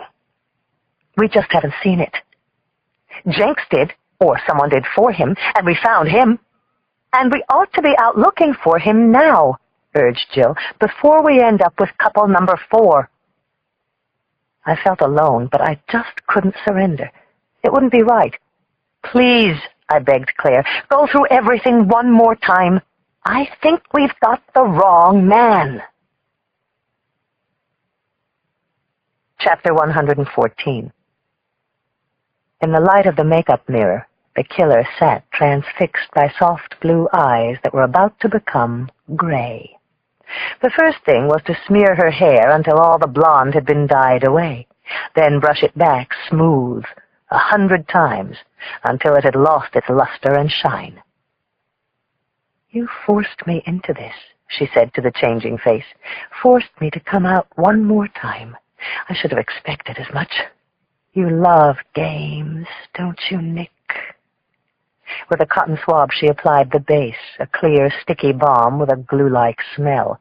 She dabbed it over her temples, down the curve of her chin, in the soft space between her upper lip and her nose. Then, with a tweezer, she matted on the hair, tufts of reddish-brown. The face was almost complete, but the eyes, anyone could see they were still hers. She slipped out a pair of tinted contacts from the case, moistening them, stretching her lids to insert each one. She blinked, well satisfied with the result. The familiarity was gone. The change was complete. Her eyes now reflected a steely, lifeless gray. Nicholas's color. She was him. Chapter 115. Claire's call woke me out of a deep sleep. Come down here, her voice commanded. I blinked groggily at the clock. It was 10 after 5. Come down where? I moaned. I'm at the damn office, in the damn lab. The guard at the front counter will let you in. Come right now. I heard the urgency in her voice, and it took only seconds for me to come to my senses. You're at the lab? Since 2:30, sleepyhead. It's about Nicholas Jenks. I think I found something. And Lindsay, it is a mind-blower. At that hour, it didn't take me more than 10 minutes to get to the morgue. I parked in the circular area outside the coroner's entrance reserved for official vehicles. I rushed in, my hair uncombed, dressed in a sweatshirt and jeans. The guard buzzed me in and let me through. He was expecting me. Claire met me at the entrance to the lab. Okay, I said, my expectations are high. She didn't answer, only pressed me up against the door of the lab, without a word of greeting or explanation. We're back at the Hyatt, she started in. Murder number 1. David Brandt is about to open the door. Pretend you're the groom, she said, placing her hand on my shoulder and gently easing me into place, and I'll be the killer. I surprise you as you open the door and stab, right-handed. Not that it makes any difference now. She thrust her fist into the space under my left breast. So you fall, and that's where we find you, later, at the scene. I nodded, letting her know that I was following along so far. So what do we find around you? She asked, wide-eyed. I made a mental picture of the scene.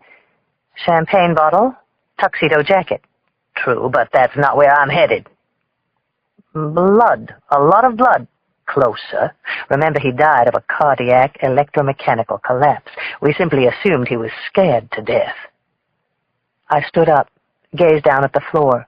Then suddenly I saw it, as if I were there with the body. Urine. Right, exclaimed Claire. We found a small residue of urine on his shoes, on the floor, about 6 cubic centimeters worth that I was able to save.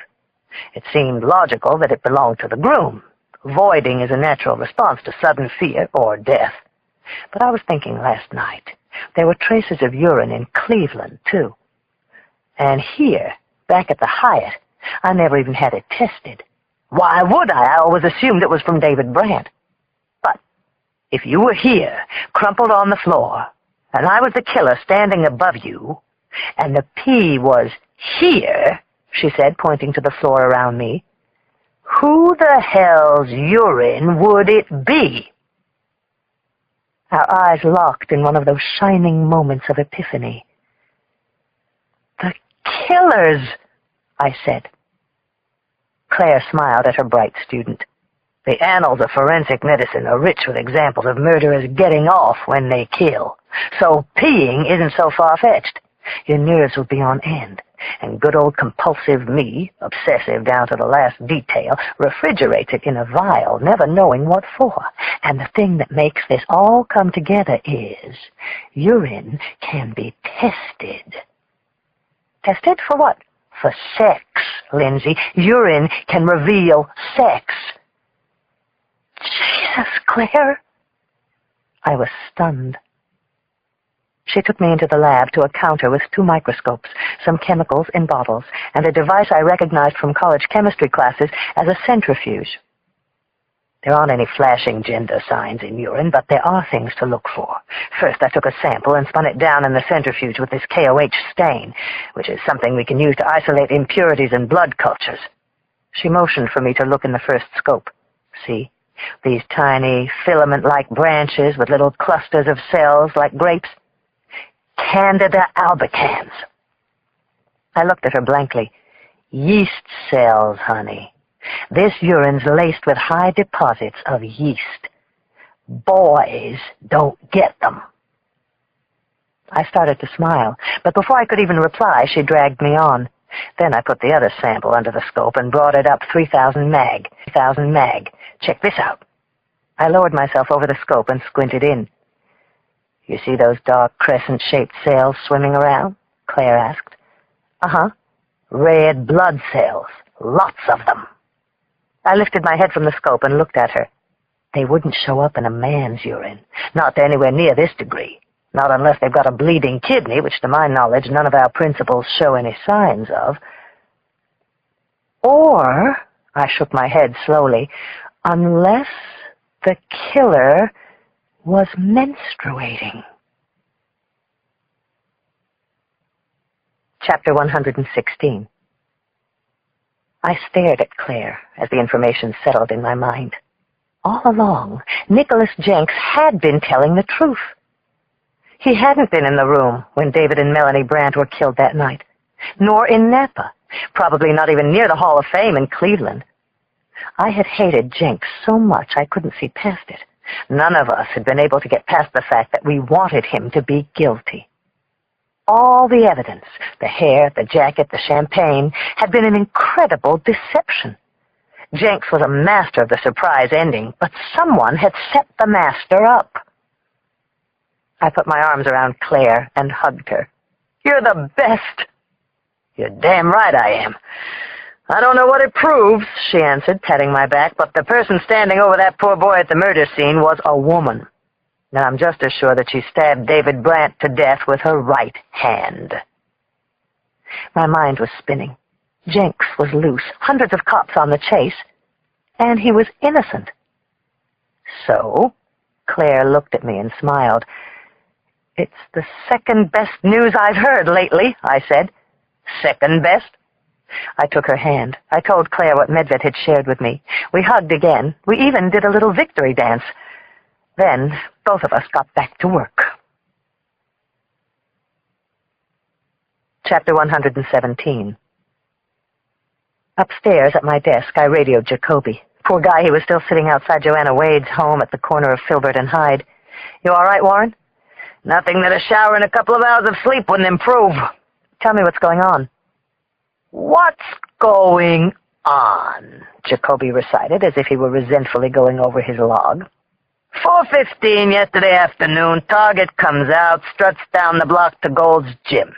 6:10, Target reemerges, proceeds down block to Pasqua Coffee, comes out with plastic bag. I suspect it's almond roast. Goes into the Contempo Casuals boutique, comes out empty. I gotta figure the new fall stuff hasn't arrived yet, Boxer. She makes her way home. Lights go on the 3rd floor. Is it chicken I smell? I don't know. I'm so fucking hungry I might be dreaming. Lights go on about 10:25. Since then, she's been doing what I'd like to be doing. Why you got me out here like a rookie, Lindsay? Because Nicholas Jenks is going to try to find his ex-wife. He believes she's setting him up. I think he knows that Joanna is the murderer. You trying to cheer me up, Boxer? Bring meaning into my life? Maybe. And how's this? I think she is, too. I want to know immediately if you spot Jenks. Chris Raleigh came in about 8, tossing a surprised look at my bleary eyes and disheveled appearance. You should try a brush in the morning. Claire called me at 5:10. I was in the morgue at 5:30. He looked at me funny. What the hell for? It's a little hard to explain. I want you to meet some friends of mine. Friends? At 8 in the morning? Uh-huh. My girlfriends. He looked completely confused. What am I not following here? Chris, I seized his arm. I think we broke the case. Chapter 118. An hour later, I got everyone together on the Jenks case, hopefully for the last time. There had been a few alleged sightings of Nicholas Jenks, in Tiburon down by the marina, and south of Market, huddled around a gathering of homeless men. Both of them proved false. He had eluded us, and the longer he remained free, the greater the speculation. We got together in a vacant interrogation room that sex crimes sometimes used. Claire smuggled Cindy up from the lobby, then we rang down Jill. I see we've loosened the requirements, Jill commented when she came in and saw Chris. Raleigh looked surprised, too. Don't mind me, I'm just the token male. You remember Claire and Jill Bernhardt from the district attorney's office, I said. Cindy, you may recall from Napa. The team. Slowly, Chris looked from one face to another until he settled on me. You've been working on this independently of the task force? Don't ask, said Jill, plunking herself down in a wooden chair. Just listen. In the cramped, narrow room, all eyes turned to me. I looked at Claire. You want to begin? She nodded, scanned the group as if she were presenting at a medical conference. On Lindsay's urging, I spent all last night going through the 3 case files. I was looking for anything that would implicate Joanna. At first, nothing, other than coming to the same conclusion I had before, that from the angle of the first victim's wounds, the killer was right-handed. Jenks is left-handed. But it was clear that it wouldn't stick. Then, something struck me that I had never noticed before. At both the first and third crime scenes, there were traces of urine. Individually, I guess neither the medical examiner in Cleveland nor I ever thought much of it. But as I thought through the crime scenes in my head, the locations of these deposits didn't make any sense. Early this morning, very early, I rushed down here and performed some tests. There was barely a breath in the room. The urine we found at the Grand Hyatt demonstrated large deposits of yeast, as well as atypically large counts of red blood cells. Red blood cells in that amount appear in the urine during menstruation. Coupled with the yeast, there's no doubt in my mind that the urine was a woman's. A woman killed David Brandt, and I have no doubt we'll find a woman was in the stall in Cleveland, too. Jill blinked, dumbfounded. Cindy's bright red lips parted in an incredulous half-smile. Raleigh just shook his head. Jenks didn't do it, I said. Joanna must have. He abused her. Then he dumped her for his new wife, Jessie, just as he was about to strike it rich. Joanna tried to sue him twice unsuccessfully, ended up with a settlement many times smaller than she would have gotten a year later. She watched him gain celebrity and wealth and a new, seemingly happy life. Chris looked amazed. You really believe a woman could physically pull this off? The first victims were stabbed. The second were dragged 20, 30 yards to where they were dumped. You haven't seen her, I replied. She knew how to set Jenks up. She knew his tastes, his investments, and had access to his possessions. She even worked at Saks. Cindy chipped in. She was one of the few people who would have been aware of Always a Bridesmaid. I nodded toward Jill. She had the means, the motive, and I'm damn sure she had the desire. A really heavy silence filled the room.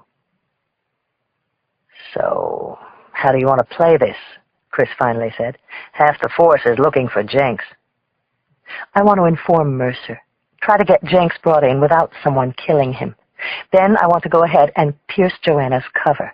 Phone calls, credit cards. If she was in Cleveland, something will tie her there. I think you'd agree now, I said to Jill, we have enough to authorize a search. Jill nodded, at first hesitantly, then with more resolve. It's just impossible to believe that after all this, we now have to defend that bastard. Suddenly, there was a loud rap on the glass window of the door. John Carristy, an inspector on the task force, broke in on us. It's Jenks. He's just been sighted. He's up in Pacific Heights. Chapter 119. Raleigh and I leaped up, almost as one, racing back to the command center. It appeared Jenks had been seen in the lobby of a small hotel called the El Driscoll. A bellboy spotted him. Free of his cuffs. Now he was on the streets, somewhere up in Pacific Heights. Why there? My mind ratcheted through the possibilities. Then it became clear. Greg Marks lived up there. I radioed Paul Chin, who was still sitting surveillance on the agent's brownstone. Paul, be on the alert, I told him. Jenks may be headed your way. He was seen in Pacific Heights. There was a beep on my cell phone. It was Jacoby. Everything was happening at once. Boxer, there's an all-available units on Jenks up in the Heights about a mile from here. I'm headed up there. Warren, don't leave, I shouted into the receiver. I still believed Joanna was the murderer. I couldn't leave her unmonitored, especially with Jenks on the loose. Stay at your post. This takes precedence, Jacoby argued. Besides, nothing's happening here. I'll call a radio car to relieve. Jacoby! I shouted, but he had already signed off and was on his way to the Heights. I turned to Chris. Warren's left Joanna's. Suddenly Karen, our civilian clerical, shouted for me. Lindsay, call for you on 1. We're headed out, I hollered back to her. I had strapped on my gun, grabbed the keys to my car. Who is it? Says you'd want to talk to him about the Jenks case, Karen said. Says his name is Philip Campbell. Chapter 120. I froze, fixed on Raleigh, and lunged back toward my desk. I signaled Karen to put it through. At the same time, I hissed under my breath to Raleigh, start a trace. I waited in a trance. Seconds could mean the difference. The breath was tightening in my chest. Then I picked up. You know who this is, Nicholas Jenks's arrogant voice declared. I know who it is. Where are you? Not a chance, Inspector. I only called to let you know, whatever happens, I didn't kill any of them. I'm not a murderer. I know that, I told him. He seemed surprised. You know? I couldn't let Jenks know who it was, not with him on the loose. I promise we can prove it wasn't you. Tell me where you are. Hey, guess what? I don't believe you, Jenks declared. Besides, it's too late. I told you I'd take this into my own hands. I'm going to solve these murders for you. Jenks could hang up any moment and we'd lose him. This was my only chance. Jenks, I'll meet you anywhere you want. Why would I want to meet you? I've seen enough of you to last a lifetime. Because I know who did it, I told him. What he said next jolted me. So do I. And then he hung up. Chapter 121. 6th, Market, Taylor. The streets shot by, the top hat on the roof of Chris Raleigh's car flashing wildly. Ellis, Larkin. We shot up Larkin, climbing through the lights, then rocked over the bumps as we careened over Nob Hill. In a matter of minutes, we arrived in Russian Hill. Joanna lived on the top floor of a townhouse on the corner of Filbert and Hyde. We were no longer waiting to flush her out. Jenks was loose. He had probably homed in on her. Now it was a matter of preventing more killing. We slowed, cut the lights as we wove through the quiet, hilly streets. The house had been unguarded for maybe 15 minutes. I didn't know if Joanna was up there, or where the hell Jenks was. Chris pulled to the curb. We checked our guns and decided how to proceed. Then I saw a sight that tore the breath from my lungs. Chris saw it, too. Christ, he's here. From a narrow alley 2 houses away, a man in a beard and baggy sport coat emerged. He looked both ways as he hit the street. Then he made his way down the block. It was Jenks! Raleigh pulled out his gun and reached for the door. I looked closer in disbelief, grabbed onto him. Wait! Look again, Chris! We both gaped in amazement. He had the same look, the short reddish-gray hair, the same unmistakable beard.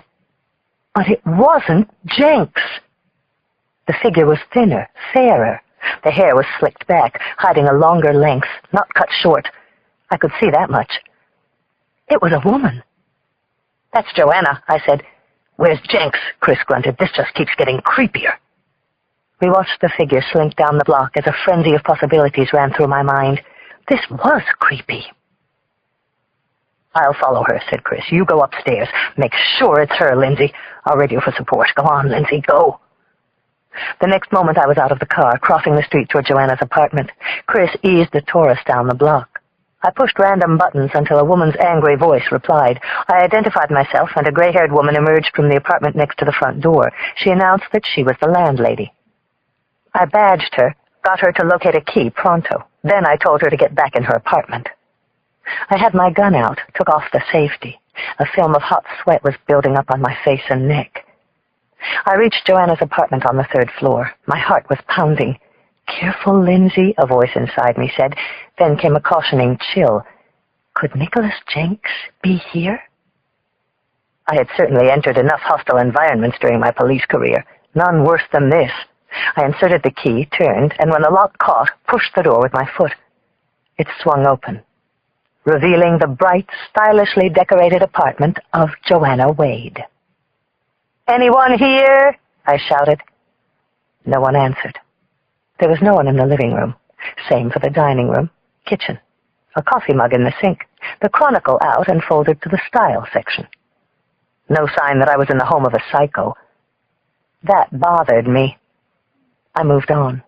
Magazines, Food and Wine, San Francisco, on the coffee table. A few yoga posture books. In the bedroom, the bed unmade. The entire place had a relaxed, unforbidding feel. Joanna Wade lived like any ordinary woman. She read, had coffee in her kitchen, taught exercise, paid her bills. Killers were preoccupied with their victims. This didn't make sense. I turned into the master bath. Oh, damn it! The case had made a last, irrevocable turn. On the floor, in her workout tights, was Joanna Wade. She was leaned against the tub, looking at me, but not really. Actually, she was still looking at her killer. Her eyes were wide and terrified. He had used a knife. Jenks? If not him, then who? Oh, Christ, I gasped. My head was spinning, and it hurt. I hurried over to her, but there was nothing I could do. Everything had twisted again.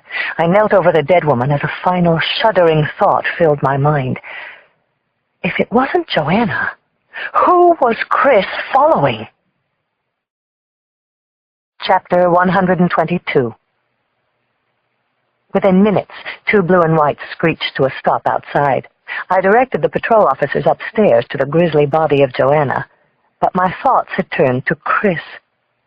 And whoever he was following. I had been up in the apartment for 10, maybe 12 minutes, without a word from him. I was worried. He was following a murderer, and a murderer who had just killed Joanna Wade. I ran downstairs to an open patrol car. I called in what had happened to Command Central. A riot of doubts was crashing in my mind.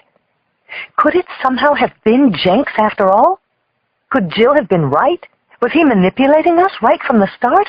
Had he set everything up, even the sighting in Pacific Heights?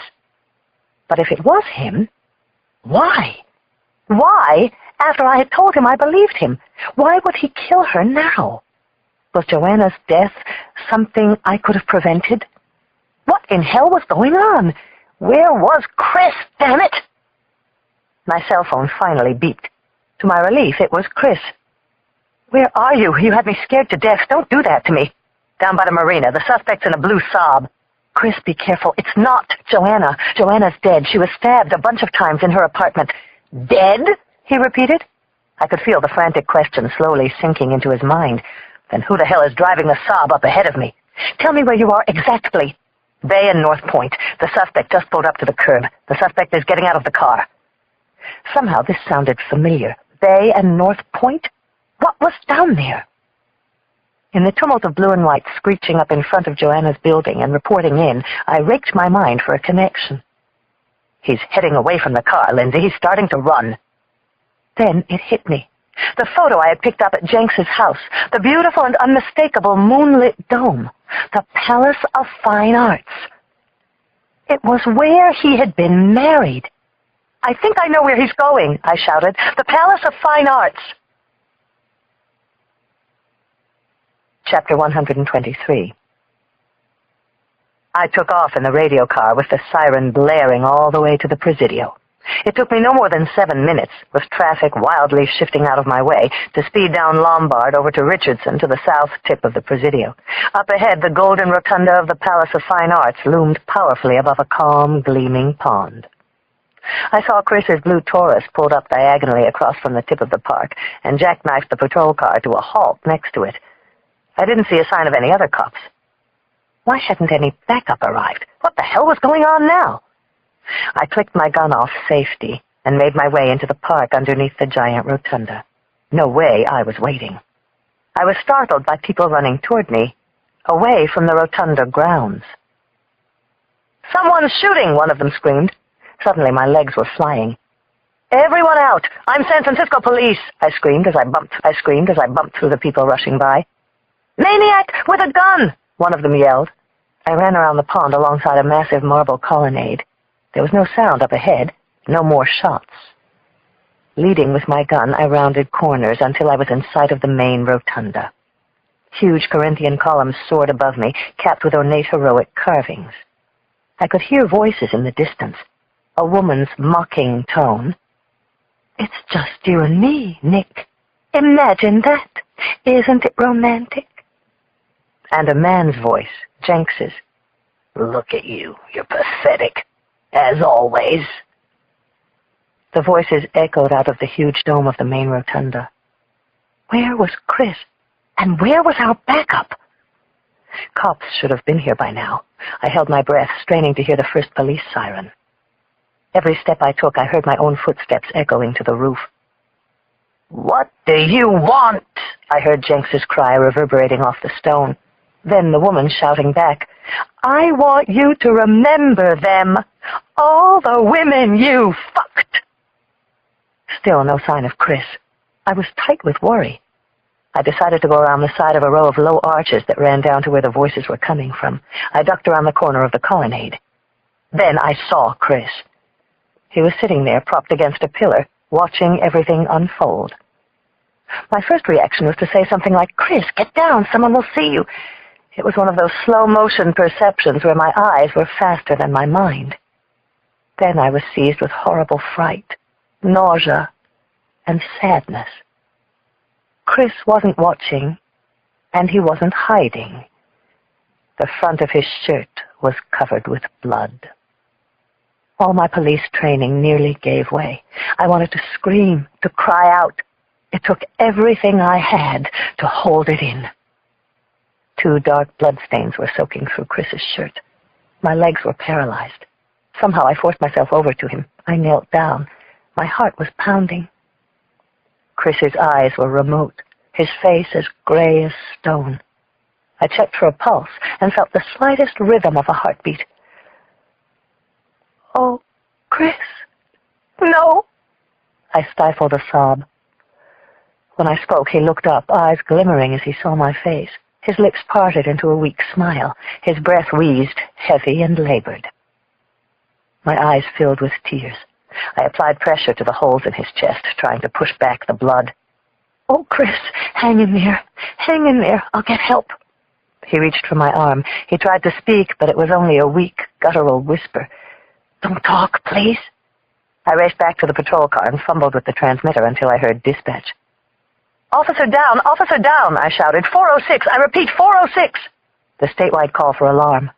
"Officer shot! Rotunda of the Palace of Fine Arts. Need immediate EMS and SWAT backup. Possible Nicholas Jenks sighting. Second officer on the scene inside. Repeat, 406, emergency!"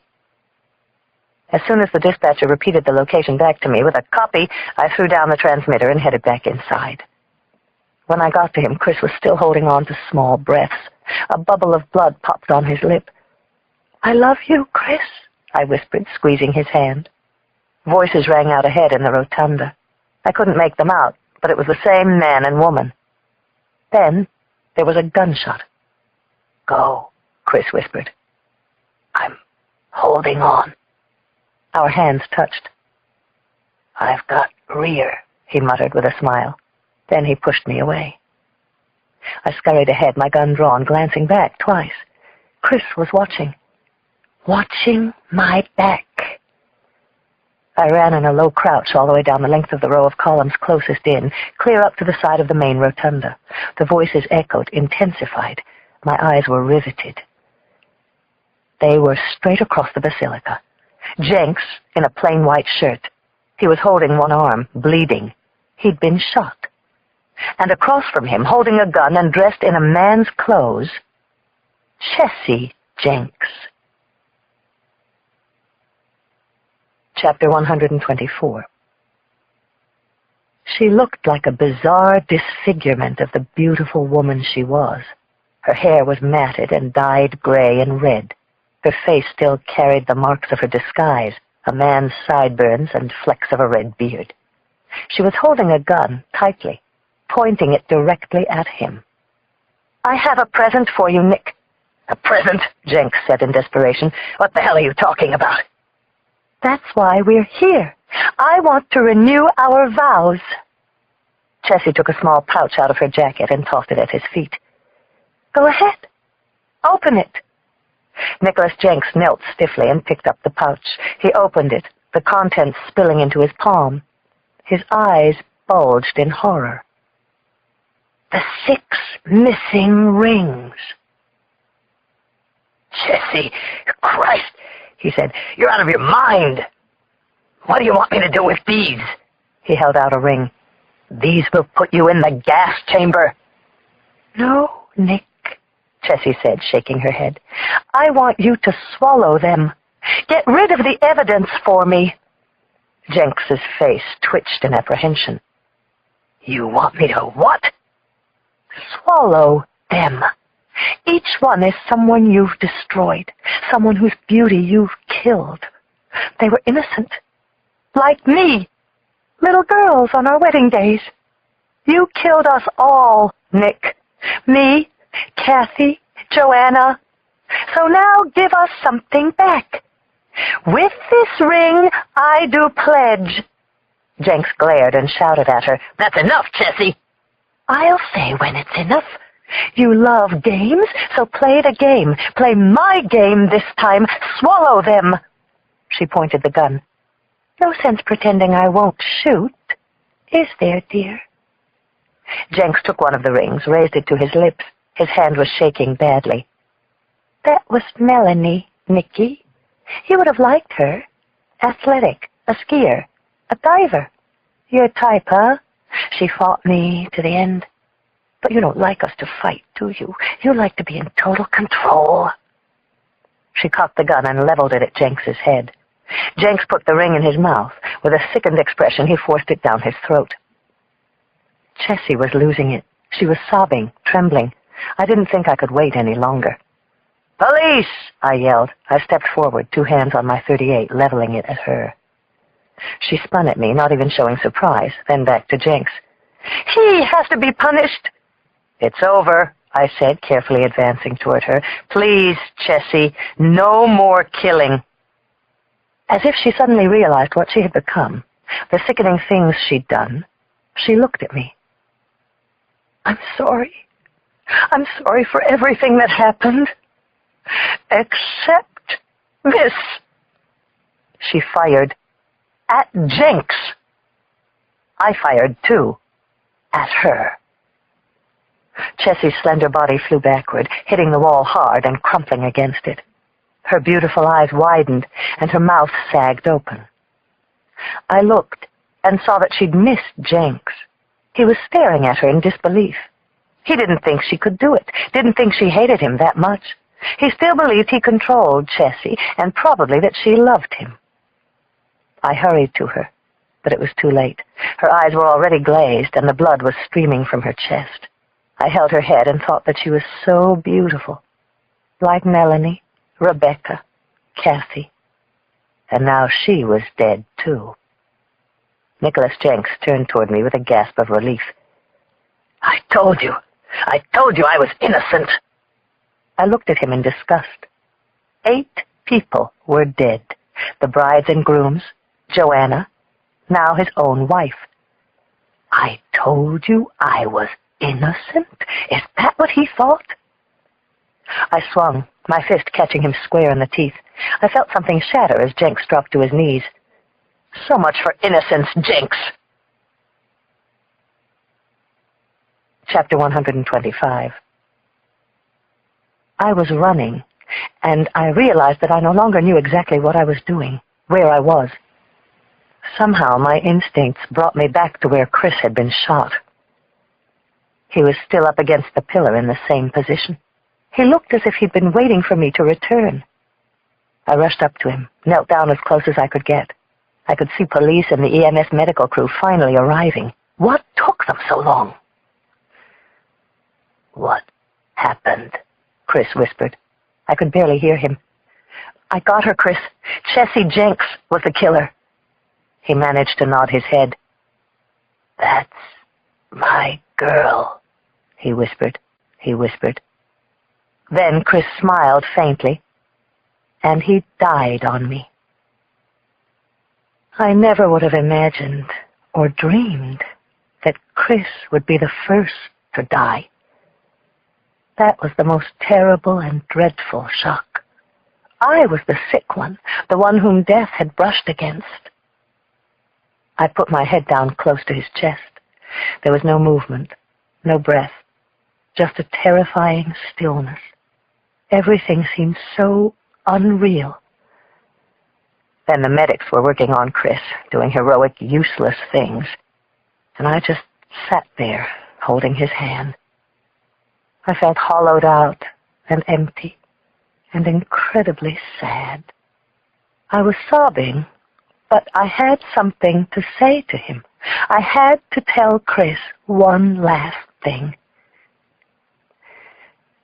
Med told me, Chris, I'm going to be okay. Chapter 126. I couldn't go near my office at the hall. I was given a 1-week leave. I figured I'd take another of my own time on top of that. I sat around, watched some videos of old movies, went for my treatments, took a jog or two down by the marina. I even cooked and sat out on the terrace overlooking the bay, just as I had with Chris that first night. On one of those nights, I got really drunk and started playing with my gun. It was Sweet Martha who talked me off the ledge. That, and the fact that if I killed myself, I would be betraying Chris's memory. I couldn't do that. Also, the girls would never have forgiven me, right? I felt a hole tear at my heart, larger and more painful than anything I had ever felt, even with Negley's. I felt a void of connection, of commitment. Claire called me 3 times a day, but I just couldn't speak for very long, not even to her. It wasn't you, Lindsay. There was nothing you could have done, she consoled. I kind of know that, I replied, but I just couldn't convince myself it was true. Mostly I tried to persuade myself I still felt a sense of purpose. The bride and groom murders were solved. Nicholas Jenks was shamelessly milking his celebrity status on Dateline in 2020. My neglies seemed to be in remission. Chris was gone. I tried to think of what I would do next. Nothing very appealing came to mind. Then I remembered what I had told Claire when my fears of neglies were the strongest. Nailing this guy was the one clear thing that gave me the strength to go on. It wasn't just about right or wrong. It wasn't about guilt or innocence. It was about what I was good at and what I loved to do. 4 days after the shooting, I went to Chris's funeral. It was in a Catholic church out in Hayward, where he was from. I took my place in the ranks with Roth and Jacoby, with Chief Mercer, who was dressed in blues. But my heart was aching so bad. I wanted to be up near Chris. I wanted to be next to him. I watched his ex-wife and his 2 boys struggling to keep it together. I was thinking about how very close I had come to their lives, and they didn't know it. Hero cop, they were eulogizing him. He was a marketing guy, I thought, smiling. And then I started to cry. Of all people, I felt Jacoby grasp my hand, and of all the improbable things, I found myself holding his back. Go ahead, he seemed to be saying. Go ahead and weep. Afterward, at the graveside, I went up to Chris's ex-wife, Marion. I wanted to meet you, I said. I was with him when he died. She looked at me with the fragile courage only another woman could understand. I know who you are, she said with a compassionate smile. You are pretty. Chris told me you were pretty and smart. I smiled and took her hand. We both squeezed hard. He also said you were very brave. I felt my eyes well up. Then she took my arm and said the one thing that I wanted most to hear. Why don't you stand with us, Lindsay? The department gave Chris a hero's burial. Sad, mournful bagpipers opened the ceremony, row after row of cops in dress blues, a 21-gun salute. When it was over, I found myself walking back to the car, wondering what in God's name I was going to do next. At the cemetery gates, I spotted Cindy and Jill and Claire. They were waiting there for me. I didn't move. I stood there, my legs trembling badly. They could see that if they didn't make the first move, I could break down. Why don't you ride back with us, Claire said. My voice cracked. I could barely utter the words. It was supposed to be me, not him, I said to them. Then one by one, they all hugged me. I put my arms around all of them and melted into their embrace as deeply as I could.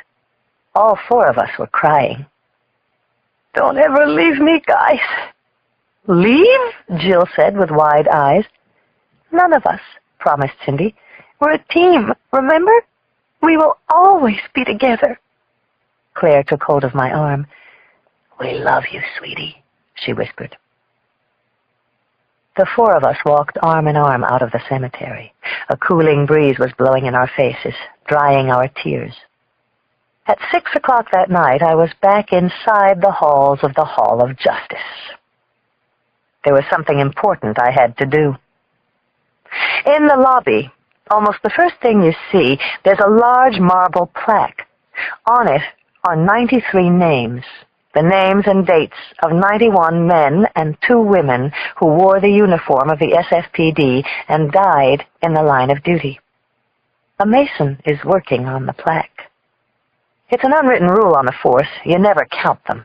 But tonight, I did.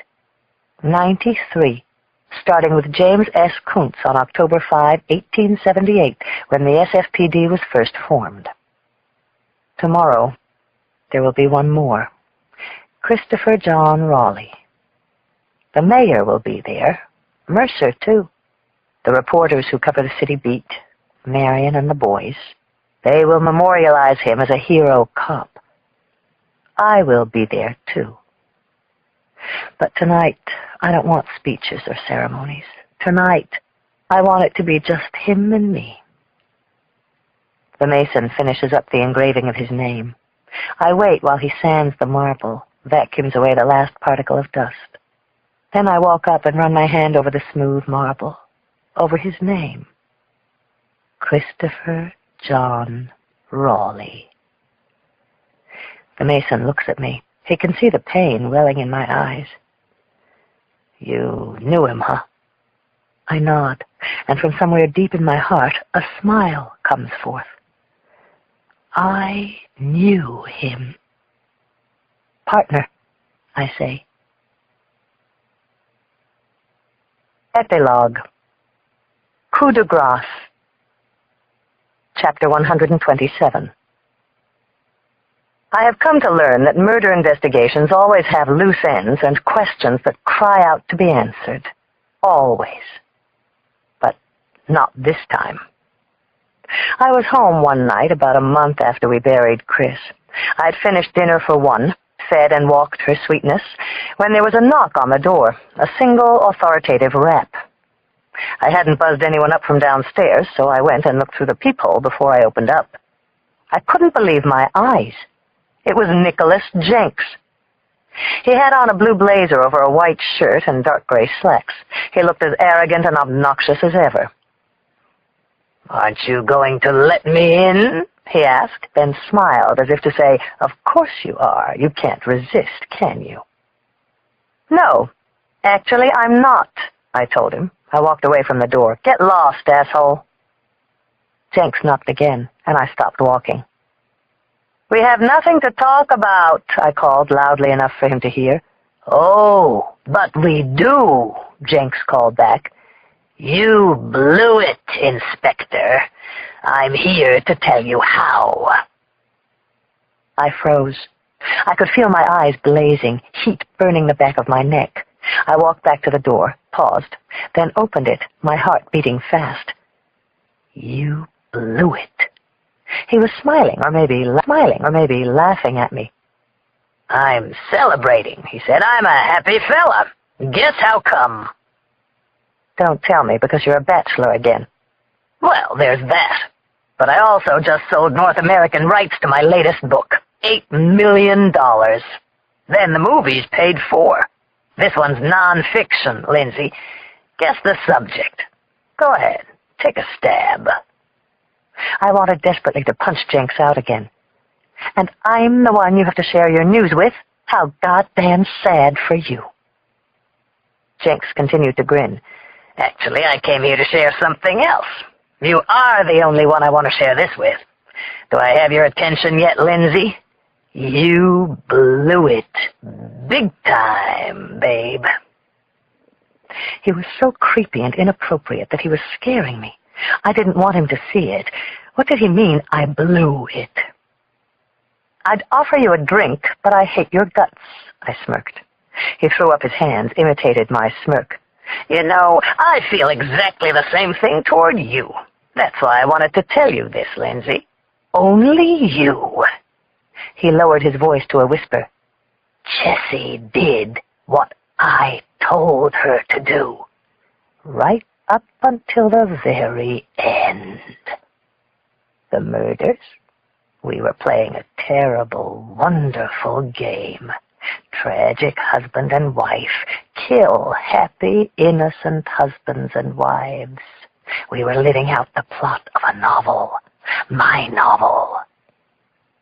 You blew it, Lindsay. I got away clean. I'm free. I'm so free. And now I'm richer than ever."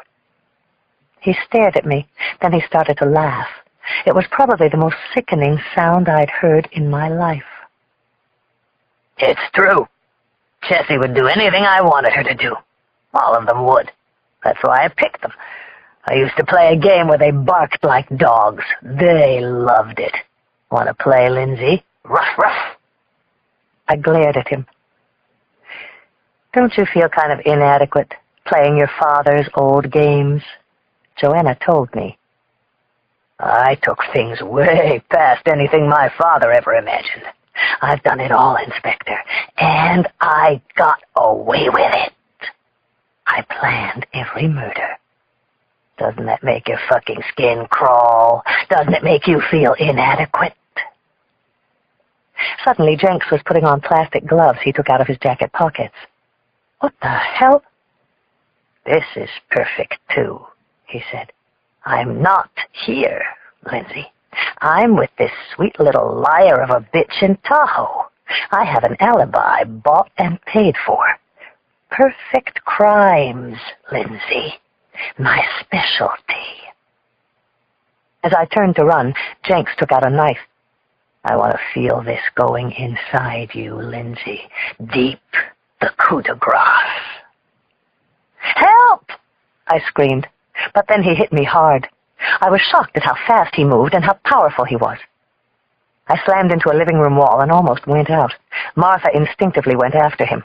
I'd never seen her bare her teeth before. He lashed out and cut her shoulder. Martha fell over, whining horribly. "Stay away, Martha!" I screamed at her. Jenks picked me up and threw me into my bedroom. He shut the door. There was supposed to be another bride and groom murder while I was in jail. New evidence was going to slowly reveal itself. It would become clear that I was innocent, framed. Then I'd write the book. But Jessie turned around and double-crossed me. I never respected her more, Lindsay. I almost loved her for it. She showed some goddamn guts for once. I crawled away from Jenks, but he could see there was nowhere for me to go in the bedroom. I thought I might have a broken rib. "You'll have to kill me first," I told him in a hoarse whisper. "Okay," he grinned. "Glad to oblige. My pleasure." I crawled hand over hand toward my bed, the side facing a window on the bay. It was hard to breathe. Jenks came after me. "Stop, Jenks!" I yelled at the top of my voice. "Stop right there, Jenks!" He didn't stop. Why should he? He slashed back and forth with the knife. Christ, he was enjoying this. He was laughing. Another perfect murder. I reached under the bed to where I'd fastened a holster and revolver, my home security system. I didn't have time to aim, but I didn't have to. Nicholas Jenks was stunned, the knife poised over his left shoulder. I fired 3 times. Jenks screamed, his gray eyes bulged in disbelief. Then he collapsed dead on top of me. "Burn in hell," I whispered. I called Claire first, the medical examiner. Then Cindy, the best crime reporter in San Francisco. Then Jill, my lawyer. The girls came running. This has been a Time Warner Audiobooks production of First to Die.